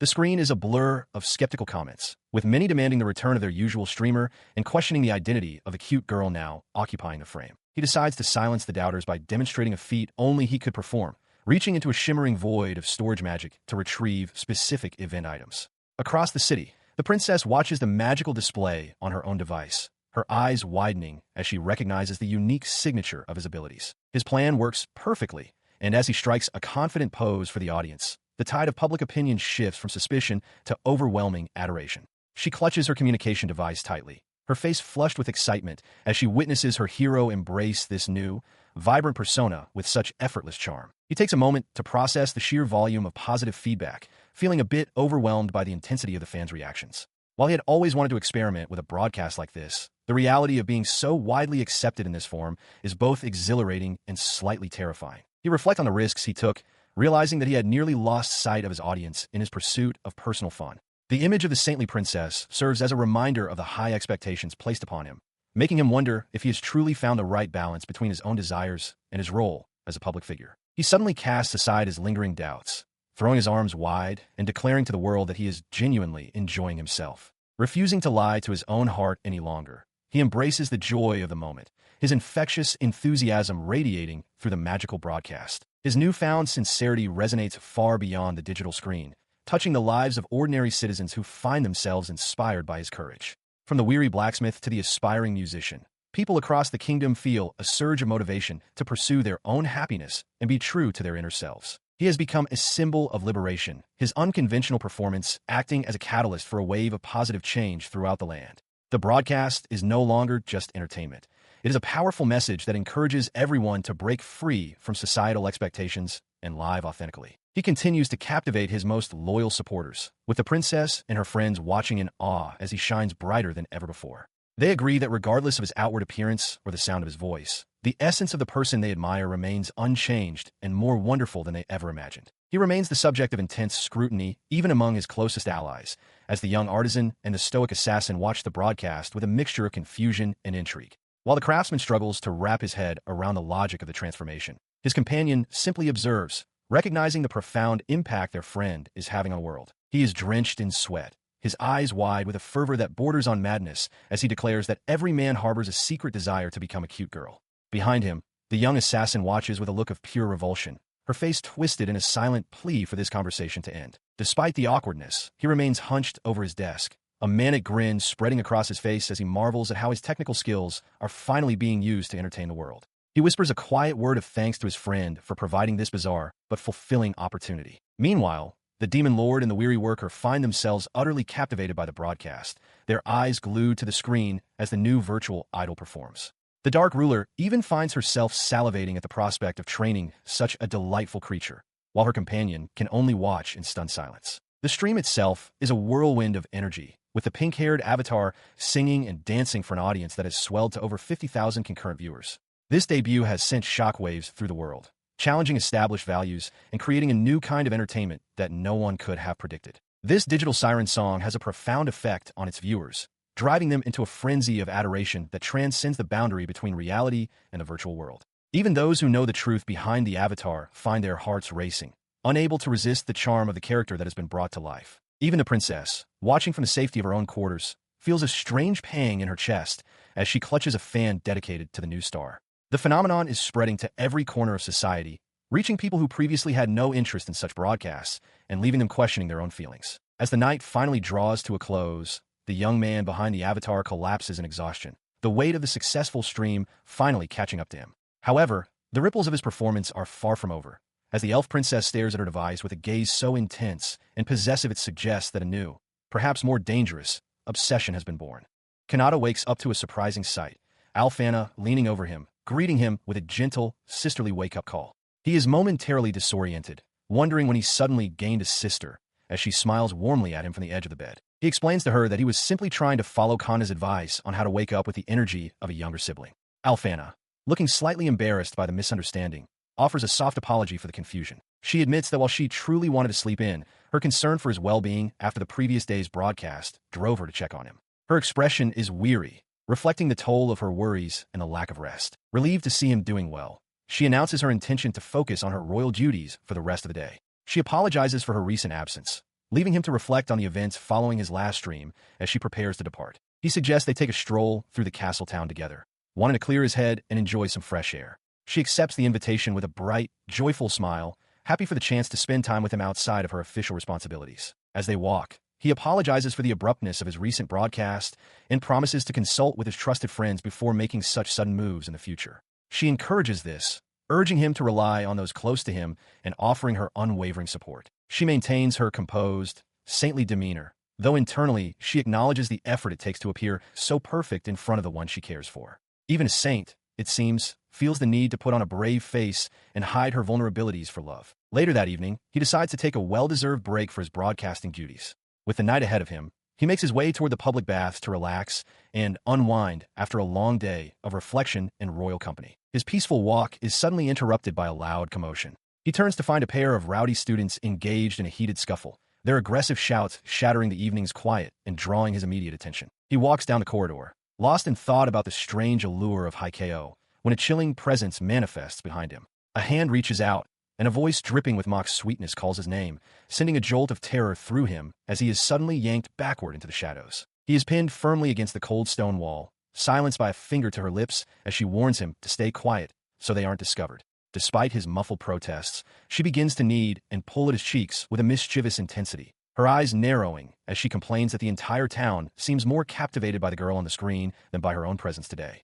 Maria admits with a sheepish grin that she might have been acting a bit vain, apologizing to Kanata for not consulting him sooner. Her friend stands by, watching the exchange with a knowing look as the tension from their previous encounter begins to dissipate. Suddenly, the moment is interrupted as Seabass comes charging through the courtyard, his face a mask of frantic duty as he bellows about unfinished business and the need for her to return to her official duties immediately. Taking advantage of the distraction, she waves a hasty goodbye, shouting over her shoulder that they will definitely have lunch together next week before disappearing into the crowd to evade her persistent attendant. He watches her go, reflecting on the whirlwind of activity that seems to follow her everywhere, before turning his thoughts toward his own mounting tasks and the script he needs to prepare for his next broadcast. Meanwhile, in a different part of the academy, Aguila maintains his rigorous training, his confidence bolstered by the belief that his strength is a direct result of his unwavering dedication and hard work, regardless of what others might think. The peaceful atmosphere is shattered when an emergency notification pings across every device, launching a live stream that features a heavily censored and suggestive image,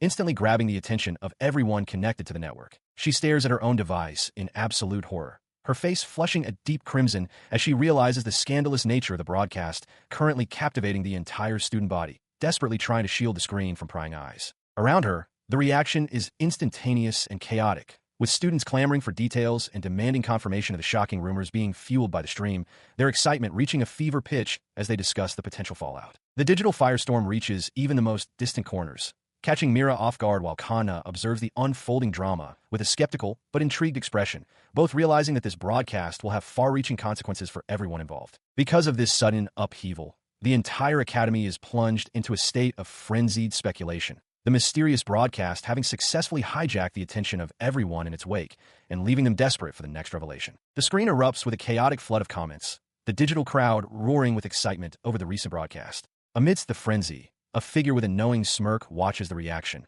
satisfied that the plan to establish a regular streaming schedule has been a resounding success. He reflects on the night's events with Shidu, who expresses deep gratitude for the assistance provided. While they discuss the logistics of the reward, Mira remains focused on security, meticulously dismantling a computer in her workshop to ensure no digital trail can be followed back to them. The young artisan is overwhelmed with emotion, his eyes welling up as he realizes that Kanata will continue to visit him regularly. While he struggles to contain his joy, the young assassin suddenly lunges forward, wrapping her arms around Kanata in a fierce, possessive embrace that catches everyone off guard. She clings to him tightly, refusing to let go even as the conversation turns to the necessity of keeping their various identities strictly separate. Kanata realizes that from now on, the worlds of his different personas must never overlap, a rule that must be enforced with absolute discipline. Elsewhere, the buzz from the stream has reached other corners of the academy, where Rumieyu and Tsutsuri are caught up in the excitement. They pose for a playful photo together, their conversation revolving around the mysterious streamer and the scandalous nature of the recent broadcast. As they lean in close, the eccentric toy maker suddenly brightens,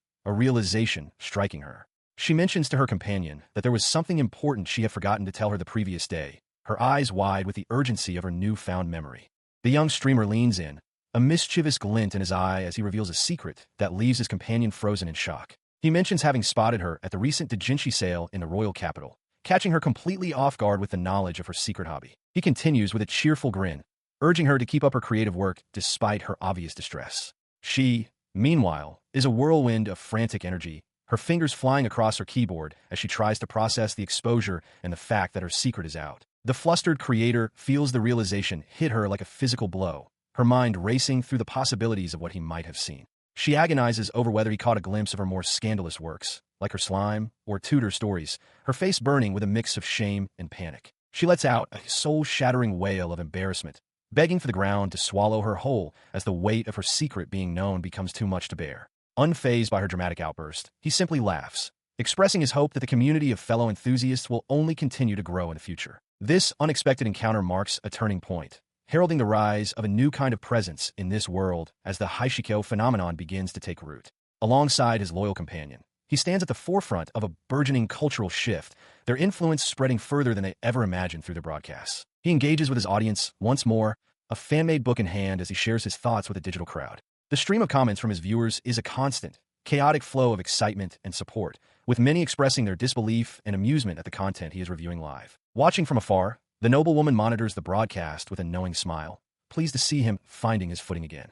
She notes that his recent concerns about his public image and the expectations of his listeners are a sign that he is returning to his roots and rediscovering his original purpose as a creator. She carries herself with an air of quiet satisfaction, confident that her guidance has played a part in his recent progress. To her, his dedication and the way he struggles with his identity are part of his undeniable charm, and she takes pride in the subtle influence she exerts over his journey. The weary artisan finds a moment of peace in his quiet workshop as the day winds down. He sighs, reflecting on the day's events before deciding to settle in and catch up on the messages left by those who follow their work, finding comfort in the routine of reading the letters from their supporters. His solitude is short-lived, however, as a sharp knock at the door signals an unexpected visitor. He tries to turn them away, citing the late hour and the fact that the shop is closed, but she brushes past his protests with a playful jab at his cold reception, reminding him of their long-standing bond as childhood friends. He is left to his work in the quiet of the workshop as the narrative focus shifts to the capital, where Athena surveys the changing landscape of Kanata's life. She realizes that while he has gained powerful allies like the creative Remiyu and the formidable demon Lord Shrauza, his growing fame has also attracted the unsettling attention of obsessive, Yandere-like followers who wait in shadows. She's not the only one finding a moment of respite, as the angelic Isra indulges in a playful afternoon surrounded by plush dolls of her favorite heroes, cherishing the fleeting peace of the present. She eventually sets aside her toys to join a grave assembly of religious elders, who confirm that a mysterious key has been safely secured for the time being. As the seasons turn and several months pass in a blur of activity, a gentle hand reaches out to brush a fallen blossom from Kanata's dark hair. He begins his second year of school under the bright spring sun, listening as Athena reminds the group of their new responsibilities while Mira watches silently from the trees, marking the end of one chapter and the start of another. The reincarnated Kanata is the one and only streamer in this other world. The result of his casual streams would, at times, become the trigger that changes the world. As a result, the number of believers who worshipped him to a fanatical degree continued to grow, swarming him at every opportunity. Walking through the school grounds, Kanata remains largely unaware of the depth of this fanaticism. Maria's friend playfully scolds him, reminding him that as a second-year student now, he needs to be more responsible. She points out that the Harvest Festival is in 1 month and preparations are in full swing. Kanata, looking puzzled, asks what the Harvest Festival is, prompting a sleepy sigh from the two girls. Maria explains that the Harvest Festival is a city-wide celebration to give thanks for the previous year's good harvest and a pray for the current one. Kanata sheepishly recalls that something like that might have happened, but being from the countryside, he was so unfamiliar with it that he slept through the event last year. The other girl insists he must participate this year, suggesting it could be good material for his streams. She adds that the church will have a stall, and she really wants him to come visit and have fun. As they lean in close, Kanata becomes flustered, thinking to himself that being this close to friends makes it hard to know where to look. He awkwardly suggests they should get going. Maria agrees, saying they have a quick meeting to attend. As they part ways, with her friend telling him not to be late, Kanata walks down the empty school corridor, reflecting on how it doesn't quite feel like a new school term yet. He walks past a window, noticing trees that remind him of the cherry blossoms from his previous life, feeling a sense of spring. He sees some first-year students ahead, and one calls out to him, noting that his stack of notebooks looks heavy. His friends, Ron and Thomas, greet him. Ron complains about being on duty so early in the new term, but Thomas just tells him to stop being noisy. They wave goodbye, telling him they'll see him later. He found himself cornered by Maria, who jabbed a finger toward him with exasperation. She demanded to know why, with his excellent grades, he hadn't applied to transfer to the SSS class. She confessed she had been on edge, worried about his magical aptitude scores from the previous year. Flustered, Kanata could only stammer that he wasn't the ambitious type. As Maria walked away, muttering that she was glad he hadn't been promoted to a higher rank like SS, trouble was brewing elsewhere on the academy grounds. A young female student found her path blocked by two arrogant male students. One, a noble with a prominent top knot, crudely invited her to the castle town, promising to buy her anything. His sneering companion urged her not to be shy, deriding her as a commoner and boasting that the academy's future band show would be paying. The girl could only plead for them to release her. Their harassment was cut short as Kanata stepped between them and the frightened girl, a large stack of papers in his arms. The student with the top knot scoffed, changing his target. "In that case, you can treat me to a meal," he declared. Kanata met the challenge with a wry smile, suggesting that his own appetite was likely much larger than the girl's. The noble's face twisted in anger. "Huh, what's with you, you creep?" he snarled. Kanata calmly offered what he called advice from second year, stating that their methods of picking up girls and wasting money were ill-advised. The noble scoffed at his tone, questioning if he was just some poor commoner, while the other accused him of lecturing him out of envy. As he turned to leave with the girl, Kanata sighed to himself, realizing his attempt at a witty remark had completely failed to land. In a school hallway, a young woman is cornered by three male students. Their leader, a delinquent with a pompadour, confronts her aggressively. Kanata, carrying a stack of papers for his class duties, steps in. He calmly tells the girl to return to her classroom, assuring her that he will handle the situation. After she thanks him and hurries away, the enraged bully turns on Kanata, shouting at the commoner for his audacity. In response, the three bullies lunge at him simultaneously, unleashing a flurry of punches and kicks. He remains unfazed, internally musing that compared to his own unruly listeners, these angry boys are rather cute. The lead bully roars in frustration, shocked that Kanata dodged every single blow. He questions if Kanata isn't afraid of their punches and declares that his next attack, a lightning spell, will surely finish him. Ignoring the threat, Kanata explains he was on duty as class monitor, apologizes, and says he'll see them later before briskly walking away. The bullies can only shout after him in disbelief, as the furious bully vows revenge, declaring he'll never forgive the damn commoner. The group is watched from a nearby rooftop. The assassin Mira, perched in the shadows, decides to let them be for the time being. His lackeys, however, catch up to Kanata. One of them brings up a recent rumor circulating the school, the 7 wonders of the Royal Academy. Kanata, munching on some food, confirms that he's heard about it. Later, during a live stream, Kanata casually chats with his viewers, warning them not to get carried away by the spring weather and do something foolish like hitting on people. Unseen by him, the band show and his followers glare through his window from outside, the leader seething that he will teach Kanata what happens when he is made a fool of. The band show rallies a large group of students, declaring their intent to trash every dorm room to find Kanata. As this unfolds, Mira recalls the rumor of the 7 wonders, specifically the one that says misfortune befalls anyone who lays a hand on the black-haired student. Her fist clenches, her resolve hardening. In his room, Kanata warmly welcomes a new viewer to his stream, telling them that as long as they have good manners, they are free to do as they wish. He confidently states that he can relax because his listeners are all kind people. This declaration is ironically contrasted by an image of him being protectively flanked by his most dangerous fans, Crow, Per, and Mira. In the aftermath of their interference, Kanata's most devoted followers stand over the group of bullies, who are now forced to prostrate themselves on the ground. Maria coolly commands them not to raise their heads until the girls have departed. Mira, the young assassin, apologizes for forcing Maria into such a demeaning role, but Maria casually dismisses the concern, stating she is used to it.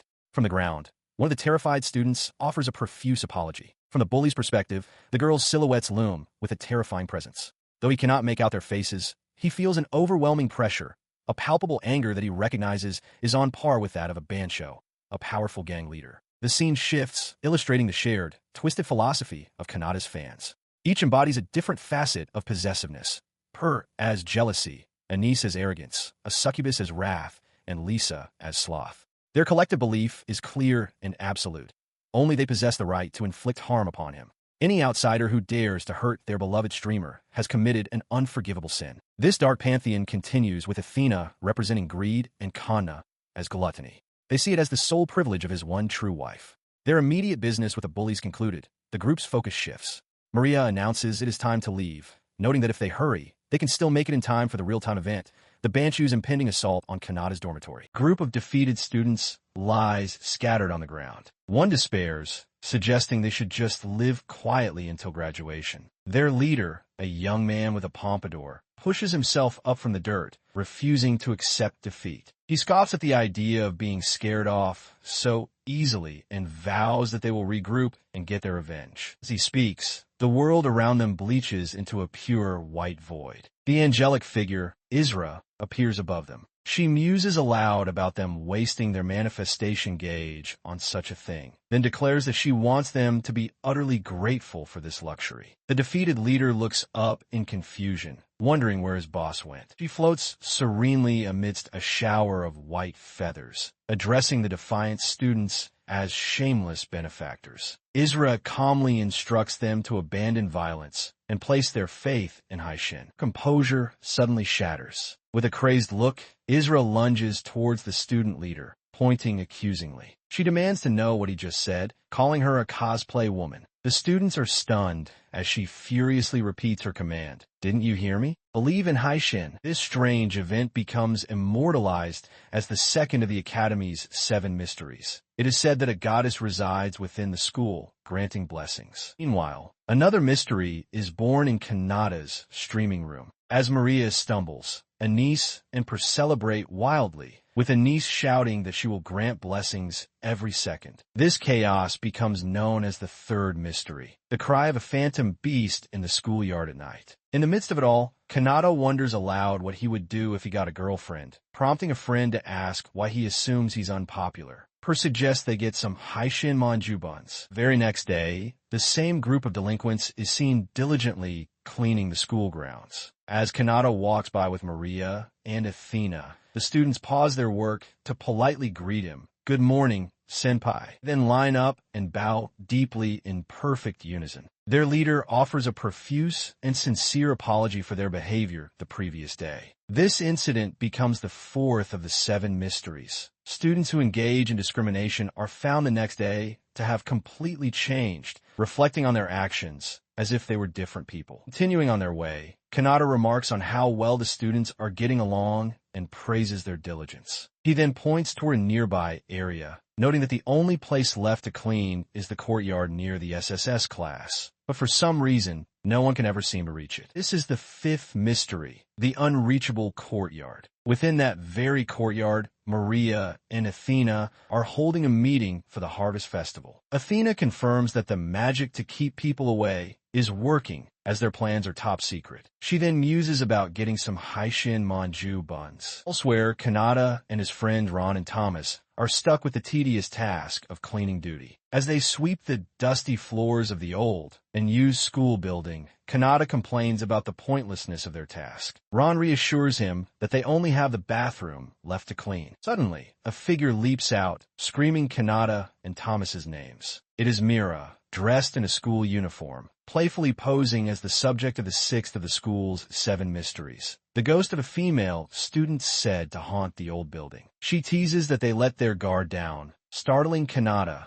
who lets out a terrified shriek. From her celestial vantage point, the angelic figure Isra yawns, feeling sleepy. She muses that these 7 mysteries might be passed down through the ages, then pauses, trying to recall if she had indeed said there were 7. Outside her window, a pair of birds fly across the sky. Later, in a classroom, Ron and Thomas excitedly discuss Kanata's upcoming stream. Thomas asks if Ron plans to visit the bookstore, but Ron suggests they get dinner in the castle town instead. Nearby, Maria sits quietly reading a book, seemingly oblivious to their chatter. Her conversation is interrupted by another male student who steps protectively in front of Maria. He dismisses Ron and Thomas, telling them to return to their own classroom and declaring that he will be Maria's partner from now on. Maria looks up from her book, a flicker of surprise on her face. The protective student declares his intention to proceed as a new, dark-haired heroine watches from a doorway. She thinks to herself that she must thank the boy she admires, wondering when they might meet again. With this, the 7th and final school mystery is established. The black-haired student, Kanata, is destined to be plagued by women. His ordeal as a streamer is far from over. The capital's castle town, Gura, a high-ranking officer of the Demon Lord's army, has opened an ice cream stand. He is confident that his unique and delicious treats should be a massive success. However, the stand is completely empty. He wonders aloud why no customers are coming to his shop, prompting Kanata to think that Garura himself is the one who should be asking that question. His frustrated muttering is answered by the whispers of passersby, who find the demon's face too scary to approach. Garura realizes with dismay that his intimidating appearance is scaring away all his potential business. Then, a cheerful voice cuts through the silence. It is Mira, who brightly orders the usual, "One, please." She thanks him for the previous week, and Garura is stunned to realize she is his only customer. In the background, Kanata quietly eats his own ice cream. As Mira enjoys her treat, Garura grows increasingly flustered. He worries about attracting customers for the upcoming weekend festival and turns to Kanata in desperation, pleading for him to say something helpful. Before he can respond, the new heroine makes a dramatic entrance, grabbing Kanata and announcing her arrival with a flourish. She quickly apologizes to both Mira and Kanata, explaining that she had just finished a meeting for the Harvest Festival when she happened to spot them. She adds that there is still much to discuss before the event. Taking Mira's hands, the new heroine's expression softens with determination. She vows to give them the best memories possible and declares that she will not compromise, though she adds a caveat that this applies as long as streaming isn't involved. Kanata and Isra watch, touched by her sincerity. Kanata asks what's wrong, offering to listen. The new heroine explains the problem. The capital has become a popular destination due to its association with the famous streamer. As a result, the number of stall applications for the festival has skyrocketed, far exceeding previous years and straining the Royal Knight's ability to provide adequate security, especially with an expected increase in tourists and a dedicated merchandise sales area. She clutches her head, overwhelmed by the sheer volume of planning, describing her stress as happy screams. Feeling a bit responsible, Kanata offers a quiet apology. Idea then strikes him. He wants to enjoy the festival's atmosphere, but dislikes crowds. He proposes a solution. He could work a part-time security job near the ice cream stand, allowing him to be present without being overwhelmed. He struck a confident pose, holding a security armband. Alfana,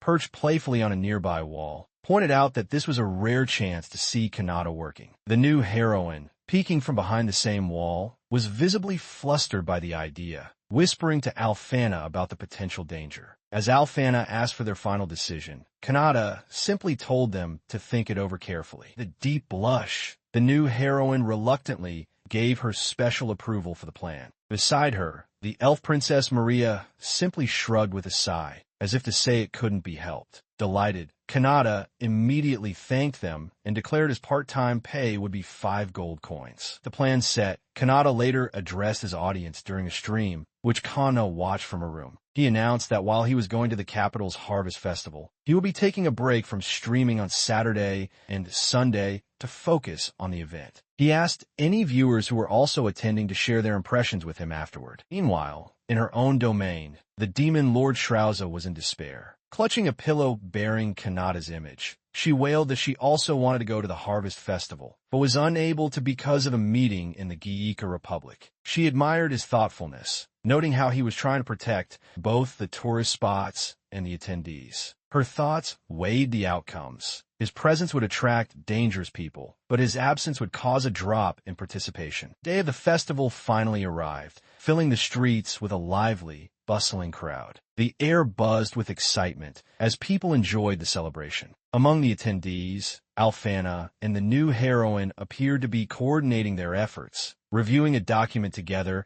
as other students mingled nearby.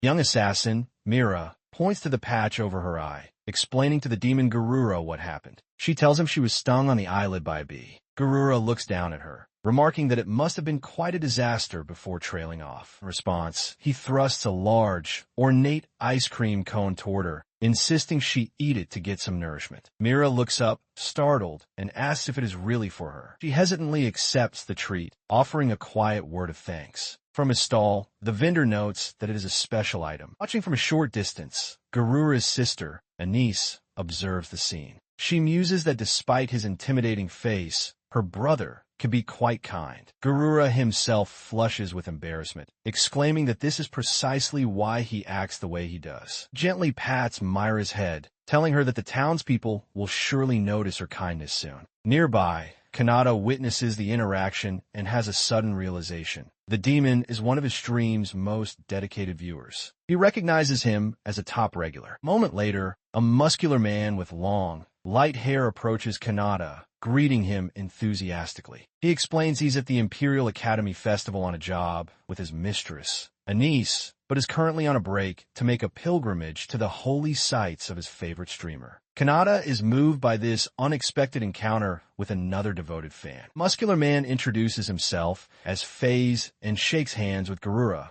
who introduces himself in turn. FaZe then looks to Kanata, asking if he's also a listener. Overwhelmed, FaZe cries out in excitement at finding a comrade. Group, now joined by a quiet young woman with a cross necklace, discusses their shared fandom. They reminisce about how they started as distant observers of the stream, but gradually became just as passionate as the core fan base. Garura voices his fervent agreement. This shared passion quickly escalates into a heated debate. FaZe clenches his fist, declaring that Haishin is the ultimate friend. Garura immediately counters, his expression just as intense, proclaiming that Haiko is the ultimate lover. Nada, bewildered by their argument, tries to distance himself by waving his hands and claiming to know nothing. His denial is cut short as both FaZe and Garura whip around to face him, their eyes wide. They ask in unison if he just said that Haiko is his lover, leaving Kanata frozen in stunned silence. FaZe, feeling a sudden warmth, casually removes his jacket. He smirks, having come to a conclusion. He is genuinely in love with Kanata,